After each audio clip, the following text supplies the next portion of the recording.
Crossing into the world of Naruto. Upon my first return to Konoha, I was astounded to discover that my grandfather was none other than Hashirama Senju. This revelation came after I found myself reincarnated as the son of an ordinary carpenter, only to meet my demise by drowning, resulting in the loss of my former memories. I had assumed that my familiarity with the storyline would allow me to navigate this new life with ease. However, to my dismay, I realized that I possessed not a single trace of chakra within me. As I lamented my unfortunate fate and contemplated inheriting my father's carpentry trade to lead a mundane life, an unexpected turn of events occurred. My father burst into the room, clutching a letter, exclaiming, "Feng, your grandfather has contracted a terminal illness. Your great-uncle wishes for us to return to the village." I had not anticipated the sudden emergence of this grandfather figure. Nevertheless, given the gravity of his illness, it seemed only fitting to pay him a visit. Curious, I casually inquired about my grandfather's profession, wondering if he too was a carpenter. My father, Mu Jian, hesitated briefly before responding, "Certainly not. If I had to say, your grandfather is the village chief.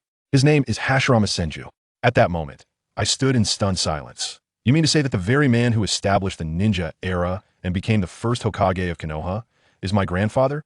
My father's nod and affirmation filled me with a sense of awe and pride. After all, it had only been a year since I had forgotten my previous memories following my drowning incident. With my father's confirmation, my astonishment deepened. Could it be that I am the most privileged descendant? My biological grandfather was the man who had once bested Uchiha Madara, and my great-uncle was a god of ninjutsu, known for inventing a series of forbidden techniques. My grandmother was the woman who mastered the kenjutsu that trapped the nine tails within her own body. Furthermore, my unborn sister, still nestled in my mother's womb, would grow to become Tsunade, the fifth Hokage and the creator of the Baika no Jutsu. To my utter disbelief, as I was finally processing this overwhelming information, a prompt echoed in my mind, announcing the successful binding of a system. "Congratulations, host. You have bound the 24-hour check-in system. Each check-in will yield random rewards." That a smile crept upon my lips as I realized that I was not only the strongest privileged descendant, but also possessed a system akin to a protagonist's fate. With this in mind, I promptly set a modest goal for myself: to become the third Hokage by the age of 8, ahead of Hiruzen Tsurutobi. I began preparing to pack my belongings for the journey back to Konoha. However, before I could depart, the system initiated its first check-in. "Check-in successful. Congratulations, host. You have drawn Hashirama's chakra from the gift package." Upon hearing the name Hashirama's chakra, my mind buzzed with excitement. Anyone familiar with Naruto would know that chakra is typically identified with others, while Hashirama's chakra is uniquely referred to as Mokuton. Taking a deep breath, I felt an unprecedented surge of chakra within me, and simultaneously, my comprehension of chakra deepened remarkably. After packing my belongings, I returned to the Hidden Leaf Village alongside my father, Muki. The village is still in its developmental phase, and the Hokage rock, sculpted by Hashirama, is slowly taking shape. Upon hearing the news of our family's return, both Hashirama and Tobirama promptly set aside their tasks to welcome me, and my grandfather Hashirama, upon seeing me, embraced me warmly, exclaiming, "It is wonderful that you have returned." Tobirama, however, wore a somewhat stoic expression. Deep down, he cared for his elder brother, Hashirama. Although Hashirama held the title of Hokage, it was Tobirama who managed the village's affairs. After a brief conversation, Tobirama suddenly shifted the topic, saying, "You should get along well with your brother, that I must go provide practical training to Hiruzen and the others." After all, with his elder brother afflicted by a terminal illness, it meant the village's combat capability was declining, making the cultivation of new talent imperative. What no one anticipated was that, at that moment, I wriggled free from Hashirama's embrace and asked, could I also participate in the training? If my instincts were correct, those attending the practical training would likely be the future elite of the village. Tobirama scrutinized me closely. He had always favored his elder brother's grandson. "Are you certain? This training will take place in the Forest of Death, where survival in the wilderness can result in injury or even death. It is not something a mere 7-year-old can join simply by having courage." Yet, I brushed aside Tobirama's warning casually. After all, I had just acquired a unique ability and was eager to test the strength of my chakra.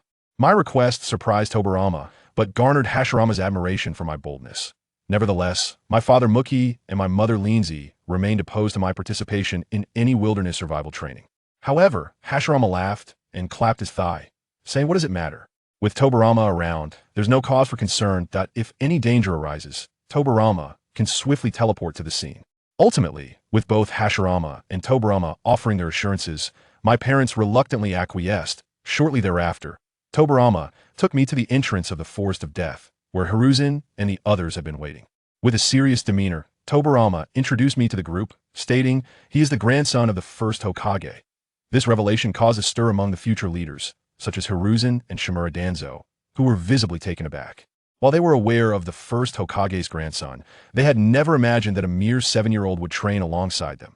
After exchanging greetings and introductions, Tobirama handed me a scroll, saying, "You have yet to experience systematic training, so your physical abilities are not on par with Hiruzen and the others. That if you find it too challenging, just open this scroll." For Tobirama, who was adept in space-time ninjutsu, inserting a reverse summoning technique into the scroll posed no difficulty. If there are no further inquiries, then the training shall commence in earnest. With a command from Feijian, Yuan Feijian led the charge into the Death Forest. In his heart, he silently vowed to protect Lord Tsukikin's grandson at all costs. Observing this, I quietly followed the group, filled with anticipation for this wilderness survival challenge. Only after the figures of the others had vanished from sight did Feijian retrieve a crystal ball from his pocket. As he formed hand seals, my image began to materialize within it. Upon my entry into the Death Forest, I found myself struggling with the pace that To ensured I would not lag behind. Koshiro and Mito Minyan deliberately slowed their steps, keeping a vigilant watch on my surroundings. However, what Feijian did not anticipate was that, initially, I was ill-suited to the speed of a ninja, lacking even the ability to run like one. Yet after 5 minutes, my breathing began to steady, and astonishingly, after 10 minutes, my speed nearly matched that of Yuan Feijian. Thanks to possessing the chakra of Hashirama, I naturally held an advantage in endurance. Moreover, when confronted by the assaults of ordinary beasts, I remained calm, skillfully evading to a safe position, and leaving the formidable creatures to others to handle. Feijian observed this with narrowed eyes. Had he not witnessed it firsthand, he would have found it hard to believe that a 7-year-old child with no training background could keep pace with seasoned ninjas like Yuan Feijian in merely 10 minutes. Such talent and adaptability, even in the Warring States period, were unparalleled. At this moment, having familiarized myself with the rhythm of running, I began to leisurely survey my surroundings. This scene was fortuitously witnessed by Yuan Feijian, who, after a decade of training, was left utterly astonished. He had reached the limits of his speed, yet this young boy persisted steadily behind him. Tobirama and Yuan Fei shared similar sentiments. He had anticipated needing to care for me, perhaps earning favor with Lord Feijian. But to his surprise, my pace was such that even he struggled to keep up. Finally, the usually reticent Uchiha Q could no longer hold his tongue, asking Lord Kazekage, "Did you truly not undergo any training prior to entering the Death Forest?" In that moment, Uchiha Q voiced the collective curiosity. I smiled in response. "It's my first time. I hope I won't hinder your progress." After all, I possessed only formidable chakra, and could not ascertain the prowess of Yuan Fei and the others. Thus, it was plausible that they were merely accommodating me. Yet the truth was, they felt they were the ones slowing me down. Soon, after half an hour of running, the daylight began to fade. Suddenly, a deafening roar erupted from the front of the group, startling even Yuan Feijian. He swiftly signaled for everyone to disperse. However, I, lingering behind Yuan Fei, was left rather bewildered. Aren't these individuals all esteemed in livestock management? Surely, they would not fear a mere beast. But what followed? As the roaring target drew nearer, I instinctively fell silent, for it was a colossal unicorn rhinoceros towering over 70 to 80 meters in height.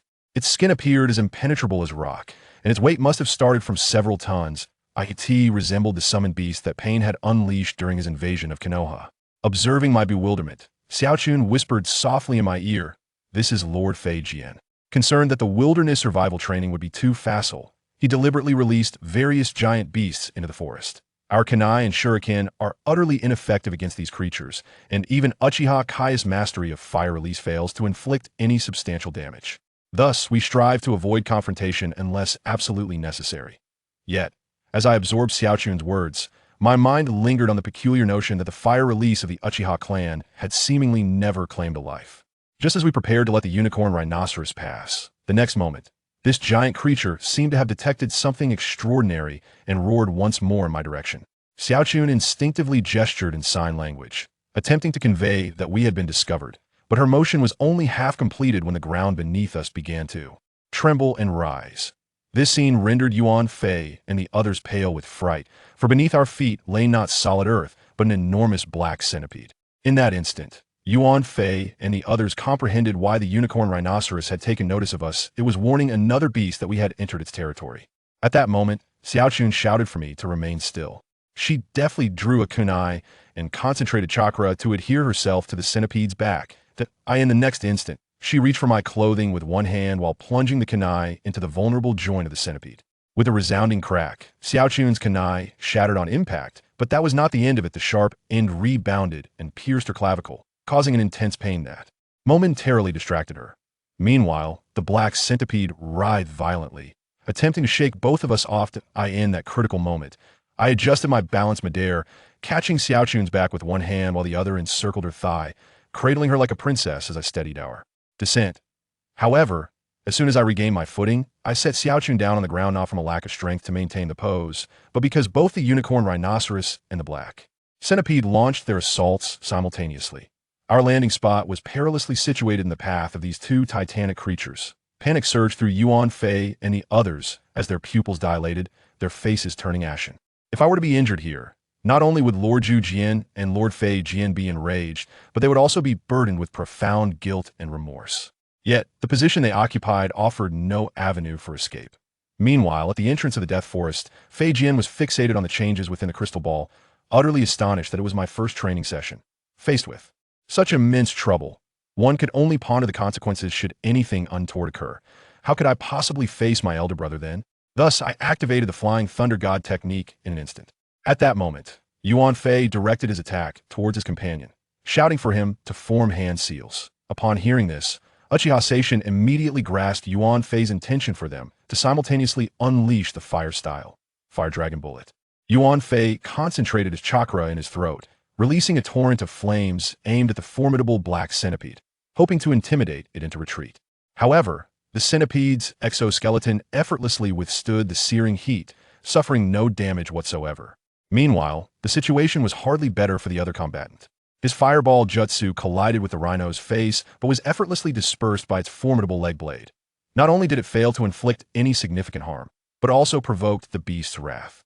Confronted with the overwhelming presence of such a colossal creature, Koyuki stood frozen in place, while I remained surprisingly composed, and my gaze sharpened as I observed the charging rhino, realizing that I could only rely on myself now. Simultaneously, as Feijin rushed to the scene using the Flying Thunder God technique, he refrained from immediate action, opting instead to conceal himself in the shadows and observed. He was astonished to note that I, in the face of two monstrous beasts, did not exhibit any signs of fear or rigidity, but on the contrary, he sensed a profound confidence emanating from me, igniting a fervent anticipation within him regarding my performance. Could it be that I truly possessed the means to extricate myself from this perilous situation? At that moment, the two beasts were less than 3 meters away from me. Koyuki widened his eyes in alarm, initially intending to push me aside in hopes of protecting me from the monstrous threat. Yet, the oppressive aura from the beasts rendered him utterly powerless. Yuan Fei and Danzo began to regret their decisions, wishing they had vehemently opposed Fijian's request for me to partake in this live combat training. Just as the situation reached a critical juncture, I allowed a peculiar smile to grace my lips. I had initially wished to interact with everyone as an ordinary individual, yet the time had come for me to reveal my true capabilities. Observing my faint smile, Koyuki felt a wave of disbelief wash over him. Had I truly been rendered speechless by fear in the presence of these terrifying giants? At that moment, the horned rhino and the black centipede closed the distance to a mere 2 meters. Concealed in the shadows, Feijian began preparing to unleash the Flying Thunder God technique, fearing that if he delayed any longer, it might be too late. Meanwhile, I sensed the proximity of the beasts and felt my gaze sharpen with determination. In the next instant, my chakra enveloped my entire being, and I steadied myself. Then, I released the chakra that enveloped me, unleashing a torrent of immense energy that surged forth towards the horned rhino, the black centipede, and radiated outward in all directions. This technique had once been used by Senju Hashirama during Orochimaru's rebirth, merely as a means to intimidate Feijian without exerting full strength. However, I faced two creatures intent on my demise, and therefore, I held nothing back. With the eruption of formidable energy, the air was charged with power. In a radius of several hundred meters centered around me, the ground beneath my feet was fissured in layers. The figures of Sarutobi Hiruzen, Uchiha Shursui, and others destined to etch their names into the annals of Konoha's history were all rendered incapable of opening their eyes by the turbulent flow of chakra emanating from me. As for the two colossal beasts charging towards me, they collided with an invisible wall of air, rendered immobile regardless of their desperate roars and struggles. Although I was merely 7 years old, the intensity of my chakra was exaggeratedly greater than that of anyone present, perhaps even by several hundred times. At that moment, doubt began to flicker in the eyes of the unicorn rhinoceros and the black centipede. They could not comprehend how a mere human child could possess such formidable power. Concurrently, as the chakra flow persisted, the unicorn rhinoceros gradually lifted its limbs from the ground, while the black centipede found itself in a similarly dire predicament, its body straightening and moving backwards. Even the towering trees that had stood for nearly a century were uprooted by my chakra. These transformations transpired in an instant. The chakra I unleashed caused everything in its path to wither away. At this juncture, the two beasts were sent flying hundreds of meters away, subsequently lying motionless on the ground. Meanwhile, Senju Tobirama, who had intended to rescue me with the Flying Thunder God technique, was momentarily stunned. As the scene fell into a profound silence, the minds of everyone present, save for FK, were blank. What had just occurred? Why was there such a potent flow of chakra that prevented them from opening their eyes? Who had sent the two beasts hurtling away? Sarutobi Hiruzen approached Yan Fei, seeking an explanation, for Yan Fei was the most distinguished among them in every aspect. However, confronted with his companion's inquiry, Yan Fei could only muster an awkward expression, as he too was perplexed by the events unfolding. Yet, from the myriad of signs, it seemed that I, this 7-year-old child, had unleashed chakra notion that appeared utterly preposterous. Truthfully, I would have preferred if Lord FK had suddenly appeared using the Flying Thunder God technique, vanquished the beasts, and then vanished once more. Upon analyzing the situation, Yan Fei felt a wave of relief wash over him. Even though he had not sensed God's chakra that moment, FK, having arrived at the scene of the two beasts' lifeless bodies, was struck with shock. It was inconceivable for a being of such caliber to be felled by ordinary ninjutsu. Even if his disciples, including Yan Fei, had deployed all their trump cards, they could barely manage to drive one away, let alone slay two. FK swallowed hard, astounded by my strength and potential. It was noteworthy that even the most gifted, such as Uchiha Madara and Hashirama, had been merely competing in games at the age of 7. Indeed, it seemed I had inherited the lineage of my elder brother. Just now, my move was an application of the Thousand Hands' formidable strength. Suddenly, a thought struck me like a flash of brilliance. It seems this little imp not only inherited his elder brother's chakra, an immense power, but also possesses the wooden shield, a technique exclusive to his brother. The mere possibility of this filled my heart with exhilarating excitement, and I resolved to train my future self to surpass even my own elder brother as the Hokage. With this in mind, I took a deep breath and once again employed the Flying Thunder God technique to arrive by my side. Although my expression remained stoic, my heart was in turmoil. After all, this 7-year-old grandson of mine had mastered the extraordinary thousand-hand strength without any guidance.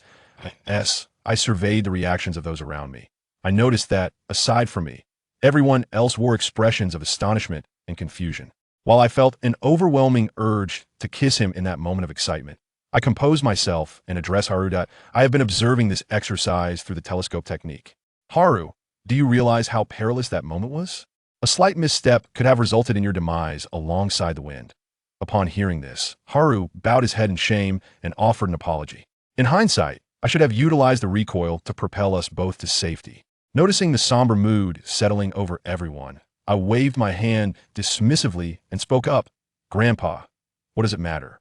Nothing happened, right? After all, I wouldn't let slip the opportunity to forge connections with these future luminaries with just a few words. In response to my remark, Flying Interval found himself momentarily speechless. To alleviate the awkwardness, Yan Fei hastily posed the question that weighed heavily on everyone's minds. Lord Flying Interval, what exactly just transpired? Hearing this, Flying Interval cast a glance my way and began to explain, well, it's not that significant. The one who just eliminated those two beasts is none other than the wind. At this revelation, the atmosphere erupted in chaos. What? Those two colossal creatures are dead? Yan Fei and Danzo exclaimed in unison, their eyes widening in disbelief. Kill. Sarutobi and Danzo widened their eyes in unison. Weren't those two giant beasts just knocked away by K's? Then they turned to run in fear. Dead? That's right. Tobirama nodded. I encountered that black centipede on my way here. Its internal organs were directly shattered. The other rhino probably met the same fate. Sarutobi and the others couldn't help but gasp, their gazes refocusing on K's case.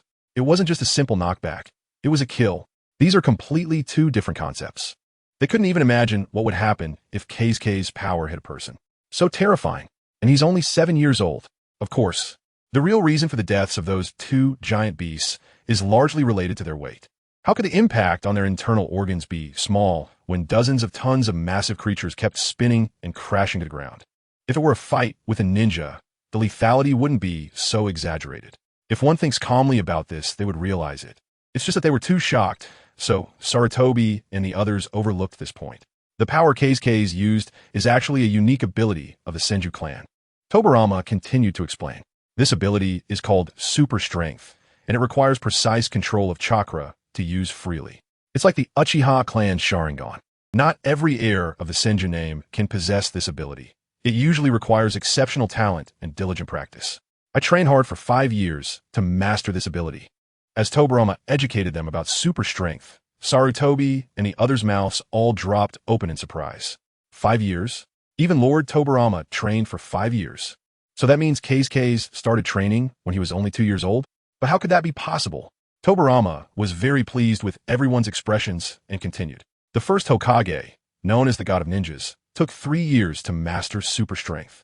Yet K's, without any guidance, learned super strength in less than 2 years. Chapter 11. I am just an ordinary 7-year-old child as one wave receded, another surged.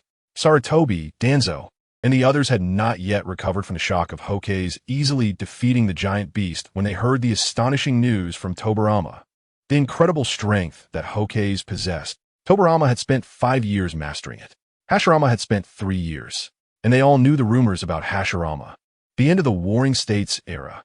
The establishment of the first ninja village in history. Standing at the pinnacle of the ninja world, hailed as the God of Ninjas. Without a doubt, Hashirama was a legend. However, Hokage had learned this incredible strength in a shorter time than both Hashirama and Tobirama, and he did it without anyone teaching him. How astonishing is this? How terrifying, comparing it to themselves, let alone when they were 7. Even now, they couldn't control chakra as precisely. At best, they could gather chakra to a certain part and release ninjutsu. Covering the whole body with chakra was completely beyond their grasp. If they hadn't seen it with their own eyes, none of them would have believed that a 7-year-old could manipulate such strength with ease. Yes, he was only 7. 7 years old. This was simply astounding. Whether it was Hashirama or Tobirama, they could both be considered genius ninjas, possessing power that surpassed tens of thousands of ninjas. Sarutobi's heart surged with waves of shock. And Hokage was even more powerful than them, truly a genius among geniuses. No. Sarutobi shook his head, a bitter smile appearing on his lips as he voiced his thoughts. Young Master Hokage is simply as strong as a monster. Although Hokage was younger than everyone present, he held the identity of the grandson of the first Hokage. Even Sarutobi had to call him Young Master. Danzo and the others shared similar thoughts with Sarutobi. Before meeting Hokage, they didn't believe in talent theory, nor did they think that lineage could determine much. No matter how strong a genius was, if he didn't practice hard, he would fade into obscurity. Yet Hokage had become a living example, slapping them hard in the face, forcing them to believe that in this world, there were indeed those who could crush all your efforts purely based on talent. Hokage had not participated in any training. His incredible strength was a discovery he made unconsciously, and he had mastered this ability. Tobirama had confirmed this.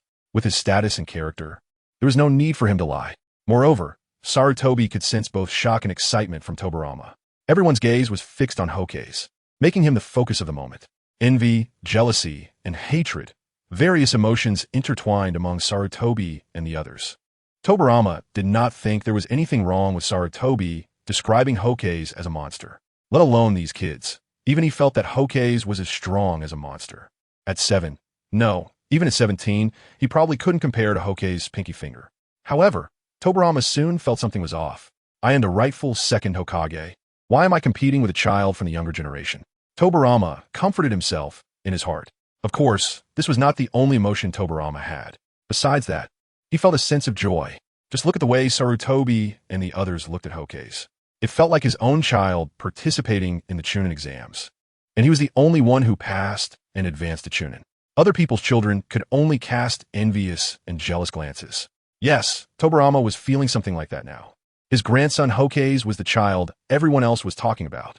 What Sarutobi's clan, what Shimura clan, what Nara clan, what Hyuga clan, what Akimichi clan, what Mito clan, and especially the Uchiha clan, none of them were as impressive as my Senju family.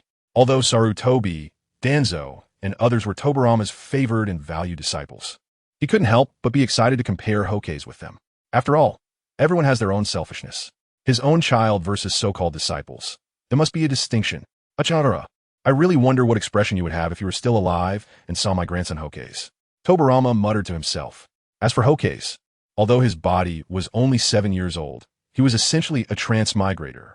Before coming to this world, he had lived nearly 20 years as an ordinary person in another world. Suddenly becoming the center of attention made Hokage feel uncomfortable. He felt a bit out of place. I am just an ordinary 7-year-old child.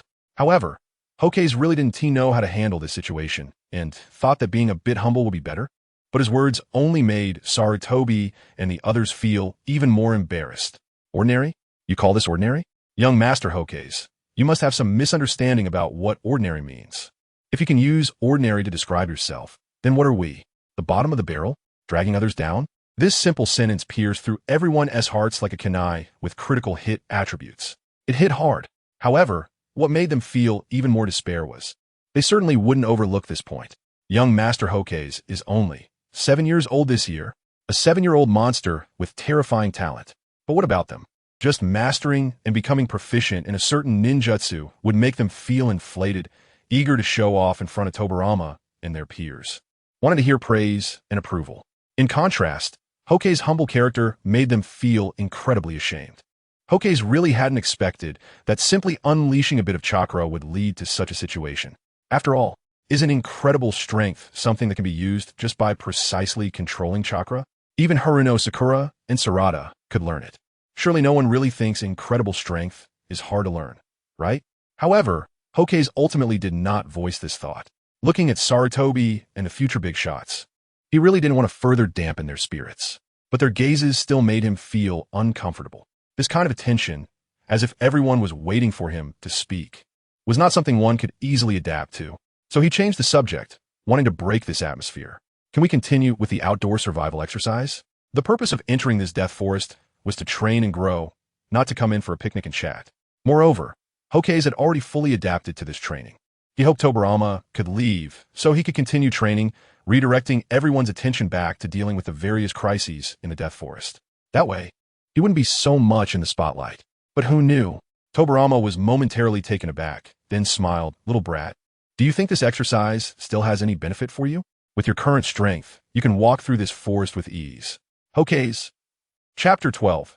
The field survival exercise is forced to end. The survival environment on the battlefield is harsh and cruel, especially in the world of Naruto. The conflicts between ninjas often revolve around intelligence. However, no one can intercept intelligence in advance. For example, during the Shippuden era, if the Akatsuki's Haiden had been tracked beforehand, a few elite Genin could have easily taken him down for a distance using ninjutsu. The same goes for the battlefield. Without remote communication devices, ninjas cannot confirm when reinforcements will arrive. This was well demonstrated when Orochimaru nearly killed Jiraiya during the Second Shinobi World War. Ninjas cannot anticipate enemy movements or weather traps are laid in wait. However, the current mainstream in the ninja world is peace. Tobirama cannot train his disciples through real warfare. Thus, he thought of using field survival exercises to simulate war, allowing them to grasp the technical points necessary to cope with conflict. The first point is energy supplementation. Life cannot exist without water. All living beings rely on it, along with food to maintain physical strength. Although ninjas prepare rations and water during missions, they may get trapped or find that supplies run out due to the prolonged nature of war. In such cases, mastering outdoor survival skills would give them an advantage. The second point is learning to observe. The most critical aspect of outdoor survival is developing an eye for nature. While nature and humanity don't have a communicative language, their relationship is very close. For instance, when Kakashi led Team 7 to escort Tsunade, he deduced that ninjas were ambushing them by observing puddles on the ground, which could only be there if it had rained, something that hadn't occurred. Similarly, the fur of a snow rabbit can indicate its habitat. if it's wild or domesticated. And if it's the latter, it means there are scouting ninjas nearby. Using snow rabbits to confuse enemies is a common tactic among such ninjas. The third and most crucial point is crisis response. The Death Forest is filled with aggressive beasts whose combat power rivals that of ordinary ninjas. Wasting time in self-pity until one collapses mentally and physically will only hinder analytical and judgment abilities. Good training and extensive knowledge will provide ninjas with confidence, helping them overcome fear, despair, fatigue, and other negative emotions. These are the original intentions behind Tobirama arranging this exercise. However now, Kazekage had adapted to this place in less than an hour. His keen sense of smell was like that of a professional hunter. His observational skills seemed innate. The most terrifying part was that, facing two massive beasts, he simply unleashed chakra and easily dispatched them. They were some of the most dangerous creatures in the Death Forest. As a result, it was a one-hit kill. So what crisis could this forest possibly pose for Kazekage? Since there is no crisis, the concept of crisis response becomes irrelevant. Kid, what do you think this survival exercise can still teach you? The original intention of crisis response is to activate your body's potential at the brink of life and death, allowing you to maintain enough composure when faced with future crises. Once you panic, you cannot think of the best countermeasures. Tobirama paused briefly, his gaze shifting to Koharu, making her lower her head in shame. At that moment, Koharu had clearly become a negative example in Tobirama's eyes. It was precisely her panic and helplessness that caused her to miss the opportunity to escape the danger zone, which nearly led to her and Kazekage being killed by the two giant beasts. This is a crucial point for ninjas. It is even more critical than learning to observe or supplement energy. Tobirama spoke loudly, seemingly reminding Kazekage and Sarutobi to remember his words. Scanning the reactions of everyone, he saw that they were taking his points seriously.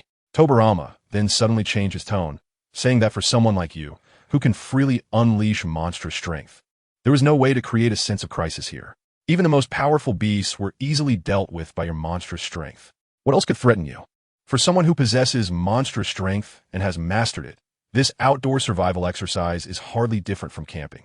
With your power, you can walk through it with ease. Tobirama explained to Kazekage, implying that even if Kazekage wanted to continue the exercise, it would only be a waste of time. Although he was reluctant to admit it, with Kazekage's strength, this outdoor survival exercise had become utterly meaningless. Tobirama certainly didn't want to acknowledge this. He would want to admit that a 10-day training exercise he arranged was rendered moot in less than an hour because the participant was too strong. Moreover, the participant was just a 7-year-old child. Especially in front of his disciples, Tobirama's pride was being challenged. However, for Tobirama at this moment, his feelings were undoubtedly complex. On one hand, it was hard to accept that the training he arranged was eliminated in less than an hour by the participant. On the other hand, he felt immense pride in Kazekage's talent. Who is Kazekage? He is the grandson of my brother, Hashirama Senju. That means he is my grandson. He is the hope of the Senju clan's future. Mastering monstrous strength at the age of 7 and easily eliminating his training exercise. Who in the entire ninja world can achieve that? Who can replicate it? No one, not even my brother, Hashirama Senju, was this exaggerated at 7. There is absolutely no way to find a second person in the entire ninja world. Indeed, as long as Kazekage unleashes chakra when facing danger, he can handle any attacking beast without us needing to do anything. Sarutobi took a deep breath, fully agreeing with Lord Tobirama's view. Yes, as long as Kazekage is present, they don't need to do anything. They can just take it slow, help Kazekage conserve energy, and ensure he stays hydrated and fed. When encountering a difficult beast, he just needs to unleash chakra to deal with it. This so-called outdoor survival exercise has become nearly indistinguishable from outdoor sightseeing. After experiencing all of this, Sarutobi and the others had no desire to continue training.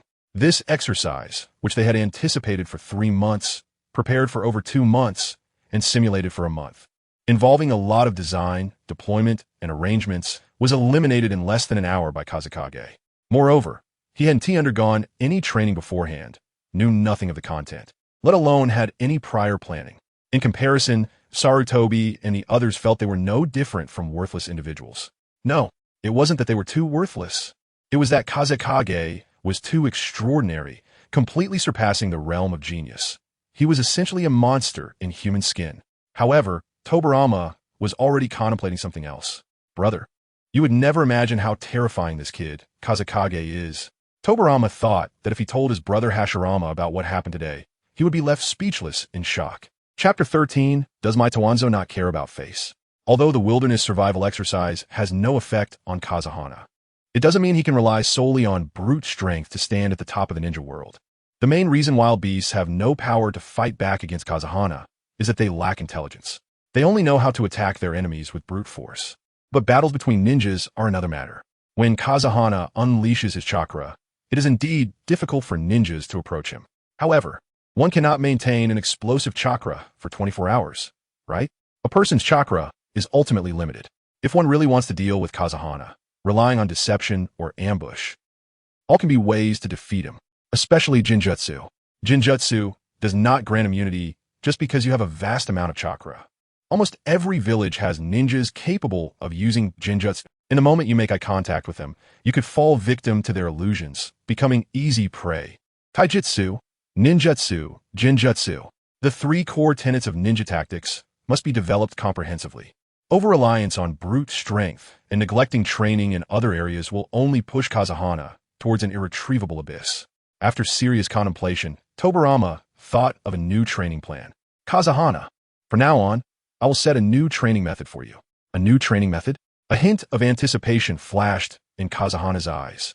Just now, he had checked his attribute panel. Host, Kazahana. Strength, 4. Speed, stamina, 6. Ability, Hashirama Chakra, LV1. After an hour of outdoor training, Kazahana's strength, speed, and stamina all showed slight increases. Since he could gain attributes through training, how could Kazahana not look forward to the new regimen? After all, he wasn't really a 7-year-old child, but a reincarnator in the body of a 7-year-old. His mind was actually more mature than Sarutobi and others. Perhaps his experiences weren't as rich as theirs, but before his reincarnation, he was a die-hard anime fan. He remembered watching an anime called One Piece, where a character named Ace had fought against the antagonist Blackbeard and ultimately lost. One line Blackbeard said left a deep impression on Kazahana. Blackbeard, Ace, you rely too much on the power of your devil fruit and neglect your physical training. With that, you can never defeat me. Although the worlds of Naruto and One Piece are different, some truths are universal. He could only acquire various abilities from the rewards of the punching card system. It could be chakra, ninjutsu, or bloodline limits. But these wouldn't directly increase physical strength. This unbalanced growth method, if it continued, could very well lead to an embarrassing situation where someone throws a kunai from 800 meters away and ends up being assassinated. While it sounds absurd, it doesn't mean there's no possibility of something similar happening. After thinking it over, Kazahana felt it was necessary to continue training. Brute strength is a double-edged sword for you right now. It can make you overlook many life and death crises. Tobirama explained, but often, it's in life and death situations that your body's potential can be activated, leading to true growth. Over-relying on brute strength will only keep you stagnant, ultimately being surpassed by ninjas who are even weaker than you. So now you need to abandon the use of brute strength. Under any circumstances, you must not unleash your chakra. Upon hearing Tobirama's request, Kazahana nodded thoughtfully. However, what Tobirama said next caught Kazahana off guard. No, it should be said that everyone was caught off guard. And your next goal is to defeat Danzo without using brute strength. Danzo? Kazahana was taken aback, his gaze shifting to the man who still had 2 ordinary eyes. Danzo was directly stunned, a multitude of question marks appearing in his mind. The chakra Kazahana possessed was indeed terrifying. For this, Danzo was not only shocked, but also realized the gap in talent between himself and Kazahana. It was unattainable, unreachable. But if one disregards Kazahana's brute strength, he should far exceed Kazahana in all other aspects. After all, Kazahana was only 7 years old, with almost zero experience fighting ninjas. In contrast, he already possessed the strength of a Chunin. The age and experience gaps were glaringly evident. Lord Tobirama, is it really appropriate for me to be Kazahana's opponent? Danzo quietly reminded him. Lord Tobirama, I understand you're happy about Kazahana's talent, but shouldn't we consider practical issues? A 7-year-old child, no matter how terrifying his talent, is challenging a Chunin by abandoning his greatest advantage? That's too ridiculous.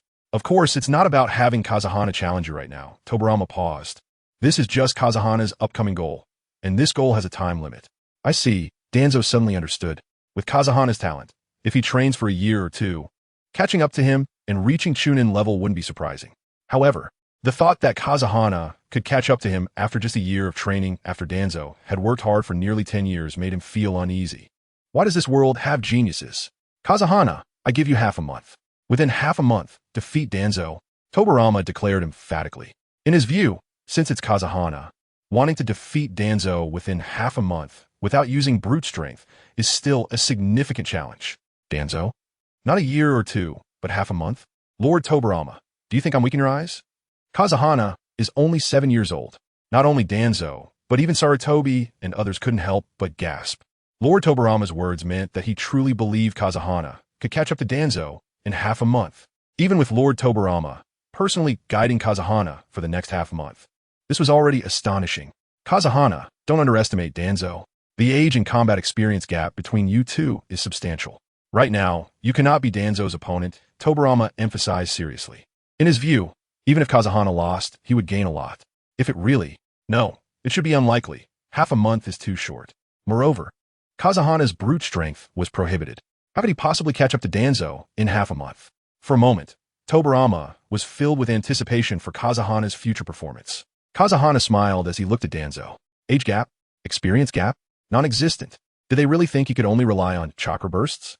After completing the first punch card, the system entered a cooldown period. Based on calculations, he could perform the next punch card in about 12 hours. Unless he turned from a lucky star into an unlucky one. Otherwise, if he held onto an external advantage and still lost to Danzo, he could really find a rope to hang himself. Chapter 14. What kind of contest are you comparing yourself to? Under Tobirama's announcement, this outdoor survival exercise came to an end. Everyone left the death forest together.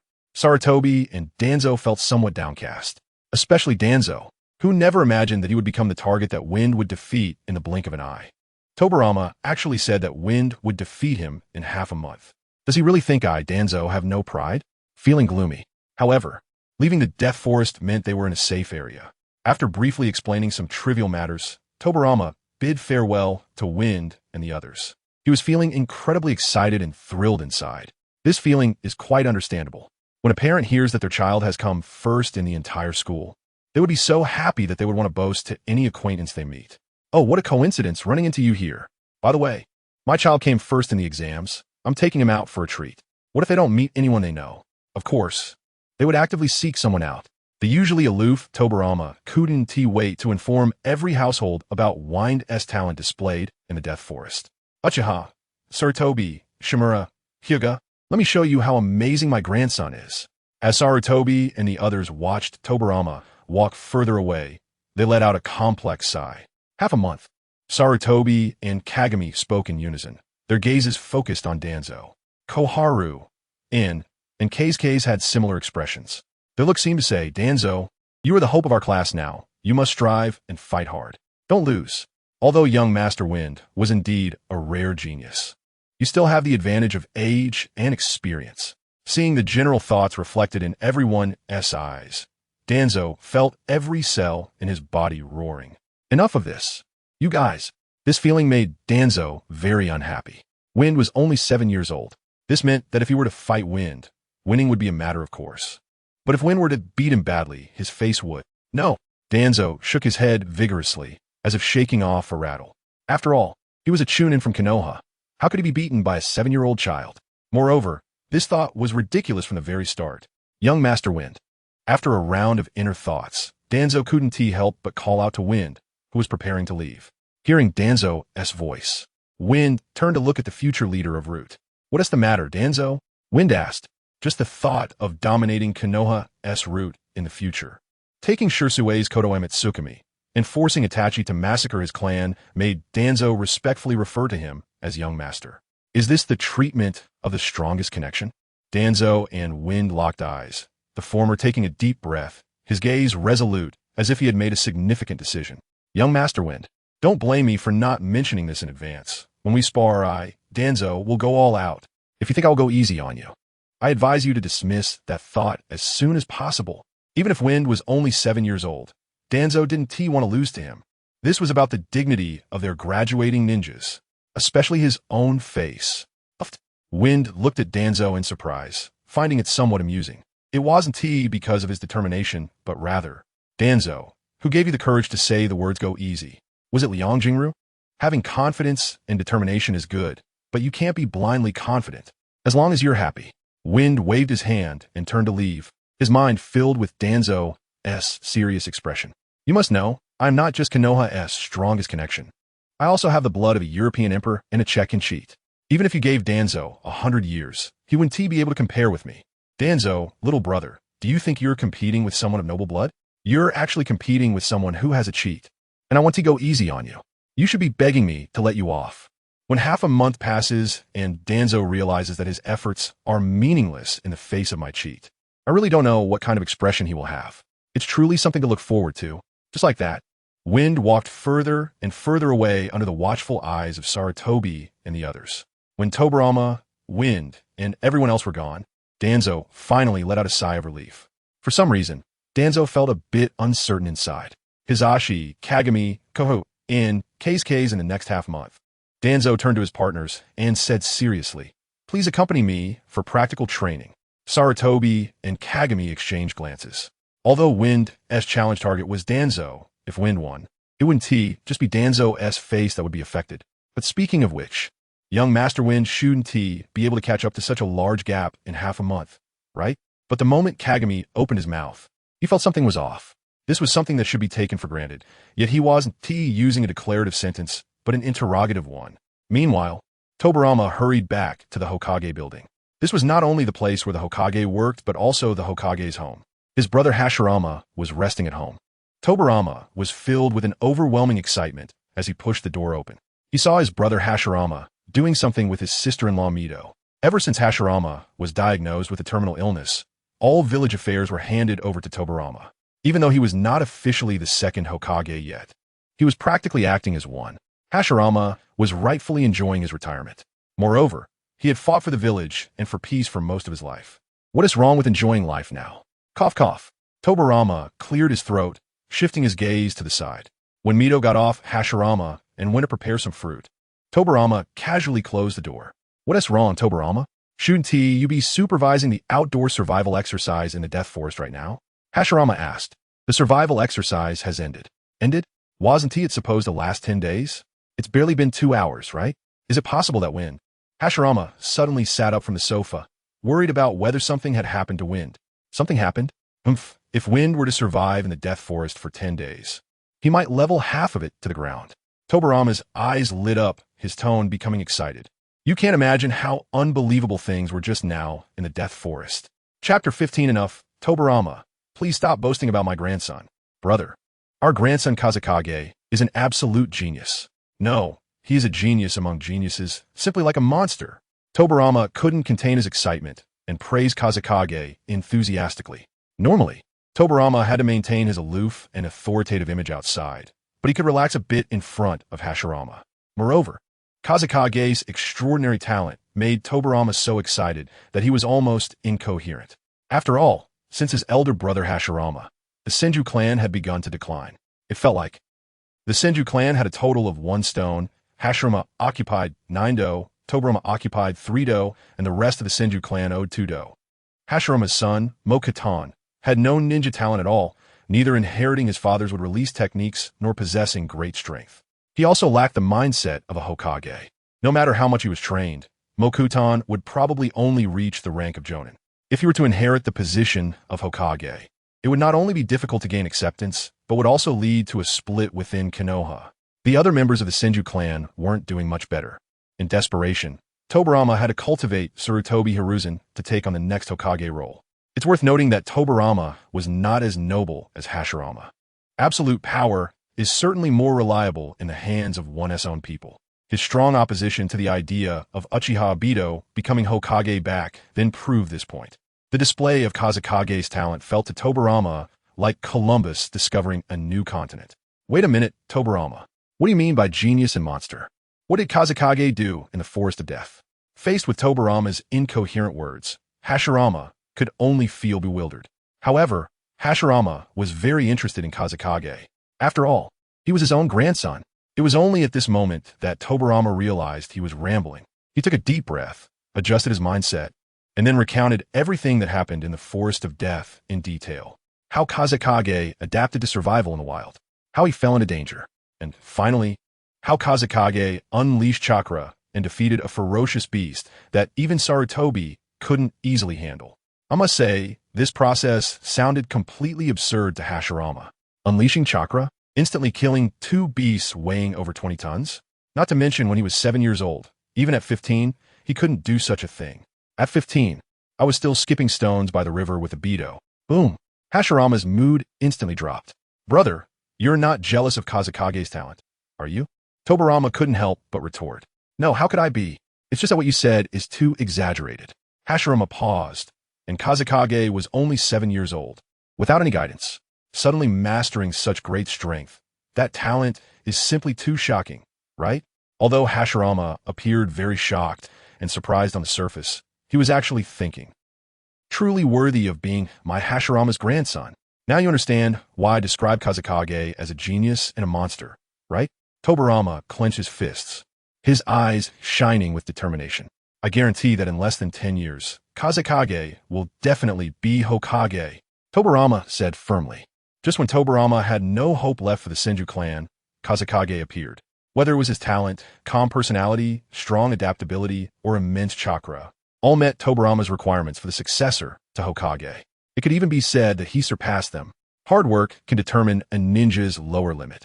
However, the amount of chakra is something that either exists or doesn't. No matter how much one trains later, it can never turn chakra into a ton of chakra. In other words, the quantity of chakra determines a ninja's upper limit of strength. Previously, Tobirama had high hopes for Sarutobi Hiruzen because his chakra amount was significantly exaggerated compared to his peers. However now, if Sarutobi Hiruzen's chakra amount is compared to the small stream where Hashirama and Obito met, then Kazekage's chakra amount would be an ocean. Tobirama, you need to calm down first. Hashirama couldn't help but interrupt Tobirama's speech. Both Tobirama's description and his expectations for Kazekage left Hashirama in shock. His usually expressionless brother actually had so many changes in expression today. Did I just hear wrong? Becoming Hokage in less than 10 years? Kazekage is only 7 years old. Hashirama's eyes showed a look of shock and disbelief. Kazekage is only 7 years old. Even if Kazekage really has the talent Tobirama mentioned, it doesn't change the fact that he is only 7 this year. 10 years later, Kazekage will only be 17. A 17-year-old Hokage? How is that possible? One must understand that the appointment of Hokage requires not only the recognition of Konoha's higher-ups and villagers, but also the acknowledgement of the daimyo. No matter how you put it, the ninja village exists in dependence on the daimyo. The ninja village is responsible for military matters, while the daimyo is in charge of politics and economics. Without the economic support provided by the daimyo, the ninja village would struggle in many areas. When I recommended Uchiha Obito back then, the daimyo was the biggest obstacle. A 17-year-old Hokage. The daimyo would never agree. Hokage is not only about strength, but also various factors, especially that of the daimyo. Although Hashirama was shocked and happy about Kazekage's talent, the idea of becoming Hokage at 17 was still too exaggerated. However, this has a lot to do with personality. Hashirama has the strong strength that Tobirama lacks, but doesn't have the same assertive personality. Besides caring about the daimyo's feelings, he even bows to other shadows whose strength is inferior to his own. And those shadows wouldn't dare to utter a word in front of Uchiha Obito. If it weren't for Hashirama's almost overly kind personality, perhaps the ninja world could have been unified directly during his era? No, brother, you misunderstood my meaning. Tobirama shook his head. His personality is much more assertive than Hashirama's. In the original plot, he appointed Sarutobi as Hokage with just one sentence, without considering the daimyo's feelings at all. I told you, a 17-year-old Hokage is too exaggerated. Hashirama slapped his thigh. However, Hashirama only felt that the age was too exaggerated. He thought it was only natural for Kazekage to inherit the position of Hokage. According to Hashirama's understanding of the daimyo, they would probably allow Kazekage to take on the role of Hokage when he is around 24 years old. However, Tobirama's next words left Hashirama completely dumbfounded. I said in less than 10 years. Not necessarily 10 years. Tobirama paused for a moment, meaning that Kazekage could very well be qualified to take on the role of Hokage at the age of 16, 15, or even 14. Hashirama. Chapter 16. Come and burn your youth with me. Hashirama leaned back. What does it mean to be a Hokage under the age of 17? Although he didn't understand why Tobirama would give such an exaggerated evaluation of K's case, this completely overturned Hashirama's perception This meant that Keisuke could very well become Hokage at the age of 16 or even 15. And what was he doing at 15? He was skipping stones with Uchiha Madara, discussing their future and ideals. At that time, he was just an ordinary child from the Senju clan. Back then, Uchiha Madara had just awakened his Sharingan, and it was only a two-tomo. In fact, it's not surprising that Tobirama and the others acted as if they had never seen such talent after witnessing Keisuke's abilities.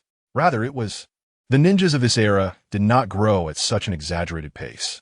Both Hashirama and Madara only rose to prominence after reaching adulthood. Under the same age. Hashirama? Madara? There was simply no comparison, right? Tobirama slightly lowered his head, supporting his right elbow with his left hand, and placed his right index and middle fingers on his forehead, contemplating.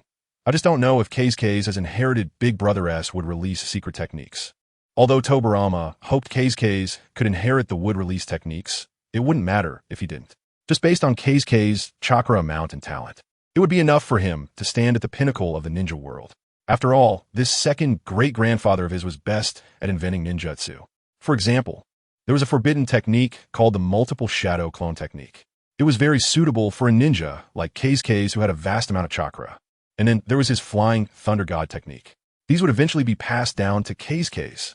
However, Tobirama was well aware of the principle that haste makes waste. These powerful ninjutsu were not something that could be mastered overnight. Currently, the most suitable thing for Keisuke to train in was actually taijutsu. After completely shocking Hashirama, Tobirama left the Hokage building. Regardless, Keisuke's duel with Danzo would be in half a month, and during this time, he should design a good training plan for Keisuke. In Tobirama's mind, he already had a suitable candidate. By the time Tobirama closed the door to his room, Mito had just finished slicing fruit and brought it to the coffee table.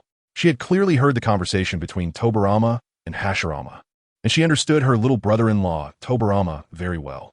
The fact that Tobirama had such great confidence in Keisuke indicated that Keisuke truly had extraordinary talent. Otherwise, Tobirama would never have come here to act so uncharacteristically. Although Mito had not entered the upper echelons of Konoha and played the role of housewife, taking care of Hashirama's daily life, she was not to be underestimated before marrying Hashirama. She had her own unique insights regarding ninjas, ninja villages, and Hokage. That Tobirama, a calm and steady man, could become so excited and even assert that Keisuke would surely be Hokage within 10 years. This was enough to prove Keisuke's excellence. How exciting! Mito Uzumaki's cheeks flushed, and she sat on Hashirama's lap in a duck-like position, her slender, fair fingers resting on his shoulders. Ha ha! A Hokage under 17 is indeed something to look forward to. Hashirama nodded, laughing proudly, as if to say that Keisuke was so impressive that he should consider whose genes he inherited. With such powerful genes, wouldn't it be worth cultivating another one? Little Ayako is already pregnant with her second child. Mito deliberately lowered her voice, applying a slight pressure with her upper body. Faced with the woman who had the strongest-tailed beast sealed within her, Hashirama, known as the God of Shinobi, found it hard to resist. In the end, he lay flat on the sofa. I, Senju Hashirama, the first Hokage of Konoha, accept the challenge. Meanwhile, Tobirama hurriedly left the Hokage building, not going directly to find Keisuke, but instead sought out another ninja. His name was Might Guy. He was neither skilled in ninjutsu nor jinjutsu, but he had an outstanding ability in taijutsu. Having him guide Keisuke in taijutsu training was simply the best choice. Besides, taijutsu didn't require as much time to train as ninjutsu and jinjutsu, and it could enhance Keisuke's physical fitness. Combined with the Senju clan's monstrous strength, perhaps he could defeat enemies with just one punch. Furthermore, the Flying Thunder God technique was not a forbidden technique. It would definitely be passed down to Keisuke in the future. Flying Thunder God combined with monstrous strength and taijutsu would be the combat strategy Tobirama designed for Keisuke. In other words, Tobirama actually planned to cultivate Keisuke from the most fundamental aspects. After explaining his intentions to Might Guy, Tobirama called for Keisuke. The three of them arrived at the outdoor training ground. This is Might Guy, a chunin from a village Tobirama introduced to Keisuke. Although Might Guy's taijutsu was quite outstanding, his deficiencies in ninjutsu and jinjutsu made him helpless in facing some tasks. However, to underestimate Might Guy just because he was a chunin would be a big mistake. Tobirama emphasized seriously. However, the surname Might. Keisuke couldn't help but murmur this surname in his heart. The Might family was not a prominent clan in Konoha. Coupled with the fact that this guy was wearing a green tight uniform, Keisuke couldn't help but think of Might Due and Might Guy. The former challenged the 7 ninja swordsmen with the 8 gates, while the latter nearly kicked out the final episode with the 8 gates. Hello, my name is Keisuke. Keisuke offered a polite smile. However, since Tobirama arranged for Might Guy to guide him, it meant that he would be training in taijutsu for the next half month. Just thinking about how his physical stats improved after moving around in the Death Forest for over an hour in half a month. He might even raise his physical strength to the level of a chunin or even a jonin. He just didn't know if Might Guy would teach him the 8 gates technique. After all, he was the strongest connection. Keisuke, young master, hello. Might Guy extended his thumb with a friendly smile. Keisuke couldn't shake the feeling that when Might Guy smiled, his white teeth seemed to shine. Was that some kind of special effect? Hearing that Mr. Might Guy's taijutsu was quite remarkable, Keisuke politely said, then for the next half month, please take care of me. Keisuke's performance was commendable in Tobirama's eyes. Possessing such talent, he had every reason to be confident. However, when facing a chunin like Might Guy, Keisuke did not adopt an arrogant attitude. On the contrary, he was very polite, which was actually a remarkable reflection of his character. My taijutsu is just a beginner level, far from being as amazing as Lord Tobirama, but since it's young Master Keisuke, I will naturally teach you everything I know. So, for the time being, let's burn our youth together. First, we will do jump rope 5,000 times. Keisuke. Chapter 17 Second check-in to master powerful physical techniques. One must have a strong body. Might Guy said enthusiastically as he rummaged through his ninja tool pouch and pulled out 2 jump ropes, tossing one to Keisuke. First, we jump rope for 5,000 times. Might Guy's training method was simple and brutal. Jumping rope not only enhances cardiovascular function, but also trains leg muscles, wrist strength, and improves jumping ability. Prolonged jumping can build endurance, while quick jumps can enhance explosive power. Might Guy said with excitement, considering that Keisuke was only 7 years old this year. This relatively easy jump rope exercise was very suitable for him. However, Keisuke looked at the jump rope in his hand with a blank expression. It wasn't that he thought 5,000 jumps were too much, but rather that he felt this training method was too simple. If it weren't for the 1-hour survival exercise in the Death Forest, Keisuke might have found the 5,000 jumps quite challenging. But after experiencing the survival exercise in the Death Forest, going back to the 5,000 jump rope challenge felt too childish. It was like asking a top-ranking middle school student to solve elementary school math problems. Not to mention gaining anything, it was simply a waste of time. Doing 5,000 jumps in a row might not even change his attribute panel at all. Might Guy noticed Keisuke's expression and thought he was doubting his abilities. After all, Keisuke was only 7 years old, and it was normal to feel that he couldn't handle such a sudden challenge of 5,000 jumps. At such times, encouragement was essential.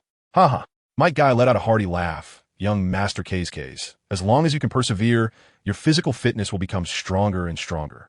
Then, suddenly, Might Guy's smile disappeared, replaced by an unprecedented seriousness. Watch closely, young Master Keisuke. This is the result of my relentless efforts. With a loud shout, Might Guy directly opened the first gate of the 8 gates of Doinjia. Open the gate, open! With his fingers clenched into a fist. Might Guy raised it high and then rapidly brought it down, striking the ground beneath him. Boom! A huge explosion sounded as the ground cracked beneath Might Guy's feet, creating a web-like pattern of cracks that spread all the way to Keisuke's and Tobirama's feet.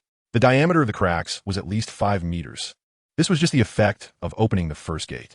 Even Tobirama, standing nearby, instinctively frowned. The reason he chose Might Guy as Keisuke's physical technique teacher was because of his dedication to physical training. This dedication allowed him to master the 8 gates of Doinjia.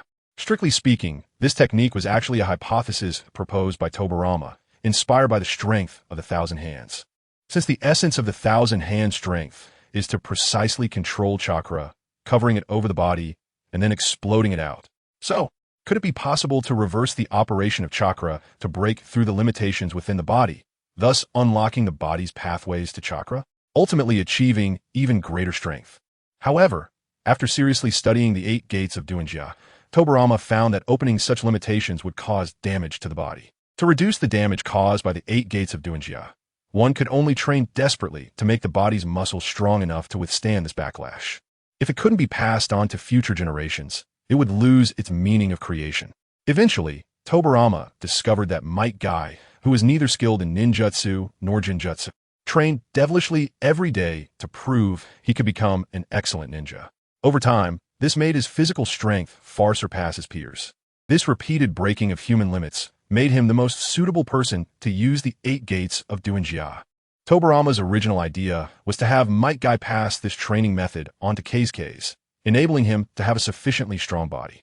However, Tobirama didn't expect that. Might Guy would demonstrate the 8 gates of Doinjia on the very first day of training. Of course, a significant factor was Keisuke's identity. He was the grandson of the first Hokage, and thus Tobirama's grandson. Tobirama, who was also the teacher who taught him the 8 gates of Doinjia, naturally found it reasonable to now pass it on to Keisuke's. Do you see, young Master Keisuke's? This is the power gained through focusing on physical training. Might Guy paused, spreading his hands to further impart knowledge in this area. The technique I just used is called the 8 gates of Doinjia. As the name suggests, every time one unlocks a layer of limitation within the body, which is a gate, one will gain tremendous power. That punch just now was merely the effect of the first gate. Once the 5th gate, the door of death, is opened, just moving would be enough to stir the air and shake the ground. Might Guy said with immense pride. It must be said that witnessing the legendary 8 gates of Doinjia on the first day of training was something Keisuke's never expected. But this would not change his thoughts. Mr. Might Guy, I'm not questioning your training method. I just feel this training method is too simple. Might Guy, I'm not sure what Lord Tobirama told you, but I just came out of the Death Forest, and the survival exercise there has no further enhancement for me. Keisuke's sighed helplessly. Could anyone really think that 5,000 jumps were difficult? Keisuke's words left Might Guy dumbfounded. What do you mean by can anyone think that 5,000 jumps are hard? When I first started training, I couldn't even complete the goal of 500 jumps. This was after Lord Tobirama said that young Master Keisuke's was a rare genius, so I increased the workout by tenfold. And this is what Keisuke's thinks? What has to deal with the Death Forest? Isn't that a high-difficulty exercise only for Chunin? Why would they let a 7-year-old like Keisuke's participate? Thinking of this, Might Guy turned to Tobirama. 5,000 jumps are indeed a bit too simple. Tobirama pondered seriously and felt that this training method was indeed a bit too easy for Keisuke's at this stage. This statement was like a bolt from the blue for Might Guy. Is this what they call a super genius? Meanwhile, Keisuke's heard the sound of the check-in system in his mind. Cooldown time for the check-in system has ended. Please confirm. Host, do you want to check in? Is it already time for the second check-in? I wonder what good things I can get this time. The first check-in yielded something great, like Hashirama's chakra. Someone like me, a lucky guy, surely the second time won't be too bad, right? Keisuke took a deep breath and confirmed in his mind. Check-in successful. Congratulations, host. You have received a check-in gift package. Do you want to open it? Chapter 18. I would trade 10 years of Uchihamadara's life for 1 time of European Emperor bloodline. Huffing fantasized about countless possibilities. Flying Thunder God technique. Would release technique, Sharingan, Rinnegan, and other powerful ninja techniques. But when it came to this decisive moment, Huffing's heart began to feel uneasy. He was merely speculating whether he had the European Emperor bloodline. After all, such attributes were not displayed on the panel. Although he had obtained Hashirama's chakra on the first try, no one could say what he would get the second time. It wasn't impossible for him to suddenly drop from being an European emperor to a non-lucky person. The key point was that what he obtained from this gift package would determine whether he could defeat Danzo. If he drew a fire style, fireball jutsu, what was the point of that? Moreover, my check-in system is neither a daily check-in nor a location-based check-in. Based on the last check-in, after completing a check-in, the system would enter a cool-down period. During this time, the check-in system would turn gray in my mind, and no matter how I interacted with it, it would not respond at all. Huffing muttered to himself in his heart, then took a deep breath to adjust his mindset. I would trade 10 years of Uchihamadara's life for 1 time of European Emperor bloodline. Huffing suddenly became mystical and quickly opened the gift package. European Emperor or non-lucky person. Victory or defeat hinges on this moment. Checking gift package opened. A variety of ninjutsu, bloodline limits, and various chakra flashed before Huffing. It made him recall the experience of opening the magic box in a game called DNF. The sound of "come on, 500 more" echoed in his ears. Snap! The screen froze, and the dazzling white light prevented Huffing from seeing what he had drawn. Congratulations, host! You have obtained the 8 gates of Doinjia technique LV5 from the check-in gift package. As the white light dissipated, Huffing stood there in a daze. Then, he felt ecstatic inside. This was the 8 gates of Doinjia technique. In the entire Naruto world, this is arguably the top-tier taijutsu. Moreover, the 8 gates of Doinjia technique would produce a huge gap depending on the user's talent. For example, Might Guy's 8 gates only killed 4 of the 7 ninja swordsmen. However, Might Guy's 8 gates faced off against Uchiha Madara head-on. But speaking of Uchiha Madara, well, it's only 10 years of life Madara shouldn't mind, right? As someone with a check-in system, as long as I keep checking in, I can become stronger and stronger. Feng was filled with excitement. He originally planned to learn the 8 gates of Doujia technique from Might Guy. After all, the check-in gift package was a lottery mechanism. The rewards inside were countless. There was a possibility of drawing for 10 years without seeing the 8 gates of Doujia technique. However, now, Feng no longer needed Might Guy's guidance, because he instantly freed himself from those cumbersome learning steps and directly became a master of the 8 gates of Doujia technique. However, there was one thing that Feng was concerned about. Host, Feng, strength, 4, speed, stamina, 6, ability, Hashirama's chakra, LV1. 8 gates of Doujia technique, LV5. Hashirama's chakra was only LV1, while the 8 gates of Doujia technique was LV5. This made him think of the DNF game he had played before, where the skill settings were such that some skills could be mastered at LV1, while others required LV30 to reach mastery. He wondered if Hashirama's chakra and the 8 gates of Doujia technique belonged to this situation. Or perhaps there was a higher level of Hashirama's chakra that he just hadn't drawn. Feng shook his head and decided not to think about it, because thinking wouldn't lead to any answers, it would only add to his worries. Furthermore, after he drew the reward, the check-in system entered its cooldown period as usual, and the progress bar moved even slower than last time. It seemed that the cooldown time had a stacking effect. During the cooldown period, no matter what Feng did, it would not respond, let alone answer his questions. It was simply a thoroughly useless tool. However, one thing was certain. The rewards drawn from the check-in gift package did not require training or accumulation. They were mastered instantly and comprehensively. Just like the last time he obtained Hashirama's chakra, Feng had formed muscle memory, allowing him to unleash immense strength in times of crisis as easily as breathing.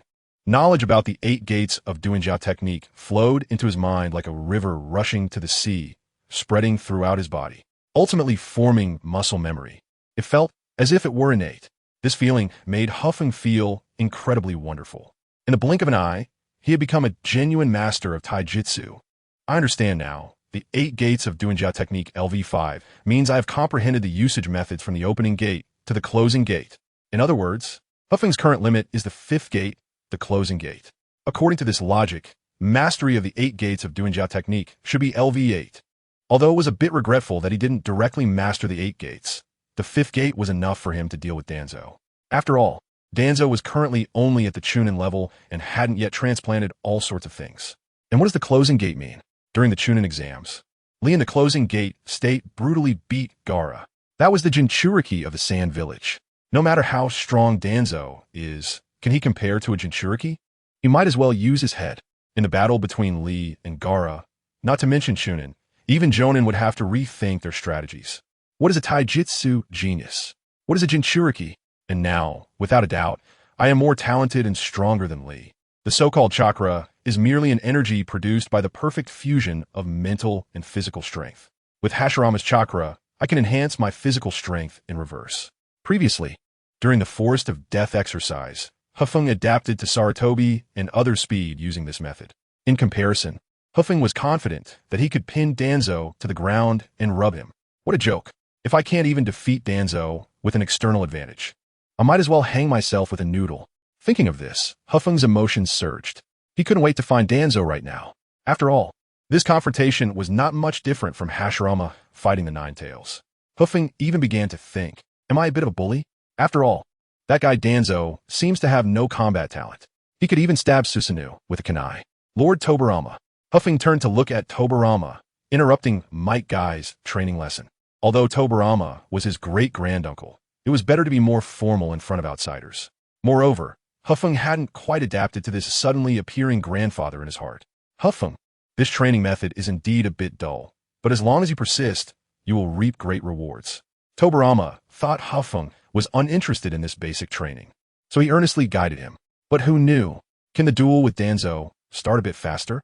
I feel that it doesn't need to take half a month. Just as Feng drew the 8 gates of Doujia technique, a lonely old man cultivating Hashirama's cells in a hellish crevice suddenly sneezed. Ōtsutsuki Chapter 19, I want to fight Danzo. Right now, early the next morning, Kazuhana finished breakfast and headed straight to the training ground. After a night of rest, Kazahana felt energized. Before long, he arrived at the training ground. To his surprise, Might Guy had been waiting there for quite some time. 996, 997, 998, 999, 1000. After completing 1,000 push-ups, Might Guy finally stood up and gave Kazahana a thumbs up, his white teeth shining brightly. Today, we will burn with youth. Kazahana showed a polite smile, unable to hold back his thoughts, truly a member of the Might family. Having crossed over to the world of Naruto for more than a year, he had never seen Konoha at 4 in the morning. How terrifying are self-disciplined ninjas? Just looking at Might Guy makes it clear. Let's start today's training challenge. First, 500 squats. In Might Guy's eyes, 500 squats were merely a warm-up. Perfect for Kazahana right now. However, at that moment, Tobirama Senju arrived late. Lord Tobirama. Might Guy stopped his movements and greeted Tobirama. As the inventor of the shadow clone technique, Tobirama only needed to leave a clone to handle daily affairs. Thanks to Hashirama, the overseer of the peace treaty. Without war, the Hokage's job is relatively easy. However, Hashirama was suffering from an incurable disease, and, according to Tobirama's estimation, he had at most a few years left to live. Once Hashirama, the god of Shinobi, is gone, the stabilizing ninja villages will surely reignite the flames of war. Every time he thought of this, Tobirama felt a surge of pressure, until Kazahana displayed an extraordinary talent. This made Tobirama see a glimmer of hope, a future, especially for those like them who had experienced the Warring States period. Peace, without a doubt, is the most beautiful aspiration in this world. Guy, Kazahana, good morning. Good morning, Lord Tobirama. Kazahana responded with a smile, then shifted the conversation. Can I have a match with Danzo today? For Kazahana now, he couldn't wait to fight Danzo. It was like drawing a very powerful SSR card. He couldn't help but want to dominate other players. Danzo was that player. What match? Tobirama was taken aback. Huh? Did Lord Tobirama forget? The matter I mentioned to you yesterday. I think there's no need to wait half a month. Kazahana paused slightly, his expression showing immense confidence. I am now capable enough to defeat Danzo. Tobirama stood there dumbfounded. Kazahana did indeed mention this yesterday, but at that time, Tobirama hadn't paid much attention. Danzo was not only a Chunin, but also an elite among them. Despite how he looked now, Tobirama was certain that Danzo would achieve great things in the future. He would become an outstanding Konoha ninja. After all, I am Tobirama Senju. My ability to judge people is much better than my brother Hashirama. From the beginning, Tobirama never thought Kazahana could defeat Danzo. In fact, from the very beginning, Tobirama didn't believe Kazahana had any chance of winning. Kazahana's talent was indeed terrifying, strong like a monster. But his only advantage was the Senju's monstrous strength, which had been sealed by himself. The half-month goal was set to motivate Kazahana. It allowed him to train hard during this time, putting all his energy into one thing. The more he gave his all, the more he would suffer a crushing defeat in front of Danzo. This would stimulate his fighting spirit, making him work even harder in his training until one day he could catch up with Danzo. This was Tobirama's carefully crafted plan. However, now Tobirama was once again shocked by Kazahana. It had only been a day. Kazahana had proposed to challenge Danzo, and his expression was so serious, so confident. You really don't plan to wait for the half-month deadline? Tobirama asked in surprise. Yesterday, while Kazahana was accepting Might Guy's training, he was right there. Kazahana was indeed working hard and performing excellently, but the training content was merely a multiplication of basic training. For example, 1,000 push-ups, 1,000 sit-ups, 500 squats, running 100 kilometers, combat experience, taijutsu skills. Kazahana hadn't touched any of that. Where did his confidence come from, believing he could fight Danzo? Tobirama could not fathom this. Why must I wait half a month? Kazahana shook his head, a hint of confusion on his face. I can challenge Danzo now. Or do you, Lord Tobirama, think I was joking with you yesterday? Tobirama was momentarily speechless, because he really didn't know what to say. Kazahana's eyes were bright, exuding strong confidence. From this 7-year-old boy, Tobirama felt no arrogance or inflated ego. Could it be that he truly had the confidence to defeat Danzo? But he had only trained for a day. Tobirama was perplexed, but also developed an expectation for Kazahana. Guy, go find Danzo. Even Tobirama didn't know how long he had been silent before he finally parted his lips, deciding to see where this little brat Kazahana's confidence came from. This time, it was Might Guy who was taken aback. Lord Tobirama, are you really going to let Kazahana challenge Danzo? Might Guy's pupils widened. He never dreamed that Lord Tobirama would agree to such an impudent request from a 7-year-old child. Might Guy knew a bit about Danzo among their graduating class of ninjas. Whether in the written exam or in practical combat, Danzo's results were outstanding. If it weren't for the 8 gates technique, Might Guy felt he might not last 3 rounds against Danzo, especially his wind release. No one among his peers could surpass him. And how old was Kazahana? Only 7? How long had he been training? Just 1 day. To think he wanted to challenge that guy Danzo after just 1 day of training was simply a dream. That was Danzo. Kazahana, although I don't know why you're eager to challenge Danzo, but having only trained for a day, you want to surpass Danzo's 10 years of effort. Might Guy took a deep breath, trying to persuade Kazahana to give up this unrealistic idea and to focus on solid training instead. You haven't seen me in action. How do you know I can't do it? Kazahana said lightly. Guy, go find Danzo. Tobirama, hearing this, had no choice but to repeat what he had just said. But Lord Tobirama. Might Guy wanted to say something else, but was met with a fierce glare from Tobirama, forcing him to swallow his unfinished words. Then, Tobirama issued a warning to Kazahana. When you challenge Danzo, it is your freedom, but if you lose, don't blame me for not warning you. The consequences will be very serious. Chapter 20. Give up. I don't want to hurt you. When Might Guy found Danzo, he was practicing with Sarutobi and others. Despite K's being just a 7-year-old child, Danzo still valued the sparring session with him. After all, he was a monster who adapted to outdoor survival exercises in half an hour. Danzo. Might Guy called out to Danzo and stated the purpose of his visit. As Might Guy had anticipated, upon hearing that K's was challenging Danzo right now, the expressions of Sarutobi and the others turned incredulous. Especially Danzo, whose expression was as if he had eaten 2 pounds of flies. It had only been a day.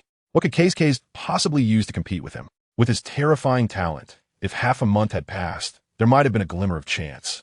Now, K's was trying to catch up to 10 years of effort in just 1 day. This was simply a dream. This match is without suspense, Danzo said bluntly. The others had similar thoughts, including Might Guy, who still couldn't understand it. A 7-year-old wanting to challenge a powerhouse like Danzo was simply too outrageous. Even for the grandson of Hashirama-sama, Might Guy seemed to foresee the outcome. K's would be beaten down by Danzo to the point of questioning his life. No matter how one looked at it, the age gap between K's and Danzo was too vast. K's legs were not even as long as Danzo's arms. As long as Danzo pressed K's forehead with his hand, no matter how K's flailed, he could never touch Danzo's body. Besides, the physical attributes and strength were worlds apart. Sarutobi and the others accompanied Danzo to the training ground where K's was. At this time, Tobirama was standing with his arms crossed, eyes closed in meditation, while K's was warming up with various exercises. Tobirama-sama. Danzo stepped out from the group, glancing at the confident K's, unable to understand who had given him such courage. Danzo initially thought this was just K's one-sided nonsense, but unexpectedly, Tobirama's expression was exceptionally serious. Danzo, are you ready? Ready? Do you really want me to beat K's up? However, Tobirama-sama, K's is only. Danzo was about to speak when he was interrupted by Tobirama, who could naturally guess what his disciple wanted to say. Danzo, you only need to do one thing now. Do not hold back in the competition and defeat K's with all your strength. Tobirama spoke firmly. This statement was not only directed at Danzo, but also at K's. If he held the belief that being Hashirama-sama's grandson meant Danzo wouldn't dare to do anything to him, he was gravely mistaken. The Senju clan should never have such a disgraceful thought. Might Guy, you'll be the referee for this match. Tobirama turned to Might Guy and commanded. Since this was a match, it should have the appearance of one. Moreover, Tobirama was somewhat worried about K's. Although he didn't know where K's got his confidence and courage from, Danzo was not as weak as he thought, especially his wind release, which was among the best in Konoha. Having Might Guy serve as the referee was to ensure he would step in promptly if K's encountered danger and stop Danzo. It was not hard to see that in Tobirama's heart, he did not have high hopes for K's. In fact, Sarutobi and the others, including Might Guy, all believed K's would undoubtedly lose. I understand. Might Guy nodded and walked to the center of the training ground. Although he had never served as a referee, he had seen referees during the Chunin exam. He gestured with his hands, indicating for K's and Danzo to stand on his left and right side, respectively, while keeping a distance of about 5 meters. Since I am the referee, let's clarify the rules. This match will end when I say so. If I determine that either party is in any danger, I will intervene and stop the match. Is there any problem? When Might Guy said this, his gaze focused on Danzo. The two locked eyes, as if this statement was not just a competition rule, but a one-sided reminder and warning to Danzo. No problem. Keisuke replied casually, readying himself. Sigh. Danzo shook his head helplessly, a bitter smile appearing on his lips. He still couldn't understand Keisuke's thoughts. While confidence is a good thing, blind confidence was a terrible matter. Young Master Keisuke. Danzo put away his bitter smile, his expression turning serious as he stared directly at Keisuke. You heard what Tobirama-sama just said. Even if you have the identity of the grandson of the first Hokage, I will not hold back in this match. As a ninja, this is the awareness you should have.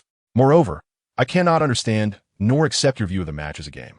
So, Danzo paused for a moment, taking a deep breath. If you want to back out, now is still the time.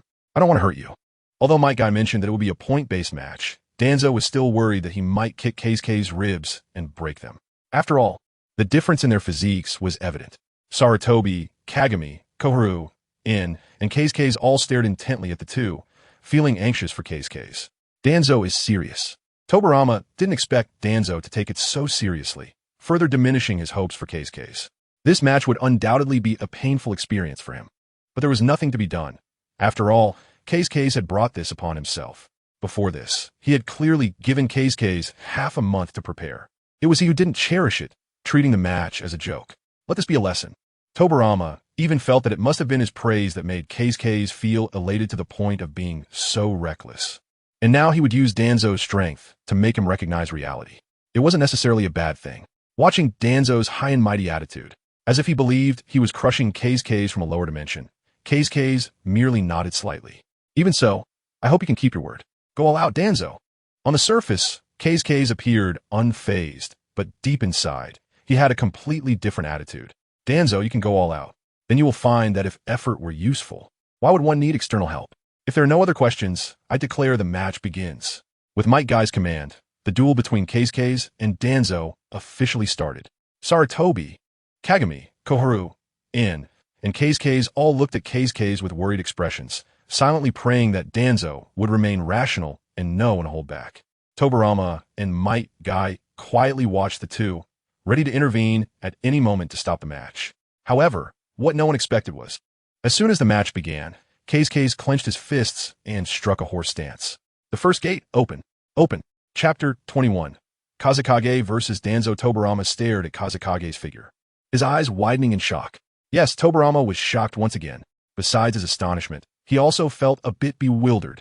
As the God of Shinobi, he could never be mistaken about Kazekage's current state. Without a doubt, he was using the 8 gates technique. But why? Why was Kazekage using the 8 gates technique? Various confusions formed in Tobirama's mind. There was no way Kazekage learned this technique during the 2 years he left the village, as Tobirama knew nothing about it. Moreover, the 8 gates technique was different from simply bursting with chakra. The latter could be explained by innate talent. However, the 8 gates technique requires thorough training and learning. Even if we assume for a moment that Kazekage was exceptionally gifted and created the 8 gates technique himself, how old was he? Only 7 years old. Could a 7-year-old create a technique that is classified as forbidden? Is that possible? Absolutely not. Yet, Kazekage had indeed opened the first gate of the 8 gates technique. The open gate, that kind of momentum, that kind of state. Tobirama would not mistake it. Tobirama nervously swallowed, his expression astonished as he examined Kazekage. At that moment, he seemed to understand where Kazekage's confidence and courage came from. It wasn't merely due to being the grandson of Hashirama, nor was it the pride and arrogance of mastering the strength of the Senju at such a young age. Instead, Kazekage had a trump card hidden in his hands. This trump card was indeed the 8 gates technique. However, Tobirama's lips curled in a cold gasp. Merely opening the first gate and expecting to defeat Danzo was still a fantasy. In the open gate state, only the brain's limitations were lifted to unleash 100% of one's capabilities, at the cost of over-consuming energy to enhance strength and speed. However, at 7 years old, Kazekage's base strength was only 5, and in the open gate state, it was merely 10. In contrast, the near-adult Danzo's physical foundation far exceeded the number 10. Tobirama was shocked by Kazekage's performance, but after analyzing the situation, he still didn't believe Kazekage had much of a chance. However, it wasn't just Tobirama who noticed this. Kazekage was equally aware of it. From the very beginning, He never intended to defeat Danzo using just the open gate. The second gate, the rest gate, open. Kazekage shouted again, opening the second restriction. In the rest gate state, it would eliminate the limitations of physical fatigue, over-extracting the body's energy to recover stamina, aiming to offset the fatigue caused by the energy consumption of the open gate. In this match against Danzo, Tobirama prohibited Kazekage from using chakra bursts that were not suitable for his age. That is the strength of the Senju. Tobirama never said Kazekage couldn't use this chakra to release ninjutsu. If relying solely on Kazekage's own chakra, he might not last even 10 seconds in the open gate. But as long as he drew some of Hashirama's chakra, Kazekage could adapt to his current state. This was the innate advantage of the Senju. Then came the third gate, the life gate, open. Kazekage's forehead, neck, and arms bulged with veins, strength and speed further enhanced, his skin turning from white to red, exuding visible green energy. It is worth mentioning that the life gate is the last safe zone of the 8 gates technique. It digs out the body's full potential without causing damage. In any case, Kazekage's reward from the Sannin gift package was a skill, along with the muscle memory to use this skill. For example now, Kazekage not only obtained the 8 gates technique, but also bypassed the cumbersome learning process and directly mastered its application. However, Kazekage's body strength remained at the level of a 7-year-old. This is also why Kazekage chose to continue basic training with Might Guy after acquiring the 8 gates technique. His current bodily strength was still insufficient to handle sustained combat in the Death Gate state. However, Kazekage looked at Danzo, who was almost stunned, slightly bent his knees. And at the moment he seized Danzo's flaw, he opened the Death Gate to enhance his power and quickly exited the Death Gate state. My body should be able to handle this tactic now. At the same time, this also meant that the opportunity was only once. Kazekage's mind was not truly that of a 7-year-old. He was a transmigrator, and he had watched Naruto. He was well aware of the abilities and trump cards of every notable character. From the very beginning, he knew that the competition among ninjas was a battle of information. Not only did he have all the information on Danzo, but he also knew his future. Meanwhile, Tobirama, who was watching Kazekage, felt his mind go blank and a buzzing in his ears. He was shocked again. Kazekage had directly opened the third gate of the 8 gates technique. This was simply outrageous. Did he treat opening bodily limits like drinking water? How could such a monster exist in this world? Was this kid using a cheat? Tobirama racked his brain, but couldn't understand how Kazekage learned the 8 gates technique.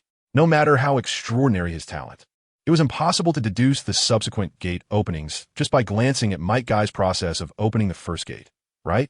He was only 7 years old. It wasn't an exaggeration to say that Tobirama felt somewhat numb from the shock Kazekage had given him. Tobirama-sama. Might Guy, sweating profusely, could not help but lean closer to Tobirama. He needed an explanation now. Tobirama-sama, you never told me that Kazekage could use the 8 gates technique. Once the 4th gate is opened, it will cause damage to the body. Letting Kazekage learn the 8 gates technique at this age seems a bit reckless. According to Might Guy's understanding, the best age to come into contact with the 8 gates technique should be around 15 years old. At that time, the body would have developed enough, combined with basic training, to adapt to the damage caused by the gate state. However, what Might Guy didn't know was that Tobirama was even more bewildered than him. Why are you telling me this? Do you think I taught Kazekage the 8 gates technique? I'm just as confused. Who knows how Kazekage learned the 8 gates technique? However, before Tobirama could respond to himself, Might Guy suddenly changed the subject. Every time a restriction is opened, the difficulty increases several times compared to the previous gate. It took me a year and a half just to progress from the open gate to the rest gate. If I hadn't seen it with my own eyes, I wouldn't dare believe that such a taijutsu genius as Kazekage exists in the ninja world, truly worthy of being the grandson of Hashirama. Chapter 22. Meet Kazekage. Playing with Danzo. Uchiha Q immediately activated a Sharingan to observe Kazekage's chakra changes. When Kazekage entered the 8 gate state, his entire aura changed dramatically, and even Q, who was standing outside the ring, felt the pressure. Who do you think will win? Haru stared blankly at Kazekage and couldn't help but ask. Although Kazekage was very brave and confident, she knew Danzo much better. Whether in taijutsu or ninjutsu, Danzo was exceptionally skilled. Kazekage's Senju strength had also been prohibited by Lord Tobirama. She saw no possibility of Kazekage defeating Danzo. However, her thoughts changed now. The Kazekage who opened the 8 gates was a different person from before. However, Haru didn't believe that Kazekage had mastered the 8 gates technique in just one day. Even if Kazakage's talent was exaggeratedly monstrous, learning such a technique in just one day was too ridiculous. It was very likely that Kazakage had been secretly studying the 8 Gates technique from the beginning. Yes, it must be Danzo, Inuzuka muttered his thoughts. But even he didn't realize that his response was no longer as certain as before. It must be said that Kazakage's performance was beyond everyone's expectations. The one who would win would be Danzo. Only Sarutobi firmly supported Danzo. It was indeed surprising that Kazakage could open the 8 gates. But the 8 gates technique was not an ordinary jutsu. Sarutobi expressed his views to others. The 8 gates technique not only required extremely high talent, but also needed a very high physical condition to support it. Otherwise, the damage to muscles and meridians would be immense. Although Sarutobi had never practiced the 8 gates technique, he understood this jutsu well.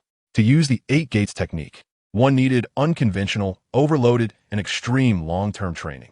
Only in this way could one exercise various parts and organs of the body to reduce the damage that would occur after opening the 8 gates. But even that only reduces it. Forcefully opening them could leave lifelong sequelae, or worse, one might never be able to become a ninja again. It must be admitted that the 7-year-old Kazakage was indeed a unique genius in the field of taijutsu. However, pushing oneself into such a dangerous situation just to defeat Danzo was truly unwise. No, it was completely reckless. He wouldn't be able to hold on long enough to defeat Danzo before collapsing from muscle damage. Sarutobi analyzed endlessly. Although he was once again shocked by Kazakage's talent, he still didn't believe Kazakage could defeat Danzo. After all, he wasn't like Mike Guy, who had trained his body to an exaggerated extent through inhuman training methods. Kazakage's physique was not enough to withstand the power he currently possessed. In fact, it wasn't just Sarutobi who noticed this. Kazakage was equally aware of the damage the 8 gates technique would cause to its user. He knew better than anyone here. That was why Kazakage did not immediately enter the injury gate or death gate. He was well aware of his own physical condition. Therefore, Kazakage had only opened 3 gates. This was the final safe zone of the 8 gates, which would only cause the user to consume energy exponentially, but not damage muscles or meridians. As for the energy that was evaporated, Kazakage could use Hashirama's chakra to replenish it, maintaining the 3 gates. However, this still wouldn't last long. It had to be a quick battle. "I'm coming, Danzo!" Kazakage suddenly shouted, his slightly bent knees straightening suddenly, unleashing his explosive power to the fullest. Danzo's eyes widened, not daring to blink. Kazakage's performance completely shattered his understanding. He learned the 8 gates technique at just 7 years old? Hadn't he not undergone any training? How had his physique managed it? No. How could anyone learn the 8 gates technique at 7 years old? This was too exaggerated, too ridiculous. But there was no doubt that Kazakage had indeed accomplished it. Huff! Danzo took a deep breath, his movements clean and swift, pulling out a kunai from his ninja tool pouch and throwing it directly at Kazakage, then forming hand seals to prepare for a wind release. Danzo's tactics were very simple. He knew that the 8 gates technique would rapidly consume the body's energy. Kazakage shouldn't be able to last long. As long as he forced Kazakage back and didn't give him a chance to get close, his body would automatically release the 8 gates technique upon reaching its limit. At that point, victory or defeat would just be a matter of his command. However, what Danzo never expected was, even though he hadn't blinked and had Kazakage firmly locked in his sight, in the next second, Kazakage suddenly disappeared. Yes, he just vanished. Where did he go? Danzo immediately felt his scalp tingle, instinctively holding his breath. This loss of target meant he couldn't even defend himself. Cold sweat broke out on Danzo's forehead, and the pressure Kazakage placed on him felt like a mountain crashing down. He didn't even notice that his hands and legs were slightly trembling. "I'm right here." Kazakage's voice came from behind Danzo. For a ninja, once one exposes their back to an enemy, it means entrusting their life to someone else. Life or death was entirely controlled by the opponent. An unprecedented sense of fear surged in Danzo's heart as he opened his mouth and screamed hysterically, "I won't lose to you." But when Danzo turned around to swing his fist, he suddenly realized that Kazakage was not behind him at all. To be precise, at the moment Danzo turned, Kazakage used a speed even faster than his to circle behind him. The one who established the route, who eliminated the Uchiha clan without bloodshed, who preserved his strength during Pain's invasion of Konoha and used Pain to eliminate dissidents. Danzo, now being toyed with by Kazakage. "Danzo, your speed is too slow." Kazakage's voice rang again in Danzo's ear. However, this time, Kazekage was not playing around. The moment his words fell, Kazekage's fingers formed a fist and struck directly at Danzo's abdomen. After all, Danzo, who was swinging his fist, had weaknesses all over his body. Bang! With a dull sound, Danzo's feet involuntarily left the ground, his back curving as intense pain spread from his abdomen, causing him to vomit everything he had eaten that morning. Kazekage's continuous attacks had just begun. After delivering a straight punch, Kazekage pressed both hands to the ground to support his body's center of gravity, and his right leg swung out fiercely, chasing after Danzo's abdomen. Then, Kazekage's elbow bent forcefully, bursting forth with strong power, propelling himself off the ground. Left leg, right leg. A continuous spinning kick pursued Danzo, kicking him higher and higher. Chapter 23. Tobirama's thoughts begin to transform. Tobirama stared blankly at the battle between Kazekage and Danzo. In his view, the moment Kazekage moved quickly behind Danzo, he could launch an attack. But he didn't do that.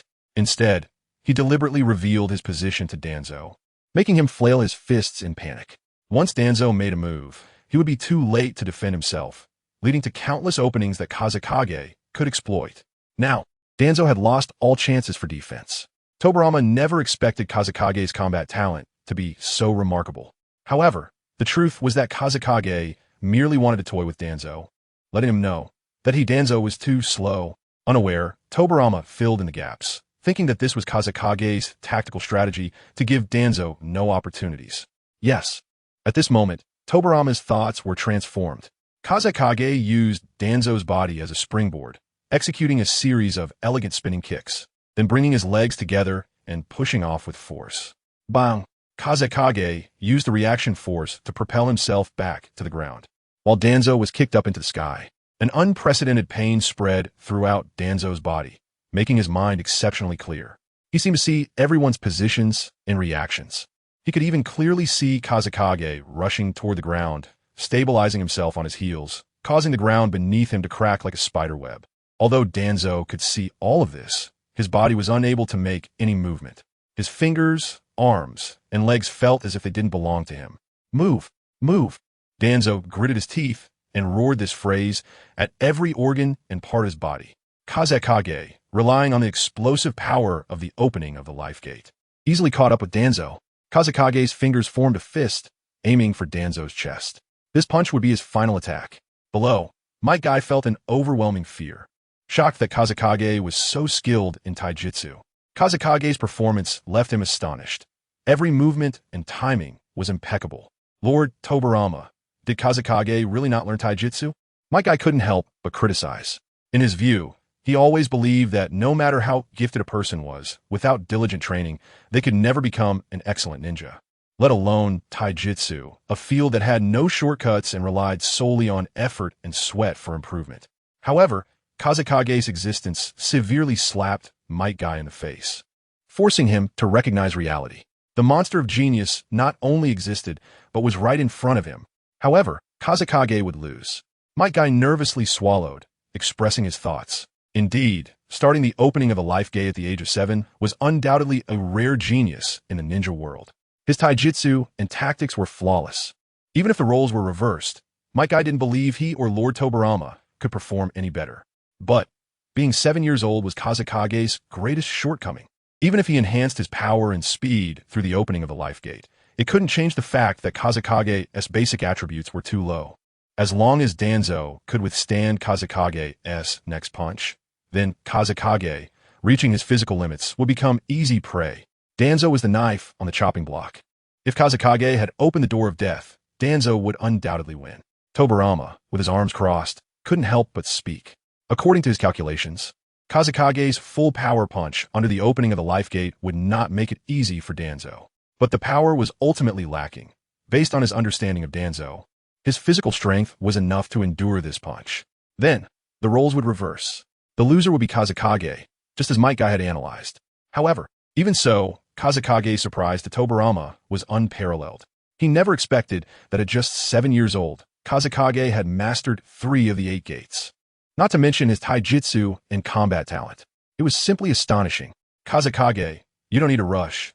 You're only 7, and there is still much time to grow. In the future, you will definitely lead Konoha to its peak.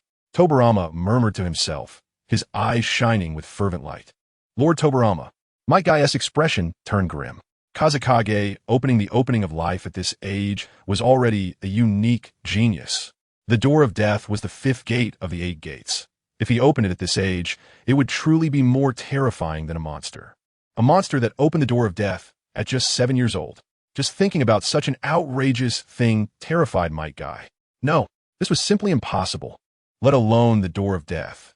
Even the previous door, the door of wounding, meant entering the dangerous zone of the 8 gates. And the damage to the body was no joke. With Kazekage's 7-year-old physique, he could not endure it. Just the pain of tearing muscles would be enough to make him faint on the spot. However, given Kazekage's terrifying talent, I should conclude that within 5 years at most, he would be able to open the door of death. In fact, it wasn't he, just my guy, who was so certain. Tobirama, Sarutobi, Uchiha Kagami, and others all shared the same thought. Especially Danzo. Unable to move, he gritted his teeth, constantly reminding himself that Kazekage was almost at his limit now. His next punch could very well be the final blow. As long as he could hold on, it would be his moment to counterattack. The one who would win this match would be him. However, what they didn't know was, from the very beginning, Kazekage never intended to defeat Danzo solely with the opening of life. The real all-in attack was actually the full explosive power in the state of the door of wounding. The 4th gate, the door of wounding, opened. With Kazekage's roar, everyone present gasped. Tobirama, my guy, Sarutobi, and others. Danzo internally? Are you kidding me? 7-year-old Kazekage can actually open the door of wounding. Bang! Suddenly, Kazekage heard a muffled sound in his ears. This sound did not come from the outside, but was transmitted through his body's bone conduction. When he opened the 4th gate, the door of wounding, the muscles in his right arm directly ruptured. Even Kazekage himself didn't expect the damage from the door of wounding to be so exaggerated. Even covering his entire body with Hashirama's chakra for cushioning did not help. The worst part was that the rupture of the muscles in his right arm prevented Kazekage from throwing this punch. For a moment, Kazekage and Danzo were suspended in the air, creating an extremely awkward scene. Was this it? However, just when Kazekage thought everything was over, he suddenly discovered that the ruptured muscles were healing rapidly, as if the damage from the door of wounding had never happened. Kazekage's eyes widened in shock. His heart filled with disbelief. He knew what this ability was. He just didn't expect that he had inherited it. This was the healing of Senju Hashirama. Feng never imagined that the damage caused by the 8 gates of Doujia technique could be resolved on its own by his innate bloodline. Wait a minute. If I can heal the damage caused by the 8 gates of Doujia technique. Feng's eyes suddenly lit up. The 5th gate, Dumin, open. Tsubasa. My guy. Danzo. Danzo. Chapter 24. Danzo, you can't really want to kill me, right? Tobirama never imagined that Kazahana could open the 5th gate within his body. The scene before him left him utterly shocked.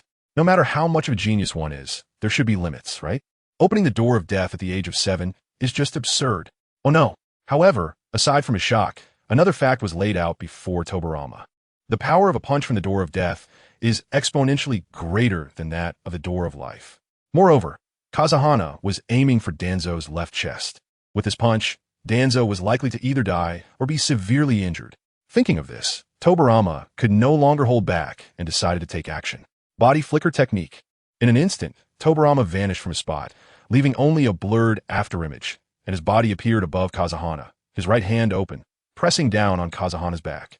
The moment Tobirama's hand made contact with Kazahana's body, he unleashed his signature technique, Flying Thunder God technique. Tobirama and Kazahana disappeared from Danzo's sight.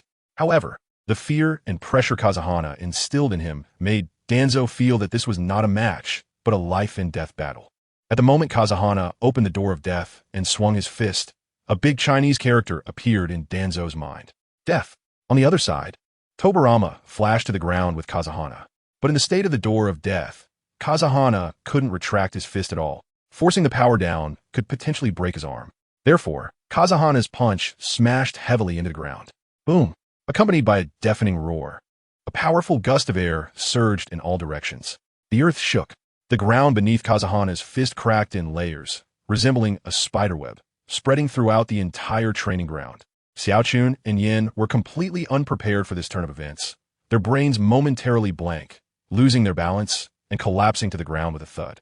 Sarutobi and Kagami quickly steadied themselves, but deep down, their minds were in turmoil. Their eyes were filled with shock, and their expressions gradually became dazed. Their bodies became rigid, as if rooted to the spot, unable to move, until the entire training ground fell silent to the point where everyone could hear their own heartbeat. Danzo finally collapsed to the ground. He was stunned by Kazuhana's momentum. As for the outcome, it was crystal clear. Danzo was utterly defeated. No one had anticipated such a result. Faced with the 7-year-old Kazuhana, Danzo had no chance to retaliate. This scene was simply too surreal, shattering everyone's perception of Kazuhana. Everyone, including Tobirama, gasped in disbelief. Kazuhana was simply terrifying. Ultimately, it was Might Guy who broke the silence. Danzo lost. As the referee, he announced the result of the match. No one dared to question it, not even Danzo himself. He understood better than anyone the gap in strength between him and Kazuhana. "I never thought Kazuhana could open the door of death at this age," Might Guy said in a daze. "I once said that within 5 years, he would be able to open the door of death following my training methods. I really underestimated Master Kazuhana's talent." Soon, Might Guy became aware of a rather terrifying fact. As the referee, not only did he have to supervise the outcome of the match, but he also needed to step in to halt the match when the contestants were in life-threatening danger. This was something Lord Tobirama specifically instructed him to do. Not to mention stopping Kazuhana. In that moment, he felt his mind go blank. He was completely shocked by Kazuhana's terrifying talent. "No." Might Guy shook his head, denying that his shock was the reason he couldn't intervene in time. "In a normal state, I wouldn't have been able to stop Master Kazuhana." Might Guy couldn't help but smile wryly, realizing that to catch up to Kazuhana's speed in the state of the Door of Death, he would also need to open the 8 gates. But at that critical moment, there was no time to open the 8 gates. The only one who could save Danzo was probably Lord Tobirama's Flying Thunder God technique. After all, Danzo was a Chunin, and for the past 10 years, he had never slackened in his training. Not far away, Sarutobi stared blankly at the Danzo lying on the ground. Yet even so, he was still no match for Master Kazuhana. Sarutobi felt a surge of emotions. In his heart, Danzo was undoubtedly a rather excellent ninja. He had even fantasized that if one day he became the 3rd Hokage, he would surely entrust important tasks in the village to Danzo. He would have him help handle significant matters. But who would have thought that such an outstanding man, recognized by him, would be utterly defeated in front of Kazuhana? If it weren't for witnessing it with his own eyes, who would believe it? Moreover, Kagami, who had been watching the battle with his Sharingan, spoke up, sharing his thoughts. Taijutsu is different from ninjutsu and jinjutsu. As long as you have prior intelligence, you can have a way to counter it. Taijutsu is a direct clash of strength. Even if your eyes see it, if your body can't keep up with the movements, there is no chance of winning. This was a crushing display of power.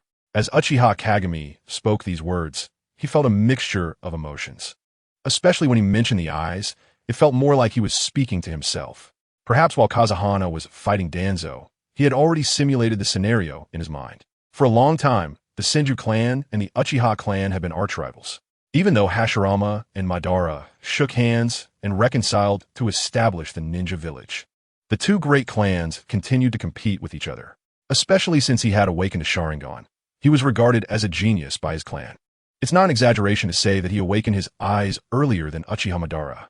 Surpassing him should just be a matter of time. Among his peers, there was no Senju who could compare to him. This had always given Kagami a sense of superiority. However, Kazuhana's performance was like a wake-up call, completely shattering his inherent sense of superiority. A talent like Kazuhana is the true genius, a genius as strong as a monster. 7 years old. At just 7 years old, he possesses such terrifying strength. If he were given more time to grow, what kind of realm would he reach in the future? Senju Hashirama? Uchiha Madara? It seems they can't even be compared to Kazuhana. Is the gap between Uchiha and Senju really this vast? It left no hope and made him feel suffocated. The Uchiha Kagami, who had always been regarded as a genius, for the first time felt a sense of life doubt.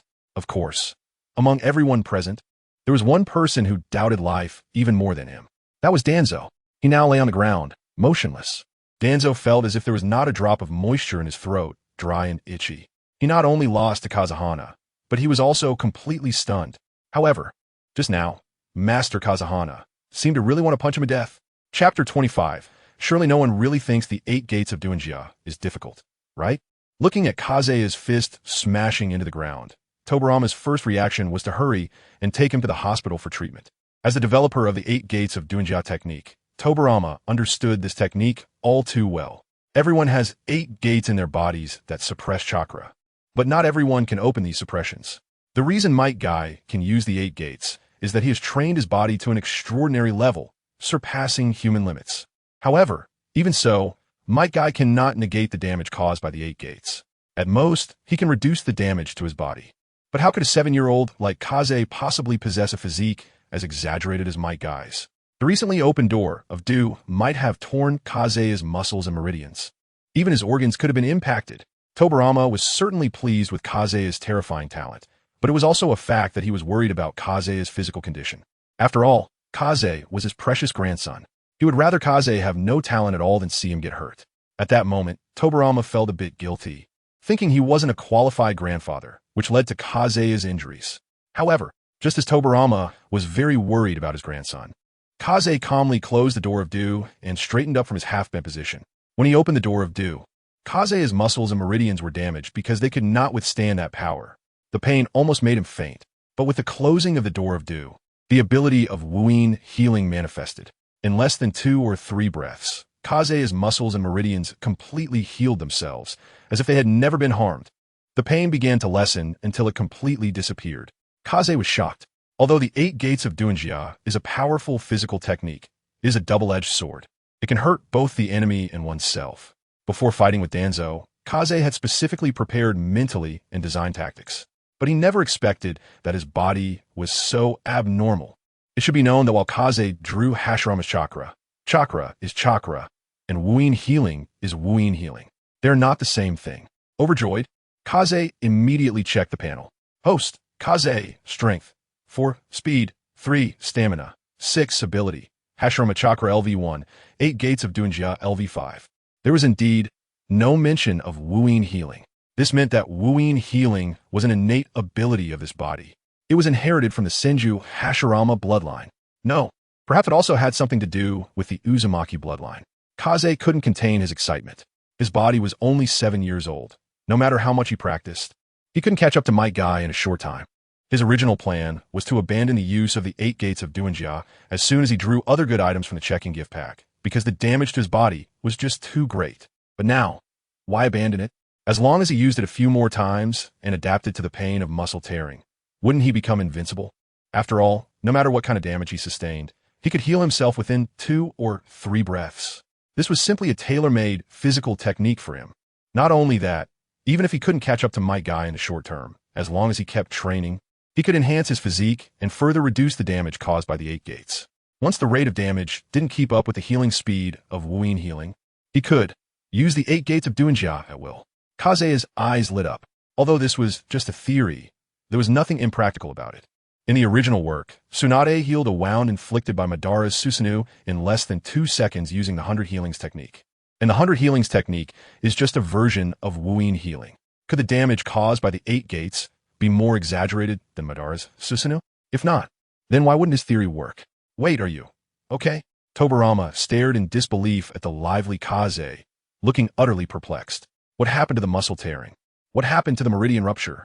What happened to the damage caused by the 8 gates? Why does this kid seem like nothing is wrong? What exactly went wrong? Me? Kaze glanced back at the dumbfounded Tobirama and suddenly realized, oh, you mean the damage caused by the 8 gates? I didn't expect it to hurt this much. Kaze moved his arm a bit and casually added, but it's fine now. Tobirama? What do you mean it's fine now?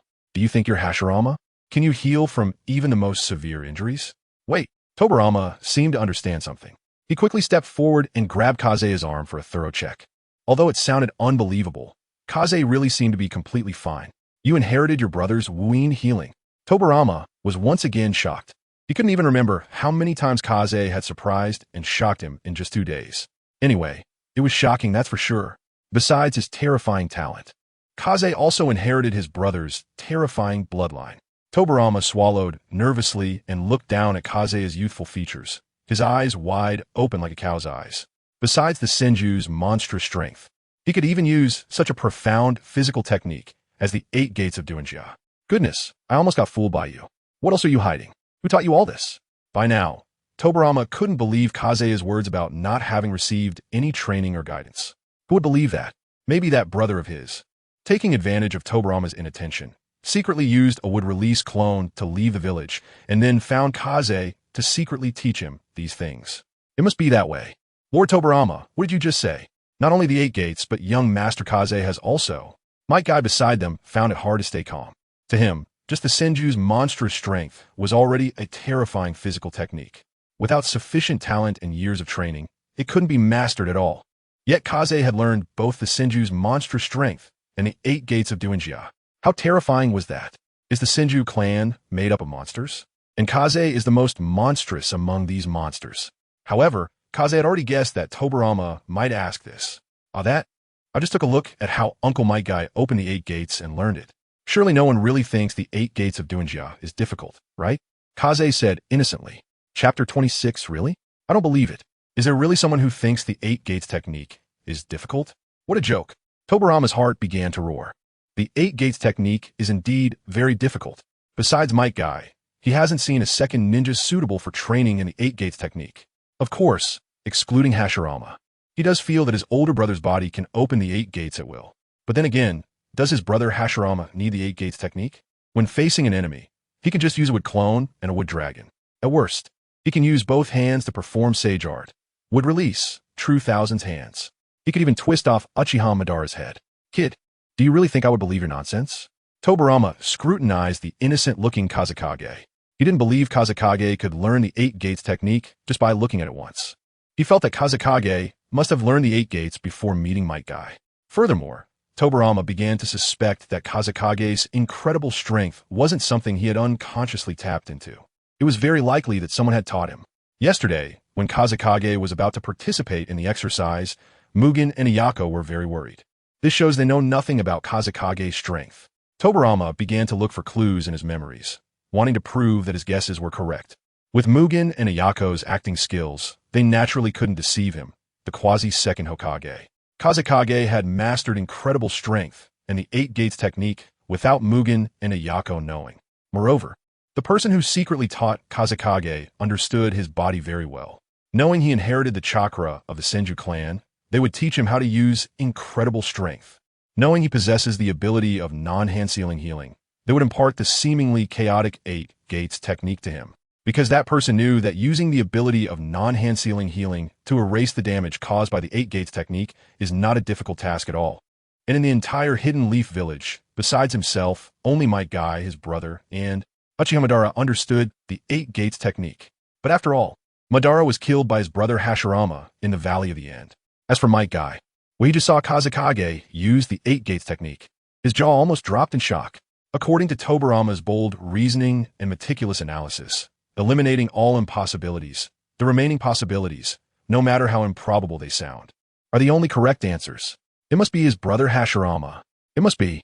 No wonder. Tobirama suddenly recalled that when Kazekage first returned to the village, his brother Hashirama said, "No wonder he is the grandson of Senju Hashirama. He has such spirit." Tobirama, how about a bet? My grandson will definitely become a Hokage, even more outstanding than me in the future. Although his brother had a gambling personality, he had never won against him even once. Tobirama still remembers a bet his brother made with him, saying that Izuna was Madara's brother, a rare genius of the Uchiha clan. He started using the Manjiki Sharingan at a young age. You could never be his match. If you encounter him on the battlefield, you could just give up the mission. And what happened? Wasn't he the one who took him down using Flying Thunder God? Speaking of which, his brothers seem to have always had a superstition about the Uchiha clan, thinking they were very strong. For example, during that time in the Valley of the End, Hashirama arranged everything in advance when he went to duel with Madara. If he didn't come back, Tobirama would be the second Hokage. He even entrusted his sister-in-law Mito to him for safekeeping. Then he boasted that Uchiha Madara, with his eternal Manjiki Sharingan, could sweep away a mountain with a single blow of his complete Susanoo. And this time, he even captured the Nine Tails, controlling it with the Sharingan. The current Uchiha Madara is probably the strongest man in the ninja world. And what happened? When his brother returned, not only was he unharmed, but he also brought back Madara's corpse and the sealed Nine Tails. Did his brother not realize that his own strength was stronger than the combined power of the Uchiha clan? I understand now. This was actually a scheme by his brother to win a bet against me. Tobirama took a deep breath and slowly exhaled. He felt his analysis was perfect. To be honest, Kazekage, I have already seen through the secret you are hiding. Tobirama's eyes widened like a bull's, staring intently at Kazekage's innocent face, as if he really had seen through his secret. It wasn't that his brother secretly taught Kazekage. Could it be that he obtained some kind of cheat? Just by clicking confirm, he could instantly learn the Senju's incredible strength and the Eight Gates technique? Don't joke around. How could such a thing exist in this world? So, it must be Senju Hashirama. It must be. Do you really want me to be honest? Kazekage tilted his head and asked. Otherwise? Tobirama replied impatiently. The eyes of the others also focused on Kazekage, waiting for his truth. Well, since that's the case, I have nothing to hide.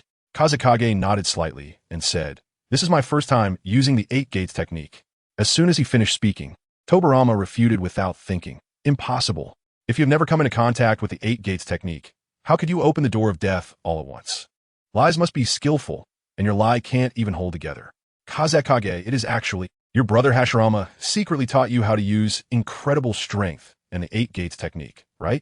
Tobirama stated emphatically, revealing this shocking truth. The people present widened their eyes in disbelief, gasping, while also finding this explanation quite reasonable. Yes, no one wants to believe that Kazekage mastered the Eight Gates technique without any training. Taijutsu, unlike ninjutsu or jinjutsu, requires long-term hard training to master. There are no shortcuts. Might Guy, a seasoned expert in taijutsu, began to explain.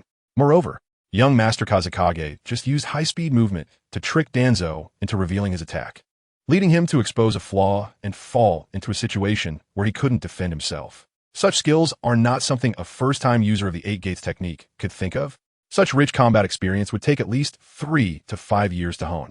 Looking at the entire ninja world, even the most outstanding taijutsu genius cannot reach your current level in a short time. Might Guy's statement was indeed correct. Tobirama agreed. In Might Guy's view, combat experience is actually a form of muscle memory that must be accumulated over years to form gradually. Based on my analysis, young Master Kazekage, you have been in contact with taijutsu for at least 2 years. Am I right? Might Guy said confidently, and, of course, even if it took 2 years to reach your current level, you would still be an unparalleled super genius in the entire ninja world. 2 years, Tobirama exclaimed, realizing that his guess matched perfectly. Kazekage had left the Hidden Leaf Village for exactly 2 years. What does this mean? It means that his brother Hashirama secretly went out to teach Kazekage during these 2 years. You little brat, I almost got fooled by you. Tobirama couldn't help but sigh. Kazekage looked at Tobirama and Might Guy in confusion, unable to help but complain in his heart. Please stop making assumptions. I'm really telling the truth. Chapter 27 Actually, I'm fine. Looking at the delusions he had conjured up, Tobirama was astonished. Might Guy was astonishingly convincing. If it weren't for his own knowledge of the truth, he might have believed it. From any angle, Might Guy's analysis showed no flaws whatsoever. Beside him, Tobirama wore an expression that clearly showed he was convinced. It's worth noting that Might Guy was a master of physical techniques himself. His current level was enough to open the sixth gate, the Gate of Joy. He was a strong warrior, even Tobirama highly acknowledged. Otherwise, he wouldn't have arranged for Might Guy to be Kazekage's physical technique teacher. According to my deductions, young Kazekage probably came into contact with the Eight Gates when he was about 5 years old. Might Guy's white teeth shone brightly. He was quite confident in his deduction. Kazekage looked awkward, unsure of what expression to wear at this moment. Should he go along with Might Guy's words? Had he secretly studied superhuman strength and the Eight Gates during the 2 years away from the village? But who taught him? It couldn't have been Hashirama, who secretly found him and forced him to train, right? Such a lie would be exposed as soon as Tobirama confronted Hashirama. Moreover, Kazekage didn't feel he needed any lies. What was his identity? He was the grandson of the God of Shinobi. He walked the path of a bloodline genius. Who could possibly attack him out of jealousy for his talent? Hashirama and Tobirama couldn't kill him. However, Might Guy's astonishment didn't stop there. Even if Kazekage had come into contact with the Eight Gates at 5 and mastered the Door of Death in just 2 years, he would still be an unparalleled genius in this world. Might Guy gave Kazekage a thumbs up. As a member of the Might family, they all shared a characteristic: no darkness in their hearts, only overwhelming sunshine. While Might Guy was shocked by Kazekage's talent, he felt no jealousy. To him, Kazekage was Kazekage, and Might Guy was Might Guy.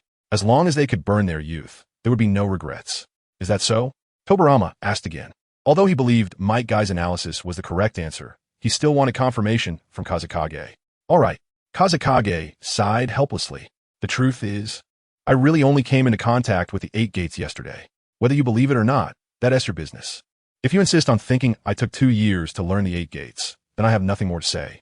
Kazekage shrugged, looking disinterested in arguing. He suddenly felt that he was not facing his second grandfather, but rather his girlfriend, who was demanding an explanation while shaking her head, saying, I don't want to hear it. What could he do? He was also quite desperate, but this was the truth. Kazekage, indeed, took only a day. No, to be precise, it was a moment. He drew it from a Sannin gift pack. Of course, let us not mention that the Sannin system was the foundation of Kazekage's existence in this world and his biggest secret. Even if he were to reveal everything, no one would believe his nonsense. Just like now, no matter how he explained, it was useless. Tobirama didn't believe him at all. So you mean to say you just glanced at Might Guy's demonstration yesterday and spent the whole night learning it? Tobirama pressed on. Yes, Kazekage nodded vigorously. That's impossible. Tobirama said emphatically to learn the 8 gates in one night. Why don't you say you also learned superhuman strength in a day? But I really did learn superhuman strength in just one day. Kazekage sighed in exasperation. Fine, Lord Tobirama. If you insist on thinking that way, I can't help it. Perhaps in your eyes, superhuman strength and the 8 gates are both extremely difficult physical techniques to cultivate. But for me, they are really very simple. In the future, you will likely be even more shocked by what I can do.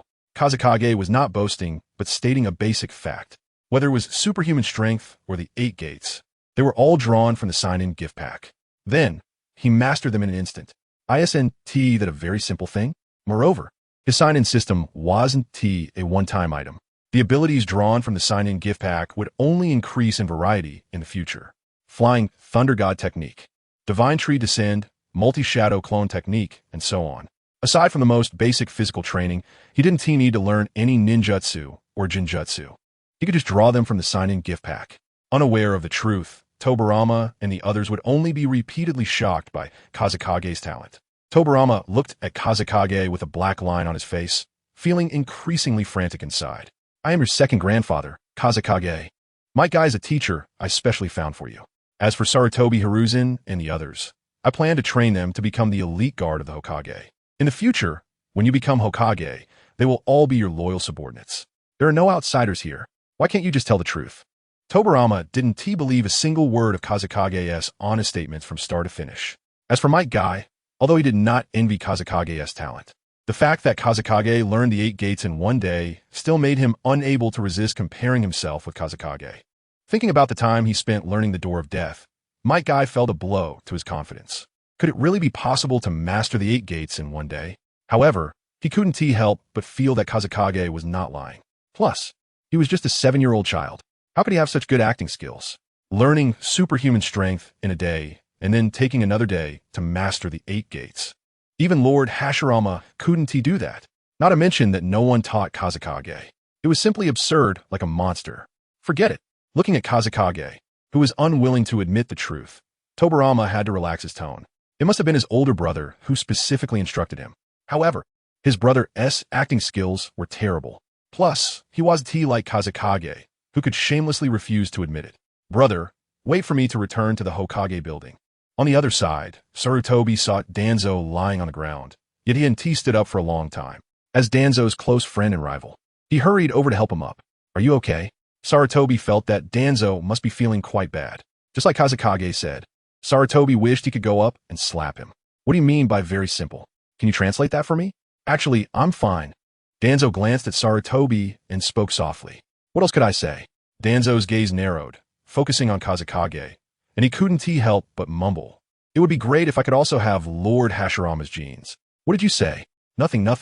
Danzo shook his head at Sarutobi, suppressing this thought. Chapter 28, I swear I will always protect you. Toanzo stared blankly at the back of Kei's case. The sense of frustration made him feel extremely depressed. He looked down, and what met his eyes was the ground shattered by Kei's punch. If that punch had hit him, it would probably not have been as simple as breaking a few ribs. If things went wrong, he might have been killed by Kei's punch. Tobirama's intervention had already proven this point. If that punch wasn't life-threatening, why would he have had to stop the match? But on the other hand, what kind of grudge did this little brat Kei's have against him? Was it really necessary to beat him up like that? Sigh. Towanzo shook his head helplessly, a bitter smile appearing at the corner of his mouth. Is this Keisuke, who inherited Lord Hashirama's genes, really like a monster? Compared to Keisuke's genius. What Towanzo envied more was his bloodline. If Keisuke hadn't inherited Hashirama's chakra, could he have unleashed such astonishing brute strength? If he hadn't inherited Hashirama's no-hand seal healing, could he withstand the damage caused by the 8 gates? Absolutely not.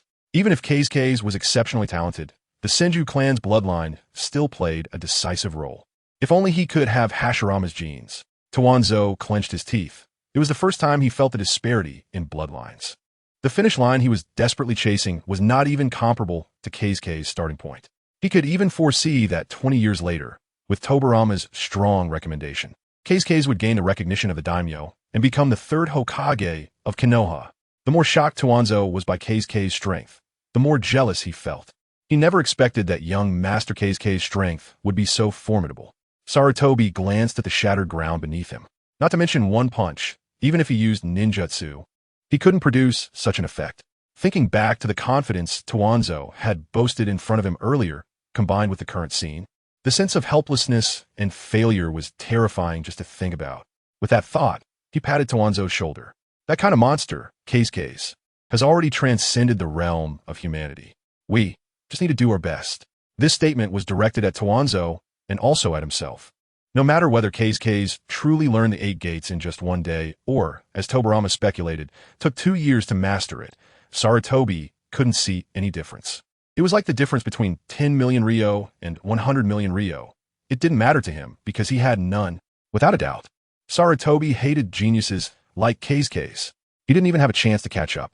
It was like a big mountain standing in front of him, blocking all the scenery ahead. Koharu was the second to walk to Towanzo's side and softly comfort him. Towanzo, don't put psychological pressure on yourself. In that battle just now, regardless of who among us had been in that position, the result would probably have been the same. Yin and Kaze nodded vigorously.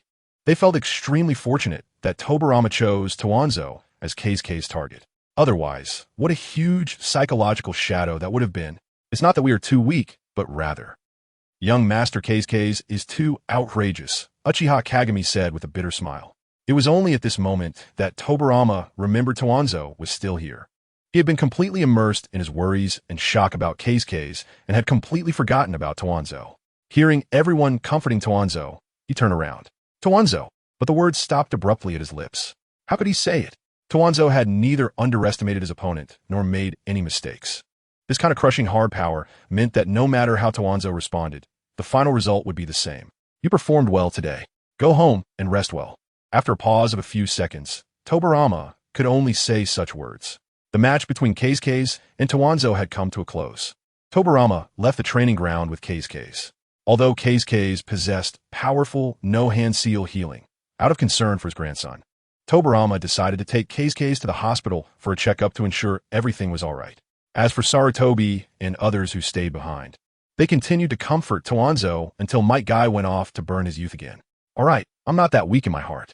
Towanzo interrupted the others' consolation and said seriously, word by word, but if anyone dares to spread today's events, I, Shimura Towanzo, will definitely not let them go. Despite Towanzo's deep acknowledgement of Keisuke's bloodline, talent, and strength, losing to a 7-year-old child would still be treated as an embarrassing history forever sealed away. On the other side, Tobirama took Keisuke to Konoha Hospital. To be on the safe side, Tobirama decided to conduct a comprehensive checkup on Keisuke's body. Keisuke naturally would not refuse. Since coming to this world, he really hadn't undergone a physical examination. Although he inherited Hashirama's no-hand seal healing, being cautious never hurt. However, Keisuke chose to walk alongside Tobirama instead of being carried by his granduncle. After all, he was only 7 years old physically, but was a 20-year-old adult mentally. Being carried was not something he would consider. Keisuke. Just as the two were about to walk into the street, Tobirama's right hand reached into his robe, pulled out a black kunai, and handed it to Keisuke. I didn't expect you to defeat Towanzo, and I wasn't prepared. So, I'll give this to you as a reward for defeating Towanzo. Tobirama, who usually had a tough attitude, spoke in an unexpectedly gentle tone at this moment. This caught Keisuke off guard. He took a closer look at the kunai, which gleamed with a brand new metallic luster. It was clear that this kunai had been carefully selected by Tobirama. The handle was wrapped in cloth, and it was engraved with the Flying Thunder God techniques pattern. If Keisuke hadn't watched Naruto before crossing over, he might not have noticed this detail. Thank you. Keisuke politely responded and then put away the kunai. Although to others, this might just be a kunai, Keisuke understood that it contained Tobirama's feelings for him as a grandson. In fact, it was indeed so.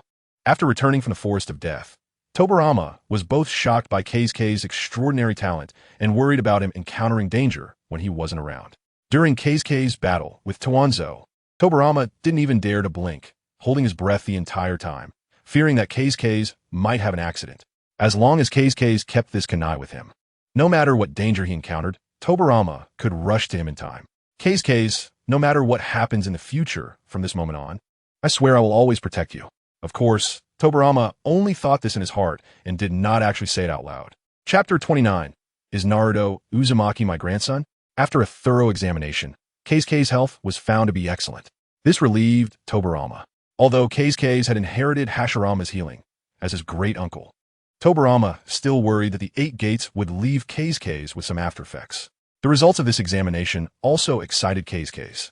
It not only demonstrated the power of healing, but also meant that he could use the 8 gates in battle. The 8 gates technique was practically tailor-made for me right now. However, just as Keisuke was about to leave the hospital to go home for a meal, Tobirama's expression suddenly became serious. Keisuke, come with me, Tobirama said in a low voice, then walked out of the medical room without waiting for Keisuke's reaction. Keisuke was somewhat surprised by Tobirama's change. Could he be planning to question me again about secretly learning the 8 gates? Keisuke thought to himself. Perhaps Tobirama felt it was inappropriate to speak the truth in front of so many people earlier, but everything I said was the truth. While silently complaining, Keisuke followed him. Tobirama didn't walk far, but leaned against the hospital corridor to wait for Keisuke. When he saw Keisuke catch up, Tobirama turned and walked forward. He stopped at the end of the corridor, turned around, and looked down at Keisuke's youthful face. Keisuke, have you ever thought about becoming a ninja? Tobirama asked, lowering his voice. He really liked Keisuke. If there ever came a day when he needed to buy time for Keisuke to escape, he would not hesitate to block all enemies without saying a word, especially considering the talent Keisuke had shown. In Tobirama's eyes, he was undoubtedly the best successor. Moreover, Tobirama was no longer young. The vigor of his youth had long since faded. His brother Hashirama's responsibility was to end the Warring States period and establish the ninja villages. His own responsibility was to improve the village's systems, establish a ninja school, and train the next Hokage. As for bringing Konoha to its peak, that was the responsibility of the third Hokage. At the age of understanding, Tobirama increasingly recognized the saying, a generation can only do what a generation can do. Originally, Tobirama had planned to train Tsurutobi Hiruzen to be the next Hokage, with Danzo, Koharu, and In taking over Konoha's politics, and Uchiha Kagami taking over the police force. However, Keisuke's appearance disrupted all of Tobirama's plans. In terms of both background and talent, Keisuke was far superior to Sarutobi. Moreover, they were not far apart in age, so there was no need for a significant gap. But no matter what, the necessary procedures still had to be followed. Suddenly appointing someone who was not even a ninja and had not appeared in the public eye to be Hokage would create obstacles in managing Keisuke. After careful consideration, Tobirama said this very seriously. To be honest, I never thought about it. Keisuke shook his head without hesitation. Before Tobirama asked him, he had never thought about becoming a ninja. Tobirama frowned, clearly disappointed with Keisuke's answer. I set a goal for myself to become Hokage by the age of 20. Keisuke said earnestly. In terms of identity, the first Hokage is my grandfather, the second Hokage is my great-uncle, the fifth Hokage is my biological sister, and the seventh Hokage has the surname Uzumaki, which is a distant relative of the Senju clan. It would be inappropriate for me to call the seventh Hokage my grandson, right? Wait, if that's the case, then Uzumaki Kushina should count as my unborn niece. So it seems reasonable for me to call the fourth Hokage my nephew-in-law. Good heavens. The first, second, fourth, fifth, and seventh Hokage are all related to me. In terms of background, who can have roots as solid as mine? In terms of strength with the system in my hands, who dares to compare their talent with mine? By head? Therefore, Keisuke does not find his goal of becoming Hokage at 20 to be outrageous at all. Looking at Keisuke, who was unabashedly proclaiming he would become Hokage at 20, Tobirama couldn't help but laugh. You truly are my Senju, Tobirama's grandson. What ambition! However, I think with your talent, it shouldn't take that long. Within 10 years, you will surely be Hokage. Of course, Tobirama only thought this in his heart and didn't say it out loud. Because K's is already quite inflated as it is. If I praise him further, he might just float up to the sky. This wouldn't be good for a child's psychological growth. Tobirama half squatted down and reached out his heavy palm to affectionately pat K's head. If you want to become Hokage, you must first gain everyone's recognition. Becoming a ninja is an even more important step. If you really want to become Hokage, then try to become a true ninja first. In Tobirama's view, a qualified successor could never slack off. Therefore, goals are extremely important, not the long-term goal of becoming Hokage. Such an abstract goal could instead lead people to see no hope, doubting whether their efforts were worth it. K's needed some short-term goals. For example, the goal of defeating Danzo before, the goal of becoming a genin, and the goal of being promoted to chunin, and so on. How do I become a ninja? Do I go to school? K's inquired. With his current strength, going to ninja school would probably be a downgrade. Not to mention peers. Even the teachers at the ninja school would be no match for him. Going there would be a waste of time. In fact, Tobirama thought the same. He shook his head, imagining K's unleashing a chakra burst that sent all the children flying away. What a disaster. This time, I'll give you a month. As long as you can force Might Guy to use his full strength within a month, I'll let you become a genin. Force Might Guy to use his full strength? K's blinked. He wasn't sure how strong Might Guy was at full strength, but Tobirama had seen his current full strength. This meant that in Tobirama's perception, even with the 8th gate open, he was still not Might Guy's opponent. Exactly, Tobirama nodded, further explaining. Don't underestimate Might Guy, just because he is a chunin like Danzo. Their strengths are worlds apart. Might Guy is a chunin because he is not good at using ninjutsu or jinjutsu. So many tasks are unsuitable for him to execute. This led to Might Guy's low score. Tobirama paused and explained to K's that ninjas survive by taking on missions to provide him with a conceptual understanding of ninjas. And your next goal is to make Might Guy fight at full strength. This is your graduation exam. Chapter 30. The fragrance after graduating from the ninja school. One can become a genin as long as they pass the assessment conducted by a genin. After completing enough missions, they can participate in the chunin selection exam held twice a year. Passing the chunin exam allows them to be promoted to chunin. As for the gap between chunin and genin, it requires not only completing a certain number of missions, but also gaining recognition from the higher-ups of Konoha. However, due to his lack of proficiency in ninjutsu and jinjutsu, Might Guy has had difficulty completing many missions. Therefore, his contributions to the village have always been insufficient. So how can we push him to give his all? Kazahana asked. He didn't like this ambiguous question without a standard answer. As long as you can force Might Guy to open the 6th gate, you pass, Tobirama said after serious contemplation. In Tobirama's subconscious, he had already concluded that Kazahana had secretly studied the 8 gates for 2 years. He imagined that the one who taught him was his older brother Hashirama. So, for Tobirama now, he felt that Kazahana must know what the 6th gate was all about. He did not emphasize the finer details regarding the 8 gates anymore. Might Guy's limit was the 6th gate, the view gate.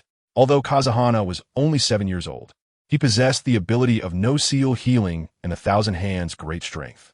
Forcing Might Guy to open the view gate was not impossible. Tobirama murmured to himself in anticipation of Kazahana's performance a month later. As for this month, you will need to accept training from Might Guy. Tobirama added after a moment of thought. Tobirama highly recognized Might Guy's taijutsu. He even believed that in the field of taijutsu, no one in the village could compare to Might Guy. Having him as Kazahana's taijutsu teacher was undoubtedly the best choice. I understand, Kazahana nodded slightly. If it were just the view gate, even if I don't get practical rewards next time, it wouldn't be without opportunity. Moreover, based on the cooldown pattern of the sign-in system, I can sign in at least twice in a month. Not to mention just forcing Might Guy to open the view gate. Defeating him isn't impossible either. If Might Guy's full strength is the 7th gate, the shock gate, and I haven't drawn any powerful ninjutsu, I might really have no chance.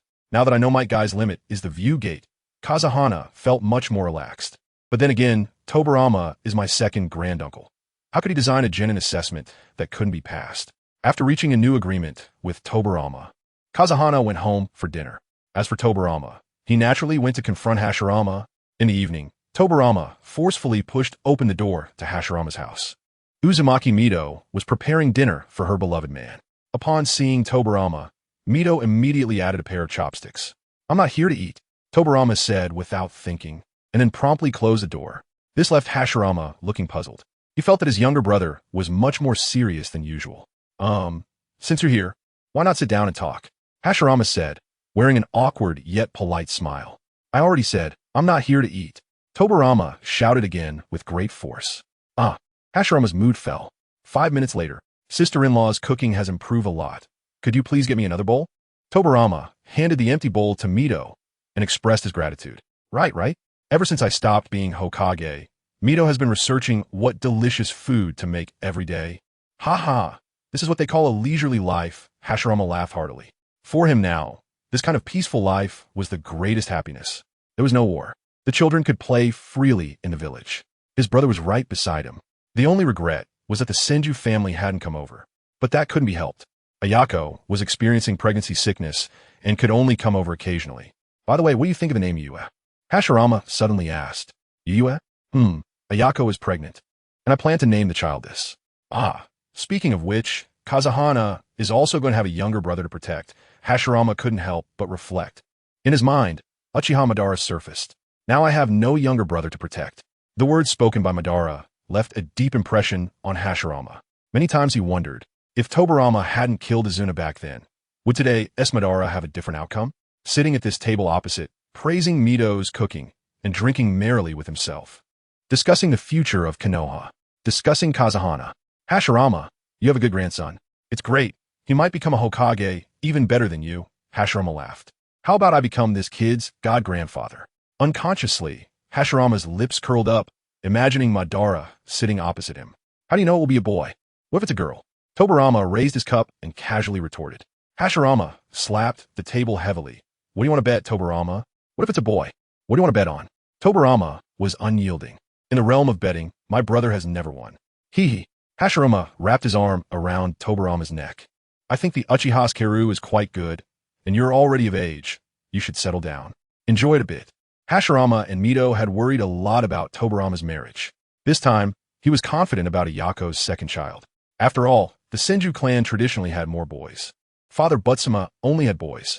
This could be considered a good gene of the Senju clan. In other words, Tobirama was tricked by his own brother. At least that's what Hashirama thought.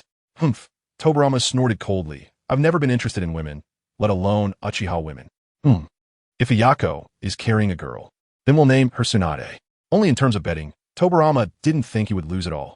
As for the girl named Uchiha Keru, Tobirama had some impression of her. She was the youngest daughter of the Uchiha clan leader, who graduated from the ninja school and was promoted to Chunin in just 3 years. Promoted to Chunin in 3 years? Isn't she only 16? Brother, that Keru is only 16 this year, right? Tobirama shot a fierce glare at Hashirama. Forget it, let's not talk about this. Seizing the moment before Hashirama could speak, Tobirama simply changed the subject. Brother, did you teach Kazahana the 8 gates? Teaching him the 8 gates at just 7 years old is really too reckless. Even if he inherited your no-seal healing, it's still too reckless. From now on, I hope you won't do similar things again. I will take responsibility for Kazahana's training. Tobirama highly recognized Hashirama's strength, but when it came to teaching the next generation, he really couldn't be at ease. He even thought that Hashirama was being very reckless. However, upon hearing Tobirama's inquiry, Hashirama was filled with questions. No seal healing? 8 gates? What kind of nonsense is this? Wait, you said Kazahana inherited my no-seal healing and learned the 8 gates? Hashirama's eyes widened in disbelief, his mouth forming an O shape. He couldn't help but reach out to touch Tobirama's forehead. Tobirama, you're not running a fever, are you?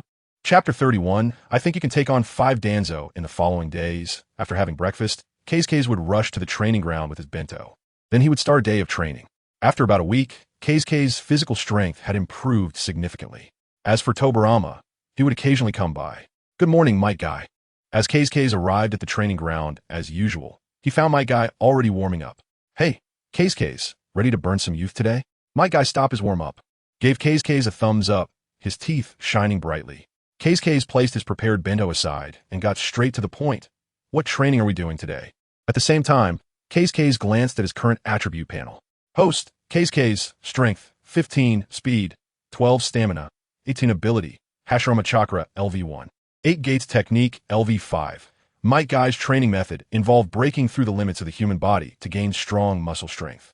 Although this training method seemed no different from self-harm to some, it must be admitted that, once one adapted to this training method, the growth effect will be very obvious. In just over a week, K's had roughly doubled his stats. It's no exaggeration to say that although K's was currently in the body of a 7-year-old child, his attributes in all aspects were already comparable to those of a 12-year-old genin. Of course, K's rapid progress was due to the fact that he had not undergone any training prior to this. It was like a person with a lot of weight losing weight. At the beginning, any movement would cause a rapid decrease in weight. Once the weight reached a certain value, further weight loss would become very slow. Might Guy's expression suddenly became serious. Today's content was different from usual. Different from usual? Yes. Might Guy nodded. You felt it too, right? After these days of training, your physical strength has taken a qualitative leap. Now, even without the ability of non-printed healing, you can withstand the damage caused by the 7th gate. Might Guy naturally couldn't see K's data panel. He could only make rough inferences based on his experience. The key was that Tobirama's graduation exam for K's was not communicated solely to K's. Tobirama had already shared his thoughts about making K's a ninja with Might Guy. And Might Guy was very optimistic, without a hint of darkness. He understood that Tobirama's goal was not to discourage K's, but to cultivate him into an excellent ninja. If he only used ordinary training methods to train K's, then in a month, he could forget about passing this assessment. So I think it's about time to let you get into practical training. Might Guy said emphatically. Practical training? Exactly. K's, I will be your opponent. Might Guy said seriously. Hearing this, K's not only did not shrink back, but instead his eyes lit up. Now that he had Might Guy, a master of physical techniques, as his sparring partner, K's was thrilled. Come on, Might Guy. Wait a minute. K's, I haven't finished yet. Might Guy immediately called for a stop. Before we start, I have a few rules to explain. Rules? K's tilted his head and asked. Yes, because of your non-printed healing. Your body is more compatible with the 8 gates than mine. The amount of chakra you possess is also quite impressive, which means you can adapt to the 1st gate as your norm. Might Guy had been contemplating this issue for the past few days. Because of the unusual amount of chakra, once K's opened the 1st gate, he wouldn't feel extremely fatigued like Might Guy did after maintaining it for a while. Moreover, the 1st gate was the last safe zone of the 8 gates, so it wouldn't damage the muscles or organs. So is there a possibility to let K's fully utilize this advantage and make the 1st gate his norm? Unlike ordinary people like him, who had to consider various factors and use the 8 gates with caution, K's could immediately open the 1st gate as soon as he entered combat mode. Might Guy roughly explained his thoughts. Although the process of turning theory into reality would be very tough, he felt it was necessary to give it a try. In the upcoming spar, I hope you can maintain the 1st gate while fighting. Also, you can use the Senju's immense strength as you wish. After listening to Might Guy's thoughts, K's recalled an anime he had watched before crossing over. Dragon Ball. In it, the protagonist Goku suggested a similar training method when teaching his eldest son Gohan. The only difference was that Goku wanted Gohan to adapt to a state called Super Saiyan Stage 1. Might Guy was talking about the 1st gate. However, the essence of the two was actually not much different. To adapt to the 1st gate state and make it the norm, K's took a deep breath. He had never thought about this before. No, he hadn't considered it. Even with the premise of having seen Dragon Ball, he still overlooked this training method. Instead, Might Guy deduced the most suitable training for himself based solely on the abilities of non-printed healing and chakra amount. Just this point alone was enough to prove his talent in physical techniques. I understand, Might Guy. In the upcoming practical training, I will maintain the 1st gate state throughout the spar with you. If there are no other questions, I think we can start now. K's said emphatically, his eyes becoming sharp. Ha, good spirit. K's, just bring it on. Might Guy loosened up his muscles and prepared himself. Although his overall strength was not as good as Lord Tobirama's, he was still quite formidable in physical techniques. If you think of me as Danzo, you might be in for a rough ride. Indeed, with Might Guy's current strength, he could at least take on 5 Danzo.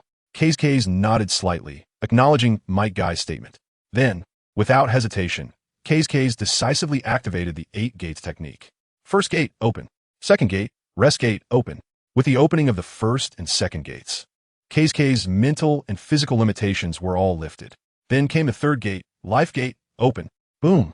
A wave of energy swept out in all directions, forcing Might Guy to take a step back. K's skin began to flush, turning from white to red, radiating green energy all over. Might Guy, here I come. The ground beneath K's shattered as he charged forward. But Might Guy had no intention of fighting K's in a normal state. Then I will too. 8 gates. Open. Chapter 32. The doorway of observation in the dark, the kunai clashed, creating sparks of metal. Danzo and Sarutobi exchanged a glance and immediately jumped back, separating from each other. During this backward jump, both of them simultaneously formed hand seals. Wind release, vacuum wave. Wind release, vacuum wave. Sharp gusts similar to a sickle's blade were expelled from Danzo and Sarutobi's mouths, flying forward. Bang, bang, bang. Several wind blades collided with each other, producing a series of loud noises and generating a strong wind pressure that spread outwards. Danzo and Sarutobi landed on their heels simultaneously. You've gotten stronger, Danzo. Sarutobi, relaxing from combat mode, praised Danzo's performance. TCH, you deliberately used the same technique as me. You're still as cunning as ever. Danzo stored his kunai in his ninja tool pouch. The different attributes of chakra counteract each other. If Sarutobi had used fire release just now, his situation would have become very dangerous. Am I still inferior to Sarutobi in strength? Danzo couldn't help but reflect. Compared to that monster, Kazahana, the gap was even greater. Since the day he lost to Kazahana, Danzo, Sarutobi, Kagami, Koharu, and Keisuke have been conducting practical training every day. Despite Kazahana's terrifying talent, making it feel hopeless to catch up, Danzo and the others didn't want to fall too far behind. Danzo, Sarutobi, your movements during the match were excellent, but as the wielder of the Sharingan, Kagami naturally took on the task of reviewing the match.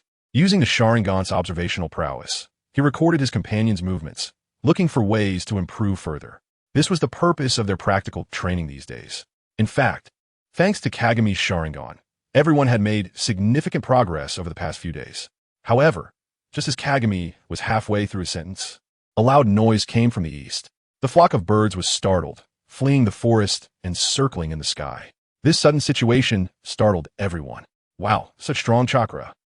Sarutobi, possessing sensory abilities, immediately began to sense. It's Kazahana. He's in a fight. Sarutobi exclaimed. These days, the land in Konoha village was being developed, and there were very few areas where practical training could be conducted without disturbing others. Sarutobi and the others were only tens of meters away from where Kazahana was training. Sometimes, they would even encounter Kazahana running with Might Guy. It was just that, during this time, Kazahana had been focused on physical training, so Sarutobi and the others hadn't paid much attention. Kazahana is fighting? With whom? Danzo and Kagami spoke in unison, but images of certain someone had already appeared in their minds. Might Guy, it's Might Guy. He has opened the 8 gates.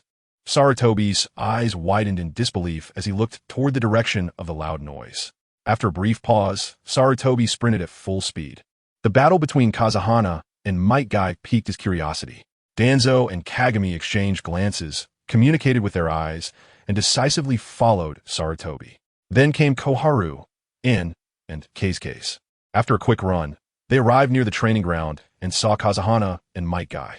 Their bodies were flushed and glowing green, clearly in the state of having opened the 8 gates. On the battlefield, 2 green figures rushed toward each other, exchanging blows with intense ferocity. Every time Kazahana and Might Guy's fists and feet collided, powerful air currents were generated, spreading outwards. The ground cracked in layers, with spiderweb-like fissures everywhere. One couldn't help but wonder what the point was of Lord Tobirama fixing the training ground earlier. However, seeing this scene, Sarutobi and the others were all wide-eyed, staring intently at Kazahana, not daring to blink. Because his speed was simply too fast, a slight blink would require more energy to recapture the scene. Uchiha Kagami immediately activated his Sharingan to observe. Is it just my illusion, or does it feel like Kazahana has become stronger than a few days ago? Kagami couldn't help but say. During his last match with Danzo, Kazahana's strength and speed were incomparable to how he was now. Yeah, Sarutobi nodded slightly, fully agreeing with Kagami's assessment. It must be the results of all the physical training these days. At that moment, Danzo's face turned ashen. He had thought that as long as he worked hard and trained diligently, he could catch up to Kazahana. Now it seemed that such thoughts were nothing but delusions. Kazahana not only possessed an incredibly terrifying talent, but also had not slackened in his efforts to grow stronger. Those who are more talented than you are working even harder than you. What use is your effort? With this thought, Danzo's right hand clenched into a fist tightly. The genes of Lord Hashirama. Huh, that chakra. Sarutobi suddenly froze. His gaze was focused on Kazahana and Might Guy, but he discovered a very familiar chakra behind the bushes. Lord Tobirama? Sarutobi's mouth slightly opened, recognizing the identity of the person through their chakra. Not only were they hiding in the bushes observing the battle, but even Lord Tobirama was secretly watching. In fact, Tobirama was well aware of Kazahana's daily training content. He knew today was the first day Kazahana was conducting practical training, so he came specifically to watch. Very good. Tobirama crouched behind the bushes, watching Kazahana with great interest. What surprised him the most was, Kazahana was not just fighting randomly. He was absorbing the experience gained from battling Might Guy, growing rapidly at a jaw-dropping speed. The key point was if Kazahana could truly make the 8 gates a regular part of his combat style, he would become unmatched in the field of taijutsu. Having Might Guy as Kazahana's taijutsu teacher was indeed the most correct decision. Whether it was Might Guy's speed or strength, both surpassed Kazahana's current abilities. This battle was essentially Might Guy holding back to allow Kazahana to acquire more taijutsu techniques. No matter how Tobirama viewed it, he felt that this training method was extremely suitable for Kazahana. However, Kazahana was unaware of all this. He could not sense others' chakras and was completely focused on the battle with Might Guy, having no time to consider the situation behind the bushes. At this moment, Kazahana was like a sponge, frantically absorbing various combat techniques from Might Guy. Right now, it seems I can use that technique, Kazahana murmured to himself, suddenly struck with an idea. Although both Hashirama and Tobirama possessed immense strength, one had unparalleled wood-release techniques, and the other mastered space-time ninjutsu. They never relied on brute strength to win in battle. In contrast, his sister Tsunade neither inherited their grandfather's wood-release nor knew Tobirama's ninjutsu. Thus, she developed the painful heavenly foot based on her brute strength. And now, it seemed he could also use that technique. Chapter 33. One step, and you might die during the battle with Might Guy. The combat skills of Feng became increasingly refined. Strictly speaking, the rewards Feng drew from the attendance gift pack were similar to a web game called DNF. Players can learn corresponding skills using skill points after reaching a certain level. Just like Feng drawing the 8 gates from the attendance gift pack, he could use this skill freely. However, learning a skill does not automatically make one a god-level player. The order of skill release, usage techniques, and positioning during combat are experiences that Feng could not gain from the attendance gift pack. To master these elements, he could only learn through practical training with Might Guy. At first, Feng could feel that Might Guy was holding back. Many of his attacks were merely gestures. For instance, Might Guy's steel fist could hover in a strange manner in front of his nose while maintaining a distance, then retract. This made Feng reflect. The powerful strength obtained from the attendance gift pack could deal with ninjas like Danzo, who were not as strong. However, when encountering equally strong opponents, his advantages could become disadvantages. Nevertheless, Feng's confidence was not diminished. Instead, it was unprecedentedly exhilarating. Although his body was that of a 7-year-old child, his mental age was that of an adult. Being able to recognize himself correctly and remain grounded was not a bad thing. On the contrary, being overly ambitious and having a floating mindset could lead to irreparable mistakes. Just like thinking that having Hashirama's chakra would allow him to overpower Hashirama himself. That was simply a dream. Obtaining Hashirama's chakra merely provided him the capital to become strong, not an instant transformation into a powerhouse. There is an essential difference between the two. Thinking of this, Feng's heart became extremely excited, his eyes revealing a fervent intensity. Thanks to this battle, teacher Might Guy, I have gained so much. Feng quickly separated from Might Guy, his right toes pressing against the ground, a tremendous force surging downwards, instantly shattering the intact earth into pieces. Not being arrogant is a good thing. Recognizing the gap is the first step forward. Right now, I am just an ordinary 7-year-old child. Feng shouted loudly at Might Guy, bending his knees and straightening them to maximize his explosive power, leaping into the air. Meanwhile, Might Guy had a face full of question marks. You call this ordinary? Do you have some misunderstanding about what ordinary is? What child can smash the ground into pieces with a punch? It's simply monstrous. Might Guy gasped. If it weren't for his combat experience far exceeding Feng's, he might have no chance of winning this battle. However, this growth rate was simply too exaggerated. At the beginning, Feng's skills were quite unrefined. He often overlooked defense when launching attacks, leaving many openings. Against a slow-reacting ninja like Danzo, it wasn't too much of a problem. But once he encountered a speed-type ninja, the openings Feng revealed would be fatal. However, what Might Guy never expected was that after just half an hour of combat, Feng seemed to have completely transformed. He transitioned from a clumsy child into a martial arts expert. His combat techniques, choices between offense and defense, all underwent qualitative leaps. If it weren't for that youthful face and body still belonging to Feng, Might Guy might have doubted whether he was fighting the same person. The change was simply astonishing. The current Feng seemed like a completely different person compared to moments ago. This rate of growth was what truly amazed Might Guy. No, it should be said that it was excessively astonishing. He never expected that in such a short time, Feng would grow to a level that made him feel strained. The initial ease had vanished, replaced by immense pressure. Although each gate had unique combat methods and techniques, with difficulty levels that would double, judging by Feng's growth rate. It wouldn't be long before he mastered them all and then surpassed me. Might Guy was profoundly shocked. The skills and experiences he had accumulated over more than 10 years were all learned by Feng in an extremely short time. This feeling left Might Guy with a sense of unspeakable emotions. However, when he thought about how Feng was his own disciple, Might Guy felt excitement again. While Might Guy was having these inner fluctuations and talking to himself, Feng recalled Tsunade's movements, leaping from the ground and using his incredible strength to gather a massive amount of chakra into his right leg.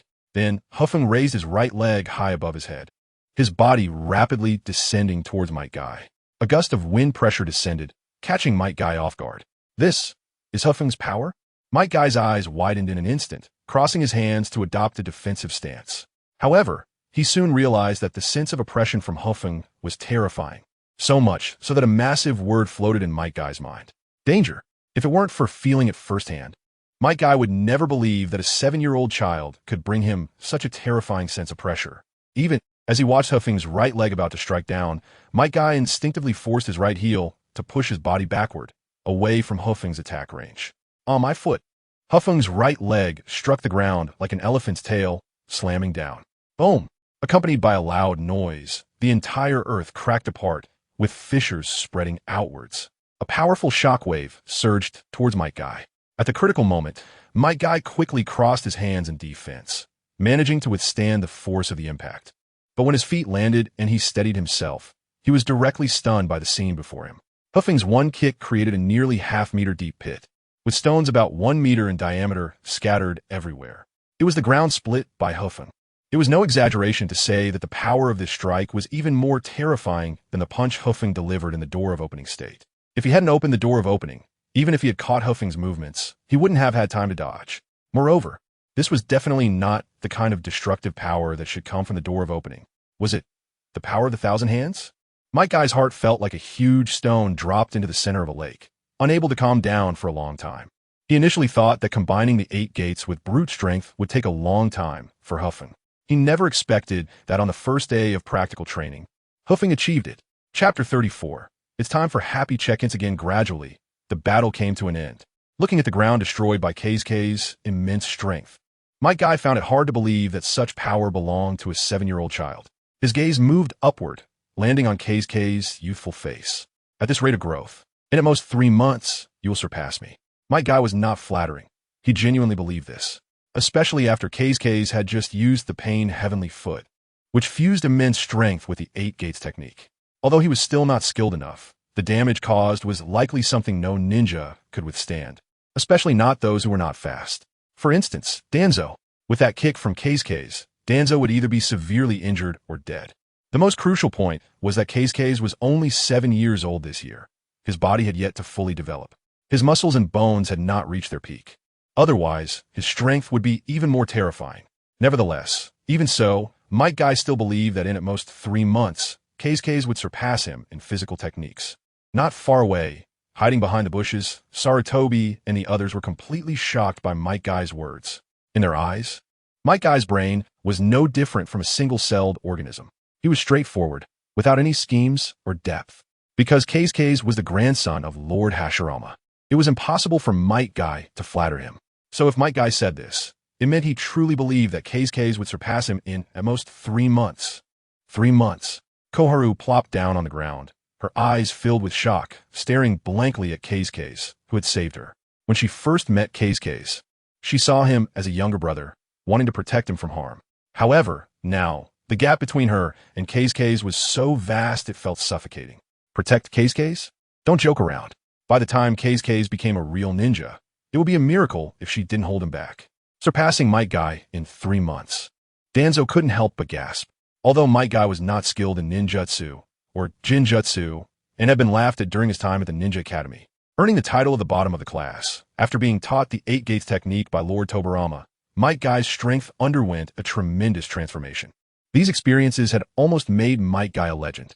It is no exaggeration to say that for those who knew Might Guy, they all believed his physical techniques were second only to Lord Hashirama and Lord Tobirama. Did I hear that wrong?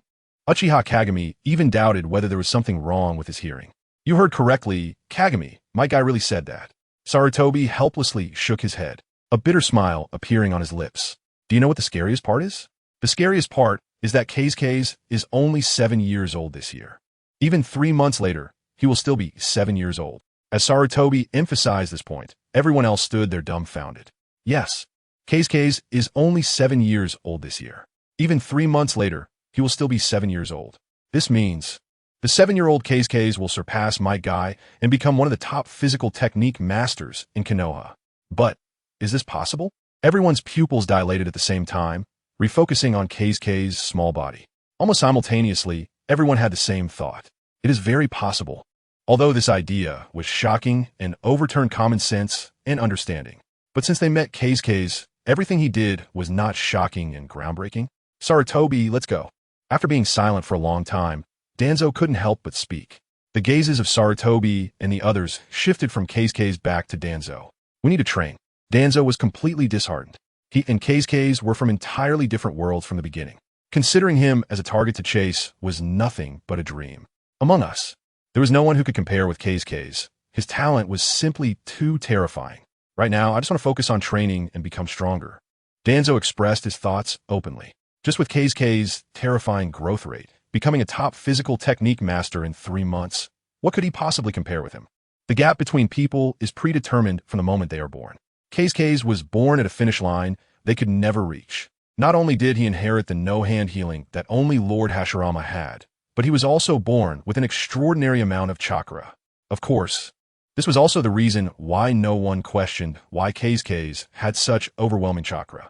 Because in everyone's understanding, he not only inherited Hashirama's bloodline, but he also had a quarter of the Uzumaki bloodline. You are right, Danzo. People like us, ordinary folks, considering Keisuke as a target to chase, perhaps from the very beginning, was ridiculous. Sarutobi wholeheartedly agreed with Danzo's viewpoint and then turned to leave. I need to become stronger, although chasing Keisuke is impossible now. At the very least, I cannot let him widen the gap too much. Meanwhile, hiding in another bush and observing secretly, Tobirama was once again shocked. Tobirama's perception of chakra was even stronger than Hashirama's. When Keisuke used the pain heavenly foot, he noticed a key point that Sarutobi and the others had overlooked. The reason that kick had such power was not because of the 8 Gates technique, but rather immense strength. Normal immense strength is achieved through precise control of chakra, covering it all over the body, and then exploding to form a powerful airflow. Tobirama's heart was stirred. However, the pain heavenly foot that Keisuke had just used concentrated chakra at a specific point in his body, exploding instantly to enhance its power. This was an improvement on immense strength. Although there is a significant difference between improvement and creation, for a 7-year-old child to be able to improve a technique is already astonishing. Keisuke not only grew rapidly in actual combat, but also innovated. Tobirama's eyes suddenly became fervent. Perhaps in the future, Keisuke could develop ninjutsu that would leave me in awe. As the person in question, Keisuke was unaware that Tobirama and Sarutobi were observing him secretly. After all, he couldn't sense other people's chakra. 3 months? I didn't expect teacher Might Guy to think so highly of me. Keisuke felt emotional inside. In Might Guy and the others' eyes, he was a legendary genius. They did not know that he had a check-in system. This means that even if he no longer drew rewards from the check-in package, he could still surpass Might Guy within 3 months through his own efforts. However, speaking of the check-in package, Keisuke glanced at the check-in system. The cooldown time was about to end. He could enjoy another happy check-in soon. Chapter 35. Upgrade. 8 Gates of Doinjia Technique. Feng looked at the cooldown time of the punch-in system. After more than a week of physical training, he finally welcomed his 3rd punch-in opportunity. This made Feng very excited. He received Hashirama's chakra on the first punch-in and 8 Gates of Doinjia Technique on the second. He wondered what reward he would get this time. He felt that within a month, he would be able to pass this exam and become a true ninja. Although he could only open the 8 gates up to the door of death now, he was becoming more adept at using his monstrous strength, especially with techniques like Sakura Clash and Painful Sky Kick, which were supposed to be improved by his sister Tsunade in the future. He was getting better and better at them. However, it was getting late, so he decided to wait until tomorrow. Feng glanced at the setting sun. In the world of Naruto, there were no watches yet. He could only estimate the time based on experience. His father, Hokage, should be preparing dinner by now. According to Feng's calculations, he thought he could punch in for the 3rd time during dinner. Teacher Guy, can we have the exam tomorrow? Feng emphasized this before parting ways with Guy. Tomorrow? Guy's expression slightly froze. The time that Tobirama told him was a month, and all his training content was centered around that time. However, now Feng felt he could take the exam without even using a third of that time. Is this the confidence of a genius? Of course. Guy gave a thumbs up, his white teeth flashing a bright light. With Guy's affirmation, Feng's mood was very uplifting. The first time he encountered the anime Naruto was during elementary school in an after-school care program. He was in the 4th grade at the time, and the caretaker played Naruto DVDs to keep the kids quiet during lunch breaks. Unknowingly, this anime accompanied him for 11 years. The thought of becoming a true ninja filled him with excitement. It wasn't just a stepping stone to becoming Hokage in the future. It was also fulfilling a small, unrealistic childhood dream. Once Feng ran away from the training ground, Tobirama slowly emerged from behind the bushes. He formed hand seals and used earth-release ninjutsu to repair the training ground that had been shattered due to the battle. Lord Tobirama, Guy respectfully greeted as soon as he noticed Tobirama. What did that kid just say? He ran off so fast. Master Feng hopes to take the exam tomorrow. Guy answered truthfully. This response left Tobirama momentarily stunned. He turned to look in the direction Feng had run off, only to see an empty space. This kid Feng had only trained with Guy for a little over a week and already thought he could pass the exam. He hadn't even used a third of the scheduled time. Tobirama murmured to himself, I want to see what kind of surprise you can bring me tomorrow. Then, Tobirama turned around and patted Guy's shoulder hard for tomorrow's exam. I hope you can bring out 200 of your strength, Guy. In Tobirama's view, Feng's near-arrogant confidence would not benefit his growth. If Guy could temper his sharpness, it might make him more humble. An hour later, Feng quickly filled his stomach and returned to his room. He didn't want anyone to disturb him regarding this punch-in. Meanwhile, Hokage and Ayako looked at each other, feeling that Feng had changed from before. This kid Feng, no matter what he did before, always looked unmotivated, but recently he seems to be working hard. Hokage couldn't help but comment. Ayako smiled slightly. Maybe it's because Feng found a goal. A goal? Having a beautiful goal gives people a direction to strive for, and in some special moments, it becomes radiant, and that is the meaning of a goal. Ayako's voice was very gentle as she gently stroked her belly, as if she had also found a new goal. On the other side, Feng returned to his room, and the cool-down time for the punch-in system also ended. He began the 3rd punch-in. Without any hesitation, Feng mentally initiated the 3rd punch-in. The familiar voice rang in his ears like a celestial sound. Congratulations, host. Punch-in successful. Reward package obtained. Would you like to open the reward package? With previous experience, Feng was already very familiar with the punch-in process. He took a deep breath, suppressing his excited emotions, and fixed his gaze on the punch-in package. He wondered what good things he would get this time. Feng murmured to himself, various good items flashing through his mind. Sage Mode, Nine-Tails Chakra, Rinnegan, Flying Thunder God Technique. If he could draw these items, his strength would undoubtedly leap to a qualitative level. However, before opening the punch-in package, Feng clasped his hands together as if he were a devout believer. I am willing to exchange 10 years of Uchiha Madara's life for a chance of luck. As always, after reciting this almost incantation-like content, Feng decisively opened the package. Then, a dazzling light flashed, and the punch-in package was opened. Congratulations, host. You have drawn skill point 1 from the punch-in package. Feng, what is this? It was neither ninjutsu, genjutsu, taijutsu, nor bloodline limit. Instead, it was skill point 1. What is this? Feng looked at the glowing orb and gently poked it with his mind. This item will be automatically deleted tomorrow at 6 o'clock. Would you like to use it now? Use. Feng said without thinking, since he couldn't figure out what this item was for. However, after using skill point 1, 2 skills appeared before him. One was Hashirama's Chakra, LV1, and the other was 8 Gates of Doinjia Technique, LV5. However, Hashirama's Chakra, LV1, was in gray font. Looking at the scene that appeared in his mind, Feng seemed to understand what was going on. He tried to use Hashirama's Chakra, LV1, but it didn't work. As expected, Did I master Hashirama's chakra? Huffing thought of the mastery system in DNF and casually upgraded the 8 gates of Doujia technique. From a certain perspective, this reward was quite good. It allowed him to upgrade one of his existing skills. However, the unfortunate part was that the only skill Huffing could upgrade was the 8 gates of Doujia technique. And the setting of deletion at 6 in the morning meant he couldn't wait for the next punch-in. Nevertheless, Huffing was not discouraged. Instead, he was still excited.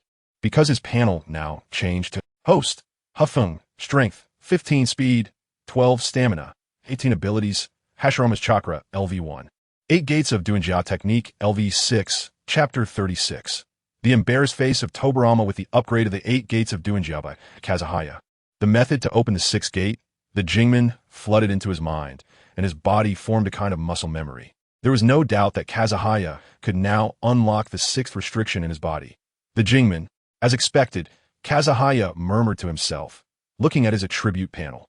In the ability section, 8 Gates of Doujia LV5 had transformed into 8 Gates of Doujia LV6. It seemed that his previous guess about the levels was correct. Each level represented a gate. That being said, the 8 Gates of Doujia LV8 should be the maximum level. However, even with the no seal healing, it probably couldn't counteract the damage from the Death Gate. According to Kazuhaya's understanding, once the Death Gate was opened, the user would gain power stronger than that of a shadow, and the 8 Gates of Doujia would upgrade to the 8 Gates of Doujia formation. At the cost of evaporating blood, one would transform into a red beast. The body would rapidly deteriorate until death.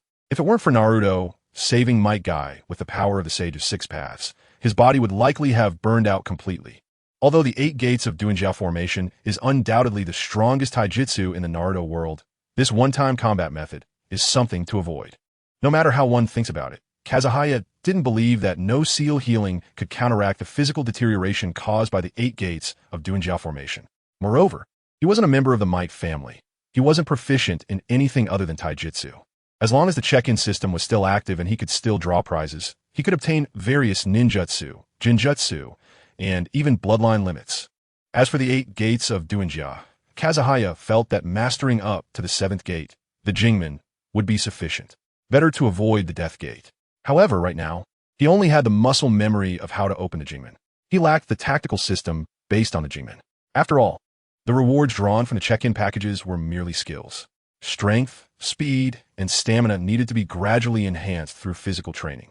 Combat thinking, battle experience, and instantaneous judgment must be learned through repeated sparring sessions. Even if, in Might Guy's eyes, he had at least 2 years of practical experience, it still paled in comparison to someone like him, who had over a decade of experience in taijutsu. Just like during the spar with Might Guy in the day. Although the Pain's heavenly foot was powerful, at a critical moment, Might Guy easily dodged it. That was Might Guy's exceptional ability. His thought processes and experience allowed him to make the most accurate judgments in an instant. There are many ways to respond to an enemy's attack, but only the most accurate judgment is key to victory. For example, if the person facing Pain's heavenly foot had been Danzo instead of Might Guy, his choice would likely have been to defend. This could have resulted in him being almost kicked to death by Kazuhaya. After some analysis, Kazuhaya felt that he was still unable to defeat Might Guy. However, this exam did not require him to defeat Might Guy. He only needed to force him to go all out. Kazuhaya was confident he could achieve that. As for the final outcome, it didn't seem that important.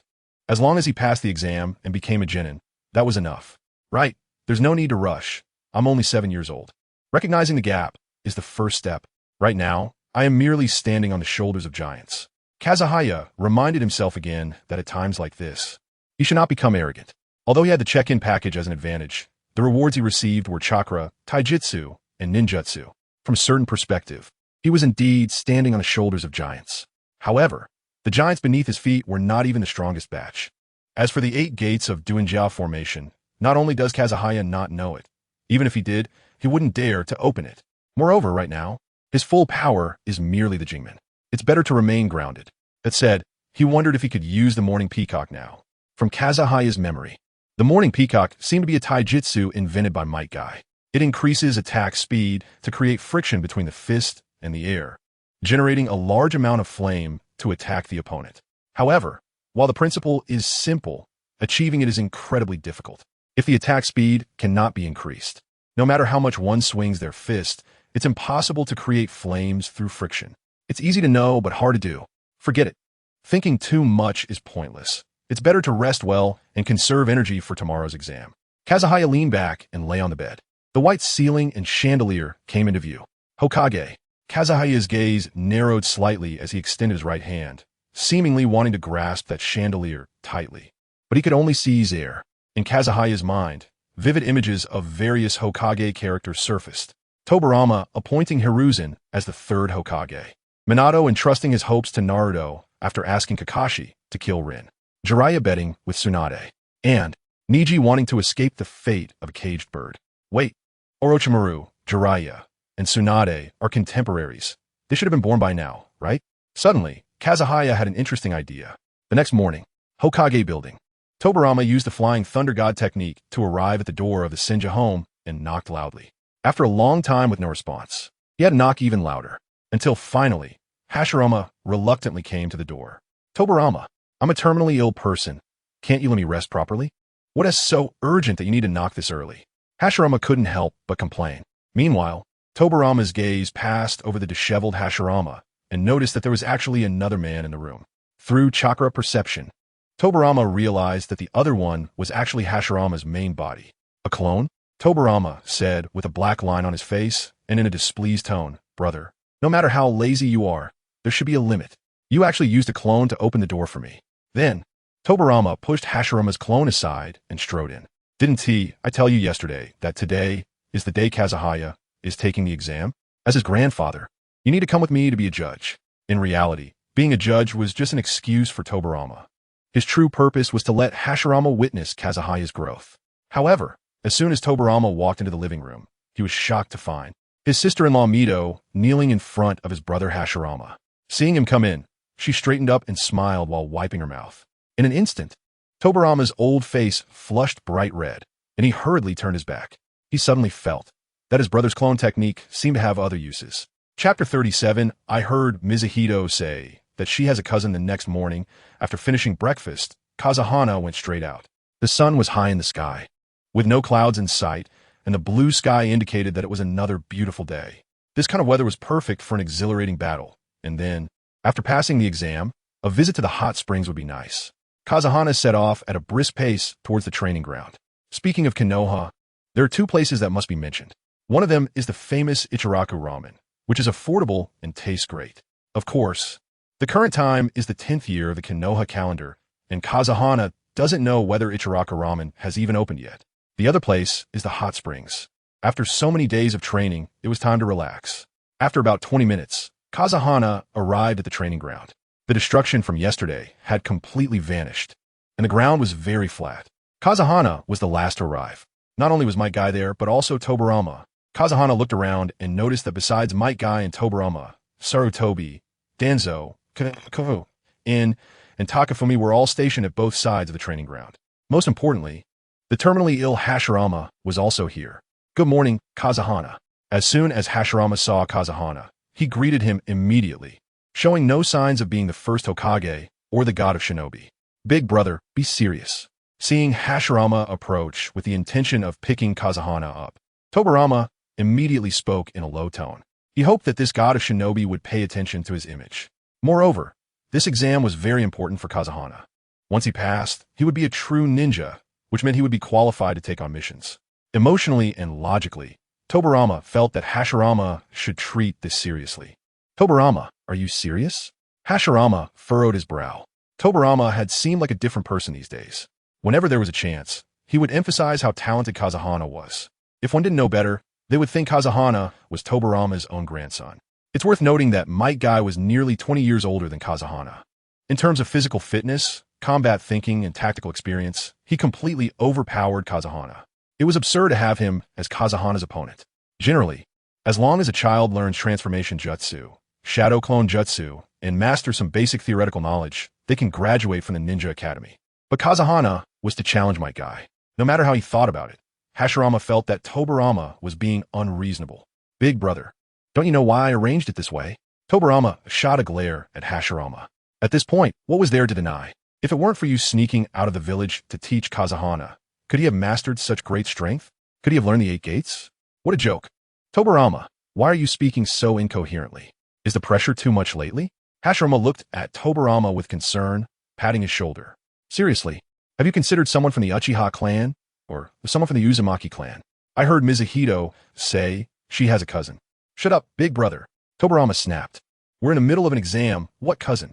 But, shut up. Hashirama's emotions sank again. As for the little squabble between Hashirama and Tobirama, the others looked on with blank expressions. The so-called God of Shinobi, Hashirama, was really lacking in authority. Although Tobirama was the younger brother, he wasn't much younger than Hashirama, and their personalities contributed to their brotherly bond being relaxed and carefree. However, Hashirama's mention of a cousin, was he trying to introduce Tobirama to a girlfriend? Kazahana couldn't help but scoff internally. Even if not according to the average age of ninjas, Tobirama was still a middle-aged bachelor. The eldest brother is like a father. It wasn't surprising that Hashirama would worry about such matters. Kazahana couldn't help but think of himself. Although he was only 7 years old now, marriage was something he would have to face sooner or later. Especially given his identity, he might be arranged to marry by Hashirama and Tobirama. The other party, besides having stunning looks, would definitely come from a prominent family. It seemed that Uchiha wives were all very virtuous. Kazahana's mind conjured the image of Uchiha Mikoto's virtuousness. But the girls from the Uzumaki clan seemed to be even more beautiful, like Uzumaki Kushina, Uzumaki Karen, and of course his grandmother Mizuhito. Sigh. Why must one always face choices? Kazahana sighed helplessly, as if he could foresee the Uchiha and Uzumaki clans competing for his affection. No matter what he did, they would shout how handsome Kazahana was, just like how Sakura, Ino, and others reacted to Sasuke during their time in ninja school. Forget it. Let's focus on passing this exam first. Kazahana buried his worries about the future deep in his heart. He walked to the center of the training ground and said to Might Guy, Teacher Might Guy, I hope you won't hold back and will use all your strength. Before Might Guy could nod in agreement, Kazahana's gaze shifted to Hashirama and Tobirama. Lord Tobirama, I hope you won't stop the match too early. I really want to test my current strength. Kazahana wasn't trying to show off. He genuinely felt this way. Although he had completed 3 training sessions and received good rewards each time, he still didn't have a clear concept or feeling of how strong he really was. So he planned to take this opportunity during the exam to verify it. Therefore, Kazahana hoped that Tobirama wouldn't stop the match while he was verifying himself. Kazahana, are you feeling okay? Hashirama looked at Kazahana in disbelief, wondering if this grandson knew what he was saying. Might Guy was a master of physical arts in Konoha and was said to have trained the 8 gates technique to the 6th gate, the view gate. Kazahana actually wanted Might Guy to go all out and not allow Tobirama to stop the match. Wasn't this asking for a beating? Or was it that Tobirama had instilled a false sense of superiority in him? No, I'm perfectly fine. Kazahana replied, looking puzzled. Tobirama, what is going on here? Hashirama looked confused, only knowing that Tobirama had arranged an exam for Kazahana, but didn't expect the content to be like this. Big brother, is there really a need to keep pretending at this point? Hashirama, forget it, since Big brother doesn't want to admit it. I won't say anything more. Tobirama directly ignored Hashirama and turned to Might Guy. What do you think, Guy? Since young Master Kazahana has said so, I guess I have no choice but to go all out. Might Guy said excitedly, his teeth gleaming with a bright light. Hashirama, can someone explain to me what is going on right now? Chapter 38. Kakashi versus Might Guy. Might Guy accepted Kakashi's request and went all out. Sarutobi and the others looked on in shock. This meant that in Might Guy's subconscious, Kakashi was a worthy opponent he was willing to give his all against. This was different from training. During training, Might Guy would only open the 1st gate at most, using only about 30 of his strength. And Kakashi, who received Might Guy's guidance, should understand this better than anyone. What on earth was Kakashi thinking? Sarutobi couldn't understand. Did he really believe he could win against an all-out Might Guy? How could that be possible? Kakashi's talent was a universally acknowledged fact. However, the age gap between him and Might Guy was a significant chasm. This year, Might Guy was 27, and he began physical training at Kakashi's age. Not only did he have nearly 20 years of martial arts experience ahead of Kakashi, but his physical abilities were also at their peak. Where did he get the chance to win? Could it be because of Danzo's influence? Sarutobi, standing next to Danzo, thought of this possibility. After all, Danzo was a Chunin. Kakashi defeating him undoubtedly boosted his confidence, making him feel strong. But Might Guy was not Danzo. He was a martial arts expert, a master of the 8 gates. When Kakashi faced Might Guy, his advantages wouldn't count as advantages at all. Even if his Cherry Blossom Clash and Painful Sky Kick were incredibly powerful, they would be meaningless if they couldn't hit the target. Moreover, Even if we take a step back, while both Danzo and Might Guy were Chunits, Sarutobi felt that Might Guy could easily take on 5 Danzo-level opponents, including Hashirama. Others also thought this way. Kakashi was being a bit blindly confident this time. He was indeed strong now, but he could never be Might Guy's match. He would lose, and he would lose badly. The confidence he built during this time could all collapse. Danzo, with a dark expression, stared at Sarutobi. I heard what you just said, and I heard it very clearly. I didn't say anything. Sarutobi coughed twice. In any case, I believe Kakashi has no chance of defeating Might Guy. He will lose. Indeed, I really don't know what Lord Tobirama is thinking, Danzo agreed. Soon, Sarutobi thought of a possibility. Could it be that Lord Tobirama's true intention was? Sarutobi swallowed hard, feeling he had guessed the right answer. I understand. For a ninja, arrogance has never been a good thing. Lord Tobirama must want Kakashi to recognize reality through this match. He indeed has exceptional talent, but relying solely on that talent will not make him an excellent ninja. To become an outstanding ninja, he must have hard work and a humble heart. Sarutobi began to imagine. Meanwhile, Danzo and Kage both agreed with this viewpoint. They seemed to foresee the outcome of this match. On the contrary, Hashirama was completely clueless. He thought the match arranged by Tobirama should involve snatching bells from Might Guy or something similar. Now it seemed that was not the case. And what did it mean to go all out? Were these two guys really preparing to open the 8 gates and face each other head-on? He could still understand Might Guy. But Kakashi, even if he really learned the 8 gates at his age, he should only be at the level of the first gate, right? In fact, after witnessing Kakashi's various performances, Tobirama had imagined that these skills were secretly taught to Kakashi by his older brother.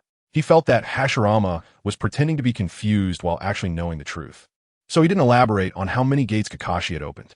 Based on this relationship, Hashirama was now completely unclear about the situation. Meanwhile, Tobirama was even more speechless. When did his older brother Hashirama start to enjoy acting? Forget it. It didn't matter. Tobirama shook his head slightly, signaling Kakashi and Might Guy to move to the center of the training ground. If there are no other questions, then let the match begin. The referee, Tobirama, announced the official start of the match. Might Guy Sensei, be careful. As soon as Kakashi finished speaking, he rapidly opened the first gate, the second gate, and the third gate.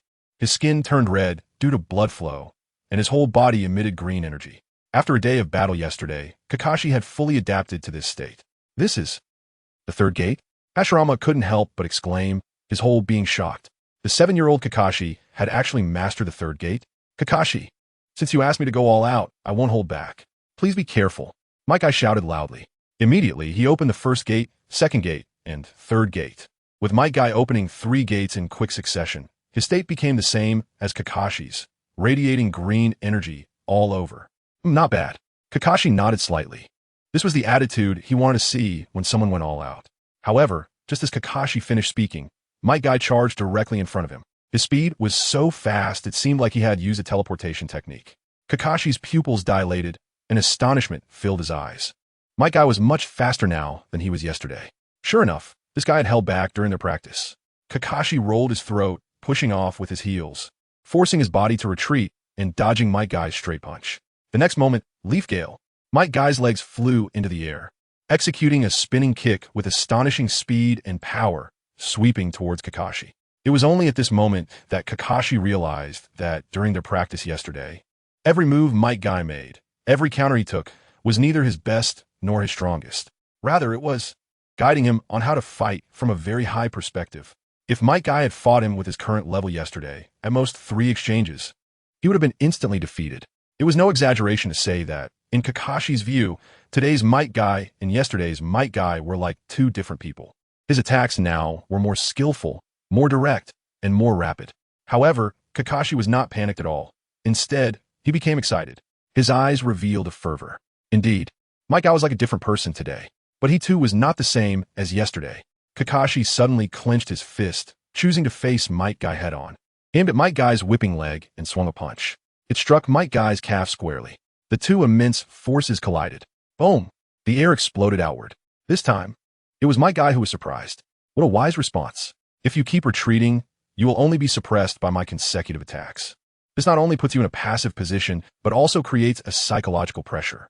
Interrupting the enemy's attack is about breaking their rhythm. Even if the roles were reversed, Might Guy did not think he could find a better way to respond than Kakashi. Chapter 39. The shock of Hashirama, you truly live up to your reputation, Master K's. Might Guy couldn't help but marvel at the current K's strength. His attacks were clean and decisive, and his defense was impeccable, with hardly any flaws.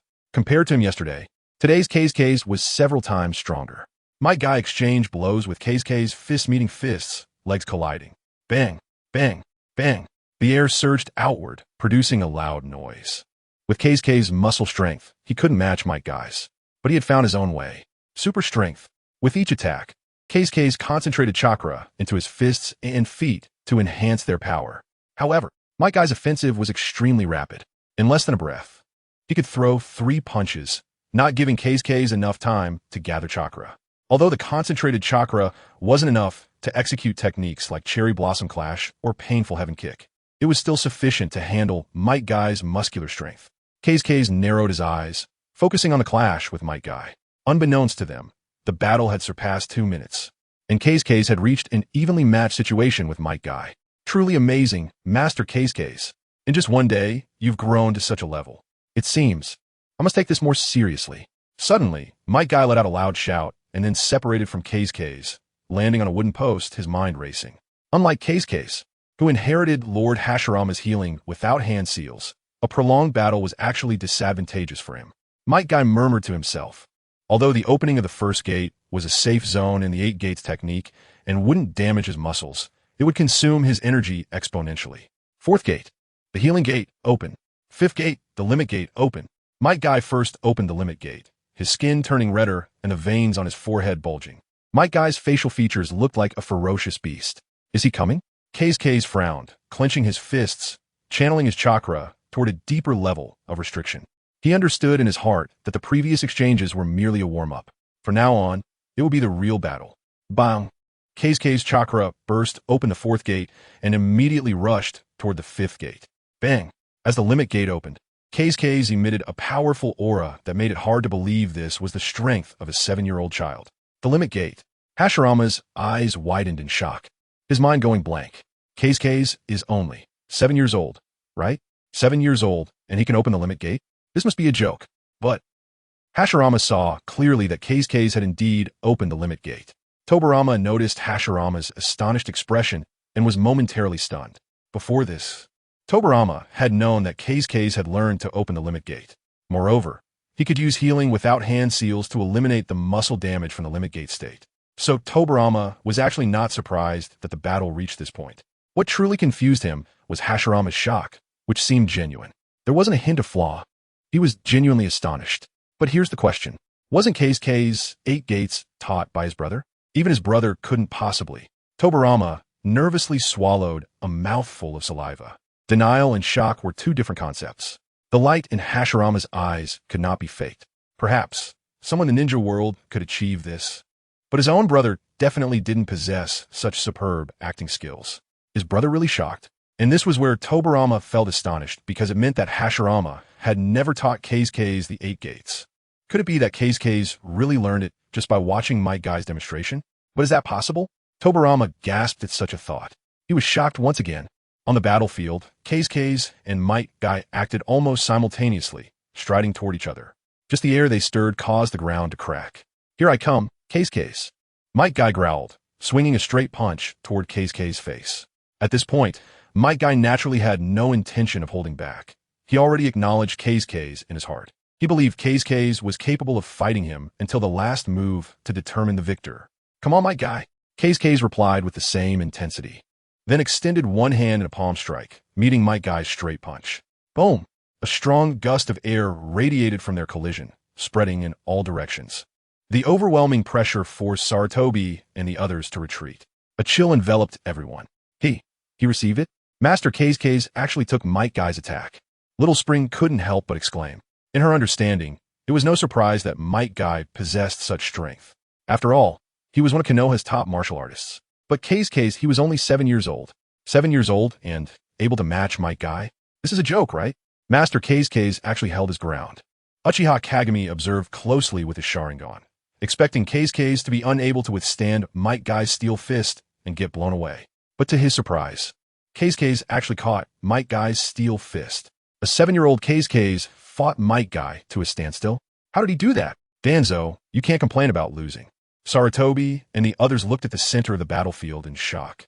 If they hadn't witnessed this scene with their own eyes, no one would believe it. A 7-year-old Kazekage possessed such tremendous strength. However, the shock of these individuals was far less than that of Might Guy. He was Kazecage's challenger, the one fighting him. He not only saw Kazecage's strength, but also felt it physically. This punch of his could easily break through a 3-meter-wide rock. But facing Kazecage's palm felt like hitting a copper wall or iron bastion, unable to move an inch forward. He couldn't help but look up at Kazecage's expression. He thought it would be one of strain and effort, but what he saw was Kazecage's calmness. This was simply unbelievable. Of course, the reason Kazekage didn't look strained was that he was utilizing super strength. Otherwise, he truly wouldn't be able to take this punch. If it weren't for using Hashirama's chakra as a foundation to release super strength, my 8 gates technique wouldn't be able to match Might Guy's current power. In other words, Kazekage now needed super strength combined with the 8 gates to equal Might Guy's muscular strength. While Might Guy was astonished by Kazecage's power, Kazekage was also surprised by Might Guy's strength.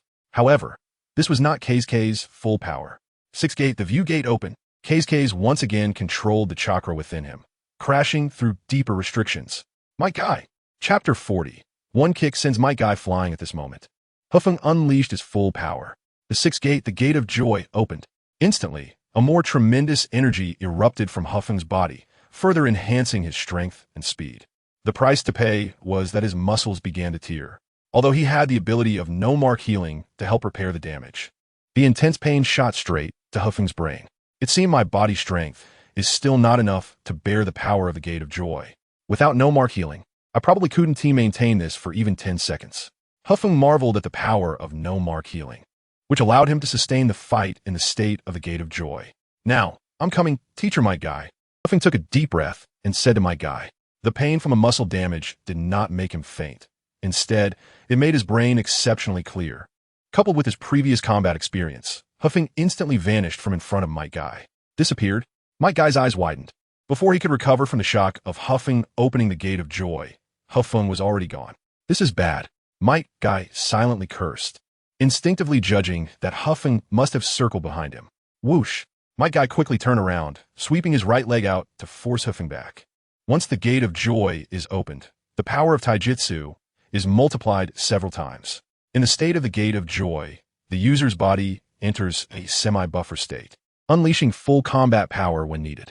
As a fellow user of the Gate of Joy, Might Guy knew this all too well.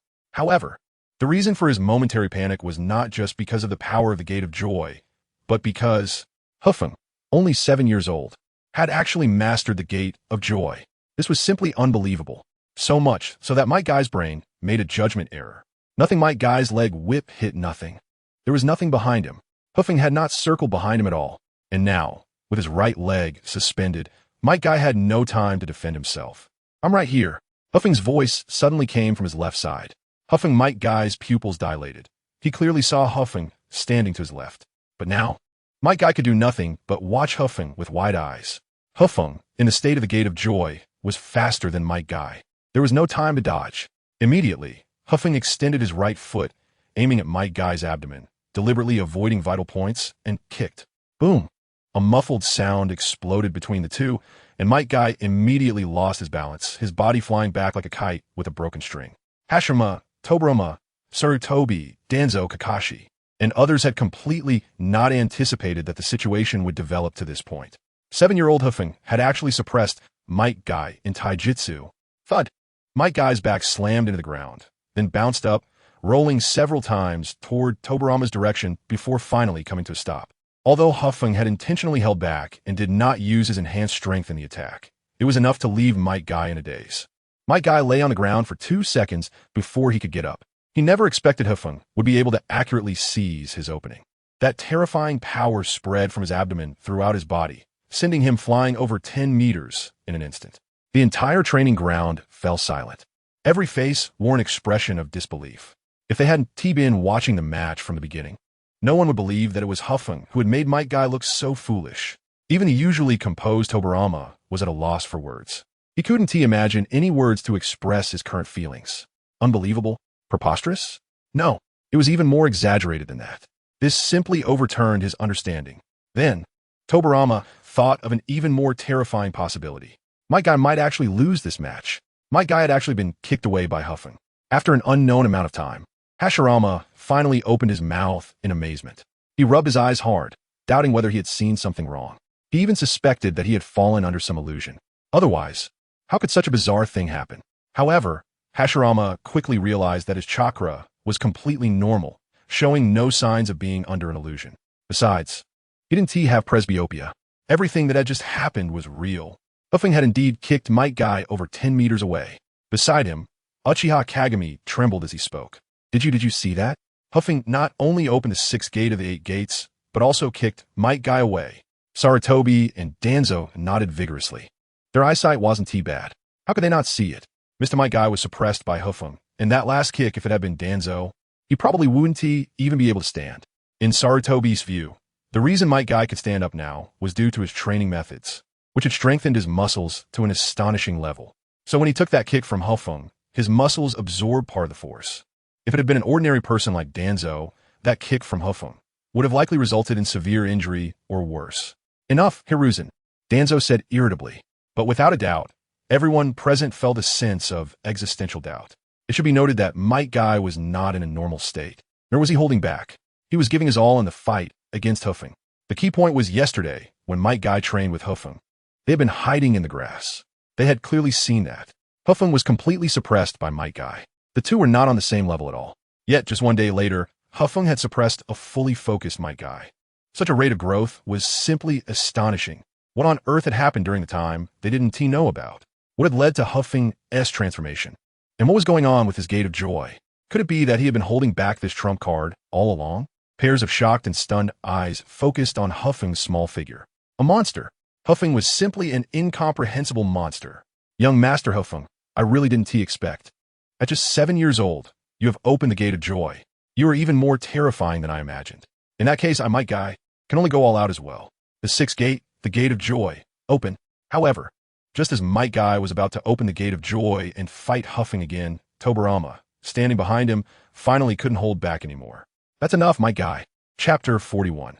The exam ends at this point. Keisuke's at least possessed the strength of Nin. Tobirama watched Keisuke's, amazed at his rate of growth. He initially thought Keisuke's confidence came from the integration and application of the 8 gates and monstrous strength. To his surprise, Keisuke's had actually mastered the method to open the Kumon. This was truly astonishing. Even among Nin, Keisuke's strength was among the best. However, if the fight continued, Keisuke's might not gain any advantage. The reason that kick was able to send Might Guy flying was largely because Guy didn't expect Keisuke's to be capable of opening the Kumon. His mind was momentarily distracted, which led to his gaze not being firmly locked on Keisuke's. Now that Might Guy had accepted the situation, he naturally wouldn't make a similar mistake again. However, to seize on Might Guy's mistake in an instant and respond with the most correct action, few could achieve that. It was like playing chess. Every move had an optimal solution, either turning the tide or pressing the advantage. Everyone knew this, but finding the most correct move during a match was something that very few could do. And Keisuke's was one of those rare individuals. That was truly terrifying. Moreover, before this, Tobirama could not have imagined that a 7-year-old child would possess such talent. That's enough, Might Guy. Tobirama slowly spoke, stopping Might Guy. When Guy heard Tobirama's voice from behind, he was momentarily stunned, instinctively turning around. The purpose of this exam was to test whether Keisuke's could push you to your full strength, and that's enough, Tobirama explained softly. That's true, haha. If it weren't for Lord Tobirama's reminder, I would have almost forgotten. Might Guy laughed heartily, scratching the back of his head. Having a draw with Keisuke's was not a disgrace for Might Guy. Although Keisuke's was only 7 years old, his talent was quite extraordinary. Speaking of which, as Might Guy released the 8-gate state, a strong sense of fatigue swept over him. He took a deep breath and focused his gaze on Keisuke's. I previously thought it would take Keisuke's 3 months to surpass me. Now it seems I was overestimating myself. At his rate of growth, it won't be long before he catches up to me. What monster? It's completely beyond common understanding, Might Guy thought to himself. Meanwhile, Sarutobi and the others were all in shock. What was this? Keisuke's and Might Guy had fought to a standstill. Neither lost. Neither won. No matter how many times they watched, young Master Keisuke's was always so terrifying. Sarutobi swallowed hard. Yes, and every so often, young Master Keisuke's experiences astonishing growth. Kagami chimed in. He remembered everything about K's clearly. One reason was that K's was from the Senju clan. The other was that K's had just returned to Konoha. He hadn't even been back for half a month. In just half a month, K's had transformed from a complete novice with no combat experience into a taijutsu expert. Was this the current strength of young Master K's? Koharu's gaze was deeply attracted to K's. When she first met him, she thought she needed to protect this little brother. However, in nearly half a month, K's had grown to the point where even Might Guy couldn't take him down. Protect him? In the future, during missions? Wouldn't she be the one needing protection from K's? However, being protected by young Master K's. A blush crept onto Koharu's face. It seemed that being protected by young Master K's wasn't a bad thing at all, although K's still looked somewhat childish. It was easy to see that he would grow up to be quite handsome. After all, Hashirama and Tobirama were the faces of Konoha. How could their descendants not be good-looking? Seeing Tobirama intervene and stop them, K's did not persist. On the surface, he had kicked Might Guy, gaining the upper hand in this match. But in reality, K's knew that if the fight continued, he would be the one at a disadvantage. First, he had just upgraded to the 8 gates. This was his first time using the Kyumon, unlike Might Guy, who had a wealth of experience. Second, the muscle damage caused in the Kyumon state was more exaggerated than he had imagined. Although the Kyumon would allow K's body to enter a semi-buffered state, minimizing fatigue and damage, the amount of damage he had reduced would explode when his full power was unleashed. When K's kicked out that strike, all the muscles in his thigh tore. Even with his healing technique, it took him about 4 seconds to heal. To defeat a taijutsu master like Might Guy, he needed to reduce his healing time to 1 second. K's smiled faintly, thinking to himself that in other words, his current body strength was still insufficient. However, he was quite satisfied with the current outcome. He never thought he could defeat Might Guy, although he had the card system as a golden finger. The rewards he obtained were not from the strongest batch. In short, being able to pass this exam and become a genin was enough. Then, K's released the 8 gates and returned to his normal state. However, there was one person present who was still completely confused until Tobirama announced the end of the match. This person was none other than Senju Hashirama, known as the God of Shinobi. His gaze was fixed on K's, his mouth forming an O shape. Just the 8 gates alone was enough to astonish him. He never expected that K's had also mastered the Kyumon among the 8 gates. Such an exaggerated scene made Hashirama's head buzz. K's is only 7, right? Hashirama murmured softly. Only 7 years old and already on par with a master like Might Guy. Who would believe that? Tobirama, what on earth is going on? Hashirama couldn't help but look at his younger brother, his face in a state of confusion. He hoped Tobirama could give him an explanation, or at least a brief explanation. Why could K's open the 8 gates? And it was the Kyumon at that. With Tobirama's talent, it was impossible for him to teach K's these things. And he had only been back in the village for half a month. This meant K's had learned monstrous strength and the 8 gates in just half a month. When he himself learned monstrous strength, it took him years. Right now, Hashirama felt lost. His mind a blank slate. He simply could not understand what K's had experienced in these past 2 weeks. Chapter 42. This is really my first time encountering taijutsu. Tobirama felt increasingly uneasy as he observed Hashirama. Seeing the way he was acting, he was astonished enough that his jaw nearly dropped to the ground. The surprise evident in his eyes was completely natural. If all of this was just a performance by Hashirama, then his acting skills were truly outstanding. The key issue was that Tobirama couldn't figure out why his older brother was putting so much effort into this act. Even if he wanted to cultivate Kazekage to become the future Hokage, there was no need for such theatrics. Moreover, Hashirama had never been one to rely on acting skills. A thought that had never occurred to Tobirama suddenly emerged in his mind. Could it be that Hashirama had never actually taught Kazekage anything from the start? Was it possible that everything Kazekage said was the truth? He had indeed discovered his extraordinary strength and mastered it without any guidance. Then, after seeing Might Guy demonstrate the 8 gates, he learned it effortlessly and successfully opened the Rest Gate and Life Gate in succession. Subsequently, during a week of training, he explored deeper realms and learned the View Gate. But was this even possible? Tobirama's eyes widened as he focused his gaze on Kazekage. He tried hard to recall Kazekage's performance during this period. He still found it difficult to convince himself of such a reality. Big brother, after a moment of silence, Tobirama couldn't help but confront Hashirama. You really didn't teach Kazekage how to use his extraordinary strength and the 8 gates, did you? Huh? Hashirama turned to look at Tobirama, and the two locked eyes, but he seemed confused. Why would you think that?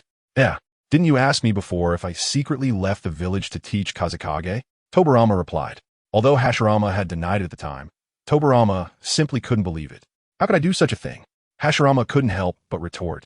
I thought you were the one who taught Kazekage the 8 gates technique. After all, the one who developed this technique is you, Tobirama. I was going to say, even if Kazekage really inherited my no-seal healing, teaching him such techniques would still be too reckless. He should. Just as Hashirama was about to express his thoughts, he suddenly realized something. A very serious and shocking issue. Wait a minute. Hashirama held his forehead, a look of disbelief appearing on his face. Since Tobirama believed that Kazekage learned the 8 gates technique from him, it also meant that Tobirama had never taught Kazekage the 8 gates. Although Tobirama had a strong personality and was quite deep-minded, he was still a very straightforward person in front of Hashirama. If he really had taught Kazekage the 8 gates, then there would be no need for him to act. If it wasn't you, and it wasn't me, then how did Kazekage learn the 8 gates? Hashirama's eyes widened in disbelief, shifting his gaze from Tobirama to Might Guy. Currently, there were only 3 ninjas in the village who could use the 8 gates technique: Tobirama, himself, and Might Guy. If it wasn't either of them, there must be Might Guy. However, to Hashirama's surprise, Might Guy shook his head without a second thought, indicating that he had never taught Kazekage the 8 gates. His training for Kazekage had only included physical conditioning and practical combat. Kazekage, come here. Hashirama waved to Kazekage. Based on his understanding of Might Guy, this guy was like a single-celled organism. He probably didn't even have a concept of lying, let alone acting. Since he said so, it must be true. In reality, the confrontation between Tobirama and Hashirama wasn't some kind of conspiracy. It was a straightforward discussion. Their conversation was clear enough for Kazekage to hear, and so were the others present, including Sarutobi and the rest, all of whom wore strange expressions. If Kazekage's extraordinary strength and the 8 gates technique had been taught by either Hashirama or Tobirama, they could still accept that. However, now, you're telling us that no one taught Kazekage anything, that he figured it all out by himself? What a joke. Even novels wouldn't dare to write that. Among everyone present, only Kazekage remained calm. He looked around at the expressions on their faces, feeling somewhat helpless. I haven't lied from the very beginning. Everything I said is the truth. Why don't you believe me? Kazekage, what on earth is going on? Hashirama squatted down, clearly eager to know the truth. Otherwise, he would probably toss and turn in bed all night, unable to sleep. Although, he had already been tossing and turning in bed for a while. Sighing helplessly, Kazekage smiled wryly. I never intended to hide anything, but Grandpa Tobirama and Teacher Might Guy don't believe me. I really just watched Teacher Might Guy's demonstration once and then learned the 8 gates. Of course, Kazekage wouldn't mention details like the check-in gift package. However, at that time, he had only learned the first 5 gates of the 8 gates. With a speed advantage, he defeated Danzo. When Kazekage mentioned defeating Danzo, everyone's gaze involuntarily glanced at Danzo, who had a dark expression and looked as if he had something to say, but couldn't. It seemed he couldn't get over the fact that he lost to Kazekage. But I also discovered a drawback, which is that the door of death causes serious damage to the muscles. Even with no seal healing, it takes about 2 seconds to eliminate the damage caused by the door of death. To reduce the damage, I started physical training with Teacher Might Guy. Kazekage recounted his experiences during this time with a serious expression. As he had anticipated, after Hashirama and Tobirama heard the whole story, they once again showed expressions of astonishment. Then, Hashirama and Tobirama locked eyes, their pupils dilating as they looked at each other, filled with shock and disbelief. Their minds felt completely blank. So, Kazekage really was encountering taijutsu for the first time? He had never lied. He had truly only needed to see Might Guy's demonstration once to learn the first 5 gates of the 8 gates. Had they both been making assumptions, thinking that Big Brother Hashirama had secretly taught Kazekage for 2 years? In reality, Kazekage had grown into a taijutsu master in less than half a month. What a joke. Now Tobirama finally understood the truth of the whole situation. Then, he became even more bewildered. This little brat, did he have some kind of cheat? In just half a month, he had forced Might Guy to go all out. This can't be real. There must be some other secret hidden within Kazekage. Tobirama found it hard to believe, to the point where his thoughts became somewhat chaotic. Chapter 43 from today on, you are a Genin of Konoha. My grandson is really amazing. Hashirama laughed heartily. Although he was shocked by Kazahana's extraordinary talent, he also felt unprecedented joy. After all, this is his own grandson, learning super strength and the 8 gates at the age of 7. inheriting his own no-seal healing and possessing a vast amount of chakra. What about when he is 17 or 27? Perhaps. Tobirama's prediction is correct. As long as he maintains his current growth rate in less than 10 years, Kazahana could become Hokage. However, having powerful abilities alone is not enough to become an excellent Hokage. He also needs the will of fire. Otherwise, Kazahana is likely to go down the wrong path. Just like Madara. Tobirama, can you announce the results now? Kazahana said softly, looking at the dazed Tobirama. He didn't come to show off his muscles by competing with my guy. He was there to become a ninja. Tobirama's thoughts returned to reality with Kazahana's voice, and he calmed down. You're right. Tobirama nodded slightly and then announced the results of the exam. From today on, you are a Chunin of Konoha. However, although Kazahana possesses the strength of a Chunin, he lacks practical experience in carrying out missions. He also doesn't understand how to lead a team. In other words, there is still much Kazahana needs to learn. He should grow slowly from being a Chunin. All right, Kazahana responded, showing no dissatisfaction. After all, the strongest in Konoha are Chunin. Sarutobi. Then, Tobirama called out his most proud disciple. Hashirama is now suffering from a terminal illness and needs to rest. As the second Hokage, he has to deal with all kinds of affairs every day. He is somewhat stretched thin when it comes to guiding Kazahana. No matter what. Becoming a Chunin means Kazahana is truly a ninja, and he needs to contribute to the village like everyone else. To put it simply, it means taking on various commission tasks. For example, weeding, finding lost pets, and so on. A dignified second Hokage can't just take Kazahana to help others weed. After thinking it over, Tobirama decided to hand Kazahana over to Sarutobi. Let him be Kazahana's mentor. If he can help Kazahana establish his ninja way, that would be perfect. Me? Sarutobi Hizashi walked over to Kazahana, pointing at himself in surprise. Just thinking about Kazahana's exaggerated talent, like a monster, made him feel immense pressure. He is just an ordinary person, besides having a bit more chakra than his peers and a more comprehensive chakra nature than others. He doesn't have any extraordinary qualities. Suddenly, Hashirama spoke up. Right? There was a genius who graduated from the Ninja Academy a while ago, right? Genius? Kazahana tilted his head and asked. In Naruto, very few people can be called geniuses, but the timeline Kazahana is in is very early. Tsunade will not be born for several more months. A genius, born very early, and not among Tobirama's disciples. These keywords immediately piqued Kazahana's interest. Could it be another genius who doesn't appear in the Naruto storyline? Just like my guy? That person. Sarutobi quickly recalled a child of a similar age to Kazahana. Before Kazahana, he was indeed regarded as a genius. Whether in written exams or practical combat, he was exceptionally outstanding, far surpassing his peers. He graduated from the Ninja Academy in just a year and a half. The most incredible thing is, this person did not come from a prominent family. He did not inherit a bloodline limit like the Uchiha clan, nor did he have a family secret technique like Kazekage. Before attending the Ninja Academy, he had not received any training. He is a true genius. Thinking of this, Sarutobi couldn't help but glance at Kazahana. However, now he feels that he can use the past tense. Although that person was indeed called a genius. Compared to Kazahana now, he seems somewhat mediocre. That person at least studied in the Ninja Academy for a year and a half. Kazahana didn't even attend the Ninja Academy. Who is the real genius? The difference is clear. So what was that person's name? Kazahana's curiosity was instantly piqued. You have to know that Sarutobi Hizashi only seems ordinary on the surface. But in reality, being able to firmly hold the position of third Hokage, leading Konoha to its peak, and being known as a ninja hero, can he be an ordinary person? Only a fool would believe that. Being recognized as a genius by such a person means that the other party truly deserves the title of genius. I remember, my brother is referring to Kakashi's father. Tsukumo Hatake. Tobirama realized, recalling that the Ninja Academy had indeed been buzzing about it recently. Hatake Tsukumo was extremely outstanding in every aspect, so he had to be allowed to graduate early. It's that child from the Hatake clan, who seems to be 8 years old this year, right? He's the same age as Kazahana. Why not let him team up with Kazahana and Sarutobi to form a squad to carry out missions? Hashirama expressed his thoughts. In his view, having a peer as a partner to grow together is a wonderful thing. To this day, he still often reminisces about the afternoon he met Uchiha Madara. After all, Sarutobi and the others are 10 years older than Kazahana. Even if they carry out missions together, there will still be some generational gap. Hatake Tsukumo? Kazahana frowned slightly. He had no impression of the name Tsukumo.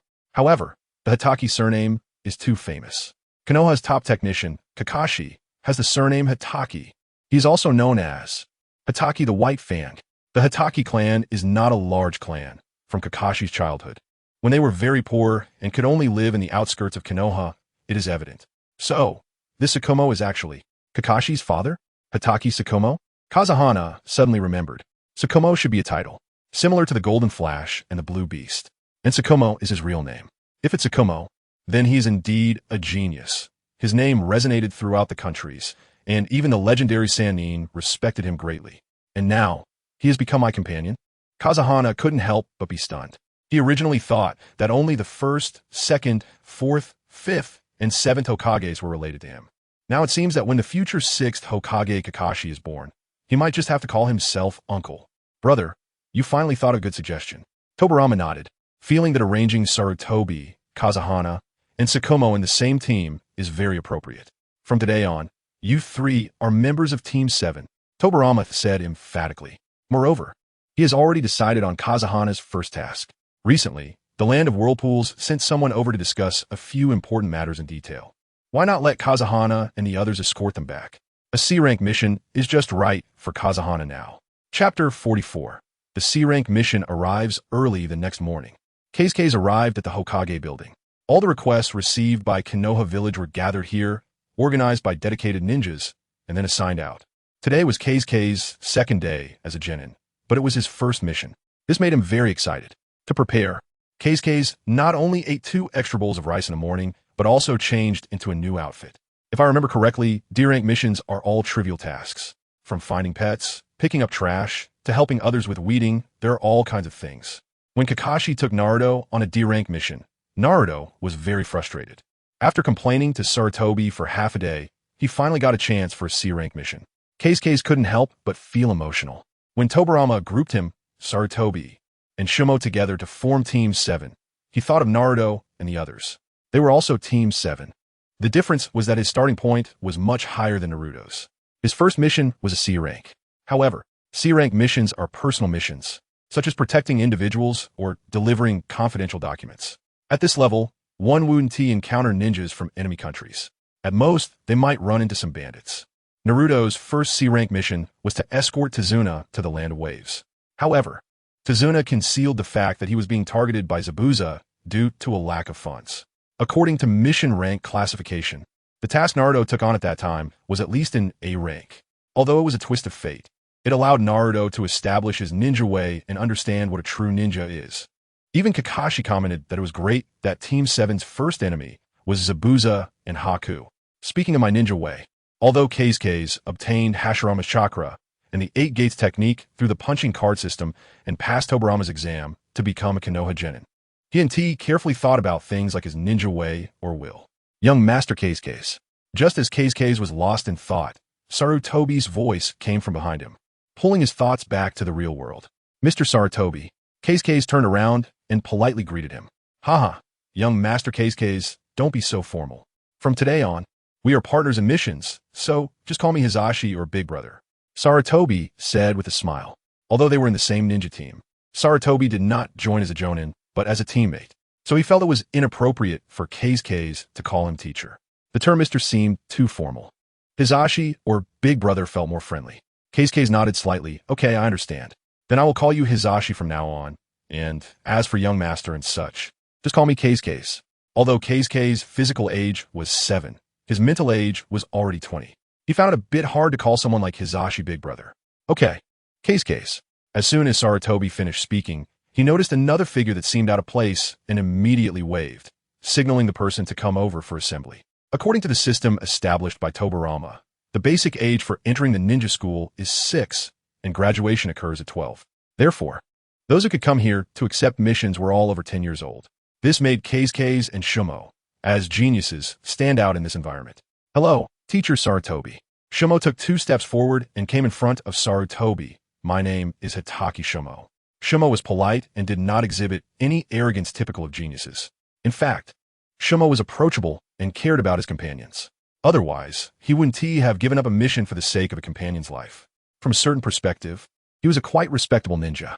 However, The environment at the scene was not very friendly to someone like Shumo. Shumo's fate. Keisuke's gaze sharpened as he assessed his soon-to-be mission partner. However, Keisuke had heard a conspiracy theory regarding Shumo. Because Shumo's reputation was soaring, he held a very high position in the mind of the daimyo of the Land of Fire. He was the only one who posed a threat to Sarutobi's position as Hokage. Therefore, his death was actually related to Sarutobi Hisashi. Thinking of this, Keisuke couldn't help but glance at Sarutobi. Of course, as for the truth, he was not sure. After all, Kishimoto hadn't drawn it out. These were merely things that netizens speculated. However, some details in the Hokage series did indeed fit the conspiracy theory's deductions. Like the death of Hisashi, the night of the Uchiha massacre, and such issues, Sarutobi always displayed a weak and retreating attitude, but every time, he was the biggest beneficiary. Even Danzo was stripped of his position with just one of his words. The most terrifying thing was that no one in the upper echelons of Konoha had ever questioned him. Wait, if I think like this, would this guy actually want to eliminate me to rise to power? Keisuke thought to himself. Young Master Keisuke.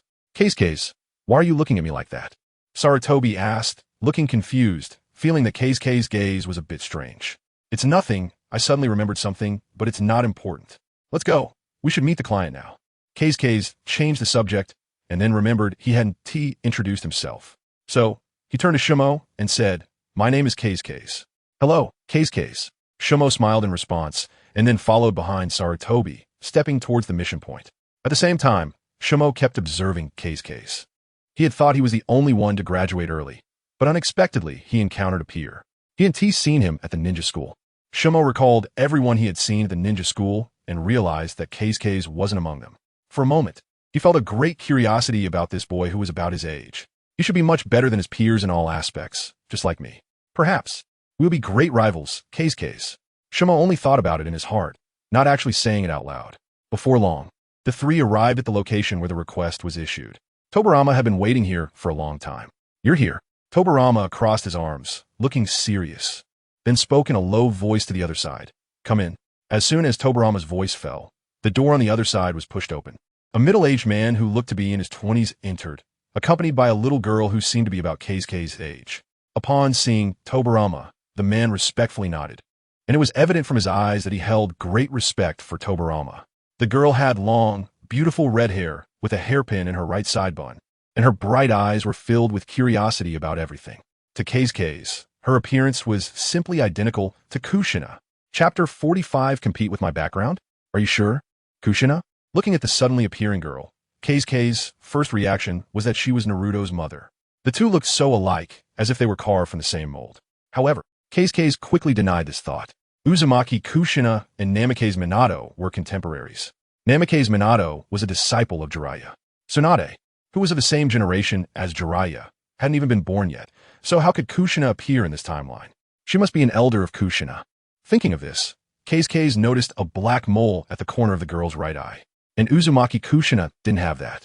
Lord Tobirama. The man quickly stepped forward and came to Keisuke and the others. Tobirama nodded slightly as a response to the man, then explained the details of the mission to Keisuke and the others. This is Uzumaki Inami and Uzumaki Yuna. They're the ninjas responsible for this escort mission, along with Sarutobi Hiruzen, Hatake Sakomo, and Keisuke. Tobirama introduced each other. Upon hearing that the girl's name was Yuna, Keisuke thought to himself, as expected, she is not Kushina. On the contrary, Uzumaki Inami flashed a hint of surprise. Were these two kids ninjas as well? When he noticed Keisuke, he thought the kid just happened to be here. He didn't expect that the person responsible for this escort mission would actually be him. Although it wasn't unusual for someone of such age to appear on the battlefield during the Warring States period, this was the ninja era after all. Moreover, Sarutobi Hiruzen was not to be mentioned. Although he looked only 16 or 17, it was not surprising for someone of that age to be promoted to a CH nin. Hatake Sakomo, though a child, looked quite competent, with a ninja tool pouch tied around his waist and a short blade strapped to his back. He gave a very reliable impression. As for this kid, named Keisuke, Inami thought he was quite unreliable, with a casual outfit and his ninja tool pouch not tied properly. Is this guy really a ninja? However, at that moment, Inami noticed the family crest sewn onto Keisuke's sleeve. The Senju clan's crest. At that moment, Inami seemed to understand something. Can this guy really protect us? He looks completely unreliable. Uzumaki Yuna couldn't help but comment. Although Yuna was a girl, Her personality was more like a boy's, speaking quickly and without any reservations. In her view, Keisuke's combat ability might not even be as good as her own. Are you really a ninja? Yuna said as she walked in front of Keisuke's, deliberately comparing their heights. Finding that they were about the same height, she stared at Keisuke's features with a skeptical look. He was quite cute, after all. Yuna, Inami said in a deep voice, hoping she wouldn't be so rude. After all, this was Konoha village, not the hidden whirlpool village. As Yuna dragged out the last syllable, with her hands behind her back, showing an indifferent attitude. But what I said is indeed a fact. This guy looks even less impressive than me, let alone compared to Mr. Inami. In fact, Inami was not Yuna's father, but her bodyguard. Sometimes, facing Yuna's spoiled attitude, Inami felt quite helpless. However, he had no dissatisfaction with Tobirama's decision.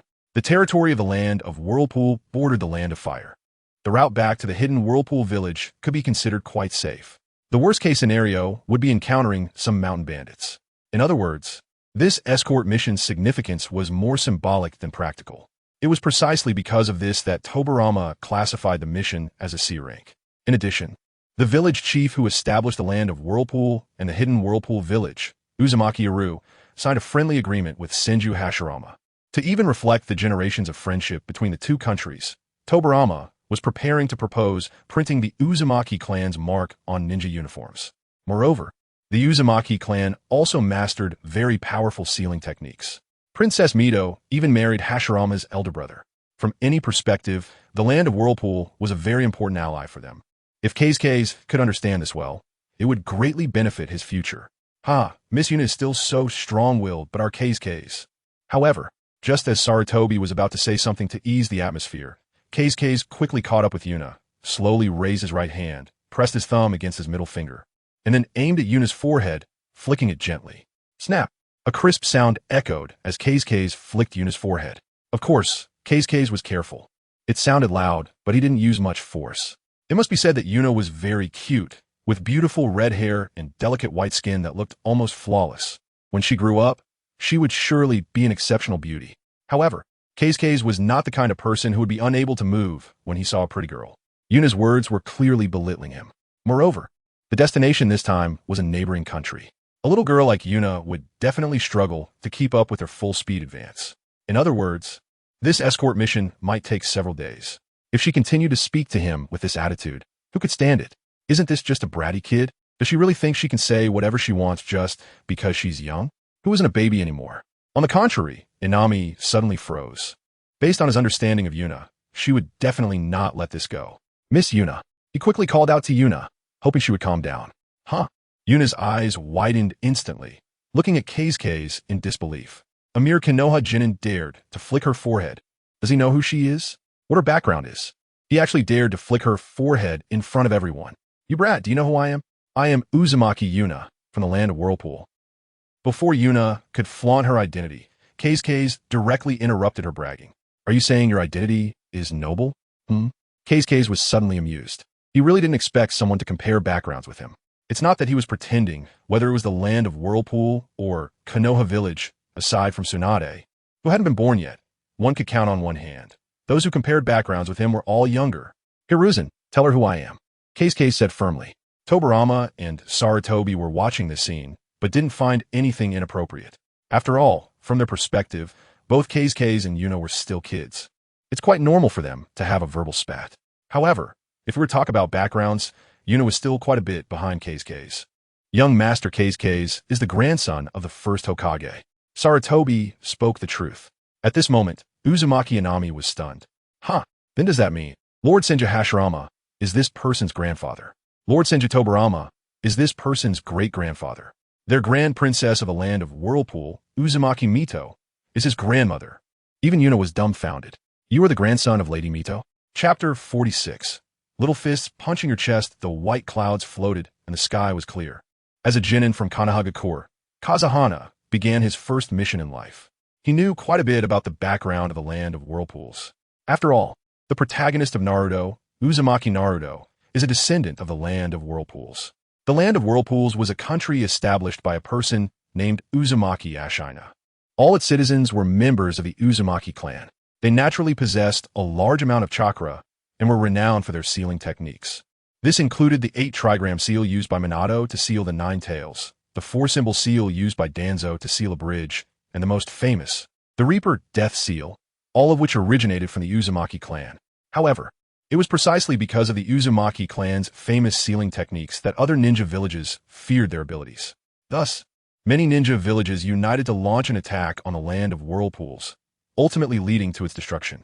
Only a very few members of the Uzumaki clan remained, living in hiding and wandering. Especially notable were the experiences of Karen and her mother. It is not hard to see that such a lineage is often a double-edged sword. Without a strong protector, one would ultimately lose their dignity and become a tool for ninjas. Thinking of this, Kazuhana couldn't help but glance back at the Uzumaki Unai walking behind him. This little girl was very fortunate to be born in such an era.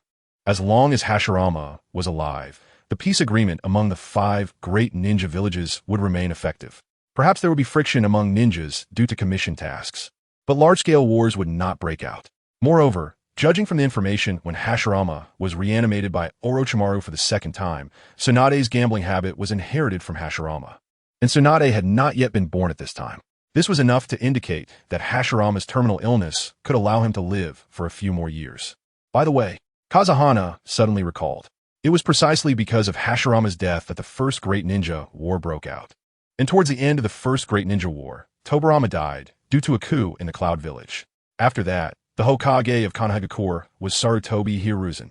Was a land of whirlpools destroyed during Sarutobi Hiruzen's administration? Kazuhana muttered to himself. No wonder many people think Sarutobi Hiruzen is shady. A lot of inexplicable things happened during his tenure. TCH, isn't he just the grandson of the first Hokage? He got the position of ninja, thanks to connections. What's so great about that? Unai muttered behind Ashina. Ashina simply pretended not to hear anything. After all, he couldn't afford to offend either side. However, speaking of which, the grandson of the first Hokage actually executed this mission. In Ashina's view, this was clearly to cultivate Kazuhana. Every time a ninja completes a mission, not only do they receive corresponding rewards, but they also accumulate contributions to the village. The level of contribution will determine whether a ninja can be promoted to a jonin. It seems that Lord Tobirama has high hopes for Kazuhana. Ashina couldn't help but feel emotional. The route back to the land of whirlpools was already familiar to him. Aside from the possibility of encountering mountain bandits, there was basically no danger. And dealing with mountain bandits was something he could handle alone. There was really no need for the ninjas from Konoha to protect them. This escort mission was more about formality than actual significance. The key point was that since Kazuhana was the grandson of the first Hokage, it meant he was extremely important to Konoha. If they really encountered any enemies, the first person Sarutobi's kid would protect should be Kazuhana. Unai would likely be the second priority. As for the child named Hataki Sakomo, Ashina had no impression of him. Probably just a background character.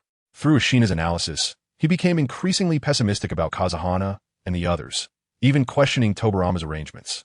However, just as Ashina judged that Team 7 was not very reliable, Sarutobi Hiruzen, who was at the front of the team, suddenly roared, "Everyone be careful."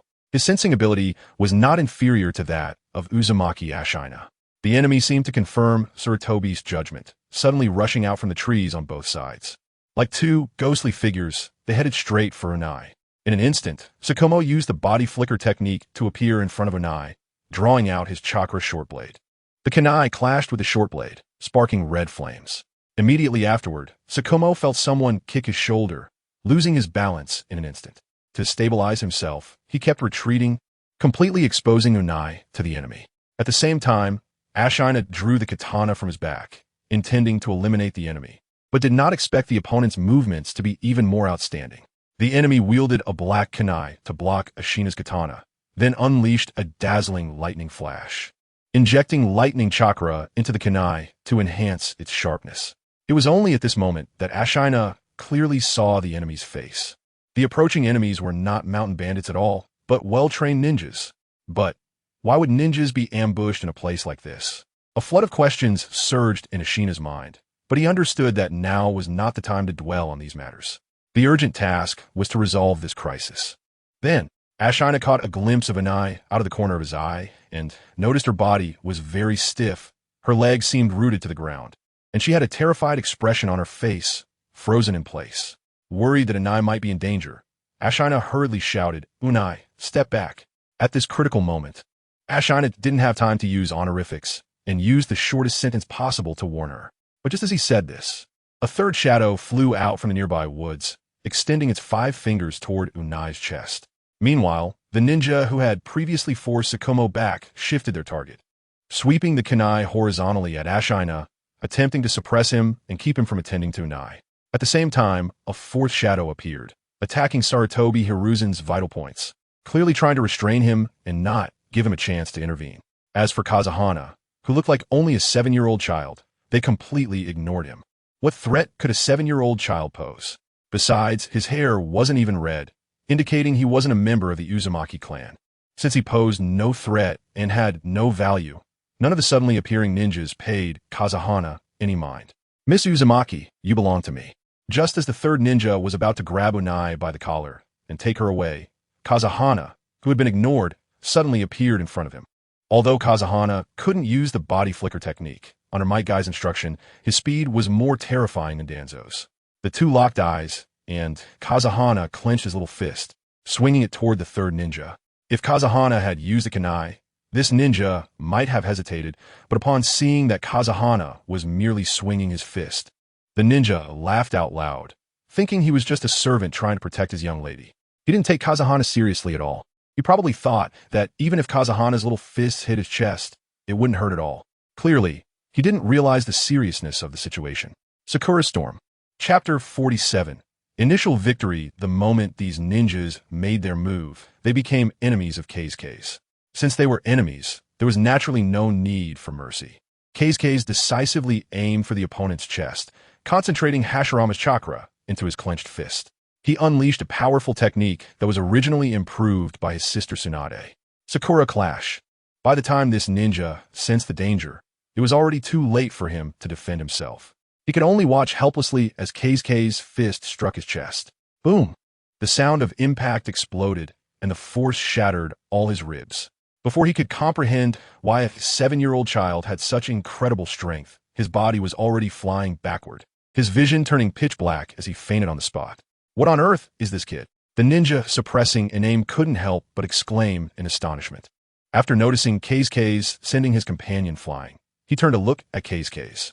The boy's youthful features were curled into a smile, and his right leg slowly lifted. He never imagined he would feel such an exaggerated sense of pressure from a 7-year-old child. Even, he had a feeling that he might be taken down by Keisuke's. Who is this guy? Why does he emit such a terrifying aura? He looks like just a child about the same age as Unai. Although in the Warring States period, it wasn't unusual for children of this age to be sent to the battlefield, but I've never heard of any child having such destructive power in their punches and kicks. His companion was wearing iron armor. Not only did Keisuke's punch dent the armor, but he also spat out blood and fainted on the spot. This is simply too shocking. Even this ninja didn't realize that a great fear had taken root in his heart, causing his body to stiffen in place, creating an opportunity for Iname, who was in a defensive position, to counterattack. Iname kicked the enemy in the abdomen, discarded his katana with both hands, and grabbed a kunai from his ninja tool pouch. He lunged forward and stabbed it into the opponent's left chest. After taking down the first enemy, Iname caught the spinning katana in midair and slashed backward, cutting another person's throat. His movements were clean and swift, seamless like flowing water. But it must be admitted that, if it weren't for Keisuke's Sakura Clash shocking the opponent, Iname would have had no chance to counterattack, because the enemy was also a well-trained ninja with almost no openings. But what was that punch just now? After eliminating the enemy, Iname's gaze focused on Keisuke's. To knock an adult flying with one punch. This is simply too astonishing. And what about that overwhelming amount of chakra? Isn't he just a 7-year-old child? Children of this age should have very little chakra. But the chakra Keisuke's unleashed just now was several times more terrifying than his own. This guy, is he a monster? Just as Iname was shocked by this, Sarutobi had already effortlessly dealt with the enemy. Although Sarutobi looked like just a teenager and didn't seem as strong as Iname, in reality, his strength was formidable. Chunin? Sarutobi glanced at the fallen ninja. A mere Chunin wanting to take him down one-on-one, it would be 10 years too early. However, confirming that the down ninja posed no further threat, Sarutobi turned to look at Keisuke's. Keisuke's is truly terrifying. Sarutobi couldn't help but reflect. No matter how much practical training one undergoes, there's still a gap compared to real combat. Just the thought of the possibility of being killed would generate fear in the brain and make it impossible to remain calm. Yet Just now not only showed no fear, but also executed the most appropriate response in battle. Facing combat for the first time, he remained unafraid, appeared relaxed, didn't even get his clothes dirty, and even ran over to save Miss Unai. You really are something, Case. Not only do you possess strength far beyond your peers, but you also have a strong heart. As Sarutobi evaluated Case, he gathered the bodies of the attacking ninjas together. In fact, it wasn't just Sarutobi who was impressed. Everyone present was shocked by Case's performance, especially Name, who glanced at the ninja Case had knocked away. The iron chest armor was completely dented, and blood was flowing from his mouth, nose, and eyes. If he wasn't mistaken, Case's earlier punch had broken this ninja's ribs, causing internal organ pressure, leading to this state. Though he still had faint breaths, without effective treatment, his injuries would only worsen until his heart stopped. If he hadn't seen it with his own eyes, it would be hard to believe that this was the result of a 7-year-old child's punch. No wonder Lord Tobirama has high hopes for Case. In that moment, Iname finally understood why Case was a ninja at such a young age. He truly had such strength, and it was extremely terrifying, especially his chakra amount, perfectly inheriting Lord Hashirama and Lady Mido's bloodline. Given time, Case's fame would surely spread throughout the ninja world. Just from that one punch earlier, the thought arose in Uzumaki Iname, and he believed it without doubt. Case. Hatake Tsukumo stared blankly at Case. He had always been called a genius ninja, graduating from ninja school in just a year and a half. Though he believed that being low-key was the right approach, he still felt a bit proud inside. But now, genius? Does that even relate to me? Faced with the enemy's attack, he couldn't even fight back, and he couldn't even protect Unai. If it weren't for his companions, he would have definitely been killed by the enemy. Yet Case, with just one punch, solved the enemy. This kind of gap made him feel powerless for the first time, feeling mediocre. Case is the real genius. Compared to him, I'm just a burden. Tsukumo tightly clenched his fists, feeling hatred for his own weakness for the first time. Case quickly noticed this. Good job, Tsukumo. You were able to detect the enemy's movements right away. You have a keen sense. No wonder you were called a genius, Case said with a smile. He highly regarded Tsukumo's performance. If it weren't for the rewards he received from the punch card gift pack, he might have been frozen in fear in that situation, unable to move. Just like Naruto. And Tsukumo, knowing he wasn't a match for the enemy, rushed forward decisively, which is not something that can be done with just courage. Then, Case looked at Unai, tilting his head in a teasing manner. By the way, are you hurt, Miss Uzumaki? Chapter 48. Yuin Village always longing for others' belongings? I am not hurt. Unai shouted at Case as she regained her composure. However, she didn't even realize that her voice was trembling. Before this, Unai had only encountered a few mountain bandits, and after the reputation of the Uzumaki clan was mentioned, most would flee in panic. Even the few bandits who chose to attack were swiftly eliminated by Unai. As long as he was there, Unai had nothing to worry about. But this time was different. The enemies they faced were trained ninjas, and especially when the third ninja charged at her, Unai felt an unprecedented emotion, fear. At that moment, she truly felt that she might be taken away by the opponent. It was only when Case rushed in front of her and punched the enemy away that she regained her sense of security. At the same time, Unai couldn't understand why Case, who looked to be around her age, seemed completely unfazed. Wasn't this his first mission? Why was he not panicking at all and could even come to protect her? The most critical point was that the guy he knocked away was an adult, right? How could he have such strength? Oh, that's good. Seeing Unai pretending to be strong, Case decided to ignore her and turned to the pile of corpses. Hey, Unai didn't expect to be ignored and hurried after Case in a few quick steps. She thought that after experiencing the enemy's attack, Case would at least comfort her a bit. But was this it? Even if he was the grandson of the first Hokage, she was still the client. Couldn't he show a bit of concern? Just a simple "are you hurt" would suffice? How infuriating. Don't we need to ask for information? Unai glanced at the fallen ninja and quickly shifted her gaze to the open ground. After all, she was just a little girl, and seeing blood made her somewhat scared. But to avoid appearing cowardly in front of Case, she tried hard to prove that she was also capable. In other words, she was putting on a brave front. Of course, Unai did have her doubts. Was there need to gather information from the opponent, such as their purpose and who sent them? Such things. Did you not notice? Case turned back to glance at Unai, as if to say, where have your eyes been? The information left by these people was surely enough. Sarutobi and Inami originally planned to summarize the issues regarding this ambush, but upon seeing Kei's performance, they tacitly chose to remain silent. What? Yunai looked confused, not understanding what Kei's was trying to express. Just by looking at their headbands, it was clear that they were all ninjas from Yuin Village. Kei's began to analyze. As one of the 5 great ninja villages, Yuin Village had significant roles in Naruto.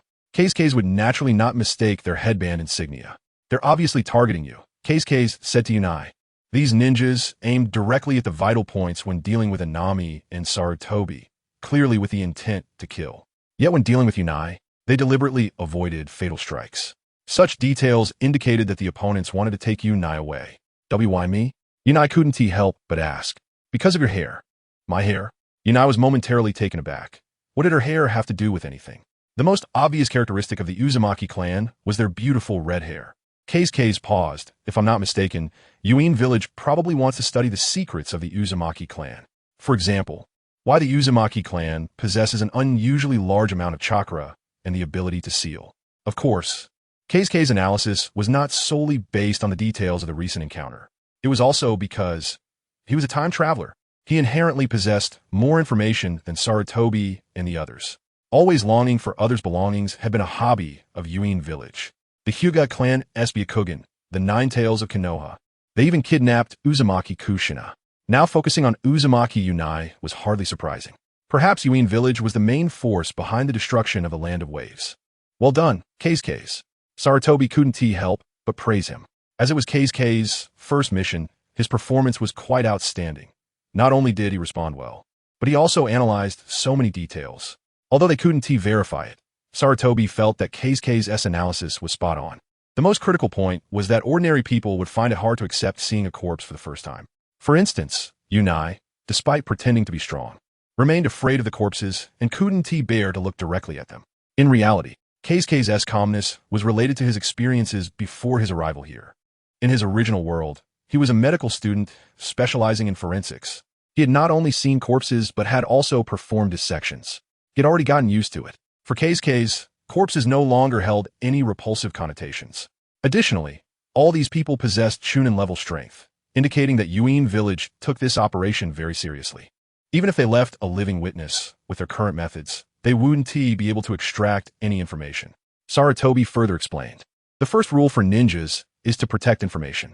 Since there were no interrogators among them, even if they asked, they wouldn't be able to get much. If they brought them to the Land of Waves, they would have to constantly guard against being backstabbed. If they let them go, it would only invite them back again. The journey from here to the Land of Waves would still take a few days. Therefore, directly resolving them was the most prudent course of action. However, the journey ahead might still encounter ninjas from Yuin Village. Sarutobi emphasized, Kei's and Shikumo are still genin, and it's their first mission. Taking on such a task is still too early for us. Although abandoning the mission would be seen as disgraceful in the ninja world, the difficulty of this mission clearly exceeds C rank. Moreover, Kei's is the grandson of Hashirama. Special circumstances should be treated specially. When Shikumo heard that the mission was to be abandoned, a look of disappointment crossed his face. He hadn't expected that his first mission would end in failure. Indeed, Inami nodded in agreement with Sarutobi's viewpoint. Both Kei's and Yunai were of noble identities. If something truly went wrong, he couldn't bear the responsibility. However, Kei's had different thoughts. Although Inami didn't appear in the Naruto plot, his swordsmanship was impressive, and he did not fall behind when facing the attacks of two Chunin. This indicated that his strength was considerable. There was no need to mention Sarutobi. He was a top-tier genius with sharp combat methods and possessed 5 chakra attributes. As for himself, he was a ninja with Hashirama's chakra and the 8 gates technique. With such a configuration, he was fully capable of undertaking A-rank difficulty missions. The most crucial point was, he was supposed to replace Sarutobi and become the 3rd Hokage. If he gave up on his first mission, wouldn't that become a stain on his history? Moreover, in this era, abandoning a mission could lead to being crushed by public opinion. With this thought, Kei's couldn't help but glance at Shikumo. Why are you looking at me like that? Shikumo asked, confused. Feng ignored Shimo and said, since we've accepted this mission, we should strive to complete it, rather than choosing to give up at the first sign of difficulty. A strong person should do what seems impossible. Feng took a deep breath, focusing his gaze on Yunai. In any case, I will protect this coward, he said. Let's continue with the mission. Yonai was instantly stunned, his gaze drawn to Feng, and he began to mutter to himself. He said, "You will protect me? Wait, what does coward mean?" Chapter 49. Do you think you're the granddaughter of the Hokage? At the request of Kazahana, the mission continued. The formation changed to a cross shape, with Sarutobi Hizashi leading the front, using his sensing abilities to scout for any ambushes. Shikumo and Kazahana took positions on either side to prevent anyone from rushing in from woods. Uzumaki, in name, was responsible for guarding the rear. Everyone's mindset had changed. Uzumaki, in name, initially thought they would only encounter bandits, but unexpectedly, they were being targeted by the Hidden Cloud Village. Once they returned to the land of whirlpools, he would definitely report this to the clan leader, Uzumaki Rumina. Recently, the ninjas from the Hidden Cloud Village have been quite active. Sarutobi couldn't help but feel a sense of concern and heightened his vigilance. In fact, it wasn't just this incident. He had heard some news prior that the Hidden Cloud Village had been strengthening its border defenses. Ever since Lord Hashirama fell ill, the atmosphere between Konoha and the Hidden Cloud Village had become tense. Shikumo was contemplating the gap between himself and Kazahana, secretly vowing to prove himself the next time they faced an enemy. Kazahana, Uzumaki, in name, walked in the middle of the group and occasionally glanced at Kazahana on his right. He initially thought Kazahana had become a ninja through connections, but it turned out he was quite capable. Despite being around the same age, he had the strength to repel a Chunin. Was he not afraid during that encounter? For a moment, Iname became curious about Kazahana. However, in the following 2 days, Kazahana and the others did not encounter any attacks from the Hidden Cloud Village. They were halfway to the land of whirlpools. Just then, a man wearing a Hidden Cloud Village forehead protector hid among the dense branches, observing Sarutobi and the others from above. His name was Troy, a bearer of a bloodline limit from the Hidden Cloud Village. He didn't expect to be the one responsible for this escort. No wonder Noi and the others failed to complete their mission. After observing for a while, Troy recognized the person at the front of the group, none other than the famous Sarutobi Hizashi. He had become a jonin at the young age of 16, the most favored disciple of Senju Tobirama, having completed over 50 A-rank missions and 10 S-rank missions, with 5 types of chakra. Troy muttered to himself, recalling the information he had seen in the intelligence manual. Given Sarutobi's strength, it was indeed not surprising that he could defeat Noi and the others. However, he did not intend to give up on this mission. Troy pulled out a scroll from his sleeve and skillfully opened it. Boom! A cloud of white smoke rolled, and a square shuriken nearly 1.5 meters in diameter appeared out of thin air. Immediately, Troy aimed at Sarutobi Hizashi at the front of the group and threw the square shuriken. However, Sarutobi Hizashi was no ordinary ninja. When a square shuriken flew towards him, he instantly sensed the sharp killing intent and quickly warned everyone to duck, while he rolled forward, narrowly avoiding the shuriken. Thud! Accompanied by a muffled sound, the square shuriken embedded itself into a nearby tree trunk. Following that, a shadow leaped from another tree, stepping on the square shuriken. "Excuse me," Troy said, one hand resting on the tree trunk, then greeted Sarutobi and the others, Konoha's people.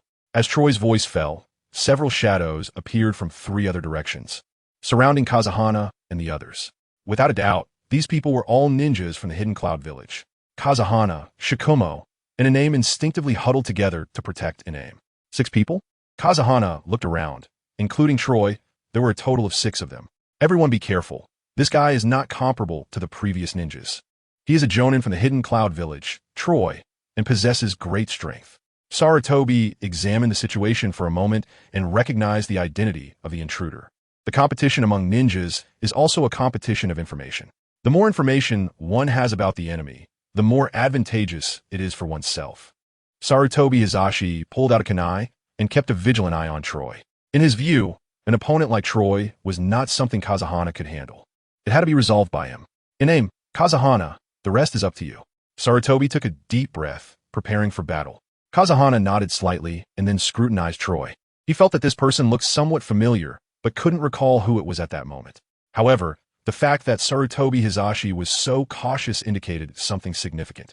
This battle would be countless times more brutal than before. I didn't expect you to recognize me. It seems I'm somewhat of a well-known ninja, Troy said in a low voice, not hurrying to make a move. I have always respected Konoha's ninjas, especially the first Hokage. His sincerity is rare in this world. Therefore, I don't want to harm you, Just give me that little girl, and I will disappear immediately. If it can be done without bloodshed, that would naturally be a good thing. Are you not afraid of provoking a war? Iname couldn't help but shout loudly. The atmosphere on the scene felt extremely oppressive, making it difficult for her to breathe. So she wanted to alleviate her emotions in this way. Provoking a war? Troy laughed disdainfully. Ninjas exist by completing entrusted tasks. If one ninja accepts an escort mission, another ninja will accept an assassination mission. It's like the two sides of yin and yang. Neither can exist without the other. Just because of friction over tasks, escalating to war? No village leader would be that foolish. Besides, little girl from the Uzumaki clan, do you think you are a noble or the granddaughter of the Hokage? You're just a small country-s young lady. Even if I kill you here, Konoha won't wage war for you. Troy spoke with piercing clarity. In fact, this was the truth. If one ninja village accepted an escort commission, other ninja villages would fear that friction could escalate into war and would not dare to accept assassination commissions. This would only lead to ninjas losing their significance. Any form of peace is built on order. Once order is lost, the world will only become chaotic, and there will naturally be no peace to speak of. Troy's words made Iname's body begin to tremble. Although she wanted to be strong, she was just a 6 or 7-year-old girl, neither a ninja nor experienced in such matters. Especially the killing intent emanating from Troy made her feel as though she could be killed. Perhaps she would really be killed by him, even at this moment. Iname's heart was greatly shaken. Mr. Uzumaki, can you really protect me this time? Will I really see my friends and family in the village again? Just as Iname was frozen in fear, Kazahana's hand patted her shoulder. Iname instinctively looked at Kazahana and found him smiling. I will protect you, you scaredy cat. Chapter 50. Everything is within the calculation, no matter how you look at it. Yonai is the client this time. If the people from Yunhidden Village take her away, then Kazahana doesn't need to act as a ninja anymore. The key point is that throughout the history of the ninja world, the relationship between Yunhidden Village and Konoha has been the worst. The Raikage would find a way to cause trouble at the slightest opportunity. If they were to capture Yonai and uncover the secrets of the Uzumaki clan, it would undoubtedly be a loss for Konoha and a gain for them. Aim, Kazahana. And Shikumo must protect Miss Yonai. Leave Troy to me. Sarutobi Hisashi said in a deep voice, drawing from his experience in executing missions. Knowing that the other side would definitely not let it go easily, a great battle was inevitable. Rather than waiting for the enemy to strike, it will be better to take the initiative. Troy was thinking the same thing. Sarutobi Hisashi, it seems I must defeat you first, Troy said as he pulled out another scroll. Bang! Accompanied by a puff of white mist, another large square shuriken was in Troy's hand. Using such a heavy ninja tool, Shikumo frowned, swiftly drawing his chakra short sword. He found it hard to understand why there were ninjas so obsessed with such cumbersome weapons. Although powerful, they would inevitably consume more physical strength when used. Moreover, their flying speed was not as fast as Kanai. Here it comes. Shikumo growled. Troy first threw the square shuriken with all his might, bending his knees and leaping up. The square shuriken, previously embedded in the tree trunk, flew out on its own, chasing after Sarutobi and the others. Shikumo and Aim widened their eyes in disbelief. Why did the square shuriken, which Troy clearly did not touch, fly out on its own to pursue a target? Could it be that Troy's ninja tools have self-awareness? Is this magnet release? Kazahana suddenly realized and immediately pressed Yonai down to the ground. Sarutobi formed hand seals with both hands. As a ninja with 5 elemental chakra types, he had mastered a considerable number of ninjutsu. Earth release, earth flow wall. Sarutobi slammed his palms down, causing the ground to shake, using the terrain to his advantage, channeling chakra deep into the earth to create an earthen wall barrier. Because of the chakra infusion, the earth flow wall had strong resistance to water release and fire release. However, facing Sarutobi's countermeasure, Troy smiled, as if he had anticipated this. Just as Sarutobi's earth release was about to block the incoming square shuriken, suddenly, 2 square shurikens changed their flight trajectory, one to the left and one to the right, rapidly spinning and bypassing Sarutobi's earth flow wall. How is this possible? Sarutobi was astonished, never expecting that Troy's square shurikens could change direction forcibly without any external force. At the same time, this further confirmed for Kazahana that Troy was a magnet release ninja. He could magnetize anything he touched, and the square shuriken was akin to Gar's sand for him. With just a thought, he could control it freely. And this is bad. Sarutobi and Aim spoke in unison and acted together. One drew a kunai. while the other swung a katana to block the incoming square shuriken. However, everything was within Troy's calculations. Ha, you fell for it. In Troy's eyes, the moment Sarutobi and aim touched the square shuriken, the outcome was already decided. He concentrated chakra to his feet and stepped on Sarutobi's earth flow wall. At the same time, both hands threw out the scroll, summoning new square shurikens. For ordinary ninjas, this kind of ninja tool, while powerful, was extremely heavy. It was not only easy for enemies to dodge, but also difficult to retrieve once thrown. Moreover, due to its large size, it was hard to achieve assassination effects. However, for Troy, who possessed magnet release, this was the perfect ninja tool. His magnetization technique not only allowed the square shuriken to be as agile as limbs, but also enabled the transfer of the magnetization effect to the target through contact. In other words, when Sarutobi and aim blocked the square shuriken, their bodies were magnetized by Troy. "It's over, Konoha's ninjas," Troy said in a deep voice. Then threw out the new square shuriken. After Sarutobi and aim's bodies were magnetized, they were drawn towards Troy's shuriken. In an instant, both Sarutobi and aim's faces changed dramatically. On the other side, the Nin from Hidden Village saw that Troy had dealt with the two most troublesome individuals and marched swiftly towards Yonai. As for Kazuhana and Shikomo, they were not even considered. How could two 7- or 8-year-old kids possibly be their opponents? Yonai did not expect the situation to take a sharp turn. Even the reliable aim was pierced in the abdomen by Troy's square shuriken, blood gushing out. Coupled with several Nin rushing towards her, an unprecedented fear made Yonai scream uncontrollably. Kazuhana. At the critical moment, Shikomo proactively shielded Yonai, gripping his chakra short sword tightly, nervously staring at the enemies while reminding Kazuhana. Their mission was to protect Yonai. No matter what, they could not let her fall into the hands of the Nin from Hidden Village. As for Sarutobi and aim, they could only choose to trust them now. "Get out of my way. Die, Konoha brats. Encountering us is your misfortune." The ninjas from Hidden Village had fierce expressions, resembling demons from hell. It was evident that they held deep hatred for Konoha. Even the usually courageous Shikomo felt his legs turn to stone at this moment, unable to move. This is the slaughter between ninjas? It was completely different from practical training. The sharp killing intent made Shikomo feel an unprecedented sense of oppression. His heartbeat quickened, as if it would jump out of his throat at any moment, his lips dry, and he felt himself drowning in suffocation. Furthermore, crimson words floated in Shikomo's mind. If I do nothing, I will really be killed by the ninjas in front of me. Move. Shikomo's heart began to roar, but all he could do was watch helplessly as the enemy charged forward. At this critical juncture, only Kazuhana remained calm. Troy's attention was focused on Sarutobi and aim, leaving this side to his subordinates. "This is a rare opportunity for me," Kazuhana murmured, then took a step forward, placing Shikomo and Yonai behind him. In that moment, Yonai stared blankly at Kazuhana's back, realizing how tall that small figure seemed.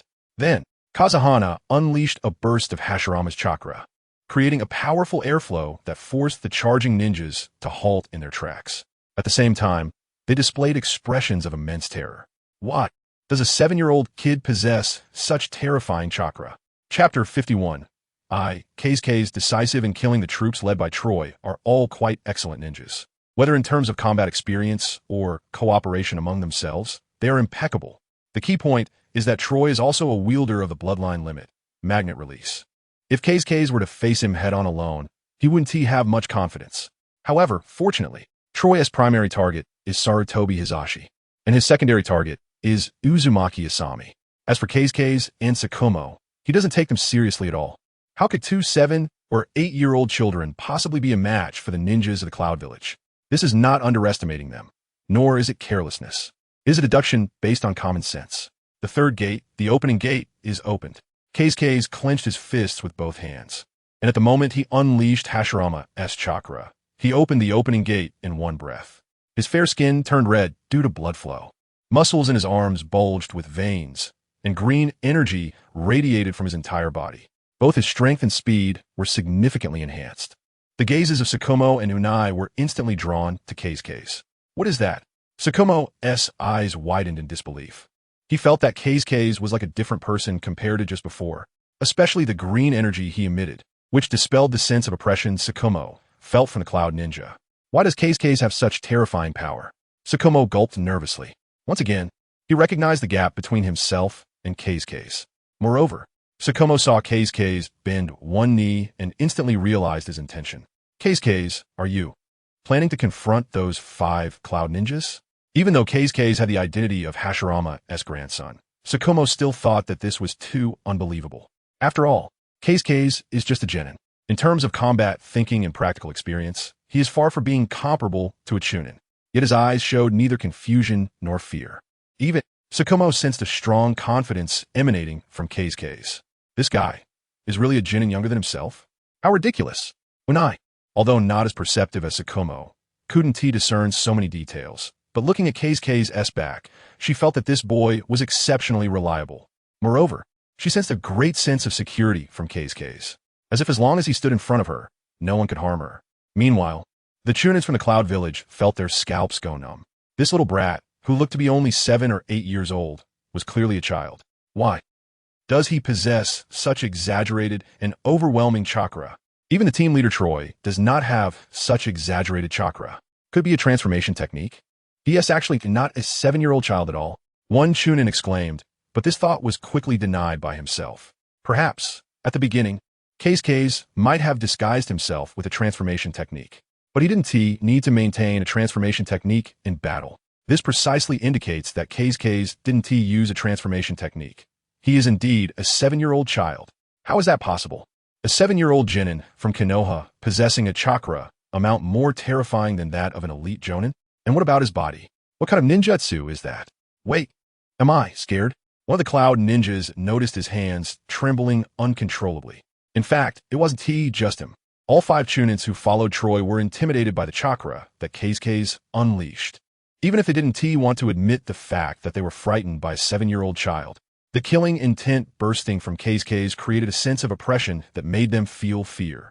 In reality, if it weren't for the fact that they were staring at a 7-year-old child, they would definitely consider a ninja releasing such a level of chakra to be an elite jonin from Konoha. Boom! Keisuke's instantly shattered the ground, leaving spiderweb-like cracks, then rushed in front of Cloud Ninja. This is not a training exercise. It is a slaughter between 2 great ninja villages. Mercy and pity are utterly meaningless. If I don't deal with them here, the one getting hurt will be me and my comrades. Keisuke's reminded himself. This is not some ninja game. Either eliminate the enemy or be eliminated by the enemy. There is no third option. He must be decisive in killing. Most importantly, his current body is not strong enough to maintain the 8 gates for a long time. This battle must be resolved quickly. Keisuke's gaze sharpened. Then he clenched his fist. The most troublesome enemy is Troy, who possesses magnet release. His combat power alone may be greater than that of these 5 chunins combined. I must conserve my strength to deal with him. In that case, the second gate, the healing gate, is opened. At the moment his fist was about to swing out, Keisuke's opened the injury gate and the healing gate in quick succession. Finally, combining with his immense strength, he unleashed the cherry blossom burst. Boom! A thunderous sound exploded in Keisuke's ears, and the Cloud Ninja he hit had his chest armor instantly caved in, every rib in his body breaking one by one.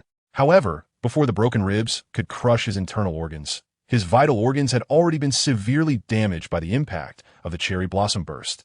The chunin's body flew back like a kite with a broken string, spitting out blood. What is even more incredible is, before the blood could fall on Keisuke's, he had already vanished from the spot. What is more terrifying is, Keisuke's doesn't even know body flicker technique. He was just moving at high speed by running. Meanwhile, he stirred the air, shattering the ground into pieces. The damage from the healing gate is indeed exaggerated. Keisuke's couldn't help but sigh in his heart. If it weren't for inheriting Hashirama's non-hand seal healing, he would most likely have collapsed from the strain when dealing with the first enemy. However, the powerful non-hand seal healing gave him the capital to continue fighting. No, don't come near. The Cloud Village ninjas displayed expressions of extreme fear, wildly waving their kunai in an attempt to push Keisuke's away, to keep him away from them. But how could they possibly catch Keisuke's, who was witnessing the 8 gates for the first time? In an instant, these 4 chunins became targets for Keisuke's to test his strength. Tendon breaker. Keisuke's raised his right leg above his head, aiming for the shoulder of the second ninja, and struck down violently. Boom! Another sonic explosion erupted. The bones of this ninja broke on the spot. His body fell straight down, spitting blood, twitching twice before becoming motionless. Then came the third, the fourth. Facing Keisuke's using immense strength combined with the 8 gates, they had no ability to resist. The remaining Chunin, as if going mad, gripped his kunai tightly and rushed towards Sakomo. It seemed he wanted to take down a Konoha genin before he was eliminated himself. But how could Keisuke's given the chance? In an instant, Keisuke's appeared in front of the 5th ninja, delivering an uppercut that shattered his jaw. Chapter 52, Kazekage vs. Troy the young ninja from Konoha. Troy was dumbfounded, staring intently at Kazekage below. He never imagined that the situation on the battlefield would change dramatically.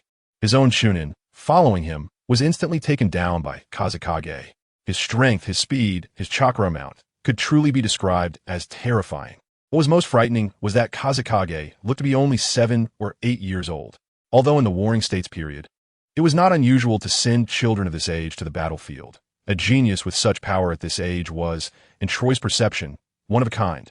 At the same time, Uzumaki Inami was pierced in the abdomen by a shuriken thrown by Troy, falling to the ground, then pulling out the shuriken to stop the bleeding.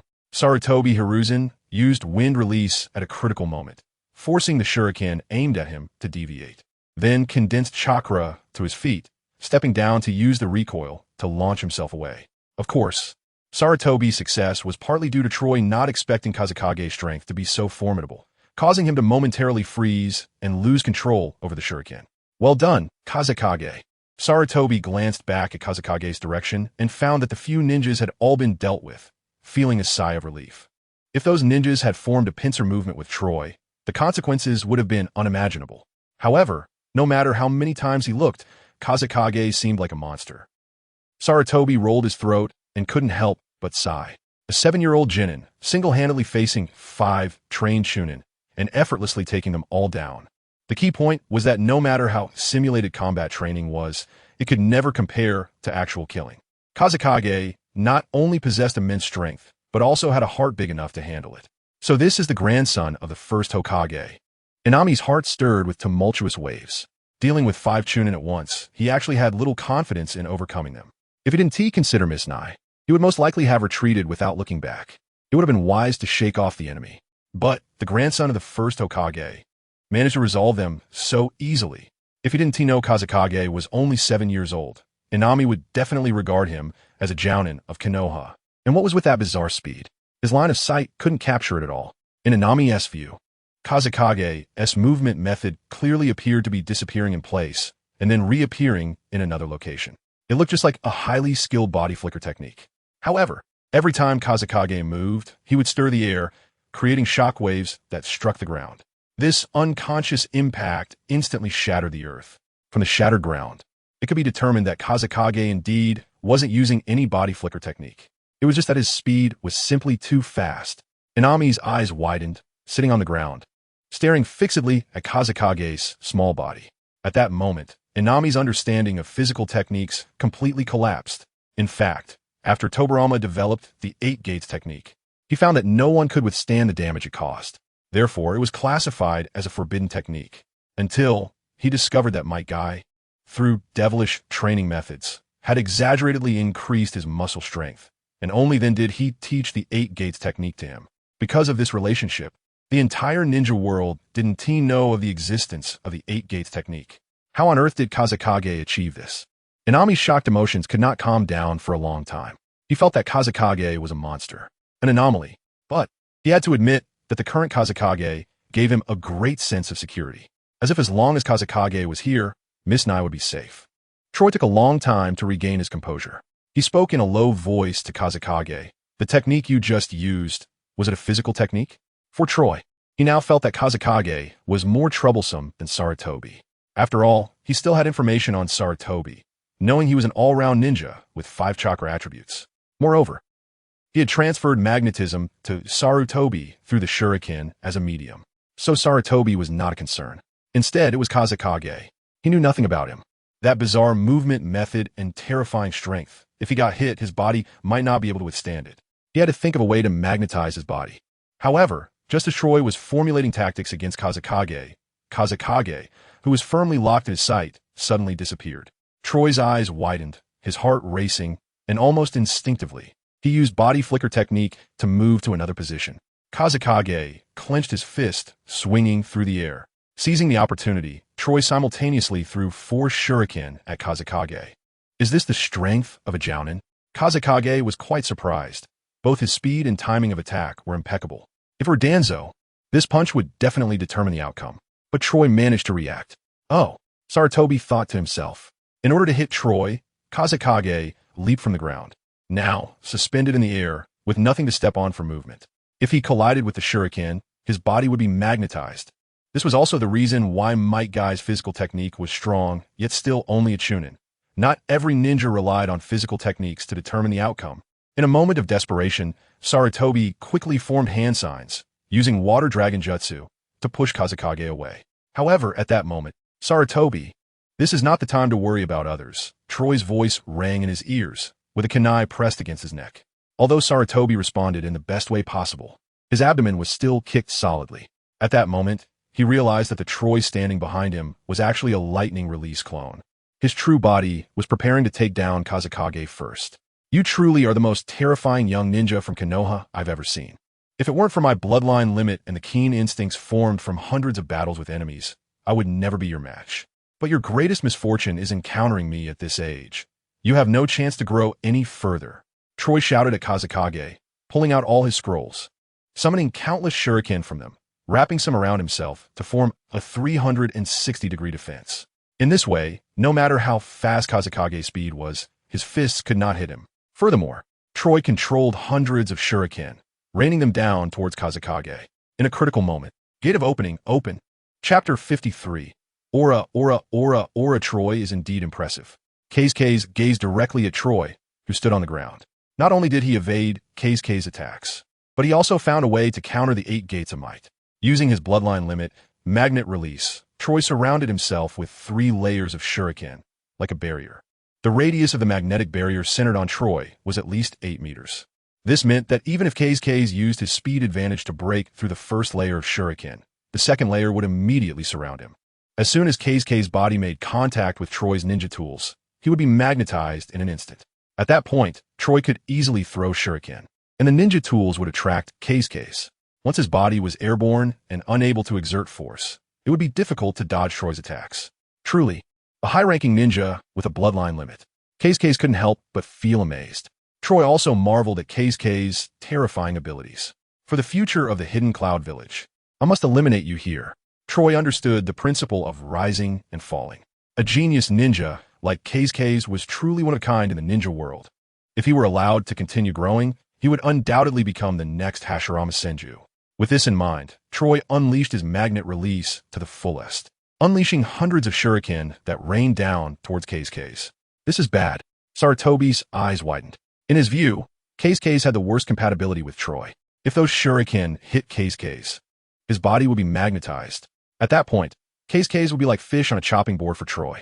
However, worried that Sarutobi would disrupt his offensive, Troy had deliberately created a lightning release clone. As soon as he saw Sarutobi forming hand seals, Troy's lightning release clone rushed forward, wielding shuriken to attack him. Meanwhile, Shikumo and Yuniai could only watch helplessly as hundreds of shuriken attacked Keisuke. They couldn't do anything. With their strength, they couldn't intervene in this level of battle. You little brat from Konoha, Troy growled, seemingly foreseeing Keisuke's demise. It must be said that Keisuke was indeed pushed into a corner, in front of a magnet release ninja. The advantage of taijutsu would be infinitely diminished. However, my limit is not the closed gate. Keisuke clenched his fists, channeling chakra to break through the 6th limit within his body. The open gate, activate. As Keisuke opened the open gate, his body entered a semi-buffer state, and the air currents expelled blocked the first shuriken that rushed toward him. Immediately, Keisuke pushed off with his toes, leaping into the air, his fists coiled up and ready to strike. All the ninjas who noticed this were dumbfounded. What was Keisuke doing? Sarutobi's pupils dilated, unable to comprehend Keisuke's actions. For Troy, who possessed a bloodline limit, those shuriken were like his arms and legs. With just a thought, he could chase down his enemies. The wisest course of action would be to use the speed gained from the 8 gates to escape Troy's magnetic release, and then find an opportunity to counterattack. Now that he leaped into the air, he was effectively giving up his advantage in mobility. In other words, Keisuke was undoubtedly a live target for Troy. What is he doing? Why isn't he using ninjutsu? Wainami couldn't help but exclaim. Based on his combat experience, facing a ninja like Troy. Using ninjutsu for long-range attacks was clearly the most prudent plan. Why is Keisuke so insistent on fighting with taijutsu? But soon, Vortex Wainami realized. Could it be that Keisuke only knows taijutsu? That's right. Sarutobi kicked away Troy's lightning release clone and then formed hand seals, intending to use Water Dragon Bullet to push Keisuke down from the air, while simultaneously explaining to Wainami. Keisuke returned to the village half a month ago. During this time, he had been learning taijutsu with Might Guy and hadn't had the chance to learn ninjutsu. It wasn't that he lacked this combat mindset. It was that he couldn't use any ninjutsu. Just as Sarutobi completed the second-to-last seal, the lightning release clone he had kicked away chased after him again, interrupting his water release. Shikumo and Yuniai both wore expressions of disbelief, staring intently at Keisuke in the sky. It's not that he can't use ninjutsu, but he doesn't know any ninjutsu at all. No wonder this brat hasn't used any ninjutsu. Troy's mouth curled into a smug smile. What a pity. Possessing such a terrifying amount of chakra, but not knowing any ninjutsu. It's over, Troy declared confidently, filled with self-assurance about his victory. However, Keisuke, who was being pushed into a corner by Troy in midair, was surprisingly at ease. Is it really like that? Keisuke smiled, his fists charged with enough power. In a closed gate state, he indeed had no way to deal with Troy. He really couldn't use ninjutsu. He couldn't use genjutsu either. But, after opening the open gate, he certainly had a means of long-range attack. Keisuke maintained his suspended position, his gaze narrowing as he focused intently on the shuriken flying toward him. Then, he threw a punch. Morning Peacock. Although no one in this era had developed the Morning Peacock technique, Keisuke was a time traveler. The principle of Morning Peacock was simple to the point of being mindless. As long as the attack speed reached a certain level, it could create fireballs by friction with the air. Ora, ora, ora, ora. Keisuke let out low roars, cheering for his technique as he wildly swung his fists, frantically increasing his attack speed. Ouch! Soon, Keisuke had to grit his teeth. The damage from the open gate was more severe than he had imagined, but this time was different from practical training. Either he takes down Troy, or they would be wiped out by him. So, no matter how great the damage from the open gate, Keisuke had to complete the Morning Peacock. Fire. Fire release? Troy's smug expression froze instantly. He never dreamed that Keisuke could produce a large amount of flames. No, this isn't fire release. This is... Sarutobi was dumbfounded. He saw neither hand seals from Keisuke, nor could he sense chakra from the Morning Peacock. Although it seemed incredible, Keisuke appeared to be generating flames by swinging his fists and creating friction with the air. Is that possible? Shikumo, Wainami, and Yuniai exclaimed in unison. But the reality was before them. Keisuke did it. Keisuke's Morning Peacock directly dispersed hundreds of shuriken, rushing toward Troy. The shuriken barrier he used to defend against Keisuke's taijutsu had now turned into a cage, imprisoning him. Troy had nowhere to retreat and nowhere to hide. Boom! With a series of thunderous roars, Troy was engulfed by the firestorm and was instantly killed. Chapter 54. Gentle Wind. Quickly embrace me. Feng continuously swung his fists, completely disregarding the damage to his body caused by the Jingmen technique.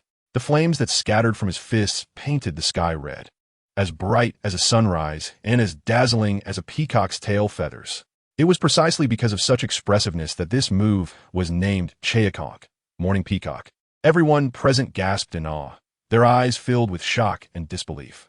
If it could be said that Feng had merely learned the 8 gates of Duanjia developed by Feijin before now, Feng had created a new technique.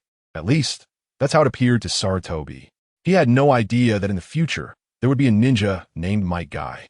Even less did he know that Might Guy had an epiphany, injecting ultra-fast, ultra-strong punches into his own techniques. Just this idea alone led to the creation of Cheakonk. At the age of 7, Feng not only managed to open the 6th gate of the 8 gates, but also created a new technique based on that. This, Sarutobi's eyes widened in disbelief, and waves of shock surged within him. He couldn't comprehend it, much less believe it. No matter how talented one might be, there should be a limit, right? How long had Feng been learning the 8 gates? How long had he grasped the Jingmen? It should be known that going from 0 to 1 is always infinitely more difficult than going from 1 to 10. So many people spend their entire lives only able to use the techniques invented by others. Cheakonk. Sarutobi silently repeated the name of this technique. If he hadn't seen it with his own eyes, he wouldn't have dared to dream that a mere 7-year-old Konoha genin could develop such a terrifying technique. In reality, the development of Cheakonk had nothing to do with Feng. He simply employed a utilitarian approach. However, it must be acknowledged that Cheokonk is indeed a formidable physical technique. In the original work, its two battle achievements were quite remarkable. The first time, it instantly killed a clone of Kisame with 30% chakra. The second time, it wiped out most of Kisame's shark summons in one fell swoop. Dealing with Troy from the Cloud Village was completely a piece of cake. Boom! Accompanied by a series of loud noises. Troy's shuriken barrier was peeled away layer by Hifeng. Moreover, Cheokonk itself is a technique that pursues extreme speed. Even if Troy saw countless fireballs heading towards him, his body had no time to dodge. The key point was that the shuriken barrier he had meticulously set up became a cage that trapped him, leaving him nowhere to escape. Is this the Konoha Genin? In the end, Troy simply gave up fighting. Hifeng's power exceeded his understanding. He simply couldn't grasp how Konoha had cultivated someone like Hifeng. This guy was simply like a monster. Before facing him in battle, Hifeng had already single-handedly taken down 5 cloud ninjas. This meant that Hifeng's strength was powerful enough to wipe out a ninja squad. What's more, he had done all this in less than half an hour. It was truly shocking. Immediately, Hifeng's Cheokonk struck Troy repeatedly. The searing flames and powerful impact caused Troy to scream in agony before collapsing. The shurikens, now devoid of Troy's control, fell to the ground. In the stunned gaze of Sarutobi, Wanming, Shumo, and Yunai, Hifeng defeated Troy. However, Hifeng's condition became extremely poor. The constant state of Jingmen would put the body in a semi-buffering state, minimizing consumption and damage. The goal was to unleash even more terrifying power when fully activated. Every technique carries risks. This terrifying power had undoubtedly caused significant damage to Hifeng's body. The crucial point was that Hifeng had only undergone a little over a week of physical training. His body's strength was still insufficient to support the use of Cheokonk.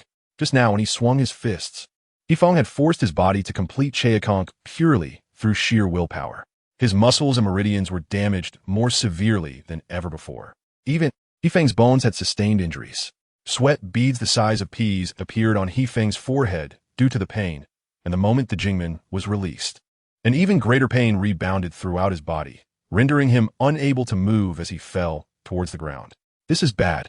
Sarutobi immediately reacted, quickly running over and leaping into the air, catching Hifeng before he hit the ground. However, even this simple touch sent intense pain through Hifeng's body. Seeing this, Sarutobi could only place Hifeng down gently after catching him. Hifeng intended to say something, but he found that the pain rendered him unable to voice a sound. Is this the damage brought by Cheokonk? Even the no-seal healing couldn't repair his body in such a short time. No, it's not just a problem with no-seal healing. It's that my body isn't strong enough right now. After the battle with Troy, Hifeng once again recognized his own shortcomings.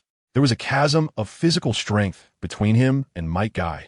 Just the use of Cheokonk had resulted in such a severe backlash. If he were to use Day Tiger, he might faint from the pain in an instant. Moreover, his no-seal healing couldn't even compare to Hashirama's. Although Hifeng had inherited this ability, his level was still very low.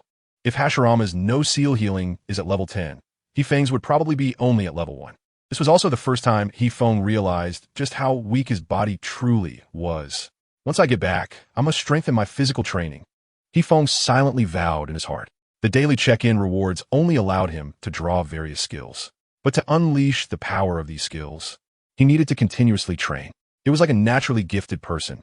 They cannot pass exams without hard work. Hifeng, just as Hifeng had to endure this pain, Yunai suddenly shouted his name, waving her hands and running to Hifeng's side. Although she and T had a good impression of Hifeng when they first met, even despising him for calling her a coward and believing he only became a genin because of his connection to Hashirama's grandson now. Upon seeing Hifeng fight to protect her and sustain such severe injuries for her sake, Yunai's mindset underwent a transformation. Now, she not only didn't dislike Hifeng, but was also worried about his injuries, shedding tears. On the contrary, Hifeng felt somewhat helpless inside. I'm protecting you to complete a mission, okay? I'm just indirectly protecting you. The reason I got so hurt is that if I didn't take down Troy, he would have killed me. Don't make it seem like I'm some guy who would risk his life for a woman. However, Hifeng could only grumble in his heart, as he had no strength to speak. But Yunai's next action surprised Hifeng. She rolled up her sleeves, revealing her fair skin, and extended her arm in front of Hifeng. Embrace me. Witnessing this scene, Shumo. Chapter 55. Preparing for the fourth check-in, although the pain was so intense that he could hardly move, the thoughts in Hike's mind were very clear. As soon as he saw the actions of Yonai, he immediately reacted. One of the abilities of the Uzumaki clan is to bite their own skin to quickly restore their own or others' chakra and injuries. So, Hike's slightly opened his mouth, enduring the severe pain in his body, and bit down on Yonai's skin, using his teeth to extract chakra from her. This chakra complemented Hike's non-hand seal healing, treating his injuries at an unprecedented speed. After about 2 or 3 breaths, Hike's felt that his body was not hurting as much. After 5 or 6 breaths, Hike's had completely regained his vitality. On the contrary, Yonai covered her mouth with her small hand, trying not to gasp. Uzumaki Iname had not expected that Yonai would use this method to heal Hike's, and for a moment he was stunned. In fact, not every member of the Uzumaki clan possesses Yonai's ability. Only those with particularly pure bloodlines can use physical healing. Like himself, although he is also of the Uzumaki clan, he cannot restore his injuries by biting himself. But no matter how one looks at it, being treated in such a way is very shameful, especially for a lady of Yonai's status. Until now, she had never helped anyone heal injuries. Not even herself had she enjoyed such treatment. This was Yonai's first time. Thinking of this, Uzumaki Iname looked down at his wound. Having been pierced by a shuriken, it would probably take at least a month or 2 for a complete recovery. Meanwhile, Sarutobi Hiruzen walked up to Troy in 3 steps, taking 2 steps at a time. Although Hike's had knocked Troy down with a peacock attack, he had not killed him. Looking at the extremely weakened Troy, Sarutobi squatted down slightly and pulled out a kunai with one hand. If he let Troy go here, he wouldn't give up the mission just because of Konoha's mercy. For ninjas, the mission always comes first, even if it means sacrificing the lives of comrades. It must be accomplished. Moreover, both he and Iname's bodies have been magnetized by Troy. Hike's trump card had already been exposed. When Troy comes back, they could be the ones who lose. Your bloodline limit is truly troublesome. Sarutobi paused slightly. Do you have anything else to say? Troy stared at Sarutobi, knowing in his heart that no matter how he looked at it, he was doomed to die. If their roles were reversed, he would only be more ruthless. After all, this was friction caused by differing missions between 2 ninja villages. Even if the Reikage knew of his death, he would not start a war over it. This is the fate of a ninja. However, before dying, Troy really wanted to know Hike's identity. That Konoha brat, who exactly is he? Troy squeezed out a complete sentence intermittently, still filled with shock inside. A 7 or 8-year-old child actually possesses the terrifying strength to annihilate a ninja unit. Moreover, within this ninja unit, there was even a Nin with a bloodline limit. At such a young age, his talent is so extraordinary. By the time he turns 17 or 27, how far will he grow? It's simply unimaginable. In Troy's view, the future Hike's will undoubtedly become the strongest enemy of the Cloud Village. No, it is very likely that he will be the strongest enemy in the entire ninja world. Damn it. Why couldn't he, such a little brat, be born in the Cloud Village? If he were born in the Cloud Village, he would definitely become the strongest Reikage in history. Why? Did it have to be Konoha? Sarutobi glanced back at Hike's, who was already able to stand, a bitter smile appearing at the corner of his mouth. Young Master Hike's is as strong as a monster. Just half a month ago, he was an ordinary child who had not received any training. Sarutobi said truthfully. After all, Troy Wunti lived no matter what. There was no need to worry about telling him these things. As expected, just as Sarutobi anticipated after hearing this, Troy's eyes widened in shock and daze, as if he had been struck by a sudden realization. Are you saying that the Konoha brat has become this strong in just half a month? But how could this be possible? How does Konoha train its ninjas? Troy felt that his worldview had completely collapsed, and he didn't even know how to imagine Hike's growth. A 7-year-old child gained the power to defeat him in just half a month. This is too absurd. Training? Sarutobi shook his head, feeling that the word training was not appropriate. Do you think such terrifying power can be cultivated? Young Master Hike's starting point at birth was already the end point that countless ninjas could not even see. Without a bloodline limit, without family secret arts, without an immense amount of chakra, such a person, even if they become a ninja, would only reach the level of a CH Nin. Some people can't even pass the CH Nin exam. However, regarding Hike's future, Sarutobi firmly believed, with his talent, he would probably only need to take 1 exam to be promoted to CH Nin. A terrifying genius capable of annihilating a ninja unit is truly a monster to the extreme. Sarutobi gazed at Hike's small figure and sighed deeply. All right, Troy, it's time for you to go. With that, Sarutobi turned around and swung the kunai, cutting Troy's throat. To confirm that he had not killed a shadow clone of Troy, Sarutobi stared intently at him, watching the blood drain from his body, his pupils dilate, and then checked his life signs again. Now, Troy must be completely dead. Sarutobi took a deep breath, ensuring everything was fine, before straightening up and walking over to Hikaze and the others, putting away the kunai. By the way, in a few days, it will be time for the Nin selection. Suddenly, Sarutobi seemed to think of something, muttering to himself in his heart, his gaze focusing on Hikaze. He couldn't help but feel that Lord Tobirama had instructed Hikaze to become a genin and carry out missions at this time. It seemed not to be a coincidence. Of course, Hikaze had no knowledge of the information regarding the Nin selection exam, and after moving his limbs slightly, he found that his body had fully recovered. Is it already resolved?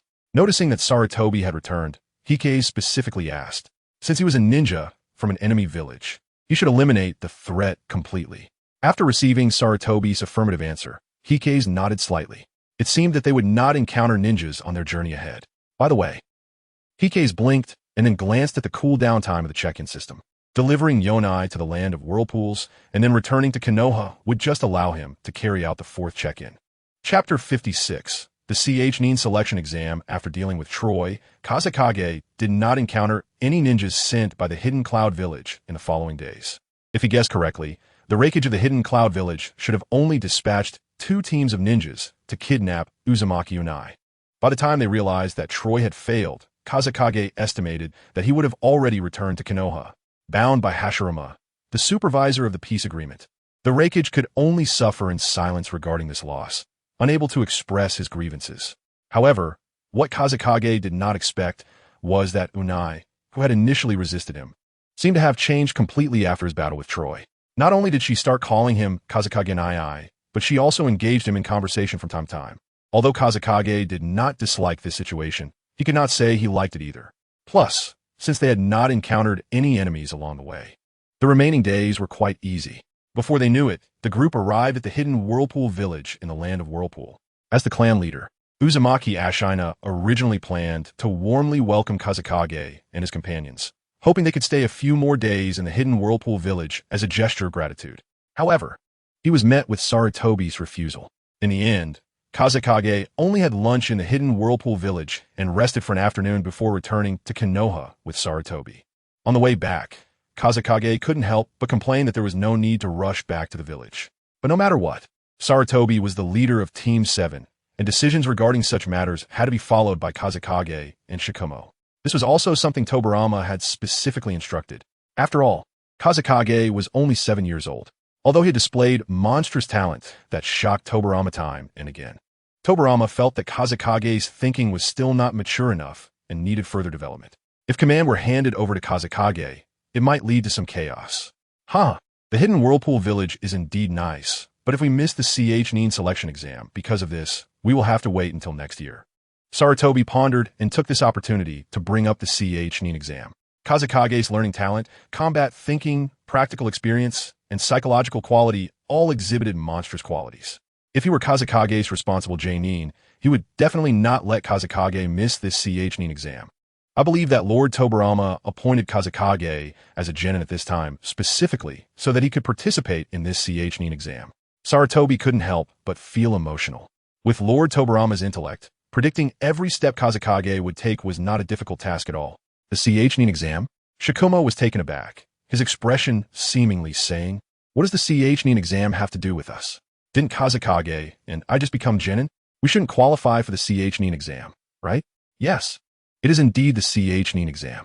Sarutobi nodded and proceeded to explain. Nowadays, it is the 10th year since the Warring States era became history, and various clans have set aside their grudges to form ninja villages. It is worth mentioning that the first person to establish a ninja village was Kazekage's grandfather, Lord Hashirama. Despite often being overshadowed by Lord Tobirama, once he gets serious, he is incredibly formidable and is the only one revered as the God of Shinobi. Sarutobi boasted. Shikumo's eyes immediately lit up with admiration. In contrast, Kazekage remained quite calm. He did not doubt Sarutobi. Rather, it was the opposite. Besides Uchiha Madara, Kazekage felt that no one understood Hashirama's strength better than he did. Once Hashirama got serious, how formidable was he? He was incredibly formidable. He could flatten a ninja village in a minute. And that great figure was his own grandfather. However, establishing a ninja village was just the first step. Perfecting the village's system was also a significant challenge. For example, the 5 great ninja villages known today, Konoha, Kyumo, Kiri, Iwa, and Suna, employ different methods to train ninjas. The promotion system established by Lord Tobirama is through exams. All children can attend ninja schools to learn knowledge, and after passing graduation exams, they become genin. Sarutobi paused for a moment, deliberately building suspense. And then, Shikumo asked eagerly for the next part. Sarutobi continued, after becoming a genin, as long as you complete 8 tasks, you can qualify to participate in the CH-Nin exam. Of course, the prerequisite is that a responsible J-Nin recommends you. The CH-Nin exam is held twice a year, with the next one taking place on July 1st, just a week from now. If you miss this one, you'll have to wait until next year. So, do you still want to stay in the hidden whirlpool village a bit longer? Sarutobi teased at the end. I see. Shikumo nodded slightly, realizing that as long as they completed 7 more ninja tasks, they could participate in this exam. There was only 1 week left. Since they no longer needed to protect someone like Unai, the time needed to return to Konoha was much quicker than going to the land of Whirlpool.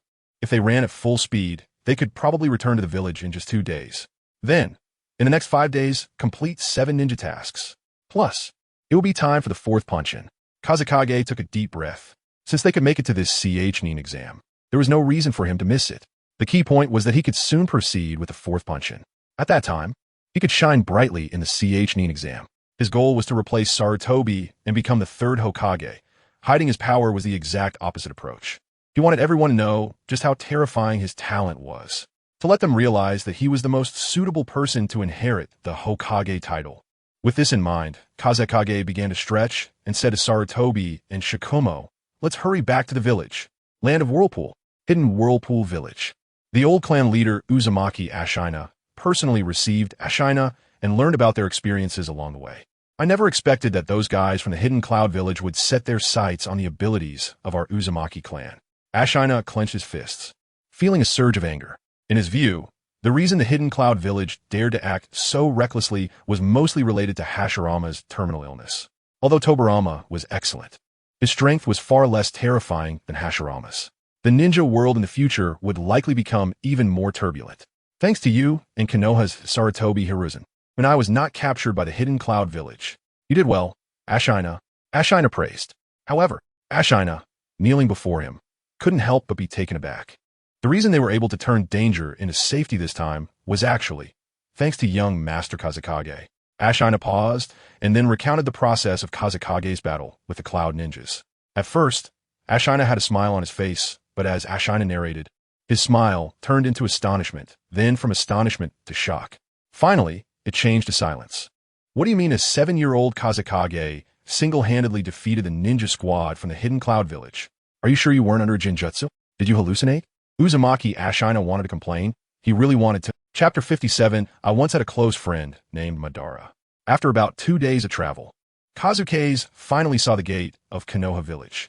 However, what he didn't expect was that Grandpa Hashirama was currently leaning against the gate of Konoha Village, wearing a haori, as if waiting for someone. Kazuke's gradually slowed his pace and walked over slowly.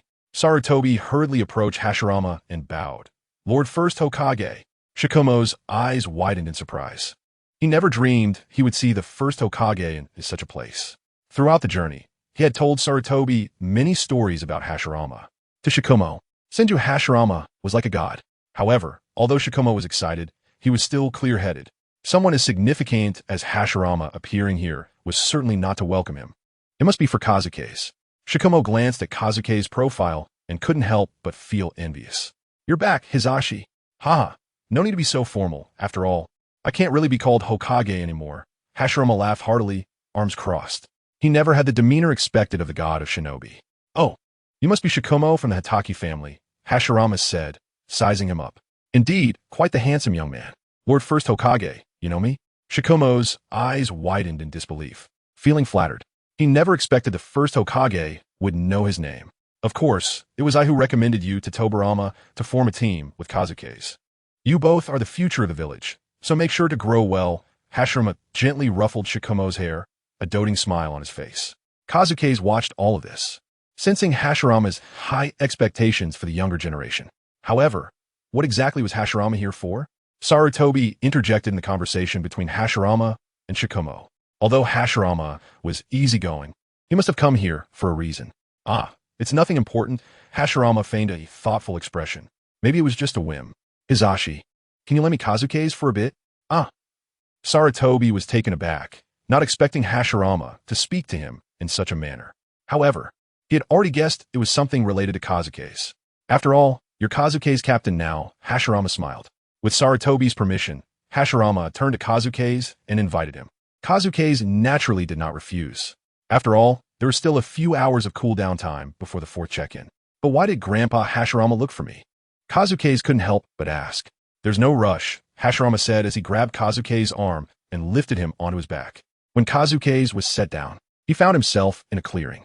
Behind them were dense woods, and in front of them was a panoramic view of Konoha village.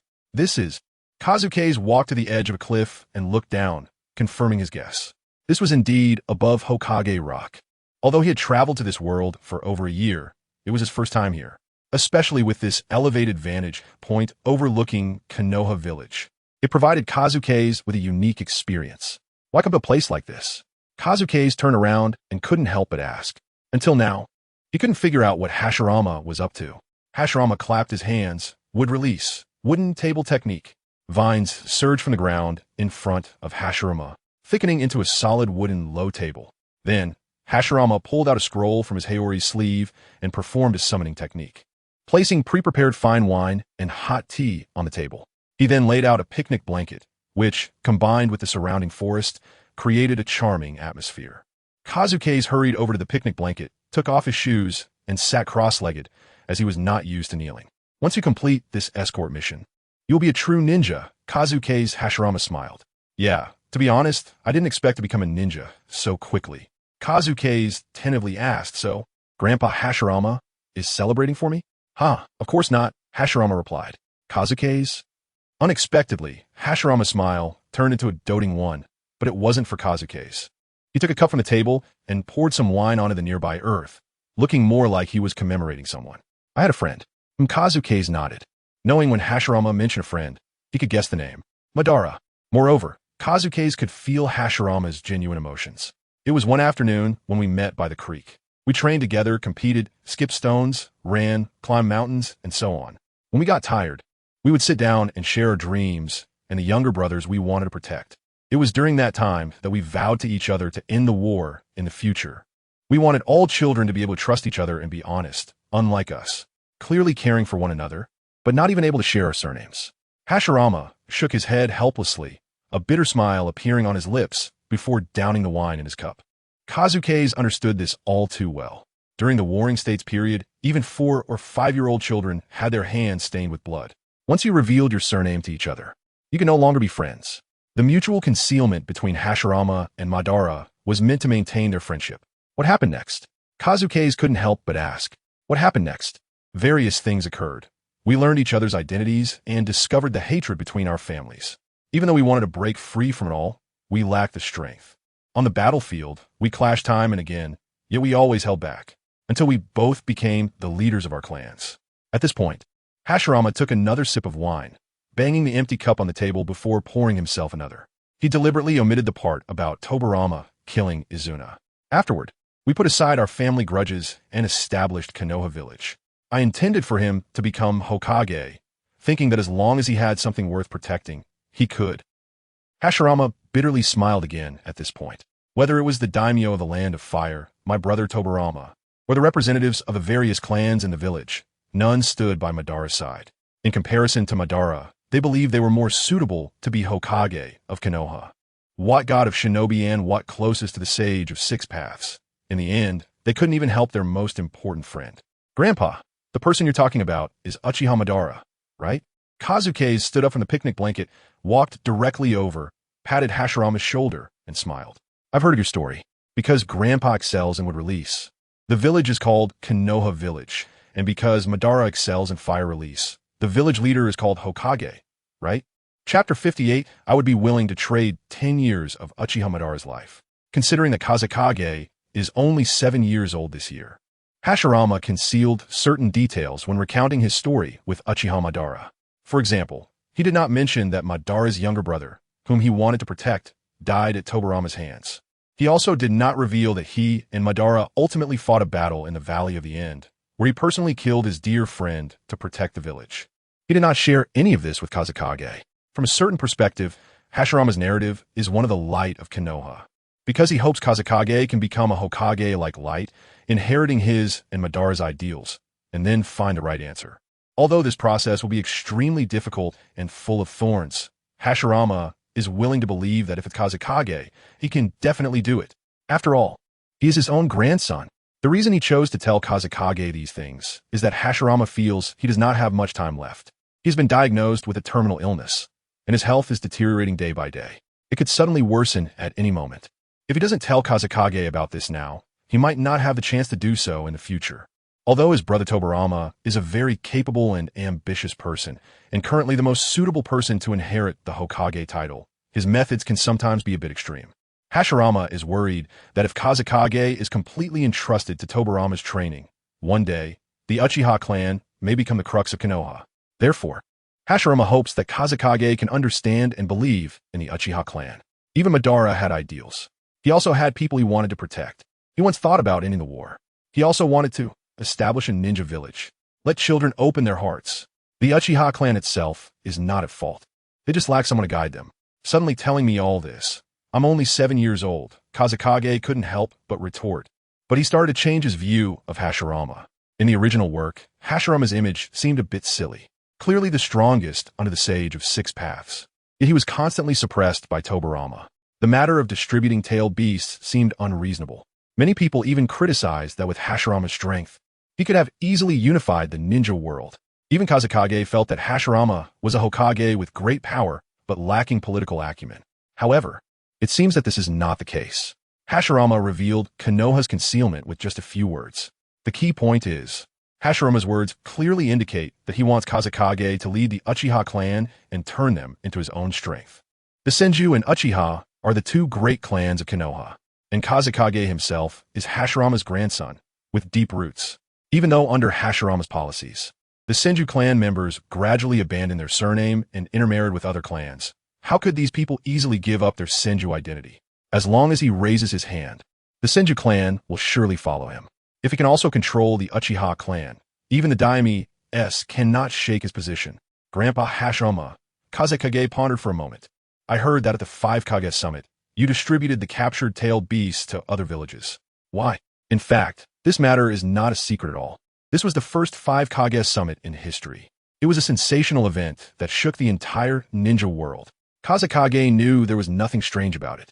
It's just that Hashirama did not expect Kazekage to bring it up. Truly worthy of being my grandson. While other kids at this age only want various toys, Kazekage is already starting to think about the distribution of tailed beasts. Hashirama's gaze narrowed slightly, and he became a bit emotional. In his view, although Kazekage is only 7 years old, he possesses a mindset that peers do not have. He can think about peace, tailed beasts, and ninja villages. This is a rare thing. However, the truth is, Kazekage feels that he can now understand Hashirama's thoughts at that time. Tailed beasts are a double-edged sword. The power possessed by Jinchuriki is indeed very strong. But once it goes out of control, the destruction it can cause to ninja villages is also terrifying. Just one Nine-Tails incident caused Konoha to lose a Hokage. Not every Kage has the strength of Hashirama to say something reckless like that tailed beast can kill.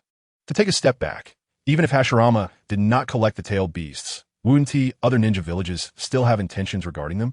The neighboring Kumogakure has one of the Nine-Tails since the Warring States period, but they simply haven't succeeded. Rather than waiting for other ninja villages to accumulate strength and fight over the tailed beasts, it would be better to distribute them now and achieve a kind of balance. It could also earn them some money.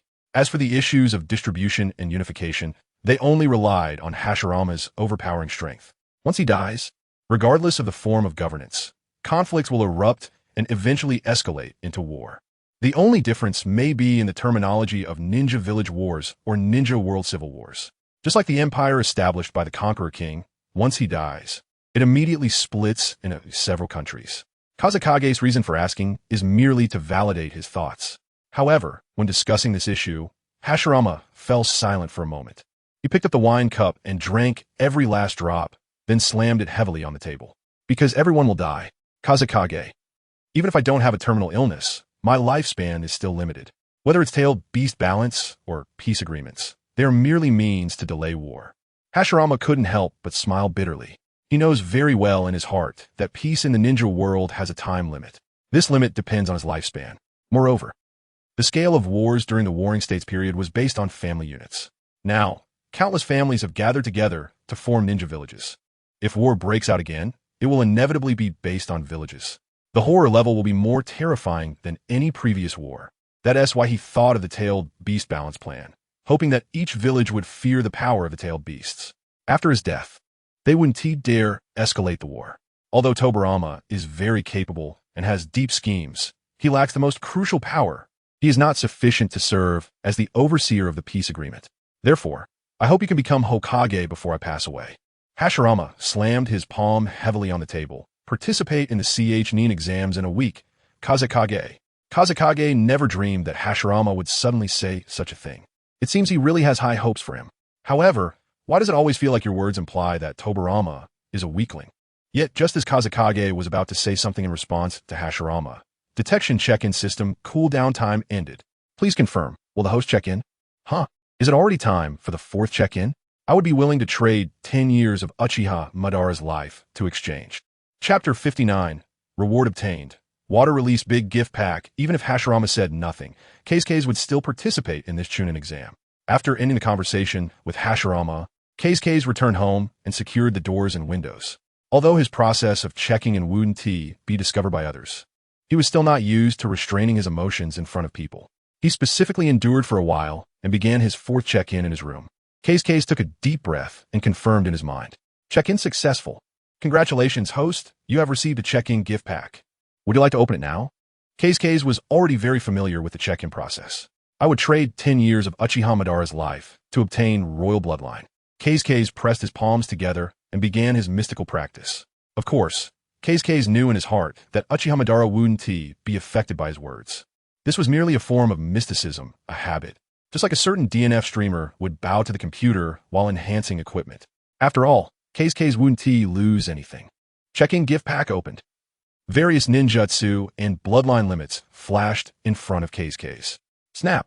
In less than 2 breaths, the screen froze, flashing dazzling white light. Congratulations. Host, you have received a medium water release gift pack. With the sound, Keisuke couldn't help but be stunned. What is this? A medium water release gift pack? What kind of thing is this? Did I draw a gift pack from a gift pack? Nesting dolls? Would you like to open the medium water release gift pack? Open. Keisuke confirmed in his mind. After all, keeping it unopened was meaningless. This thing isn't a deposit, and it doesn't earn interest. Gift pack opened. Congratulations, host. You have received rewards. Water release water barrier LV10. Water release water dragon bullet LV10. Water release water prison technique LV10. Water release water clone technique LV10. Keisuke blinked, momentarily stunned. His first reaction upon seeing the water release gift pack was that he thought he would draw one of many water releases. He felt a bit disappointed. Unexpectedly, the medium water release gift pack actually provided 4 types of water release ninjutsu. Moreover, it was very comprehensive. The defensive water release had water barrier, the offensive type had water dragon bullet, the binding type had water prison technique, and the physical clone was water clone technique.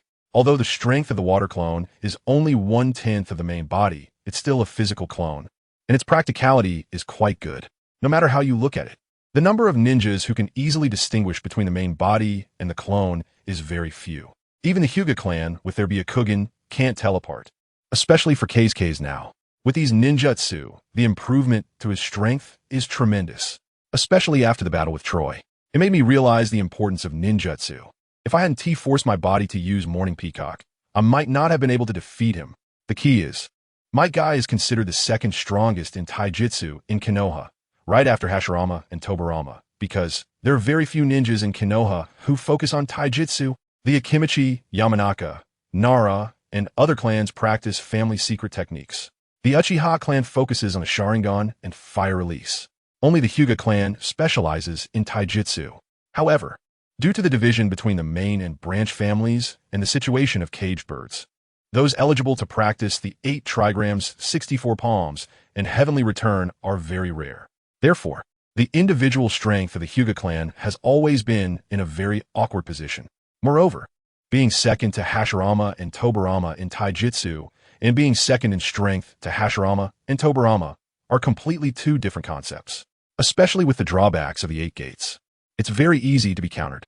Now, that Kase recalls the battle with Troy, he feels really lucky because of his insufficient understanding of the 8 gates. Troy used magnet release to create a barrier, turning him into a live target for Kase. Because Sarutobi was present, Troy's lightning release clone had to restrain Sarutobi. Otherwise, Kase's Morning Peacock would likely have attacked the wrong target due to not being able to distinguish the main body. After using Morning Peacock, his body was so damaged he couldn't move.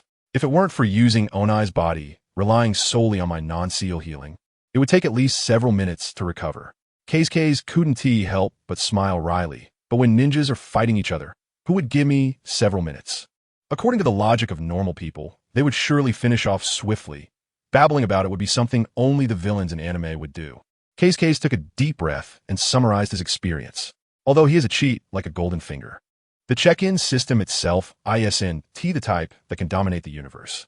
It's not like the novel he saw on the starting point called Starting Check-In from Naruto, where the protagonist Sue fan-signed it a few times and gained would release an immunity to illusions. Moreover, the check-in gift pack is also a lottery type. The next reward might very well be a useless skill. Recognizing the gap, training oneself, and summarizing experiences is the way of thinking that an adult should have. And the reward obtained this time fully compensated for the shortcomings of the 8 gates. Not only did he gain defensive means and long-range attack methods, but the water prison technique and water clone technique also made his combat style more flexible and diverse. Just imagine, my guy first uses a water clone technique. While Kakashi is unprepared, he secretly uses water prison technique to trap him. Then, slowly opens the 8 gates, with the corners of his mouth rising and his teeth shining white. Using Morning Peacock. No. Using Day Tiger. No. Using Night Guy. Kicking out. Kase's mind even conjured up Kakashi's bewildered expression. Right? However, just then, Kase suddenly brightened. Although the water release he obtained from the medium water release gift pack are all B-rank ninjutsu, the scale and power of ninjutsu depend on the amount of chakra. For example, during the 4th Great Ninja War, when Uchiha Madara charged into the Ninja Alliance, the Great Fire Destruction he used was also a B-rank ninjutsu. I hope to encounter someone from the Uchiha clan in this Chunin exam. I wonder if I could take on 10 at once.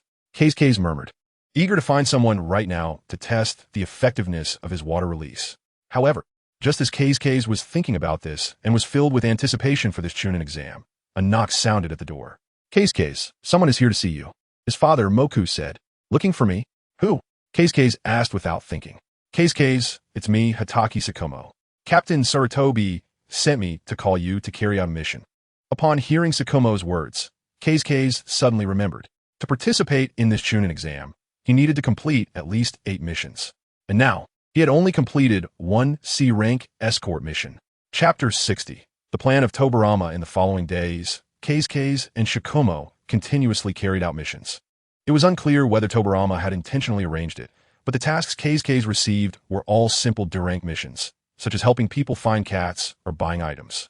Generally, he could complete 2 to 3 tasks in a day. On the day before the Chunin selection exam, Kase completed 10 tasks.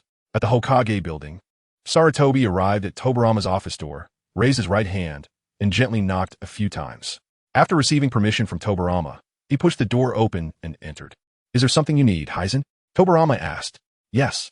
Sarutobi nodded, getting straight to the point. I, Sarutobi Heizen, recommend Kase and Shikomo from Team 7 to participate in the Chunin exam.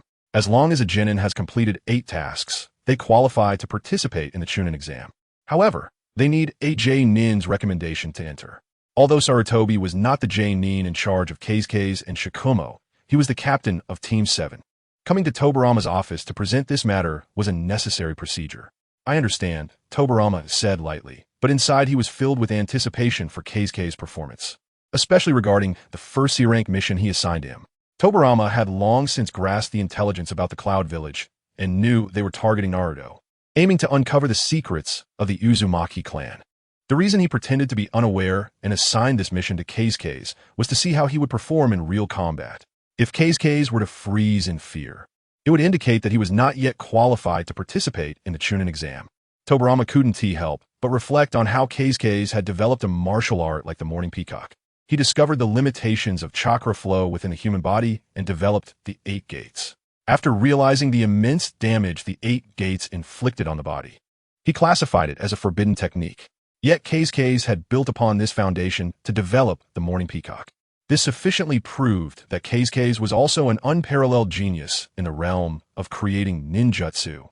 This escort mission not only excited Tobirama, but also solidified his determination to cultivate Keisuke into the Hokage.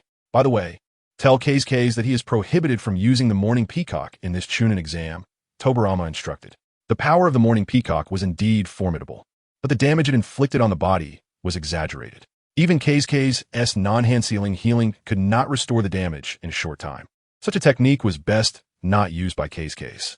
However, Tobirama's knowledge of these details did not come solely from Sarutobi returning to the village and explaining everything to him. Instead, Tobirama had secretly followed Keisuke from the very beginning.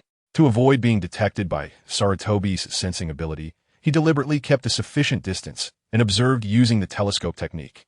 The key point was that Keisuke carried a special kunai that Tobirama had gifted him, which bore the Flying Thunder God technique. If Keisuke hadn't used the Morning Peacock to deal with Troy would have surely met a worse fate.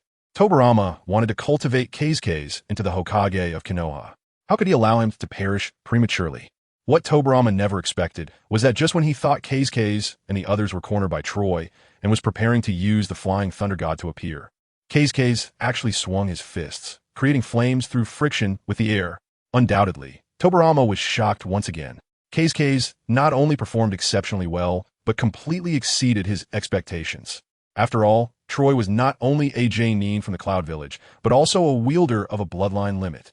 Thinking of this, a hint of fervor flashed in Tobirama's eyes. To enhance the relationship between allied countries, I specifically invited Tsunade or Awakens, an outstanding genin from nearby, small countries aspiring to become Chunin to this Chunin exam. Among those individuals, there were not lacking rare geniuses and powerful bloodline limit users. The key point was that both the Wind Shadow and Earth Shadow were invited as well. Ever since Hashirama fell ill, the 5 great ninja villages had been in turmoil. After careful consideration, Tobirama issued this invitation, hoping that the genin from various ninja villages would participate in this Chunin exam. On one hand, it was to ease the tension caused by maintaining the military balance between the villages. On the other hand, it was to showcase the spirit and strength of Konoha, letting other shadows understand that even though my brother Hashirama is gravely ill, Konoha's strength remains strong. Moreover, this opportunity would allow the heads of various clans in Konoha to witness Keisuke's talent, especially the Uchiha clan. Tobirama thought to himself. He personally had no significant objections to the Uchiha clan. He just had to be cautious of anyone who could threaten the village. However, the Uchiha clan was the strongest and thus deserved the most attention. In reality, before Keisuke appeared, the Senju clan faced a predicament of having no successors. Even if Tobirama wanted to cultivate a Hokage from within the clan, there were no suitable candidates.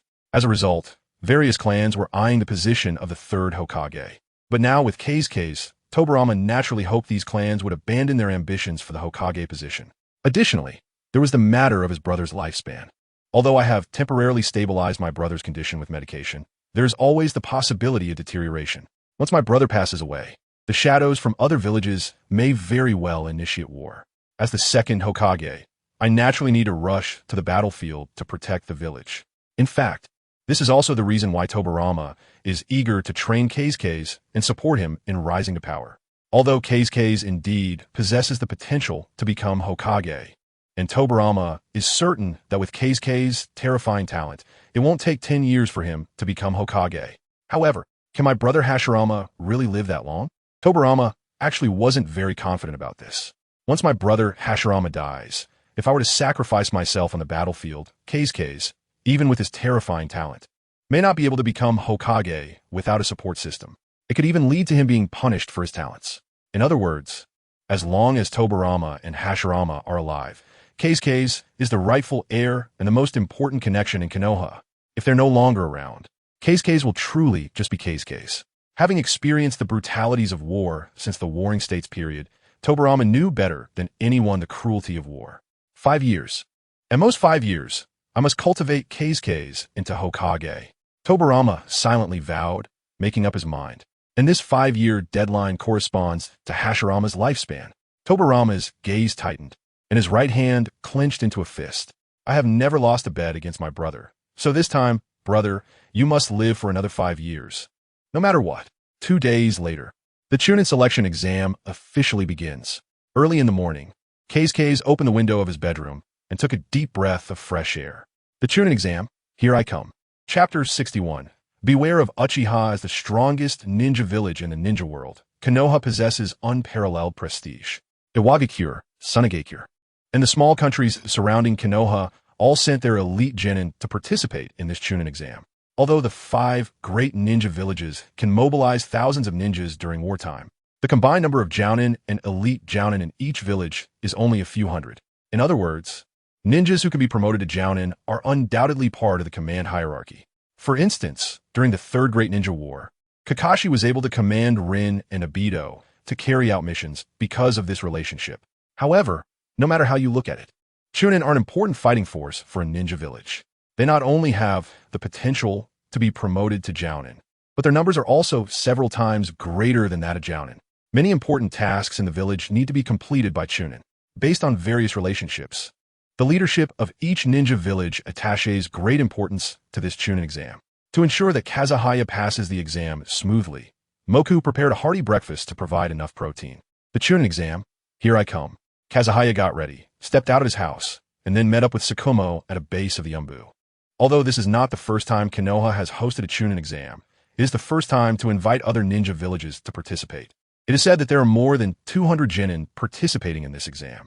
Tsukumo shared the intelligence he had gathered with Kazahaya. The competition among ninjas is also a competition of intelligence. Moreover, the genin participating in this exam are not only those who graduated this year, but also those from previous years who failed to be promoted. They have considerable exam experience. Tsukumo further said, feeling a bit uneasy. Just thinking about the fact that his opponents are teenagers, some even in their 20s, made Tsukumo doubt whether he was being overly ambitious by participating in this exam. After all, he doesn't have Kazahaya's terrifying talent. Suddenly, Sarutobi's voice came from a distance. Kazahaya, Tsukumo, over here. Kazahaya and Tsukumo instinctively looked over and found Sarutobi waving at them. Captain Sarutobi? Tsukumo felt surprised. There were no jounin accompanying their subordinates at the venue. Is this the advantage of having connections? Tsukumo thought to himself. Stay calm, Tsukumo. Even if you don't pass this Chunin exam, you can always come back next year. You're still young. There's no need to rush. As long as you can gain experience from his Chunin exam, that's enough. Kazahaya patted Tsukumo on the shoulder to comfort him and then strode towards Sarutobi. Tsukumo stared at Kazahaya's back with a black line on his forehead, unsure where to start with his complaints. Aren't you younger than me by a year? Why do you act like you're concerned for your junior? Moreover, why does it sound like you already passed this Chunin exam? Tsukumo took a deep breath, suppressing his frustrations, and silently followed behind. Hi, how did you get here? Kazahaya curiously asked as he approached Sarutobi. Lord Tobirama was worried you might not understand the situation. So he specially asked me to come over, Sarutobi said with a smile, his lips curling up. No matter how you look at it, Kazahaya's small figure felt out of place here. If he hadn't witnessed Kazahaya's terrifying talent firsthand, he would never believe that a 7-year-old child qualified to participate in the Chunin exam. And, as long as Kazahaya performs steadily, he can pass this exam. Kazahaya, you must not use the technique Asa Peacock in this Chunin exam. Kazahaya nodded, not surprised by this requirement. The damage caused by Asa Peacock to his body was significant, and he planned to use it anyway. Also, here's another piece of news. This Chunin exam is divided into 2 parts. The first part is an elimination round, and there are only 16 spots available for advancement. Tsukumo gasped beside him. There are over 200 genin participating in this exam, but there are only 16 spots. That means only 1 out of 13 can pass the first part of the exam. In an instant, Tsukumo's mood dropped. I should have no hope. Stay optimistic and prepare for the worst, Tsukumo. You're still young. That's your advantage, Kazahaya said without a second thought. Even if Tsukumo fails for 3 consecutive years, he would only be 11 years old. However, Sarutobi then looked around, as if wary of someone. Confirming that there were no Uchiha clan members nearby, Sarutobi reminded Kazahaya. There are also genin from the Uchiha clan participating in this exam. Sarutobi initially wanted to say genius, but seeing Kazuhaya's calm expression, he intentionally changed his wording. For some reason, ever since he met Kazuhaya, Sarutobi felt that all those geniuses, prodigies, and talents seemed rather ordinary. The Uchiha? There is indeed one, named Uchiha Shana. If you encounter him, be careful, Kazuhaya. Sarutobi paused for a moment. As far as I know, he has a record of killing 4 jounin from Awakens, and he is recognized as a strong ninja within the Uchiha clan. For jounin kills? Tsukumo's eyes widened in disbelief. It is said that Shana's strength has already reached the level of an elite chunin, and he has also awakened to Sharingan, making him a formidable ninja. However, for some unknown reason, he has never participated in the chunin exam before. In reality, Sarutobi did not reveal the truth. Tobirama's politics are not as overt as Hashirama's. He is both the light and the dark of Konoha. Every year, he grants some predetermined spots to the Uchiha. As long as they send someone to participate in the chunin exam, regardless of their performance, they can be promoted to chunin. After all, the chunin exam does not only allow winners to pass, it is determined by combat performance. Since it is a judgment, it is naturally a matter of Tobirama's word. However, due to the bloodline limit of the Uchiha clan, the ninjas they produce are inherently stronger than others. Such predetermined methods actually limit the Uchiha from gaining more promotion slots. Thus, Uchiha Shana was arranged to participate in this year's chunin exam. Uchiha Shana? Kazuhaya murmured the name. Although there are many members of the Uchiha clan, very few have names that are well known. In Kazuhaya's memory, this character appeared in the original work. He is a jounin of the Uchiha clan and a member of Konoha's police force, known for being cunning and having inherited Madara's will, always wanting to seize power from the Senju clan. Senior Sarutobi, how come you are here? Suddenly, a man bearing the Uchiha clan emblem stopped next to Kazuhaya, looking at Sarutobi with a surprised expression. Uchiha Shana. Sarutobi frowned, not expecting the arrival of someone he mentioned. Chapter 62 Tobirama began to showcase his abilities. And Keisuke observed Uchiha Shana, whose height was almost comparable to Sarutobi. His appearance served as a wake-up call for Keisuke. Although the Uchiha clan had ninjas like Kakashi, Shursui, and Itachi who loved the village, they were not without hawkish members like Shana. They inherited Madara's will and held themselves in high regard. During the Sarutobi administration, almost all Uchiha members were hawks, willing to launch a coup to seize power. For me, Naruto is no longer just an anime. It has become a real world. Everyone here has their own agenda, especially within the Uchiha clan. To guide them, the hawkish members must be eliminated. The village needs Uchiha ninjas like Shursui. To avoid civil war between the family and the village, Shursui chose to jump off a waterfall to understand life. Although his life was somewhat tragic, only Uchiha ninjas like him could bring stability to the village. Lord Tobirama placed great importance on this chunin exam, which is why he asked me to come and serve as an examiner. Sarutobi replied truthfully. There was nothing to hide. This time, more than 200 lower ninjas participated in the chunin exam. The first round was a one-on-one elimination match. If conducted one by one, it would consume a lot of time. Therefore, Tobirama decided to use a base of the Umbu, dividing it into many competition arenas to run simultaneously. This would inevitably require many examiners. Shana suddenly realized this and also noticed Keisuke, a 7-year-old child who was only 1.2 meters tall. Originally, with Shana's proud personality, he wouldn't care about other contestants. But there, on Keisuke's sleeve, was the emblem of the Senju clan. You're from the Senju clan? Shana blurted out. Yes. Are you also here for the chunin exam? A look of surprise flashed in Shana's eyes. To him, Keisuke was clearly just a child. But soon, Shana came to terms with it. The judgment for promotion to chunin is not based on winning or losing, but on performance in battle. As long as one can pass the first round, whether they can be promoted to chunin is just a matter of Tobirama's words. As for the first round, while it was said to be a random draw, could there truly be no behind-the-scenes maneuvering? Just find a few opponents who are slightly weaker than Keisuke and let him defeat them. The despicable Senju clan. Shana secretly vowed that one day he would establish a bright Konoha without any dark dealings. However, before that, Shana still smiled and said, I've heard many legends about the Senju of the forest, and I hope to have the opportunity to fight you in this exam. After a few polite exchanges, Shana turned and left. As for Shana's thoughts, Keisuke was naturally unaware. However, from a certain perspective, the Uchiha clan was quite pitiful. They had always been suppressed by the higher-ups of Konoha and ostracized by the village. after finally deciding to launch a coup. The three great masters within the clan had one commit suicide, one rebel, and one lay flat and slack off. Oh, and one was deceived. No, two were deceived. Keisuke's couldn't help but complain in his heart. Soon, Keisuke's second granduncle, Tobirama, appeared in the examination arena, signaling the official start of the first round of the Chunin selection exam. Tobirama didn't beat around the bush and directly announced the exam rules: one-on-one random draw matches. Winners advance to the next round until 16 spots are determined.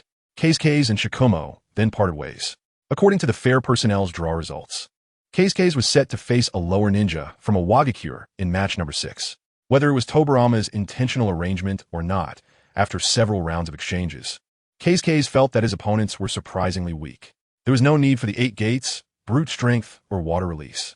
With just taijutsu, Keisuke's crushed his opponents. He also noticed that all the opponents he faced seemed to be at the level of just graduating from the ninja academy. The most powerful techniques they used were nothing more than shadow clone technique and body replacement technique. What a waste, Keisuke's shook his head. He didn't expect Tobirama to be this kind of granduncle. Although he was indeed a Konoha insider, and the strongest kind at that, but pulling strings like this was indeed quite satisfying. Well, as long as he could pass the exam, that was enough. As long as he won one more match, Keisuke's could advance from the first round elimination to the official matches. Thus, Keisuke's approached the examiner, waiting for him to announce the name of the last opponent. Although Keisuke's defeated his opponents in seconds each time, they had to wait for everyone to determine the winners and losers before starting the next round. After all, the exam rules were random draws. Fair, just, and open. By the last round, only 32 lower ninjas remained in the entire examination arena. However, Keisuke's was surprised to find that Shikumo was still in it.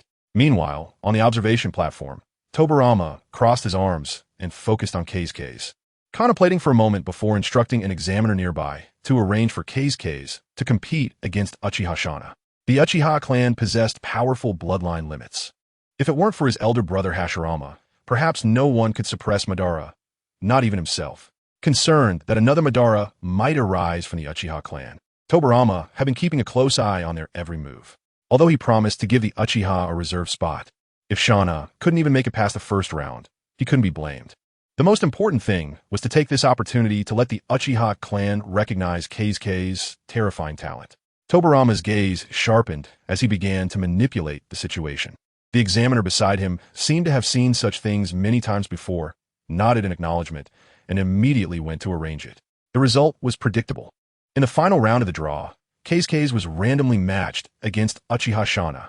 With over 30 lower ninjas remaining, the odds were neither high nor low. If there were absolutely no elements of manipulation, Keisuke's didn't believe it. At the examiner's signal, Keisuke's stepped into the center of the 6 competition arena. On the other side, Uchiha Shana slowly approached. When he saw that his opponent was Keisuke's, he was momentarily stunned, a bit unsure of the situation. Due to the Senju emblem, Shana had been paying attention to Keisuke's performance. His taijutsu was decent, but it wasn't particularly outstanding, especially since all the opponents he faced were very weak. It was clear Tobirama had arranged this to facilitate Keisuke's advancement from the first round of the exam. However, he happened to encounter himself in the final round. Could it be that the remaining ninjas were all much stronger than Keisuke's, so they hoped he would eliminate him? Shana quickly thought of this possibility and regained his composure. However, Shana completely failed to realize the severity of the situation. But others were not so calm upon seeing this draw result.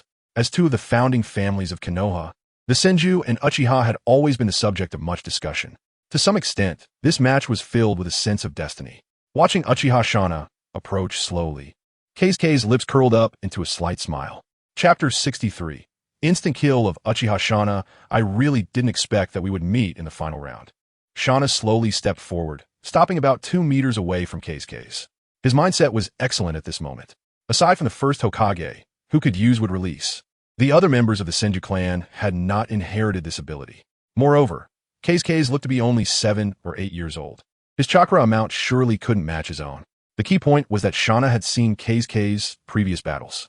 For a 7 or 8-year-old kid, his taijutsu was indeed impressive.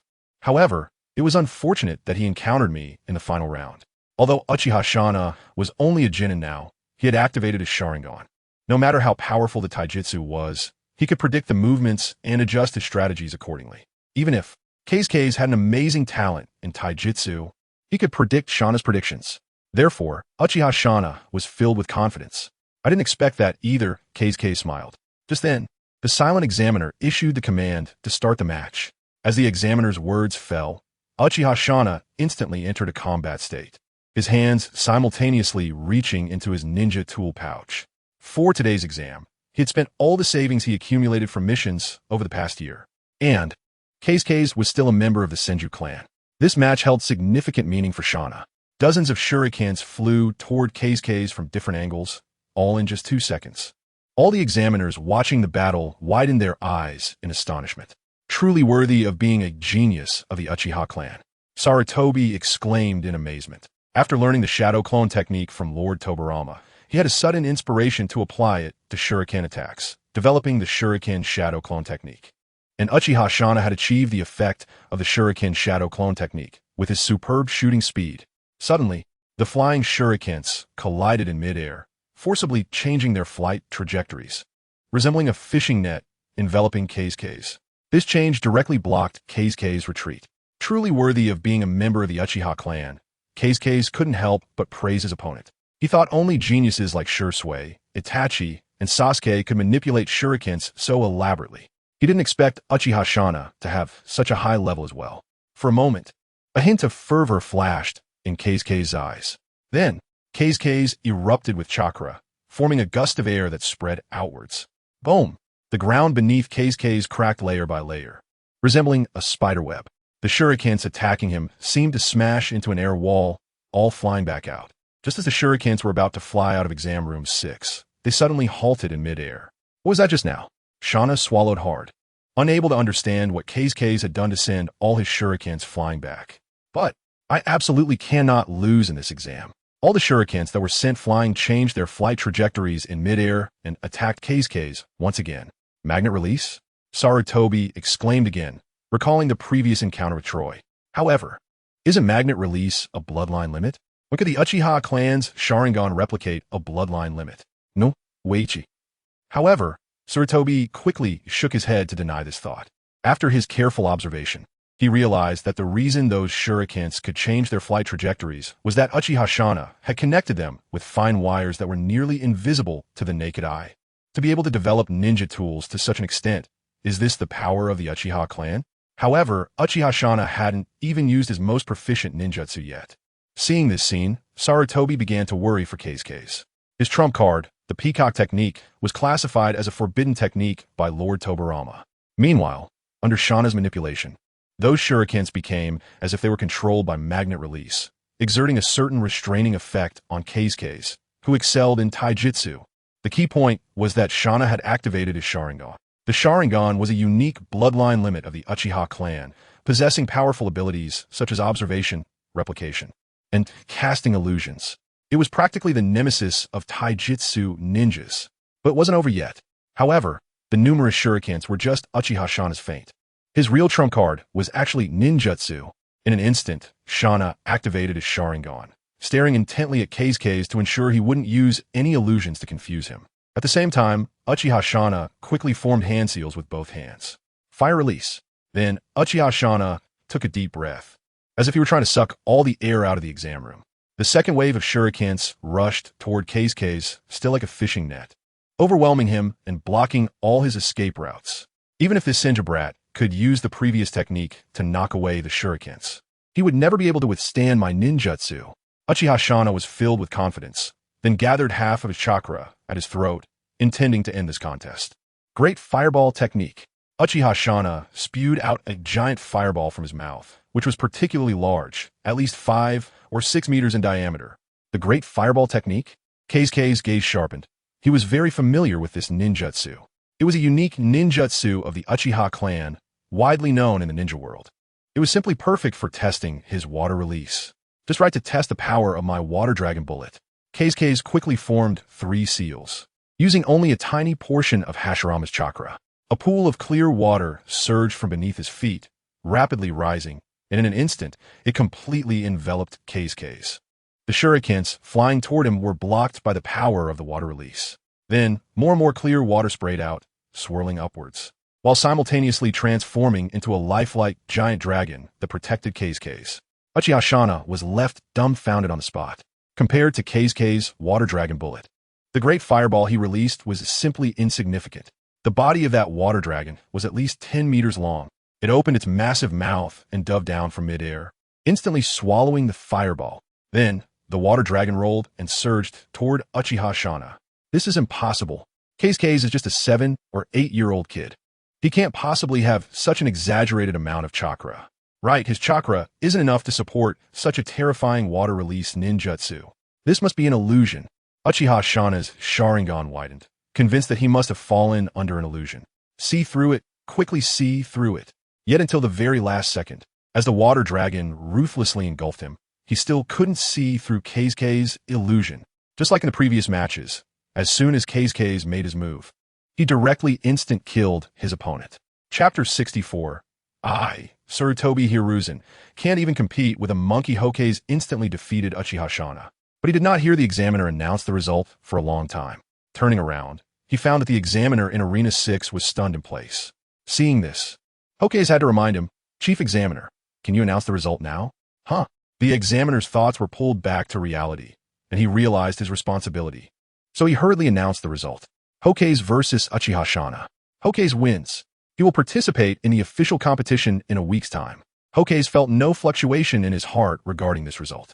With his current strength, it was undoubtedly a dimensional blow to the genin. Every match was a one-hit kill, which was a good proof. He thought that someone from the Uchiha clan would make him take it a bit more seriously, but never mind. Hokage murmured to himself, clenching his fist, feeling less anticipation for the upcoming official competition. If even a ninja from the Uchiha clan who activated the Sharingan was defeated by him in an instant, were there still any capable opponents among the genin this year? The examiner in Arena 6 stared blankly at Hokage's back. Until this moment, his emotions had not calmed down. Generally, newly graduated genin do not have enough chakra to support the release of C-rank ninjutsu. This is almost common knowledge. For example, in the original Naruto, when Sasuke first attempted the bell test, he used the great fireball technique, leaving Kakashi dumbfounded. Not to mention that the water dragon bullet used by Hokage is a B-rank ninjutsu, one level higher than the great fireball. Every ninja who saw Hokage use the water dragon bullet was filled with shock. Hey, is this for real? He can release such an exaggerated water release technique in a non-water environment? Is that guy really a genin? To be honest, even among the Nin in our village, not many can use that level of water dragon bullet, right? This kid's chakra amount is terrifying. No wonder Shana felt like he was under genjutsu. The examiners began to discuss animatedly. However, at that moment, someone among them exclaimed, "Look at his sleeve. Isn't that the clan emblem of the Senju clan?" The examiners all focused on the match, and only when someone exclaimed did they notice the detail of the clan emblem. Immediately, someone responded, "Wait, that kid can't be the grandson of the first Hokage, can he?" Another examiner exclaimed, "As the ninja god who established Konoha, Hashirama is undoubtedly respected by everyone." Naturally, these ninjas had heard of his grandson. However, Hokage had just returned to the village and had not yet been exposed to the public eye. But the grandson of the first Hokage is only 6 or 7 years old this year, right? Participating in the Nin exam at such an age? This matter. The examiner's voice suddenly stopped. Hokage was only about 1.2 meters tall, looking like a 7 or 8-year-old child. However, due to preconceived notions, they thought Hokage was just slow to develop, which made him shorter than his peers.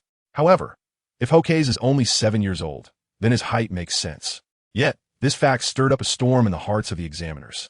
It should be noted that 99 of the examiners responsible for the Nin exam are Nin, and the strength Hokage displayed made it hard for them to think of any possibility of him failing to advance.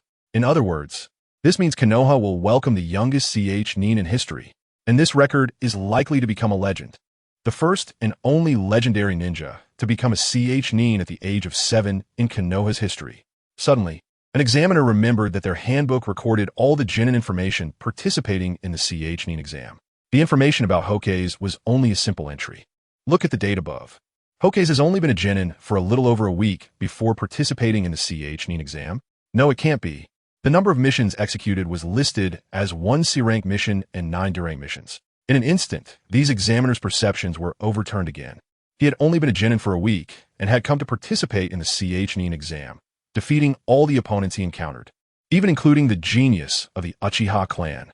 The most critical point is, it clearly states above, Hokage age 7 this year, a 7-year-old Nin from Konoha.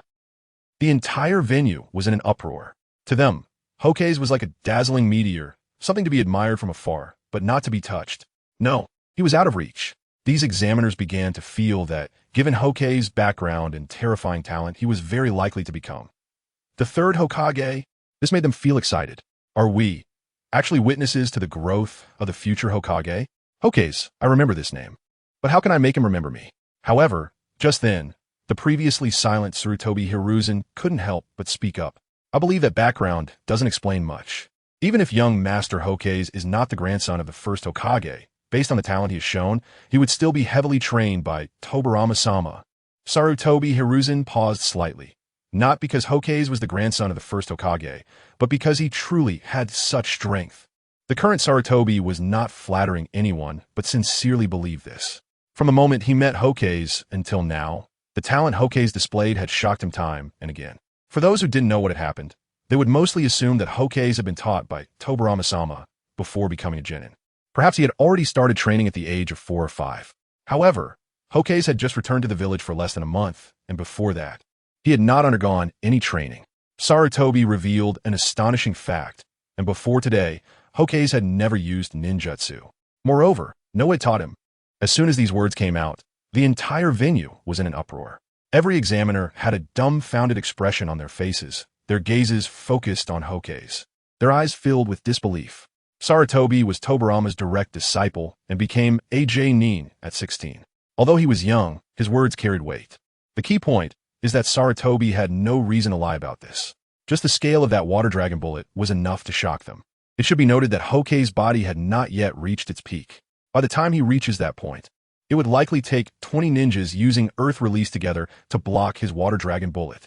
Could it be that? Suddenly, Sarutobi recalled that after returning from executing a C-rank mission, he had conducted a demonstration for Hokage to help him grasp the theoretical foundation of ninjutsu. At that time, he had used water release. Chapter 65. Surely no one really thinks this ninjutsu is difficult, right? Tobirama stood, dazed on the viewing platform, his eyes wide with shock as he witnessed the battle between Kazahana and Uchiha Shana. What did he just see? Tobirama never imagined that Kazahana would defeat Uchiha Shana in just one round. This was a scene that completely overturned his worldview. It's not that I didn't expect Kazahana to win. It's just that I never imagined Kazahana would win in such a manner. Although Uchiha Shana is currently only a genin, the reason is that he belongs to the Uchiha clan. In terms of strength, he is even a bit stronger than Danzo. Tobirama sighed inwardly. If Kazahana had used the 8 gates. No, even if he had just used the Door of Death to defeat Uchiha Shana. Tobirama wouldn't have been so shocked, because he has a high regard for Kazahana's taijutsu. Under the premise of not using ninjutsu or genjutsu in pure taijutsu, Tobirama believed there were not many who could match Kazahana. But unexpectedly, he didn't even use the first gate of the 8 gates. He defeated Uchiha Shana with just 1 ninjutsu. Moreover, if I'm not mistaken, Kazahana just used 3 hand signs when he performed the Water Dragon Bullet. Although the Water Dragon Bullet is only a B-rank ninjutsu, it is highly flexible and very useful as a water release technique. The only drawback is that it requires 44 hand signs to use. If the hand sign speed is not fast enough, it's easy to expose flaws to the enemy. In order to suppress Uchiha Izuna's fire release on the battlefield, Tobirama forcibly simplified the Water Dragon Bullet to 3 hand signs. However, to use a simplified hand sign technique, one must possess a very high talent for ninjutsu. Not only in taijutsu, but Kazahana is also a monstrous genius in the realm of ninjutsu. This made Tobirama sigh again. For a true genius, no matter the field, he is a genius. I've never taught Kazahana ninjutsu, nor have I demonstrated it in front of him. Thinking of this, Tobirama couldn't help but glance at Sarutobi Hiruzen in the exam arena. As a ninja with 5 chakra natures, Hiruzen's water release techniques are strong. But even he needs 12 hand signs to perform the Water Dragon Bullet now. Based on this, it's impossible that Hiruzen taught Kazahana how to perform the Water Dragon Bullet with just 3 hand signs. Could it be that Kazahana taught himself and mastered the simplified hand signs for the Water Dragon Bullet? Calm down. Calm down. Wait, could it be my brother? Suddenly, Tobirama thought of Hashirama. He had heard that Kazahana was taken away by Hashirama when he returned to the village. Could it be that during that time, brother Hashirama taught Kazahana ninjutsu? In fact, Wood release is a bloodline limit produced by the fusion of water release chakra and earth release chakra. Although Brother Hashirama only uses wood release in battle, he is also a top-tier expert in the fields of water and earth release. If it were him, then it wouldn't be strange for Kazahana to use the water dragon bullet. Thinking of this, Tobirama's mood eased considerably, even though Kazahana is his grandson. Seeing him possess such terrifying talent filled Tobirama with excitement. However, Tobirama also felt a blow to his pride. After all, he had fought against Izuna countless times before simplifying the water dragon bullet to 3 hand signs. And at the time Kazahana was assigned to escort Izuna, he didn't know any ninjutsu. To learn the water dragon bullet in just 1 week and simplify the hand signs to 3. This was simply outrageous. It made Tobirama feel like a ninjutsu fool. Embarrassing, especially since, based on what he knew about Kazahana, with his personality, he might say something like this. No way, no way. Surely no one thinks the water dragon bullet is difficult, right? What? This ninjutsu requires 44 hand signs? Clearly, 3 is enough. Oh, I learned this ninjutsu at a glance, and then realized the hand signs were too cumbersome, so I just simplified it a bit. Tobirama couldn't help but hold his forehead, with the tone and innocent expression vividly appearing in his mind. Based on these thoughts, Tobirama would rather believe that it was his brother Hashirama who gave Kazahana special training before the Chunin exams. He didn't want to believe Kazahana figured out the water dragon bullet on his own. No, wait. Tobirama quickly realized and shook his head, looking speechless. What am I doing, a dignified second Hokage, comparing myself to a 7 or 8-year-old child? How meaningless. Tobirama comforted himself like this.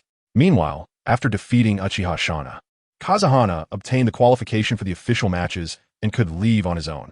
However, considering that Shomu hadn't advanced yet, Kazahana planned to watch for a while. Just then, Hiruzen called out to him. When Kazahana turned around, he saw Hiruzen smiling broadly. Congratulations, Kazahana. I really didn't expect you to defeat Uchiha Shana without using the 8 gates. Don't be fooled by the fact that he's just a Genin now. In terms of strength, he's actually a bit stronger than Danzo. By the way, was that water dragon bullet just now taught to you by Lord Tobirama? Upon seeing Kazahana, Hiruzen couldn't help but spill all the words he wanted to say. He was genuinely happy for Kazahana, but he also had a lot of questions. After all, generally, a ninja needs 44 hand signs to perform the water dragon bullet. Only Lord Tobirama could simplify it to 3. I learned the water dragon bullet at once, and when I found the hand signs too cumbersome, I just simplified it a bit, Kazahana said casually. Regardless, he did indeed learn the water release technique in one go. It's just that the one who taught him water release was called Intermediate Water Release Package. Hearing this, Hiruzen's face went dark. What do you mean you just simplified a bit? Do you think this is easy? Even I need at least 12 hand signs to use the water dragon bullet. However, as soon as Hiruzen started to complain, he realized that Kazahana was not an ordinary Genin. He couldn't use common sense to judge him. Hadn't he been slapped in the face enough times before? How could I compare myself to a monster like Kazahana? Hiruzen's lips trembled. The gap in talent between him and Kazahana was truly too vast. So vast that it was like heaven and earth. No one can match Kazahana's speed in learning ninjutsu. Even the geniuses of the Uchiha clan cannot do it. There are geniuses every year, but a talent like Kazahana, who transcends humanity and seems like a monster, is someone you can't find a second person for in the entire ninja world. Let us go. Hiruzen, let us go check on Shomu. He should still be in the middle of his match. Kazahana said, looking at Hiruzen, who appeared dazed. As a member of Team 7, the two of them should pay attention to Shomu. Kazahana mumbled to himself as he headed toward the first exam arena.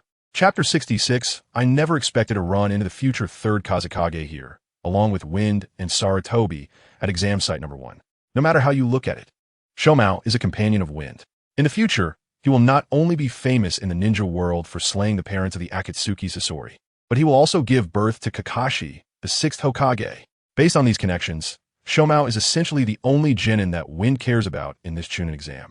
As expected, when he arrived at exam site number 1, Shomao was still entangled in a battle with his opponent. That person, soon, Wind's gaze was drawn to Shomao's opponent. The other party was a head taller than Shomao, with blue hair and yellow eyes.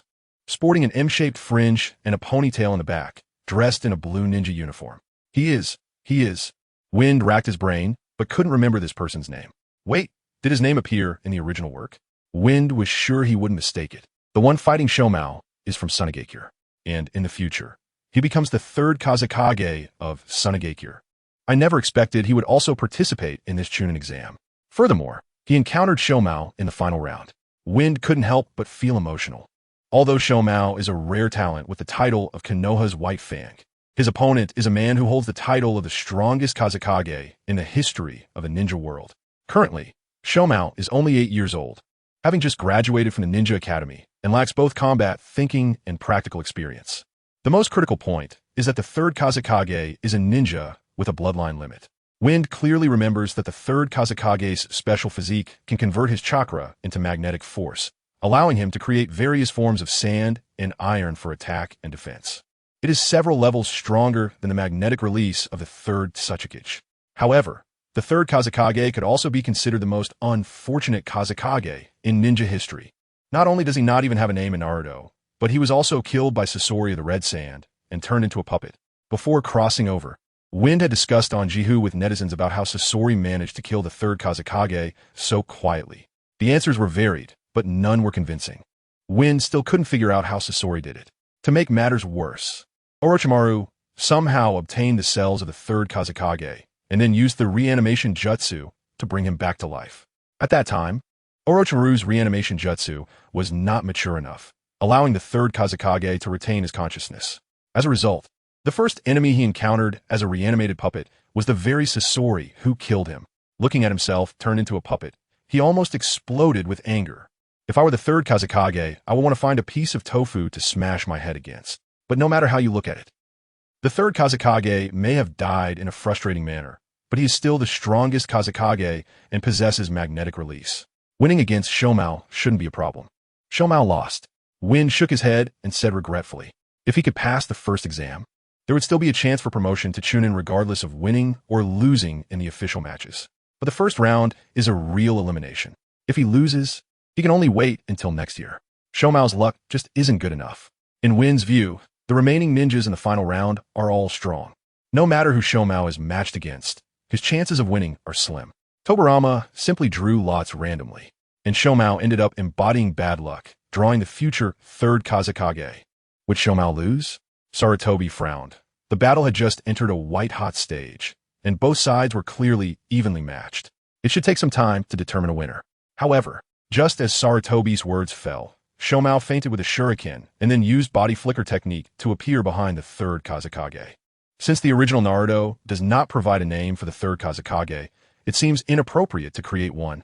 So let's just refer to him as the third Kazekage. In the next second, Shomao decisively drew the chakra short sword from his back and placed it against the third Kazekage's neck. The blade emitted a cold light, reflecting the side profile of the third Kazekage. According to the rules of the ninja world, once you expose your back to the enemy, you can only await your fate. Impressive. Sarutobi swallowed hard, exclaiming in astonishment.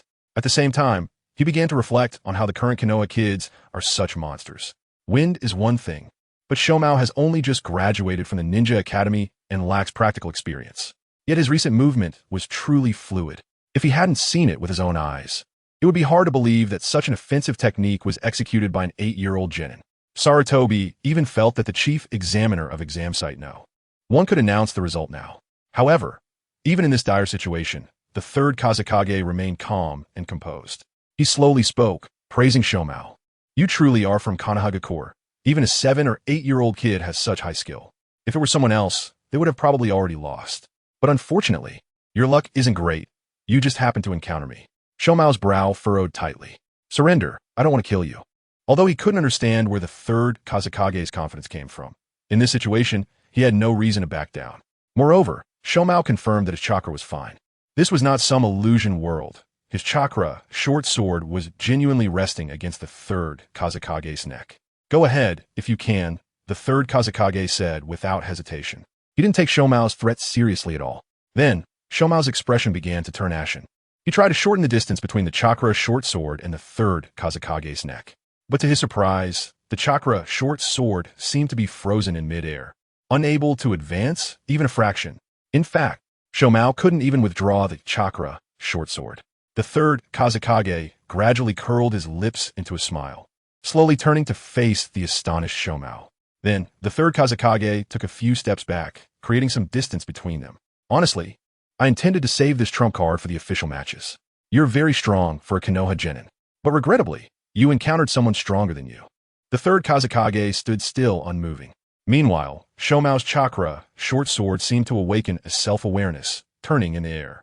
No matter how much Shomao exerted himself, he couldn't change its course. In the next second, the chakra, short sword that Shomao was holding directly pressed against his own neck. Chief Examiner, can you announce the result now? Otherwise, I might really kill him. The third Kazekage turned to look at the Chief Examiner of Exam Site Number 1 and said emphatically, Chapter 67. My opponent is the future Wind Shadow? Before the proctor could respond to the third Wind Shadow, Shomu had already raised his right hand. Although he was reluctant, Shomu could tell that there was too much of a gap in strength between him and the third Wind Shadow. Even if he continued to fight, he had no hope of winning. I lost. Shomu announced his surrender to the proctor. A wise choice. The corner of the third Wind Shadow's mouth lifted as he released his control over Shomu's chakra short blade. The proctor then officially announced the result of the match. The third Wind Shadow from Tsunade was the victor. Shomu felt slightly dejected. Although he had long known that the ninjas participating in this Chunin exam were all excellent genin from various villages, it still bothered him to be stopped here. You performed excellently. Seeing this, Kawakaze stepped up to comfort Shomu. You're only 8 this year. You're still very young. You could try again next year. Upon hearing this, Shomu opened his mouth, wanting to say something but hesitated. He didn't want to hear Kawakaze say that. You're only a year younger than me. Moreover, Kawakaze had come over so quickly and remained so calm. He must have easily defeated his opponent and advanced to the official matches. Despite Shomu's lack of hard power, his analytical skills were quite impressive. Congratulations, Kawakaze. Of course, Shomu wasn't a petty person. As Kawakaze's companion, he genuinely felt happy for him, even though it was the result he had anticipated. With Kawakaze's strength, Shomu couldn't imagine him losing to anyone else. Let us go grab something to eat. After several consecutive battles, it's time to replenish our energy. Kawakaze patted Shomu's shoulder and suggested. Speaking of which, Shomu had killed the parents of Sasori during the Second Shinobi World War, which led to Sasori becoming obsessed with puppetry. Ultimately, he killed the third Wind Shadow and turned him into a human puppet. Thinking of this, Kawakaze couldn't help but glance at the third Wind Shadow. It's not over yet, Kawakaze. However, at that moment, seeing Kawakaze prepare to take Shomu for barbecue, Sarutobi quickly reminded him. There's a lottery later to determine who you will face in the official matches. Is that so? Kawakaze murmured, as he couldn't quite remember the process of the Chunin exam. Since Sarutobi had said so, he had no choice but to put the barbecue aside. Once all the matches were concluded, the 16 genin who advanced to the official matches gathered at Arena 6, following the proctor's instructions. Kawakaze looked around. Aside from the third Wind Shadow, there were no familiar genin. Judging by the forehead protector symbols, there were 9 ninjas from Konoha, 3 from Awakens, 2 from Tsunade, 1 from Takigakure, and 1 from Kyuzugakure. No wonder the Chunin exams are held twice a year, even if all the genin in the official matches advance. Konoha would only gain 9 new Chunin, and this situation is almost impossible. In Naruto's Chunin exam, only Shikamaru advanced to Chunin. In a sense, the Chunin exam is indeed quite brutal. In other words, those who can become Chunin in Konoha are truly the cream of the crop. However, speaking of which, how did ninjas like Irika pass the Chunin exam? Just as Kawakaze couldn't help but complain internally, Tobirama, who was standing on the observation platform, suddenly spoke up. As he began to speak, the entire arena fell silent, especially the proctors, who all straightened their backs and looked at Tobirama with respect. Although Tobirama had not yet received formal appointment, for everyone, he was already the second Hokage. First of all, I would like to congratulate you all on successfully advancing to the official matches of the Chunin exam. Then, Tobirama had Sarutobi bring out a box and walked in front of Kawakaze and the others. The official matches are different from the elimination matches. Winning or losing is not the assessment standard. It is your performance in the official matches that matters. In this case, there is naturally no need for any behind-the-scenes manipulation. You'll each draw a slip of paper from the box I hold, starting with you, Kawakaze. Sarutobi held a wooden box in both hands and walked in front of Kawakaze. Okay, Kawakaze nodded in response and casually grabbed a slip of paper. The others followed suit, drawing slip from the box until it was empty. Have you all finished drawing? Now, from left to right, announce the numbers you drew. Tobirama said as Sarutobi returned to his position. I'm number 1. Kawakaze announced his result first. Then he heard the numbers being announced one after another beside him. I'm number 7. Number 8. I'm number 11. I drew number 13. Once everyone announced their numbers, Tobirama declared the matchups for the official matches. In fact, the numbers drawn by Kawakazi and the others were precisely the opponents they would face next. Pair 1 with 2, 3 with 4, and so on. Then, E.M. Faison. Kawakazi's gaze sharpened as he recalled the numbers just announced. The person who drew number 2 was none other than the third wind shadow, who had just defeated Shomu. It's him. Kawakazi turned to glance at his opponent in the official match, only to find the other party also assessing him. Seeing Kawakazi's youthful features, the third wind shadow immediately recalled that he had observed the match between Shomu and himself. He recognized Kawakazi as that little brat. I never expected my opponent in the official match would be him, Kawakazi muttered quietly. His goal was to replace Sarutobi Hiruzen and become the third Hokage, while the other was the future third wind shadow. The third Hokage versus the third wind shadow. Of course, such thoughts were not something Kawakazi would voice, as no one would believe him even if he did. Then, Tobirama continued explaining. The official matches will take place 1 week from now. At that time, I, the wind shadow, the earth shadow, and the daimyo of the land of fire will all be present to serve as judges for the official matches. We will evaluate you based on your performances, and those deemed to qualify for Chunin will be promoted even if they lose. Conversely, it will be the same for those who do not qualify. The true purpose of the official matches is to test you on how you make judgments and what tactics you employ when faced with an overwhelming enemy. After all, ninjas may encounter all kinds of situations during their missions. I hope you will keep this in mind and work on improving yourselves during the coming time. Tobirama said loudly to all the genin present, with his arms crossed over his chest. Chapter 68. 3 shadows converge in the following week. Keisuke did not carry out missions with Sarutobi and Shikumo. Instead, he devoted all his time to training. Although the outcome of the Chunin exam's official matches would not determine victory or defeat, but rather the participants' performances to decide whether they could be promoted to Chunin, this time. Not only the first Hokage and the second Hokage, but also the Kazekage, Ōtsutsuki.Just, and the daimyo of the land of fire would attend this Chunin exam. For a ninja village just entering the ninja era and in need of development, this was an unprecedented event. As the grandson of Hashirama, who was highly anticipated by Tobirama, if I were to lose to someone else, I would indeed want to find a block of tofu to smash my head against. The key point is that the daimyo of the land of fire has a certain say in the appointment of the Hokage. In other words, for Keisuke, who wants to replace Sarutobi Hiruzen as the third Hokage, this Chunin exam is undoubtedly an excellent opportunity to prove himself. If one wants to become Hokage, one naturally needs the recognition of others. Strength is often a very important criterion for this. However, the opponent Keisuke faced in the official match was undoubtedly a super genius from Tsunade, the future third Kazekage. Unlike Sarutobi, Danzo, and Shikumo, the third Kazekage possesses a bloodline limit, a hereditary trait. Even without training, he could kill well-trained ninjas using magnet release. Moreover, because his chakra carries magnetic properties, magnetic ninja tools would not harm him, but instead become his weapons. Keisuke, on the other hand, would need at least half a month's time to reach the next checkpoint. To improve himself before the official matches, he could only rely on hard training, unable to depend on the checkpoint gifts. However, with the help of Might Guy, Keisuke once again refreshed his panel data. Host, Keisuke, Strength, 25, Speed, 21, Stamina, 28. Abilities, Hashirama's Chakra LV1, 8 Gates LV6, Water Release, Water Barrier LV10. Water Release, Water Dragon Bullet Technique LV10, Water Release, Water Clone Technique LV10, Water Release, Water Prison Technique LV10. My current physical strength is even stronger than Danzo's.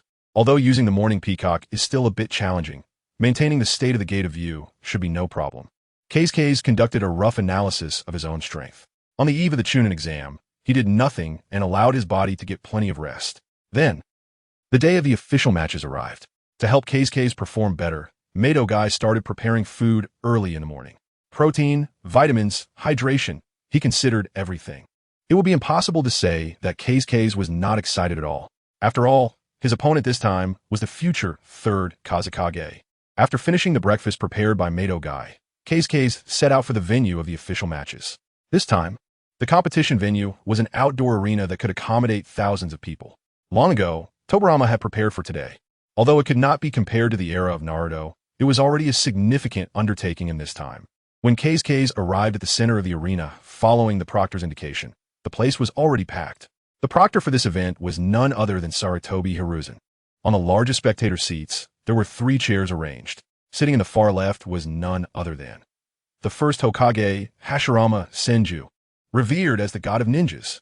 Although Hashirama was now afflicted with a terminal illness and had entrusted all village affairs to Tobirama, he remained the nominal Hokage. As the host, he ought to be seated here. Tobirama, who was about to inherit the position of the second Hokage, stood with his arms crossed behind him. "Ha! It's been a long time since we've met." As soon as he noticed the Kazekage and Ōtsutsuki entering from the right, Hashirama immediately greeted them with a hearty laugh. Having the outstanding lower ninjas from each village gathered together to spar without the intent to kill was undoubtedly the scene Hashirama envisioned. "You must have had a tiring journey. Thank you for your hard work, Kazekage, Ōtsutsuki." To express his gratitude, Hashirama deliberately stood up from his chair and bowed to the newcomers. "Big brother." It was Tobirama who looked embarrassed, quickly reminding Hashirama to be mindful of his image. The audience below was filled with people. How could a Hokage bow his head to others? "Have you forgotten what I said during the last 5 Kage summit?" Tobirama's tone carried a hint of helplessness. However, Hashirama did not care about his own gaffe. He turned back, scratching the back of his head and laughing. I'm just so happy. This is the first time that the outstanding lower ninjas from all villages have come to Konoha for the Chunin exam. In fact, Tobirama had invited all the Kages. Although the Mizukage and Reikage did not come, having 3 Kages serve as judges was already unprecedented. Hashirama felt deeply moved by this. "The Hokage is still as sincere as ever, but I believe no one will look down on you because of this, especially the Kages from other villages," said the first Ōtsutsuki, Ishikawa, without hesitation. During the first 5 Kage summit, he recognized Hashirama's ideals. Even if Hashirama took the initiative to bow, he did not see it as a sign of weakness. On the contrary, this only proved that Hashirama was a generous and broad-minded ninja. He was a powerful and excellent ninja. The first Kazekage, Retsudu, from Tsunade shared the same view. "You're right, Ōtsutsuki." With that, Retsudu and Ishikawa took their seats. It's worth mentioning that Tobirama originally intended for Hashirama to sit in the middle position to highlight the host's identity and Konoha's strength. However, after thinking it over, Hashirama refused Tobirama's arrangement. It was already a rare occasion for the Kages from other villages to come to Konoha despite the hardships. Why should they care about who sat where? It's time to start the Chunin selection exam. After Retsudu and Ishikawa were seated, Hashirama walked to the edge of the spectator seats, looking down at the participating contestants. Then, he focused his gaze on the audience. Before Hashirama could speak, the entire venue erupted with excitement. Especially for the villagers of Konoha, Hashirama was undoubtedly their most respected ninja. First of all, I want to thank all the guests for gathering here to participate in the Chunin selection exam hosted by our Konoha hidden village. I also want to express my gratitude to Kazekage and Ōtsutsuki for coming to Konoha to serve as judges for this Chunin selection exam. Now, let the 16 outstanding lower ninjas who passed the preliminaries compete in the official selection matches. Please enjoy. Chapter 69. To be honest, he is my grandson. Since Kazekage and the third Kazekage drew numbers 1 and 2, the first round of the official match will begin with them. Listen carefully. As the main examiner of the official match, Sarutobi Hiruzen explained the rules to Kazekage and the others. Although the terrain is different, the rules remain the same as in the preliminaries. The match will only stop when one side is dead or concedes. However, if the outcome is clear, I will intervene to stop the match to avoid unnecessary casualties. Do you understand? Kazekage and the others responded in unison, indicating they understood the rules of the official match. Sarutobi Hiruzen nodded and was full of anticipation for Kazekage's performance, then announced to the audience. The first round will be Kazekage against the third Kazekage. Apart from the two of them, all other contestants will go to the waiting room to watch. In a shadow seat, the first Kazekage, Redo, emphasized to the shadows around him that this match is worth looking forward to. In fact, the reason why the Kazekage and the Ōtsutsuki were invited was not solely because of Hashirama's reputation. This Chunin exam is a great opportunity to showcase the strength of the Sand Village. Ninjas exist to complete tasks for their clients. The more tasks they take on, the more rewards they receive. Economic strength is often a fundamental condition for strengthening military power, especially for the Sand Village. Where 80% of the land is desert and resources are scarce, they need commission tasks to improve their economy. In simple terms, Redo hopes that everyone will recognize the strength of the Sand Village through the capabilities of the third Kazekage, thereby attracting more clients to choose them. He is a genius of the younger generation in our village and a wielder of bloodline limits. Redo said proudly. No, merely calling him a genius is insufficient to describe his terrifying talent. Monster would be more appropriate. At the age of 10, he had already completed S-rank missions. I had planned to promote him to Chunin, but he refused, believing he needed more training. This humility is a rare quality. Redo was not boasting, but genuinely believed this. And he was nurturing him as the future Kazekage. In fact, his future status as the strongest Kazekage in history is a testament to Redo's insight. It is not an exaggeration to say that I believe he should be the strongest Genin in this Chunin exam. Redo stated emphatically. His tone was filled with confidence. The strongest Genin? Huh? It seems Lord Kazekage really has high hopes for the ninjas from your village. The first Ōtsutsuki.Just, Ishikawa, could not help but comment. It's a pity that such an outstanding Genin hasn't encountered any of our Wagakure ninjas. Otherwise, I would really like to see if the raging wind can shake the rocks. That Ōtsutsuki.Just Ishikawa was unwilling to back down. To have him acknowledge the strongest Genin in the Sand Village would be like killing him directly. His will of stone has always been unyielding and steadfast. It seems both Lord Kazekage and Lord Ōtsutsuki have cultivated excellent ninjas. Worried that Redo and Ishikawa might argue, Hashirama quickly interjected, laughing as he clapped his thighs, eagerly watching the third Kazekage. The strongest Genin of the Sand Village. Kazekage's luck is indeed quite good. Kazekage Redo. Did I hear that wrong? Did the Hokage just say luck is good? Shouldn't it be bad luck? The third Kazekage is the strongest Genin in this Chunin exam. Your Leaf's Genin is bound to lose, okay. However, Redo only thought about this in his heart and did not say it out loud. Kazekage, that little brat down there, right? Ishikawa, beside him, showed a thoughtful expression, feeling that he looked somewhat familiar, as if he had seen him somewhere. However, given Kazekage's age, he shouldn't have had any interactions with him. Now that you mention it, I feel like I've seen him somewhere too, especially that face. Redo's gaze narrowed slightly, focusing on Kazekage's face. It feels like Kazekage's face is somewhat annoying. It should be because it looks a lot like mine, Hashirama explained. What? Redo and Ishikawa said in unison, suddenly realizing. Kazekage indeed bears some resemblance to Hashirama. Wait, Kazekage is. Suddenly, as the first Kazekage, Redo seemed to realize something. To be honest, Kazekage is my grandson. Although he is only 7 years old this year, his strength is slightly better than his peers. I believe that having Kazekage as his opponent will definitely not disappoint Lord Kazekage. Moreover, being able to challenge the strongest Genin of the Sand Village in the official match will be a great gain for Kazekage. For both Hashirama and Tobirama, Kazekage is a leaf ninja with terrifying talent. They firmly believe that within 10 years, Kazekage will undoubtedly be the Hokage of the leaf.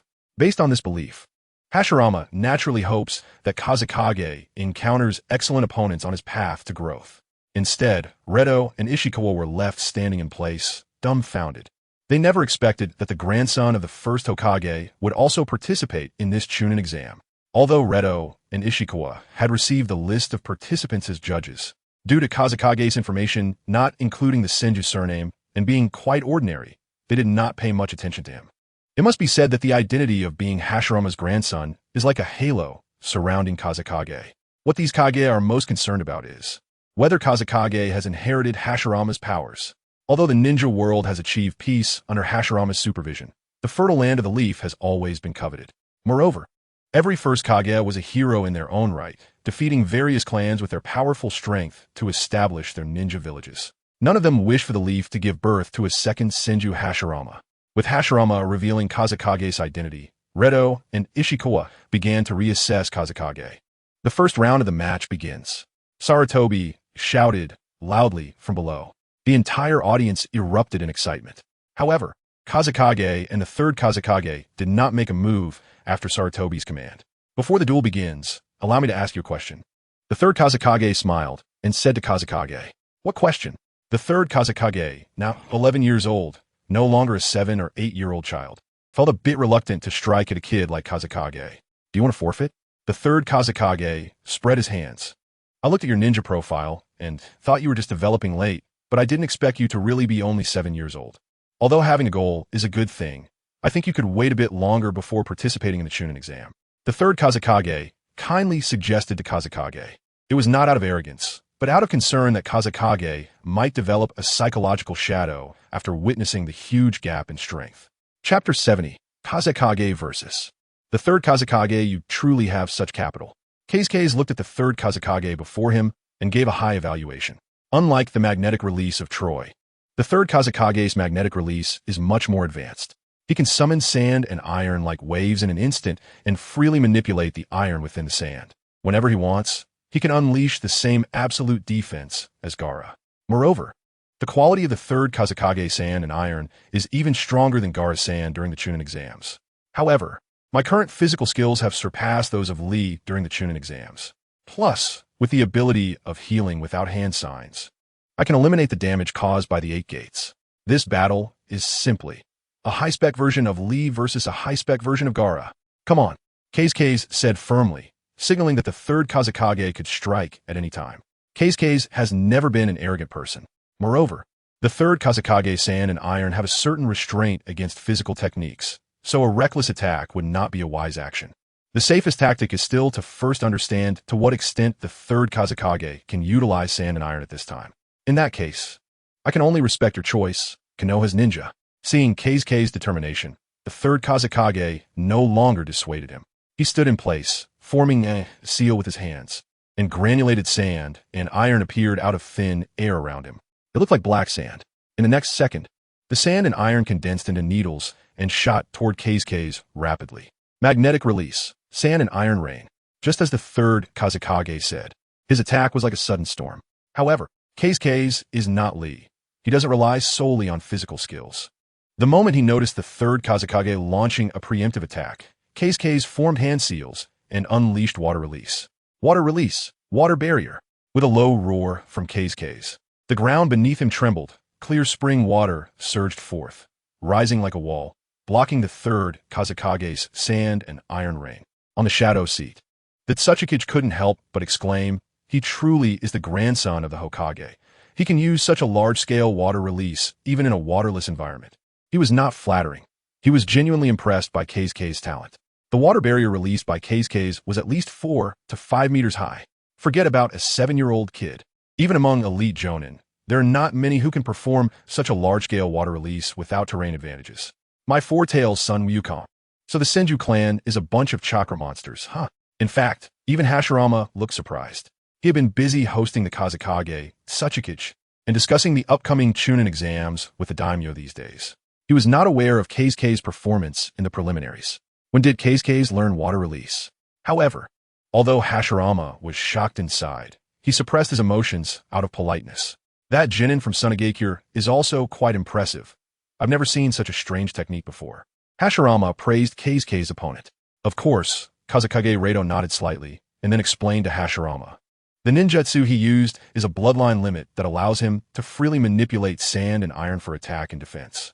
Especially in defense, he can not only turn the shuriken thrown by enemies into his own weapons, but also use sand and iron to protect himself, like an impregnable wall. The corner of Kazekage Rado's mouth curled up, his tone full of pride. In his view, the sand and iron possessed by the third Kazekage is the strongest defense in the entire ninja world. Given enough time to grow, he will surely surpass himself.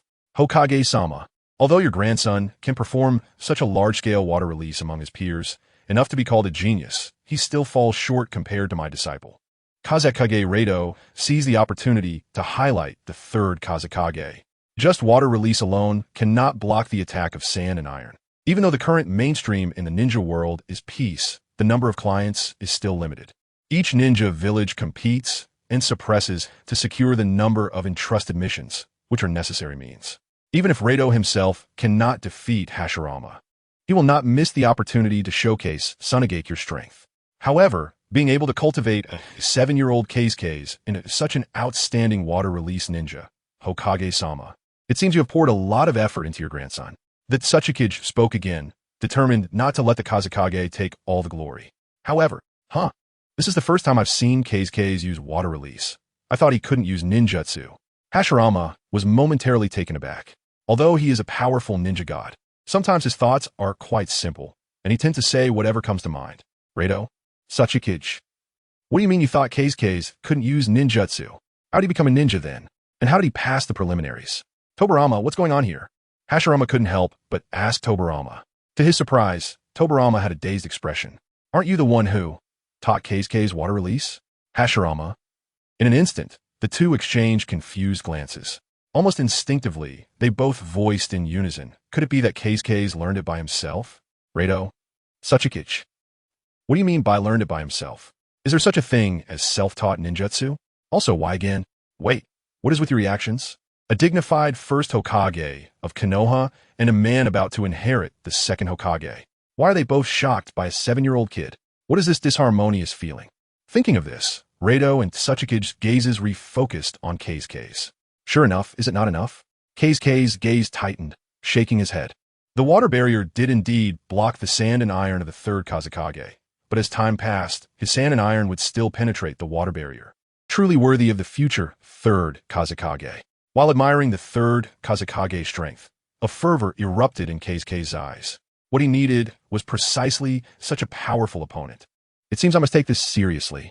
After speaking, Keisuke's guided his chakra to break through the limitations of chakra flow within his body. The third gate, the open gate, opens. Keisuke's skin turned from white to red, and green energy burst forth from his entire body. The moment the first needle of sand and iron from the third Kazekage broke through the water barrier, Keisuke's instantly vanished from his spot. The usually composed third Kazekage's eyes widened in surprise. He disappeared? Then behind you. Keisuke's voice rang out behind him, followed by a punch aimed at him. Chapter 71. The battle that shocked 4 shadow-level powerhouses with the high-speed movement in the state of the opening of the 8 gates. Kazuhaya instantly disappeared without a trace. By the time the third Kazekage reacted, Kazuhaya was already standing behind him, his fingers forming a fist, swinging out. What? The third Kazekage's expression changed dramatically, completely unprepared for Kazuhaya's terrifying speed. However, the third Kazekage was not an ordinary ninja. He was not only the strongest genin of Tsunade, but also the direct disciple of the first Kazekage, Rado. Whether it was his reflexes or his judgment in an instant, he was quite remarkable. Almost instinctively, the third Kazekage gathered the sand and iron swirling around him to form a black iron wall behind him. Boom! A loud explosion erupted between the two of them. The shield of sand and iron that the third Kazekage had formed was directly smashed into a C shape by Kazuhaya's fist. What a terrifying punch. The third Kazekage's pupils gradually dilated, revealing a shocked expression.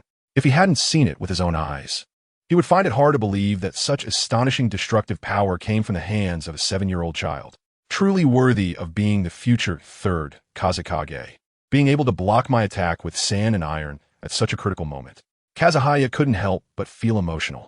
However, Kazuhaya did not feel discouraged because if the future third Kazekage was so weak, then his week-long anticipation for this battle would have been in vain. With one failed attack, Kazuhaya moved again. He disappeared once more. The third Kazekage gasped again. He couldn't understand nor imagine what method Kazuhaya had used to train his taijutsu to such a powerful level. When he moved, even as naked, I couldn't capture it. It was truly unbelievable. Was this really a speed that a human could achieve? It was at this moment that the third Kazekage realized how ridiculous his thoughts were. He was actually worried that his Kekkai Jinkai would leave a psychological shadow on Kazuhaya.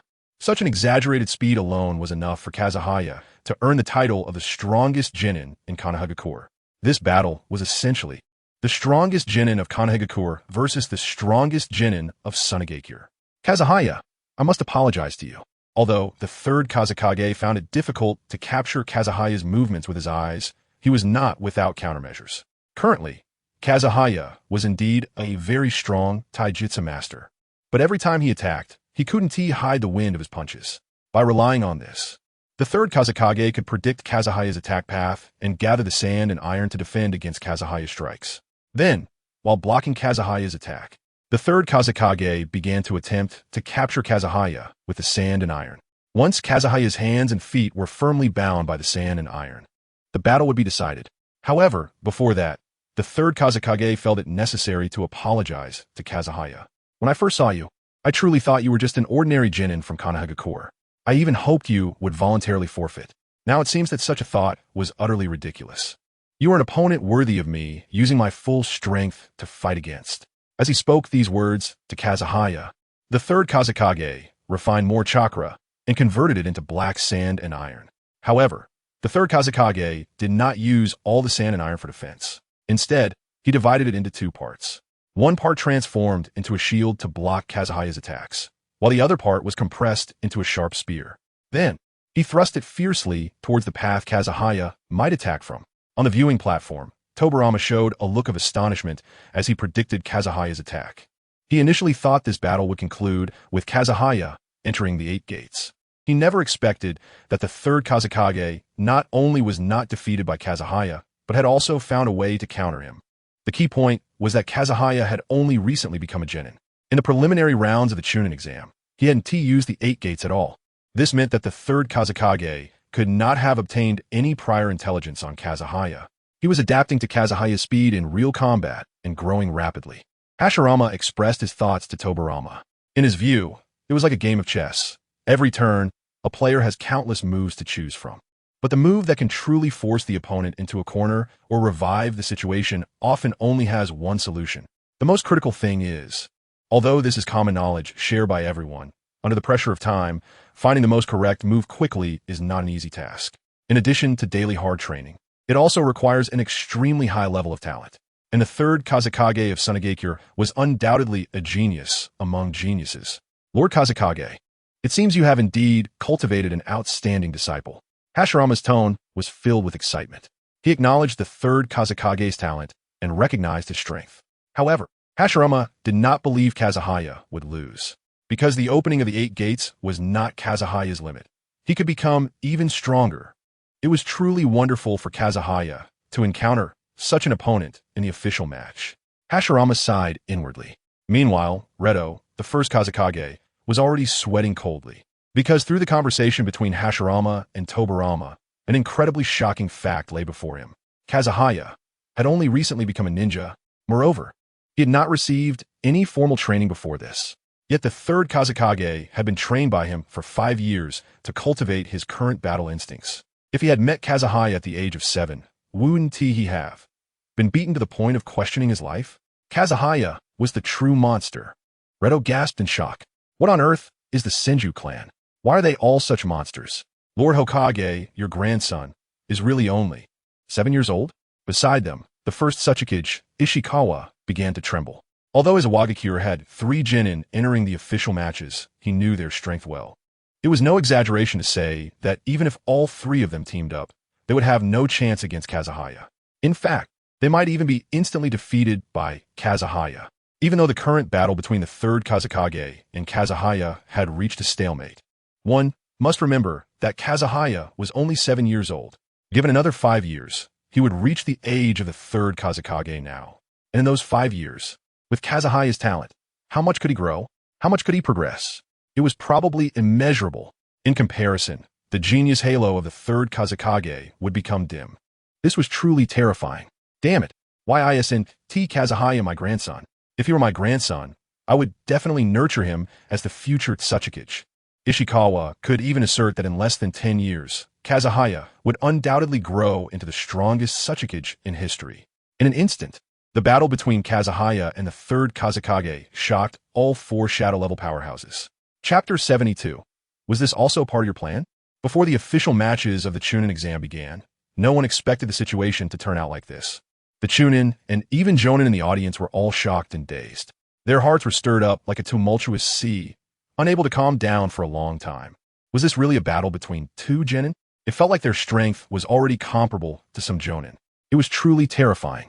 Who was that little brat who looked only 7 or 8 years old? In an instant, the spectators were buzzing with discussions, eager to learn everything about Kazuhana. However, it was only at this moment they realized they knew nothing about Kazuhana. The only thing they knew was that this enigmatic little brat was extraordinarily powerful. Furthermore, ninjas often wouldn't easily reveal their trump cards during combat. Kazuhana was still in the warm-up phase of this battle. Uchiha Kagami naturally wouldn't miss this match. He sat with his family members, paying close attention to Kazuhana's performance. In fact, after Uchiha Shana lost to Kazuhana, everyone from the Uchiha clan felt indignant, because Tobirama had promised them that they would receive a spot in this Chunin exam. But now, they felt a deep jealousy. Why did a genius like Kazuhana have to be born into the Senju clan? How wonderful it would be if he were a member of the Uchiha clan. On the other side, Dan's Koharu and Hamura sat in a row. No matter how many times they watched, they felt Kazahana was like a monster. Hamura couldn't help but retort, "Dans, I advise you to give up. No matter how hard you try, you can't catch up to young Master Kazahana." But did he need someone to remind him of that? No one understood Kazahana's power better than him. Especially you guys. You were merely standing on the sidelines watching Kazahana's battle. I have experienced it firsthand. However, why was the young Master Kazahana using ninja tools? Dans felt puzzled. Meanwhile, on the arena, Kazahana and the third Kazekage were exchanging blows. Bang, bang, bang.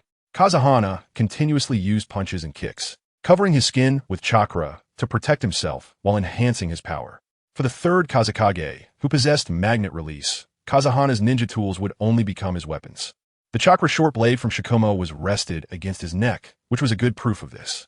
For this reason, Kazahana could only use his fists and feet. But no matter how one looked at it, the third Kazekage was not an ordinary opponent.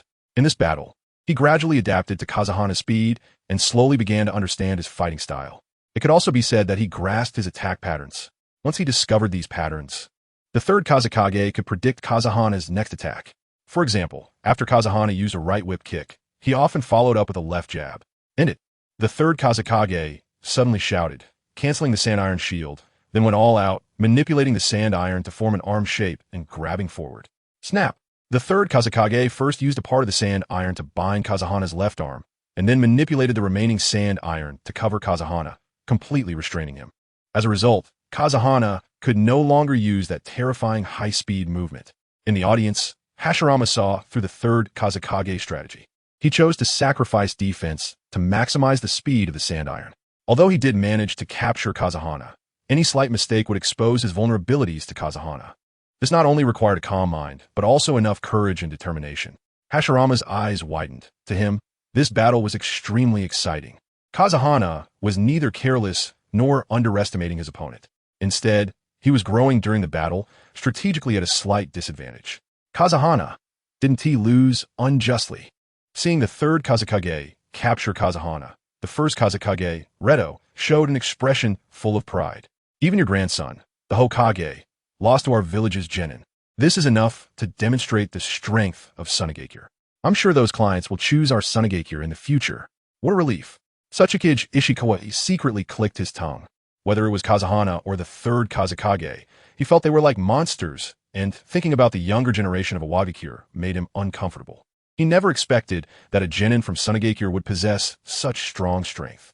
Tobirama crossed his arms, looking down at Kazahana, realizing that even Kazahana wasn't his match. Tobirama never dreamed that the one who defeated Dans, defeated Troy, and repeatedly showcased his astonishing talents, Kazahana, would actually lose to a genin for Tsunade. However, just when everyone thought that Kazahana, captured by the third Kazekage, was about to concede defeat, he smiled slightly and said, "You are indeed strong, but it seems you haven't noticed what's under your feet." What? The third Kazekage's expression changed drastically. All his attention was focused on Kazahana's attack, completely unaware of what was under his feet. At that moment, the third Kazekage was standing on a puddle. It was the clear water left behind by Kazahana when he used water release, water barrier technique. Could it be that all your attacks just now? The third Kazekage's eyes widened, and as a smart person, he instantly realized. Kazahana, while attacking, forced him to retreat. In fact, his real goal was to push him into this puddle. From the very beginning, he never intended to determine the outcome with sheer muscle power. He had set a trap for himself, and by the time the third Kazekage realized this, it was already too late, because all the sand iron had been used to bind Kazahana. The result was that Kazahana, firmly grasped by the sand iron, began to visibly melt away. It was actually the water clone technique. The real Kazahana had already hidden in the water when he used water release, water barrier technique. Splash! The puddle splashed water as Kazahana quickly burst out, fingers clawed into a fist, and with the motion of the rising dragon fist, he struck towards the third Kazekage's chin. And that wasn't all. During the rising dragon motion, Kazahana further broke through the limitations of chakra flow in his body. The fifth gate domain opened. Kazahana's forehead bulged with veins, and the green energy around him surged even more. Boom! A rising dragon fist struck the third Kazekage's chin, sending him flying instantly.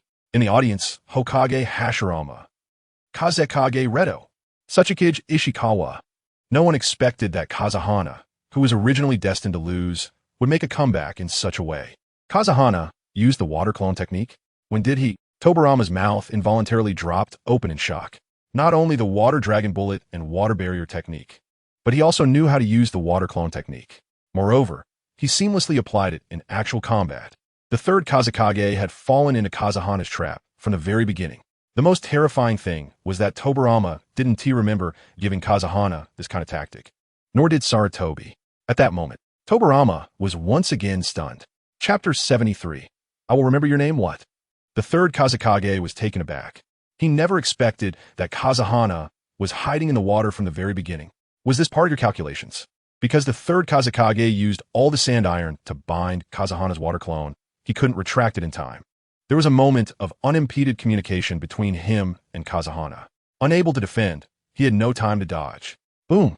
Kazahana's rising dragon fist struck the third Kazakage's chin, sending him flying. Thud!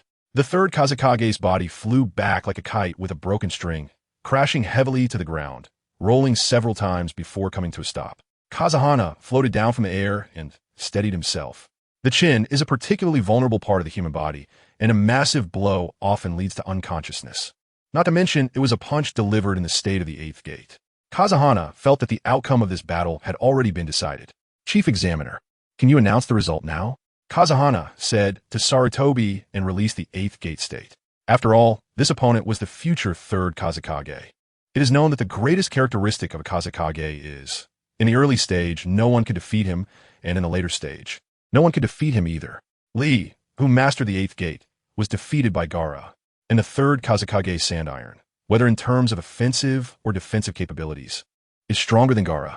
Clearly possessing this information, to choose to confront the third Kazakage head-on was indeed a foolish decision on my part. Kazahana sighed inwardly. This tactic was not only effective, but also showcased his combat intellect. It would surely be of great help in his future aspiration to become Hokage. After all, the Hokage, Kazakage, Ōtsutsuki.Just, the ninjas of Konoha, the civilians, and the daimyo of the Land of Fire were all watching this battle. But who would have thought that, just as Sarutobi was about to announce the victor, the third Kazakage, who had been sent flying by Kazahana's punch over 10 meters, actually sat up. He saw sand iron continuously falling off the third Kazakage. This is quite suspenseful. The third Kazakage exclaimed in astonishment. When he was hit by Kazahana's punch, he truly thought he would die, because even in the open gate state, Kazahana's punch had the power to bend the sand iron wall into a C shape, not to mention the power of a punch in the closed door state. Even with sand iron protection, he wouldn't be able to withstand such an exaggerated attack. However, there was no deadly feud between them. This was just a Chunin exam after all. So at the last moment, Kazahana merely threw a regular punch without using excessive force. In other words, Kazahana held back, and a ninja as exceptional as the third Kazakage would surely see through such details. He could even guess Kazahana's reason for holding back. It's just an exam. What is your name? The third Kazakage leaned on his knees and stood up from the ground, his emotions somewhat complex. If Kazahana hadn't held back, he would probably be in serious trouble this time. Logically speaking, he had already lost. However, although this was an exam related to his own promotion to Chunin, he represented the entire Tsunade. He wanted to concede, but couldn't easily do so. Kazahana answered without hesitation. Did you use the sand iron armor to minimize the damage I caused? Speaking of which, Gaara used a similar technique during the Chunin exam. Kazahana, I remember your name. You are the strongest opponent I have encountered so far. I even dare to assert that I won't meet such a formidable rival again in the future. In terms of combat thinking, practical experience, and personal strength, you are strong like a monster. If you hadn't held back, even with sand iron armor's defense, I wouldn't have been able to withstand such an exaggerated attack. But the third Kazakage took a deep breath and began to gather sand iron again. 80% of our country is desert, and resources are scarce. The entrusted tasks accepted by the village are a crucial economic source. Therefore, I must defeat you here and prove the strength of Tsunade. After saying this, the third Kazakage quickly formed hand seals. He hadn't originally planned to use this technique, but as he said, he absolutely cannot afford to lose. Magnet release, sand iron wings. The third Kazakage compressed the sand iron at high density, connecting it to his back to form a pair of giant bird wings. Immediately, the black wings flapped rapidly, generating a strong wind that spread outwards. Even the chief, Examiner Sarutobi, had to cover his face with his arm to shield against the wind and sand. In front of everyone's eyes, the third Kazekage actually soared into the sky. Sand iron wings is a technique used for aerial combat, capable of launching sand iron feathers from the center of the wings for long-range attacks. The third Kazekage shared information about this ninjutsu with Kazahana as a way to repay his earlier mercy shown in the Rising Dragon Fist. Kazahana, be careful. The sand iron feathers are not only fast to the point where the eyes can hardly capture them, but each feather also has tracking capabilities. When Kazahana hit himself, his skin picked up fine sand iron particles. So the third Kazekage doesn't need to aim deliberately. As long as he releases the sand iron feathers, they will attack Kazahana. This is the strongest ninjutsu I can currently use. Kazahana, let's decide the victor with this. The reason the third Kazekage was reluctant to use this technique was that once exposed, other ninjas would record sand iron wings. This wouldn't benefit the third Kazekage as future at all. However, Kazahana is not only a respectable opponent, but also a powerful one. Most importantly, under the closed-door state, Kazahana's movement speed far exceeds his sand iron. The defense of sand iron cannot keep up with Kazahana's speed, making it meaningless. Instead, this method of aerial combat can effectively limit Kazahana's taijutsu. On the viewing platform, Ōtsutsuki Ishikawa couldn't help but exclaim, he can actually fly. There are very few ninjas capable of flight in the entire ninja world. Furthermore, a flying ninja can gain a significant tactical advantage. Kazahana's earlier punch failed to resolve the third Kazekage, and he wouldn't have another chance. The Kazekage Redo nodded in agreement. He had specifically instructed before the exam that techniques like sand iron wings should be used only if necessary. After all, the competition between ninjas is a battle of information. Now, in order to defeat Kazahana, the third Kazekage has revealed his strongest trump card. The situation has now turned unfavorable for Kazahana.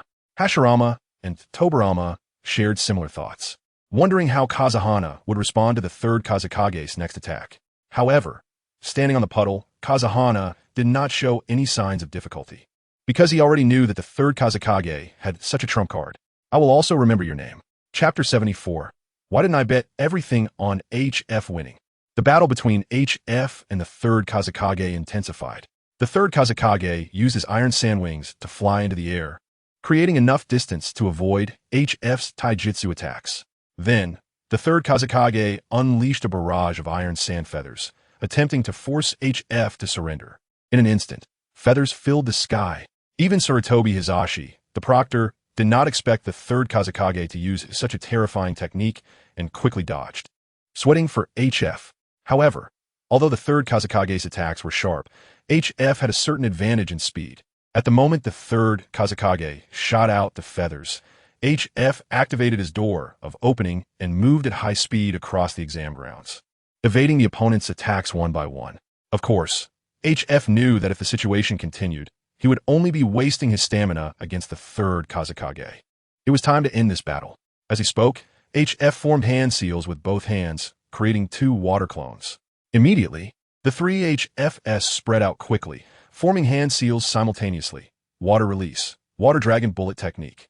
Clear spring surged, quickly transforming into 3 water dragons that twisted and writhed, chasing after the third Kazekage in the sky.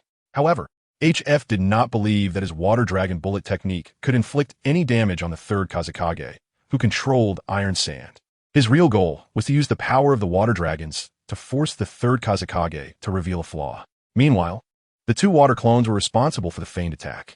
The 2 water clones leaped up, landing on the backs of the water dragons, activating the first gate of the 8 gates to increase their speed. In the blink of an eye, the 2 water clones rushed to the sides of the third Kazekage, simultaneously spinning their bodies and sweeping out with whip-like kicks. Although the water clones could only exert 1/10 of the original's power, they remained a troublesome opponent for the third Kazekage. In a moment of desperation, the third Kazekage could only swing his iron sand wings, swatting the 2 water clones down to the ground like flies. However, at that moment, the 3 water dragons opened their massive jaws and lunged at the third Kazekage. Is this the real goal? The third Kazekage suddenly understood, realizing that HF intended to use the water clones to force him to open his iron sand wings, exposing his main body directly to the water dragon bullet. However, you still underestimate my control over the iron sand. Although the third Kazekage admired HF's tactical mind for coming up with such a strategy in an instant, he was even more flexible with his control over the iron sand. The third Kazekage instantly retracted his iron sand wings, curling his body and using the iron sand's defense to wrap himself tightly. As a result, HF's water dragon bullet technique could only hit his iron sand defense, causing no damage. But in reality, this was also within HF's calculations. He first used the 2 water clones to block the third Kazekage's retreat route, forcing him to defend against the water dragon bullet. It's important to note that while the water dragon bullet is only a B-rank ninjutsu, it packs quite a punch. No ninja would be foolish enough to let it hit them directly. Given that the third Kazekage was a magnet-release ninja, his most effective counter would naturally be to transform the iron sand into a sphere wrapping around himself. In Naruto Shippuden, Gaara used a similar technique to defend against Deidara's art. Everything unfolded as HF had anticipated. Faced with a similar situation, the third Kazekage made the same judgment as Gaara. With the door of opening activated, HF unleashed his full combat power, causing the ground beneath him to shatter under the force of his explosion. The shockwave spread in all directions. Boom! Accompanied by a sonic boom. HF leaped high into the air, catching up to the third Kazekage and hovering behind him. Considering that the third Kazekage had defensive ninjutsu like the iron sand armor, HF decided to hold nothing back. He clenched his fist, aiming for the center of the third Kazekage's back, channeling Hashirama's chakra into his fist. Sakura Blossom. At the moment of the punch, HF unleashed the full power of the door of opening, combining it with his immense strength to maximize his attack power. The iron sand enveloping the third Kazekage crashed to the ground like a meteor, producing a deafening sound that reverberated throughout the Nin exam arena. Rumbling, thick smoke billowed upward, resembling a blossoming mushroom cloud. The entire exam ground fell silent. Everyone held their breath, eyes wide, fixated on the mushroom cloud, eagerly wanting to know the third Kazekage's condition. He can't be dead, right? Sarutobi Hisashi, the proctor, nervously swallowed, his throat tightening. He hurried over to check on the third Kazekage's condition. Although casualties were allowed during the Nin exams, such incidents should still be avoided if possible. Meanwhile, HF floated down, and before his heels could stabilize, he plopped down on the ground, then released the 8 gates, breathing heavily. He slightly raised his head to look at the third Kazekage's position. The mushroom cloud gradually dispersed, revealing the third Kazekage's body. Iron sand lay scattered everywhere, and the third Kazekage lay motionless at the bottom of a half-meter deep pit. Soon, Sarutobi Hisashi approached the third Kazekage, crouched down, and placed his index and middle fingers on the third Kazekage's neck. The artery was still pulsing. He was alive. Medical personnel, worried that the third Kazekage's condition might worsen, Sarutobi quickly called out. It was only at this moment that the medical staff from Konoha reacted, rushing over with a stretcher and carefully placing the third Kazekage onto it. Undoubtedly, the unconscious third Kazekage could no longer fight HF. Seeing this, Sarutobi hurried over to HF's side, signaling him to stand up. Then, Sarutobi grabbed HF's wrist, lifting his arm toward the audience and the Hokage's seat, announcing the result of the first round of the official match. I declare that HF from the Hidden Leaf Village has won this match. After a brief silence, the audience erupted into thunderous applause and cheers for HF. This was undoubtedly the most exciting Nin exam they had ever witnessed. Both HF and the third Kazekage were exceptionally talented and powerful ninjas. The key point was, the odds for HF against the third Kazekage were nearly 5-1. Many people made a fortune from HF's victory, including someone in the Hokage seat. Woohoo, Tobirama. I can't believe HF actually won. Tobirama comforted his brother Hashirama, patting his shoulder, hoping he wouldn't be so emotional with so many people watching. However, just as Tobirama thought his brother Hashirama was excited about HF's victory. You don't understand. Tobirama, I bet 10,000 Ryo on HF winning, and the odds were 5-1. Damn it. Why didn't I bet everything on HF winning? Chapter 75. If you can't beat them, join them. The third Kazekage lost. Reido's eyes widened in disbelief, his mouth opening and closing as he struggled to find words. He had thought that the third Kazekage, after using the technique Sand Iron Wings, would easily defeat Kazekage. However, he never expected such a dramatic reversal. His own disciple had lost, and to a 7-year-old genin from the Hidden Leaf Village. This is impossible. Reito rubbed his eyes, unable to accept this fact. But Kazekage had indeed won the first round of the official match. The proctor, Sarutobi Hisashi, announced Kazekage's victory at a volume loud enough for every spectator to hear. Watching the third Kazekage being carried away on a stretcher by medical personnel, Reito's heart felt like a giant stone sinking into the center of a lake, creating ripples that would not settle for a long time. The key point was, the third Kazekage had neither underestimated his opponent nor held back. Even his strongest trump card, the Sand Iron Wings, had been used against Kazekage. Yet he still lost. This was enough to show that there was a gap in hard power between the two sides. The grandson of Hashirama, Reito clenched his fists, filled with envy and jealousy towards Hashirama. What a spectacular match it was. Next to him, Ōtsutsuki Ishikawa slowly spoke, expressing his sentiments. Whether it was tactics or the power they possessed, they far exceeded their peers. In some aspects, they were even more outstanding than Chunin and Jounin. If he hadn't witnessed it with his own eyes, Ishikawa would find it hard to believe that this was a battle between genin. Moreover, both Kazekage and the third Kazekage were undoubtedly the most important stones in their village as exceptionally talented genin. As long as they were carefully honed, the future was undoubtedly promising. They would become the Kage of their village, especially the grandson of the Hokage. His future would surely leave a significant mark in the history of the ninja world. Ōtsutsuki Ishikawa asserted this. As a hero who helped establish the awakens, Ishikawa was not a petty person. Although he envied Hashirama for having such a grandson, he sincerely praised Kazekage. The only regret Ishikawa felt was that he did not bring Inoki along to observe this match, as he was invited to serve as a judge for the Chunin exam in Konoha. He really wanted Inoki to witness this battle. It would greatly aid in his growth. Ha ha ha. Hashirama laughed heartily. Although he felt a bit disappointed after betting 10,000 ryo on Kazekage to win, this feeling quickly subsided. After all, the genin who won the first round was his own grandson. Moreover, there were still 7 more rounds to compete. Starting off with a victory showed that his luck was good. He just needed to bet a bit more on the later matches.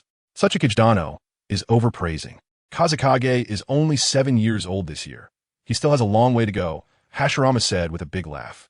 Especially when he mentioned that Kazekage was only 7 years old. He laughed particularly joyfully. Reito and Ishikawa turned to look at Hashirama with black lines on their faces, feeling as if 100 elephants were stampeding in their hearts. What a genius. What a 7-year-old genius. But no matter how one looked at it, the fact that Kazekage was only 7 years old was undeniable. His talent was enough to be described as monstrous. Just thinking about what they were doing at 7 years old, these renowned Kage would feel a sense of despair in comparison. The key point was, they were born in the Warring States period. Back then, the ninja world was unimaginably more brutal than it is now. The average lifespan of a ninja was only around 30 years. This was due to children dying prematurely on the battlefield. Those who managed to survive possessed sharp instincts, agile minds, and outstanding skills. This also meant that ninjas during wartime were supposed to be superior to those in peacetime. Yet even so, in the eyes of these Kage-level powerhouses, there was no ninja from the Warring States period who could compare to Kazekage now. If Kazekage were thrown onto the battlefield of mutual slaughter among ninjas, his rate of growth, Reito and Ishikawa couldn't help but feel a chill. Just thinking about it was terrifying. Kazekage. Tobirama silently repeated this name in his heart. Although he restrained his emotions to maintain his image, he was incredibly excited inside. When he saw the third Kazekage soar into the air, even he thought Kazekage would lose, because he simply couldn't conceive how a 7-year-old could turn the tables against the third Kazekage's strange techniques. The result, Kazekage had forcefully slapped his own great-uncle's face with his strength. But to be fair, that slap felt great, so satisfying. Tobirama wished Kazekage would press his face to the ground and slap him with his shoe. Of course, this was just a metaphor, a way to describe Tobirama's excited feelings. Tobirama had even made up his mind to have the higher-ups of Konoha promote Kazekage to Chunin, leading a small team to carry out missions. Recently, there had been activities from the hidden cloud village at the border. Tobirama shook his head, temporarily putting this matter aside. After all, the Chunin exam was not over yet. There were still 7 rounds of competition to go. My grandson Kazekage has the potential to be Hokage, Hashirama said excitedly, feeling even more certain of this in his heart. However, what Hashirama never expected in his wildest dreams was that the subsequent matches would open a nightmare for him that day. As someone with a gambling addiction, Hashirama would naturally not miss any betting opportunities. Meanwhile, in the audience, every member of the Uchiha clan was dumbfounded, and the old clan leader was so shocked that he activated his 3-Tomo Sharingan. "Good heavens!" he exclaimed. The Senju clan of the Warring States period was indeed tough, but the Uchiha clan wasn't weak either. They had always gone back and forth. How did it become that since Hashirama's time, the Uchiha clan started to decline? The clan's talented ninja, Uchiha Izuna, was instantly killed by Tobirama. The clan's talented ninja, Uchiha Madara, lost to Hashirama multiple times. And now, another Kazekage emerged, instantly taking down their talented ninja, Uchiha Shana. Mirage. The Uchiha clan leader gasped, turning to look at Uchiha Q, who was sitting beside him. "Do you think you can compare to that Kazekage?" Originally, he wanted to ask Q if he was confident in defeating Kazekage. Even if there was an age gap, it wouldn't matter. But as soon as he opened his mouth, he felt it was absurd. "Forget it, just keep quiet." Uchiha Q. "I haven't said anything yet, clan leader." However, thinking that the clan leader wanted to compare him to a monster like Kazekage, he felt it was better to pretend he hadn't heard anything. Meanwhile, the Uchiha clan leader had thought of all the names he could think of. The result was, the dignified Uchiha clan had no one who could contend with Kazekage. Wait, Uchiha Kodo's daughter seems to be around the same age as Kazekage. Suddenly, the Uchiha clan leader's eyes lit up, recalling Hashirama's encouragement for the Senju clan to intermarry with other clans. Chapter 76. The Chunin exam ends. The upcoming lower ninja exams seemed bland compared to the battle between Kazekage and Kazekage. Instead, it highlighted the terrifying strength of Kazekage. For a time, the name Kazekage became a topic of conversation during leisure moments. He gained immense fame. However, as Kazekage's grandfather, Hashirama felt somewhat downcast. Once the Chunin exam ended, he slumped in his chair, questioning his life choices. Aside from Kazekage's match, Hashirama had perfectly avoided the right choices in the other exams. He lost a total of 300,000 Ryo. Alright, big brother, now is not the time for you to feel down. As the Hokage of Konoha, you have a responsibility to host the other Kage, Tobirama whispered in Hashirama's ear, reminding him to prioritize. Moreover, 300,000 Ryo only sounds like a lot. In reality, one A-rank mission could yield a similar reward. You're right. Hashirama nodded, suppressing his disappointment from losing money. Just as Tobirama said, he was the Kage of this village. He should properly host the Wind and Earth Kages. However, just as Hashirama was about to leave his seat, he suddenly thought of something important and turned to stare at Tobirama's face. "Tobirama, did you place any bets?" Although Tobirama wasn't like him and didn't have a gambling hobby, he occasionally enjoyed small bets. The key point was that all bets in the Chunin exam were organized by the higher-ups of Konoha. It entertained the public and greatly increased economic revenue.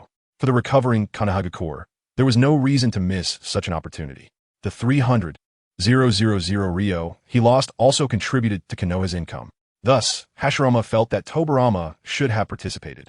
"Yeah, I placed a small bet," Tobirama replied. There was nothing to hide about such matters. After all, even the odds were designed by Tobirama himself. "How much did you win?" Based on his bets and the predetermined odds, Tobirama estimated and concluded about 6 million Ryo. Hashirama, aside from the first match where he bet on Kazekage to win, Tobirama chose to bet against in the remaining matches. Although Hashirama had a gambling habit, he often lost. "If I had known, I should have bet more," Tobirama couldn't help but complain, feeling he had been too conservative. But no matter what, Tobirama wasn't interested in money. He planned to use it as the budget for hosting the Wind and Earth Kages. Damn, Hashirama fell down again. "You got all 8 matches right?" "Tobirama, you really have a talent for betting." "Talent?" "No." Tobirama shook his head, not considering himself talented. "Big brother, you might not become the light in the betting field." Tobirama patted Hashirama's shoulder and said, "But you are the vessel of light." After leaving that statement, Tobirama brushed past Hashirama, busy with hosting the other Kages. Hashirama stood there, pondering Tobirama's words. Eventually, he grasped Tobirama's central idea. "You did that on purpose, didn't you? To bet differently from me." In the resting room of the Chunin selection exam, Sarutobi and Shikaku entered and congratulated Kazekage. "Congratulations, Kazekage. Although we won't know if you can be promoted to Chunin until Lord Tobirama summons you." From Sarutobi's perspective, Kazekage's combat, thinking, and practical experience already meet Chunin standards. He couldn't think of a reason why Lord Tobirama would refuse Kazekage's promotion. However, What Sarutobi wasn't clear about was whether Kazekage would continue to stay in Team 7 with them to carry out missions after becoming a true Chunin, or if Tobirama would appoint him as the captain of a ninja team. Captain? Shikaku was taken aback, wondering if he heard wrong. Kazekage is only 7 years old, right? Although he did perform astonishingly in the official matches of the Chunin exam and should be promoted to Chunin, leading a ninja team seemed a bit far-fetched. A 7-year-old captain. Indeed, Kazekage's age was still young, and he had much to learn. However, according to standard procedures, promoted Chunin would typically be assigned some subordinates to carry out missions. This was both a trial and an assessment. Only by passing the first assessment after becoming a Chunin could one truly step into this level. The reason Sarutobi mentioned this to Kazekage in advance was to help him prepare mentally. I see. Kazekage suddenly understood, recalling the mission after Nara Shikamaru became a Chunin. It was the first mission assigned to him, where he was the captain responsible for retrieving Sasuke. At the time, Tsunade used the excuse of insufficient manpower in Konoha, but now it seemed that mission was indeed a test for Shikamaru. An assessment mission? Kazekage murmured to himself, filled with anticipation for the assessment mentioned by Sarutobi. No matter what the assessment involved, he would complete it excellently. Then, he would be one step closer to his goal of becoming the third Hokage. Meanwhile, in the patient room of Konoha Hospital, the third Kazekage slowly opened his eyes, the white ceiling coming into view. Immediately, he felt a sharp pain in his head. He wanted to hold his forehead, but found he couldn't move his hands or feet at all. You're awake. A girl with short purple hair noticed the third Kazekage had opened his eyes and immediately walked to the bedside, signaling him not to move. Fortunately, he didn't suffer any fatal injuries during the Chunin exam, only a period of unconsciousness. You need to rest now. The girl helped him cover with a blanket and reassured him not to blame himself. His performance in that match was remarkable. Any ninja who witnessed that battle would not underestimate the third Kazekage, especially the Wind Lord. But I still lost. The third Kazekage bit his lip, filled with unwillingness. It was the first time he hated his weakness so much. If I could have completed that technique, perhaps he could. The third Kazekage's gaze focused on the girl. In fact, the technique he referred to was the sand iron technique. Unfortunately, he had just begun to grasp this technique and couldn't apply it in actual combat yet. When we return to the village, let's do some practical training, okay? The girl smiled knowingly and made a promise to the young man before her. The third Kazekage looked surprised and then nodded. This time, I must complete that technique. And then, challenge Kazekage again, Chione. Chapter 77. Keisuke's 7-year-old Nin of Konohagakure. 1 week later, Hokage building. Under the guidance of an Umbun ninja, Keisuke arrived at the door of the Hokage's office. He was well aware that today was the day to announce whether he could be promoted to Nin. Although his battle with the third Kazekage was incredibly impressive and he emerged victorious, even to this day, people still discussed it over tea and meals. However, the determination of whether he could be promoted to Nin was neither based on victory nor fame. This nebulous method of judgment could easily mix in personal feelings. In other words, Tobirama might very well refuse to promote him to Nin on the grounds of his youth. Speaking of which, this policy was quite similar to a certain organization. Keisuke couldn't help but recall that before his transmigration, when he was bored in school, he had written online novels, which ended up getting a 404 due to involving supernatural elements. Yet that organization never disclosed their review standards. It was entirely an attitude of I think you have a problem, so you have a problem. Once there were no so-called standards, someone's power could be infinitely magnified. However, if I were to become Hokage, I probably wouldn't reform the Nin exams. Of course, Keisuke was only complaining in his mind. He had no intention of changing this evaluation method to one where victory meant promotion. He even felt that this method was very beneficial for the higher-ups of Konoha. If a certain clan in the village was powerful, they could use this method to limit the number of people they promoted to Nin. After all, whether one could be promoted to Nin was merely a matter of a single word from the Hokage. If one couldn't become a Nin, subsequent positions like Special J-Nin, Elite J-Nin, and Umbu would all be out of the question. The more he thought about it, the more Keisuke felt that Tobirama's methods were quite brilliant. Knock, knock. Just as Keisuke was lost in thought, the Umbu ninja beside him knocked on the Hokage's office door. Come in. When Tobirama's permission came from inside, the Umbu ninja pushed the door open. Thank you. Keisuke politely expressed his gratitude and then walked into the Hokage's office with confidence. He looked around and found that it was simpler than he had imagined. The decor was much more modest than during Sarutobi Hiruzen's tenure as Hokage. On Tobirama's desk, there was a large pile of documents. It was no wonder. Although Tobirama could be somewhat stern when speaking to Hashirama, he held deep affection for Hashirama. His feelings were not inferior to those for Uchiha Madara or Uzumaki Mido. Now that Hashirama was suffering from despair, he naturally didn't want his elder brother to worry about the village's trivial matters. On the other hand, during Sarutobi Hiruzen's administration, there were people like Nara Shikaku, Mido Kazumi, and Shimura Danzo to assist him, which relieved a lot of Hiruzen's burdens. But now, Konoha was in a state of disrepair, and the younger generation had yet to grow up. Tobirama naturally couldn't find suitable people to share his workload. Case.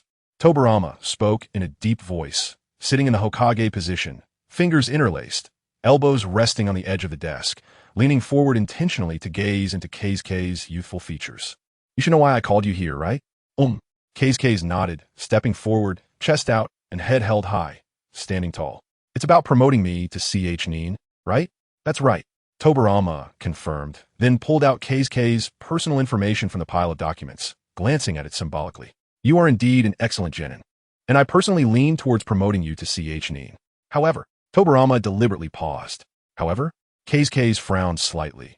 If he was saying however at this moment, it was likely bad news. However, you're only 7 years old this year, and you have a long way to go in the future. There is no need to rush, so I hope you can seriously consider whether you want to be promoted to CH Nin. Once you become a CH Nin, the missions you take on will be B rank and above, and you will frequently encounter ninjas like Troy in future missions. Moreover, you will need to possess sufficient leadership skills to command your subordinates, unite them, and complete the tasks assigned to you by the village.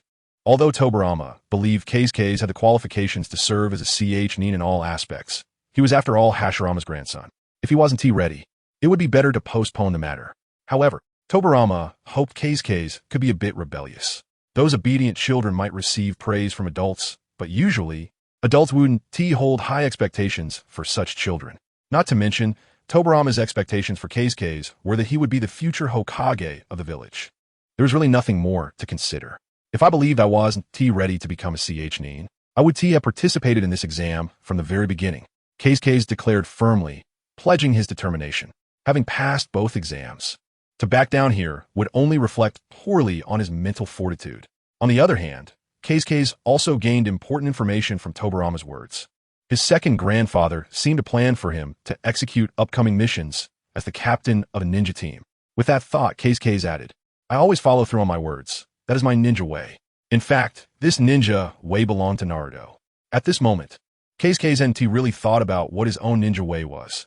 He just felt Naruto's words were good and decided to use them. And it turned out to be quite effective. When Tobirama heard K's say this, a glimmer of light flashed in his eyes. Noticing this detail, K's couldn't help but feel impressed. Truly deserving of being a ninja skilled in verbal combat, his lines seemed to have a striking impact. In reality, what Tobirama truly wanted was K's attitude and determination. In that case, Tobirama slammed his hands heavily on the desk and stood up directly. Then I will officially announce in the name of the acting Hokage, from today on, you are a CH Nin of Konoha. K's was momentarily stunned. Although he had guessed that this might be the result, hearing the official appointment in person still surprised him. K's was now a 7-year-old CH Nin of Konoha. All right, you can come in now. However, immediately after, Tobirama's gaze passed over K's, focusing on the door of the office. Following his command, the office door opened once again. K's instinctively turned around and saw several ninjas slowly walking in. Almost all of them were familiar faces. Uchiha Kagami Hataki Sakomo, and that person is Maruhoshi Kosuka. K's carefully identified the last ninja standing at the back. Meanwhile, Tobirama spoke loudly. From today onwards, you will form Team 7, with K's as the captain. Your first mission will be patrolling the borders. Chapter 78. I completely understand now. Completely don't understand. After formally appointing Kazuhana, Tobirama gave him his first mission. He was to lead Uchiha Kagami, Hataki Sakomo, and Maruhoshi Koke to the border outpost to handle patrol duties. Although the 5 great ninja villages had signed a peace treaty under Hashirama's promotion, the borders of the villages were rife with undercurrents. Every ninja wanted to gather important intelligence from other ninja villages. The key point was, the shadows who established the ninja villages were all formidable figures. Whether in strength or intellect, they were exceptionally outstanding. Each shadow was well aware that the so-called peace had a time limit. This limit was Hashirama's lifespan. Especially after Hashirama fell ill, Kyomogakure had been strengthening its border defenses. Recently, they even dispatched ninjas like Troy to abduct Uzumaki Naori. The quick-witted Tobirama naturally wouldn't sit idly by. This time, sending Kazahana was mainly for two reasons. The first reason was to strengthen the border outpost's power to balance Kyomogakure. The second reason was to hope Kazahana could understand the operations at the border and their importance. When Kazahana eventually became Hokage, he would be able to handle these issues with ease. Of course, Tobirama wouldn't voice such thoughts. He preferred that Kazahana could discern his intentions with his little brain. Tobirama believed that Kazahana wouldn't disappoint him. Patrolling the northern border, Kazahana showed a hint of surprise. He didn't expect his first mission after being promoted to Chunin would be this. If he remembered correctly, the country bordering the northern border should be the Land of Lightning. Kazahana recalled the map of the Naruto world and made a deduction. The Land of Lightning was located in the northeastern part of the Land of Fire, while the Land of Earth was in the northwestern part. Therefore, the opponents he would face this time would either be ninjas from Kyomogakure or Awakens. Considering that the Ōtsutsuki.Just, Ishikawa, had just been invited to participate in the Chunin exams held by Konoha, and Kyomogakure was attempting to kidnap Uzumaki Naori to study the secrets of the Uzumaki clan. Kazahana speculated that Tobirama wanted him to respond to Kyomogakure's movements. The crucial point was, Tobirama's arrangement, on the surface, seemed like a demotion, pushing him out of the village's center to the border. But one must remember, who was Tobirama? He was his great uncle. He was one of their own. Given this relationship, how could he possibly employ demotion tactics against him? Furthermore, Kazahana was only 7 years old this year, still a very cute little child. What grandfather wouldn't like a grandson like him? I understand now. Suddenly, Kazahana had an epiphany. Grandpa Tobirama must want him to suppress the border ninjas from Kyomogakure. He intended to warn them against their attempts to kidnap Naori. After calmly analyzing and pondering, Kazahana believed he had uncovered Tobirama's plan. At least, that's what he thought. Then, Kazahana glanced at his subordinates behind him. Uchiha Kagami was a genius ninja with Sharingan, and his ocular techniques had a significant advantage in jungle combat. This was clearly a setup for him to cause some trouble. However, Kazahana looked at Tsukumo and Koke, but with the premise of causing trouble. Weren't these two a bit too weak? They were still genin after all. Thus, under a twist of fate, Kazahana completely misunderstood Tobirama's intentions. When do we leave? Kazahana asked Tobirama, appearing to have fully grasped the situation. He was eager to get going. No rush. Let's rest well today and set off early tomorrow morning. As for the border outpost, I've already made arrangements. Tobirama replied. In fact, the border outpost was not just composed of 4 people. Besides the newly formed Team 7 led by Kazahana, there were also 9 other ninjas at the border outpost, including 8 Chunin and 1 Jonin. Tobirama's real aim was to let Kazahana understand the operations at the border. He would stay there for a month or 2 before being called back. At that time, if Kazahana performed well, he could easily find a reason to promote him to elite Chunin. Yes, Lord Tobirama. Kazahana nodded, indicating he fully understood, and then planned to leave with Uchiha Kagami and the others. Just as Kazahana reached the office door, Tobirama called out to him again. What is it, Lord Tobirama? Come to the training field at 8 p.m. tonight. Tobirama said in a low voice. Kazahana was set to go to the border outpost for his mission tomorrow. Although he had learned the water clone technique, the drawbacks of his jutsu were quite obvious. The clone, while physical, could only exert 1/10 of the original's power. And if it moved too far from the original, it would be dispelled. It was time to use his own techniques to spur Kazahana on. 8 p.m.? All right, I got it. Kazahana confirmed the time once more, feeling filled with anticipation. Surely, Tobirama must be planning to give him some special training. By the way, as Kazahana thought of special training, he suddenly remembered that his cool-down time for his punch-in seemed to be almost over. He quickly glanced at the timer. There were 10 minutes left before he could do his 5th punch-in. He wondered what kind of rewards he could draw from the punch-in package this time. Taking a deep breath, Kazahana prepared to go home to complete his punch-in and then get some good rest. With that in mind, Kazahana left the office, and the door to the Hokage's office closed behind him. However, just as the room was left with only Tobirama's figure, a silhouette appeared by the office window. It was none other than the first Hokage, Senju Hashirama. He stood on the balcony outside, leaning against the wall, arms crossed, gazing up at the blue sky. Tobirama, is this really okay?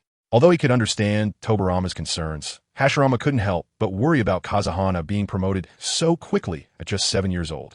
This rapid elevation wouldn't be beneficial for Kazahana's growth.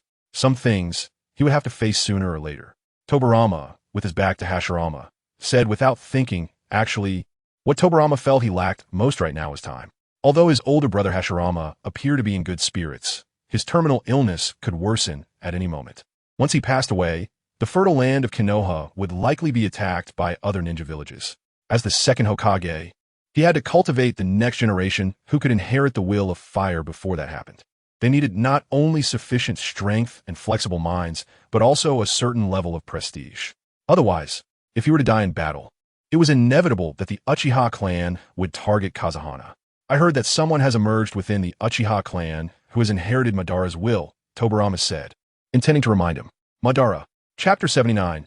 I will use my ninjutsu to spur you after leaving the Hokage building. Kazahana ran all the way home.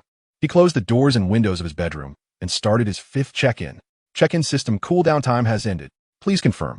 Do you want to check in? Is there any need to ask? Of course it's yes. Then, Kazahana sat cross-legged on the tatama mat, joined his hands together, and began his mystical operation. I am willing to exchange 10 years of Uchiha Madara's lifespan for a chance at a royal bloodline. However, Kazahana's mindset was much more relaxed this time. He would naturally be delighted to draw good things from the check-in gift package. Having already been lucky so many times before, it didn't matter if he was unlucky this time. Kazahana talked to himself and relaxed his mind. Check-in successful. Congratulations, host, you have received a check-in gift package. Would you like to open it now? Open. Kazahana confirmed in his mind. He was already familiar with these processes. Accompanied by the prompt, check-in gift package opening. Various ninjutsu and bloodline limits flashed before Kazahana's eyes like a revolving lantern. Bang! In the span of 2 breaths, the scene froze, shining with dazzling light. Congratulations. Host, you have received a special gift package for Naruto. Kazahana. What is this? A special gift package for Naruto? What kind of thing is this? Is it only usable by Naruto? Or can I draw Naruto from the package? Has it suddenly turned into a nurturing game? They should at least give me Hinata, Kushina, or Kagaya. Would you like to open the special gift package for Naruto? Open. Kazahana complained in his heart and then chose to open it.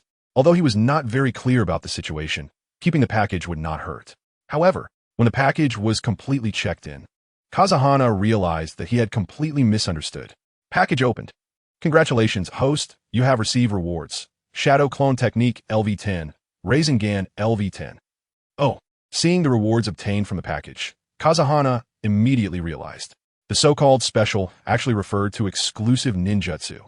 Although these 2 ninjutsu were not invented by Naruto in the Naruto series, they had always been his go-to techniques in battle. There was nothing to complain about calling them exclusive. The most crucial part was, although Kazahana only received 2 types of ninjutsu this time, they were incredibly powerful. For example, the Shadow Clone Technique. It creates tangible clones using chakra, which not only have independent consciousness separate from the caster, but also possess a certain degree of resilience. When the shadow clones are dispelled, the memories and experiences they gained return to the original body. Moreover, unlike the water clone technique, there is no distance limitation. This would be a tremendous help for Kazahana's upcoming tasks. As for the Rasengan, it goes without saying. Ever since Naruto learned this ninjutsu, most of the enemies he encountered were dealt with by Rasengan. Furthermore, building on the Rasengan, Naruto, even Big Ball Rasengan, Super Big Ball Rasengan, Tai Chi Rasengan, etc. It's no exaggeration to say that mastering these 2 ninjutsu has qualitatively enhanced Kazahana's strength. Just imagine. Kazahana couldn't help but gasp, shocked by his own imagination. Although his original chakra wasn't much, he had Hashirama's chakra. He could casually create 100 or 80 shadow clones. Let them open the 8 gates, and then use Rasengan in rapid succession. Just thinking about that scene made Kazahana feel exhilarated. However, on the other hand, soon Kazahana shook his head. If 100 or 80 shadow clones all opened the 8 gates, once they were dispelled, I'm afraid I would be exhausted. Thinking of this, Kazahana reluctantly gave up on that tactic. It was almost 8 o'clock. Kazahana glanced at the time and recalled his appointment with Tobirama. So he climbed out the window and ran to the agreed-upon training ground. As expected, Tobirama was standing in front of the wooden post with his arms crossed, looking like he had been waiting for a while. You're here, Kazahana. Upon seeing Kazahana, Tobirama spoke in a low voice, his expression much more serious than usual. Yeah, I'm here. Kazahana thought this dialogue felt a bit strange. Tomorrow, you will leave the village and head to the border outpost. Tobirama paused. To help you complete your mission better, I plan to use my ninjutsu to spur you. In Tobirama's view, the water clone technique, whether in actual combat or intelligence gathering, could not compare to his shadow clone technique. So he planned to teach Kazahana his shadow clone technique tonight. Shadow clone technique? Kazahana was taken aback, not expecting Tobirama to actually plan to teach him the shadow clone technique. However, very regrettably, the current Kazahana no longer needed to learn any shadow clone techniques, because he had already mastered it completely. Yes, this is the ninjutsu I created, which divides the chakra of the body to create tangible clones with independent consciousness. When the ninjutsu is dispelled, the clone's memories return to the original body. It's no exaggeration to say that for espionage work, there is no ninjutsu more outstanding than the shadow clone technique. And the inventor of it is me. When he said this, Tobirama's tone was filled with pride. He firmly believed that anyone hearing such a description would not remain indifferent, especially for a 7-year-old child like Kazahana. This was undoubtedly a huge temptation. However, what Tobirama never expected was, after he finished saying this, Kazahana stood there with a calm expression. He was just one step away from casually saying, "Oh, that's impressive. Tobirama, did I not explain clearly? Or did Kazahana not understand? But that is not right. Isn't he a genius? Kazahana, didn't you understand? I mean, the shadow clone technique can create tangible clones. And these clones not only have independent consciousness, but can also return their memories to the original body." Tobirama deliberately raised his voice, emphasizing it with conviction. Seeing Tobirama's expectant expression, Kazahana could only widen his eyes, desperately trying to make them as big as a cow's eyes, with his mouth forming an exaggerated O shape as he gasped in awe. Wow, that is amazing. However, this performance, which even a fool could see through, drove Tobirama even more insane inside. Did Kazahana even understand how powerful the shadow clone technique was? It was invented by him. Just as Tobirama was frantically complaining about Kazahana's reaction in his heart, Kazahana put away his smile, crossed his fingers, and made the hand seal for the shadow clone technique. Then, shadow clone technique. Boom, boom, boom. Accompanied by the appearance of white smoke, dozens of Kazahana appeared before Tobirama's eyes. Once again, Tobirama was shocked. Chapter 80. The mission begins looking at the wind users before him. Tobirama's face showed a look of shock and daze. Calm down, calm down, calm down my ass. No matter how extraordinary the talent of the wind users is, this is too ridiculous. He only briefly explained what the shadow clone technique was like. And, without even demonstrating it, they learned it? Wind, who taught you the shadow clone technique? After some time, Tobirama finally regained his composure. He analyzed calmly and came to this conclusion. Wasn't it Grandpa, Tobirama? Wind thought without hesitation. His expression seemed to say, "Aren't you teaching me the shadow clone technique right now? I learned it." Of course, no matter what, the checkpoint system is the foundation of Wind's existence. Even if it is family like Hashirama and Tobirama, he wouldn't reveal everything. The key point is that even if he did explain, they probably wouldn't believe it. No, I mean, just as Tobirama was about to shake his head in rebuttal, he froze on the spot, feeling as though he understood Wind's meaning. You, just by listening to me explain the principle a little, have mastered the shadow clone technique? Tobirama's mouth opened slightly as he stared at Wind, once again in shock and daze. Although learning is much easier than developing, the shadow clone technique is still a B-rank ninjutsu. Even a genius ninja like Hiruzen Sarutobi took a week to learn it. Wait a minute, did I just compare Hiruzen with Wind? Tobirama held his forehead, doubting whether he was still awake. Hiruzen? Comparing him to Wind? Does he even qualify? Although he is my most proud disciple, the talent he possesses is nothing compared to Wind. It's not an exaggeration to say. The gap between Wind and Hiruzen is basically like comparing half a pound to 8 tails. Wind is half a pound of gold plus 8 tails of silver. Hiruzen is nothing at all, right? Is this really that difficult? It just about evenly distributing chakra? Wind tilted his head and replied. Meanwhile, those shadow clones disappeared with a series of popping sounds. For Wind, this was indeed not difficult at all. It was just a matter of drawing a prize from the checkpoint gift pack. It was all over in an instant. Tobirama stood there in shock. What a simple matter of evenly distributing chakra. It sounds so easy, while distributing chakra to the shadow clones. He can also ensure that both the main body and the shadow clones have combat capability. Do you know what that concept means? A slight deviation would waste chakra. But speaking of which, Wind's chakra amount is indeed quite exaggerated, easily creating more than a dozen shadow clones. Besides feeling shocked, Tobirama felt more joy. Wind is his grandson. He is the man destined to inherit the will of fire and become Hokage. The more exaggerated and monstrous his talent is, the more excited he becomes. This shows that he did not misjudge Wind, nor did he make the wrong bet. Although this sometimes psychologically strikes him as an ordinary person. Compared to Wind, Tobirama has started to feel like an ordinary person. It's easy to imagine how much impact Wind's displayed talent has on Tobirama's heart. It is likely that Wind already knew the water clone technique, so when he came into contact with the shadow clone technique, he made connections. In the end, Tobirama could only use this possibility to comfort himself. After all, the water clone is also a physical clone. It just isn't as good as the technique he developed. Since you have already mastered the shadow clone technique, go back and have a good rest. Tomorrow morning, set off for the border outpost to carry out the mission. Tobirama spoke to Wind. Although he considered whether to pass on the flying thunder god technique to sue Fan after thinking it over, he felt it was better not to rush. Even if Wind is exceptionally talented, pushing too hard can easily lead him astray. Moreover, Wind is only 7 years old, the time when he needs plenty of sleep to grow. I understand. Wind nodded, said goodbye to Tobirama, and went home to pack his things.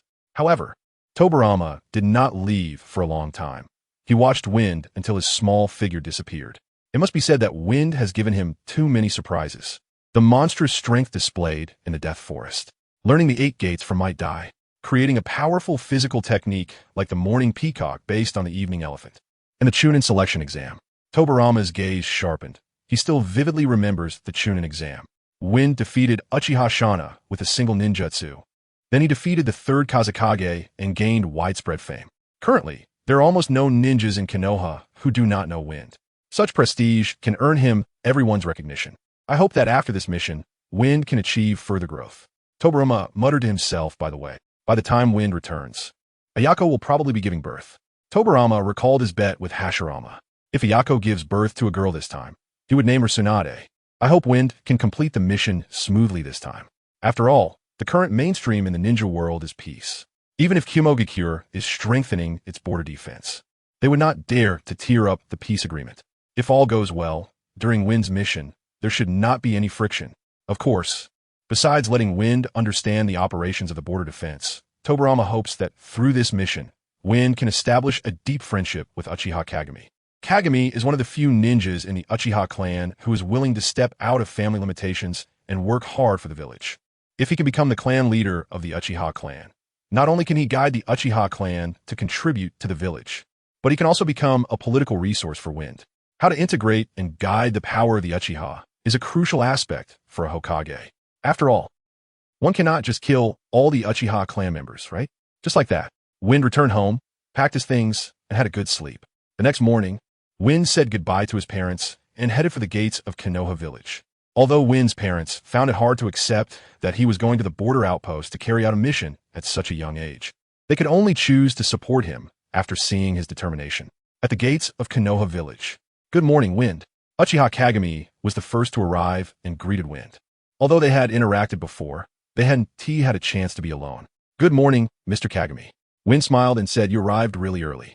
Then, as the two exchanged pleasantries, Kakashi Hitaki and Sukamaru Hoshi arrived one after another. Once everyone was gathered, they set off for the border outpost to begin this mission. Chapter 81. Excuse me. I'm the captain after the team assembled. It was nominally Kazahana who led everyone to their destination. However, in reality, he knew nothing about the border defense of Konoha and could only rely on Uchiha Kagami to guide them. As soon as they left the village, Uchiha Kagami reminded everyone to be cautious. Although it was a time of peace, being careful was always wise. This time, their destination was a border outpost at the junction of the land of fire and the land of lightning. Considering that Kazahana and the others were still young and lacked experience in patrol duties, especially Kazahana, despite being a nin, was only 7 years old and lacked common knowledge about ninjas, Uchiha Kagami felt that he was merely a nominal subordinate of Kazahana. Lord Tobirama's true intention should be for him to teach Kazahana, helping him understand Konoha's border defense system. Thus, on the way, Uchiha Kagami began his explanation. The land of fire and the land of lightning did not actually border each other. There were small countries like the land of water and the land of frost in between. However, these small countries did not provide any real isolation. Because of this relationship, the border defense system of the land of fire was extremely important. Once the Cloud Village launched a war, their ninjas could swiftly cross through the land of water and the land of frost to invade Konoha. Unless Konoha could obtain intelligence in advance to dispatch ninjas to ignite the war in the land of water and the land of frost. Don't they border each other? Kazahana blinked, having always thought that the land of fire and the land of lightning were contiguous. After all, from the perspective of the Naruto storyline, Cloud ninjas frequently came to Konoha to carry out kidnappings. However, upon reflection, Kazahana recalled that although many wars broke out in the Naruto world, many battles did not occur on the territories of the 5 great nations. For instance, during the Second Great Ninja War, battles took place in the land of rain, and during the Third Great Ninja War in the land of grass. Regarding their own territory, there was almost no sovereignty to speak of. Moreover, the relationship between the daimyo and the kage was also quite delicate.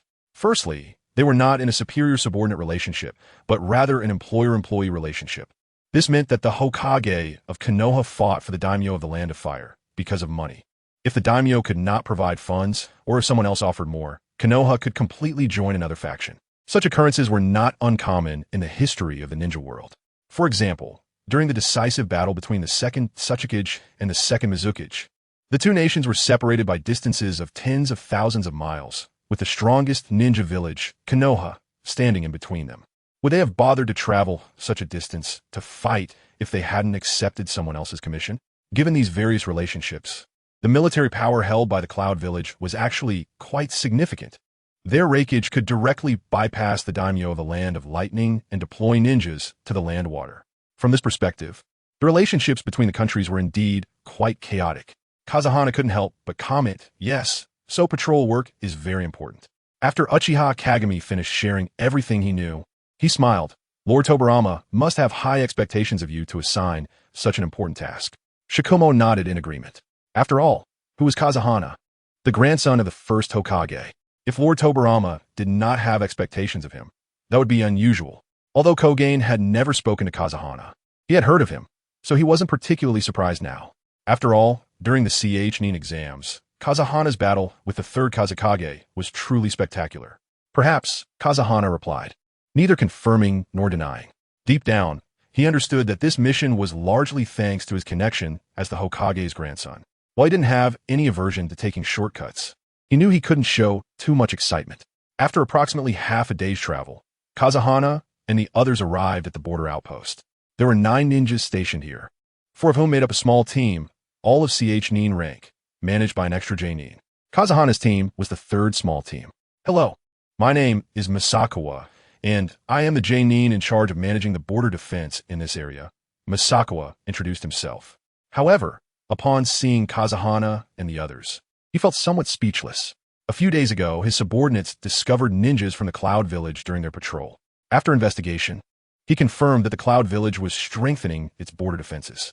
Concerned about their intentions, Misakawa quickly reported the matter to the village, hoping that Lord Tobirama would take it seriously and send more personnel. However, he never expected that the reinforcements would be. The personnel sent over were truly hard to describe. Kogen was not worth mentioning. He was a head taller than Kazahana and Shikomo. Although his strength was unclear, he at least appeared reliable. But what about Kazahana and Shikomo? What were these 2 little kids doing here? They looked like they were only 7 or 8 years old. Were they really ninjas? You must be the captain of this team. Misakawa turned to Uchiha Kagami. Could you explain the current situation to me? Misakawa's peripheral vision glanced at Kazahana and Shikomo, implying that he had clearly requested more personnel from Lord Tobirama. So why did Uchiha Kagami bring 2 children? In fact, it wasn't entirely Misakawa's fault for misunderstanding. The communication system in this era was not well developed. To contact the village, they had to rely on methods like carrier pigeons. Unless necessary, they generally wouldn't contact the village. Therefore, Misakawa had no idea that Kazahana had been promoted to Nin. On the other hand, ninjas above Nin would be issued standardized uniforms. However, Kazahana was only 7 years old, having broken Konoha's record for Nin promotion. The village hadn't even made a uniform for him that he could wear, so he had to come in casual clothes. As a result, when Misakawa asked Kagami, he He displayed an awkward yet polite smile. "Excuse me, I'm the captain." Kazahana stepped forward, announcing this astonishing fact. The ninjas standing behind Masakawa all gasped, doubting whether they had heard wrong or if they were under some illusion. Kazahana actually claimed to be the captain. This meant he was a CH Nin? No way. He looks like he's only 7 or 8 years old. They thought he must be joking. How could such a small kid be a CH Nin? Hey, look at the clan symbols on those two. With someone's reminder, the CH Nin finally noticed. Both Kazahana and Uchiha Kagami bore the symbols of their clans, one representing the Senju clan and the other representing the Uchiha clan. Masakawa was left utterly confused. A 7-year-old CH Nin? Who on earth was he?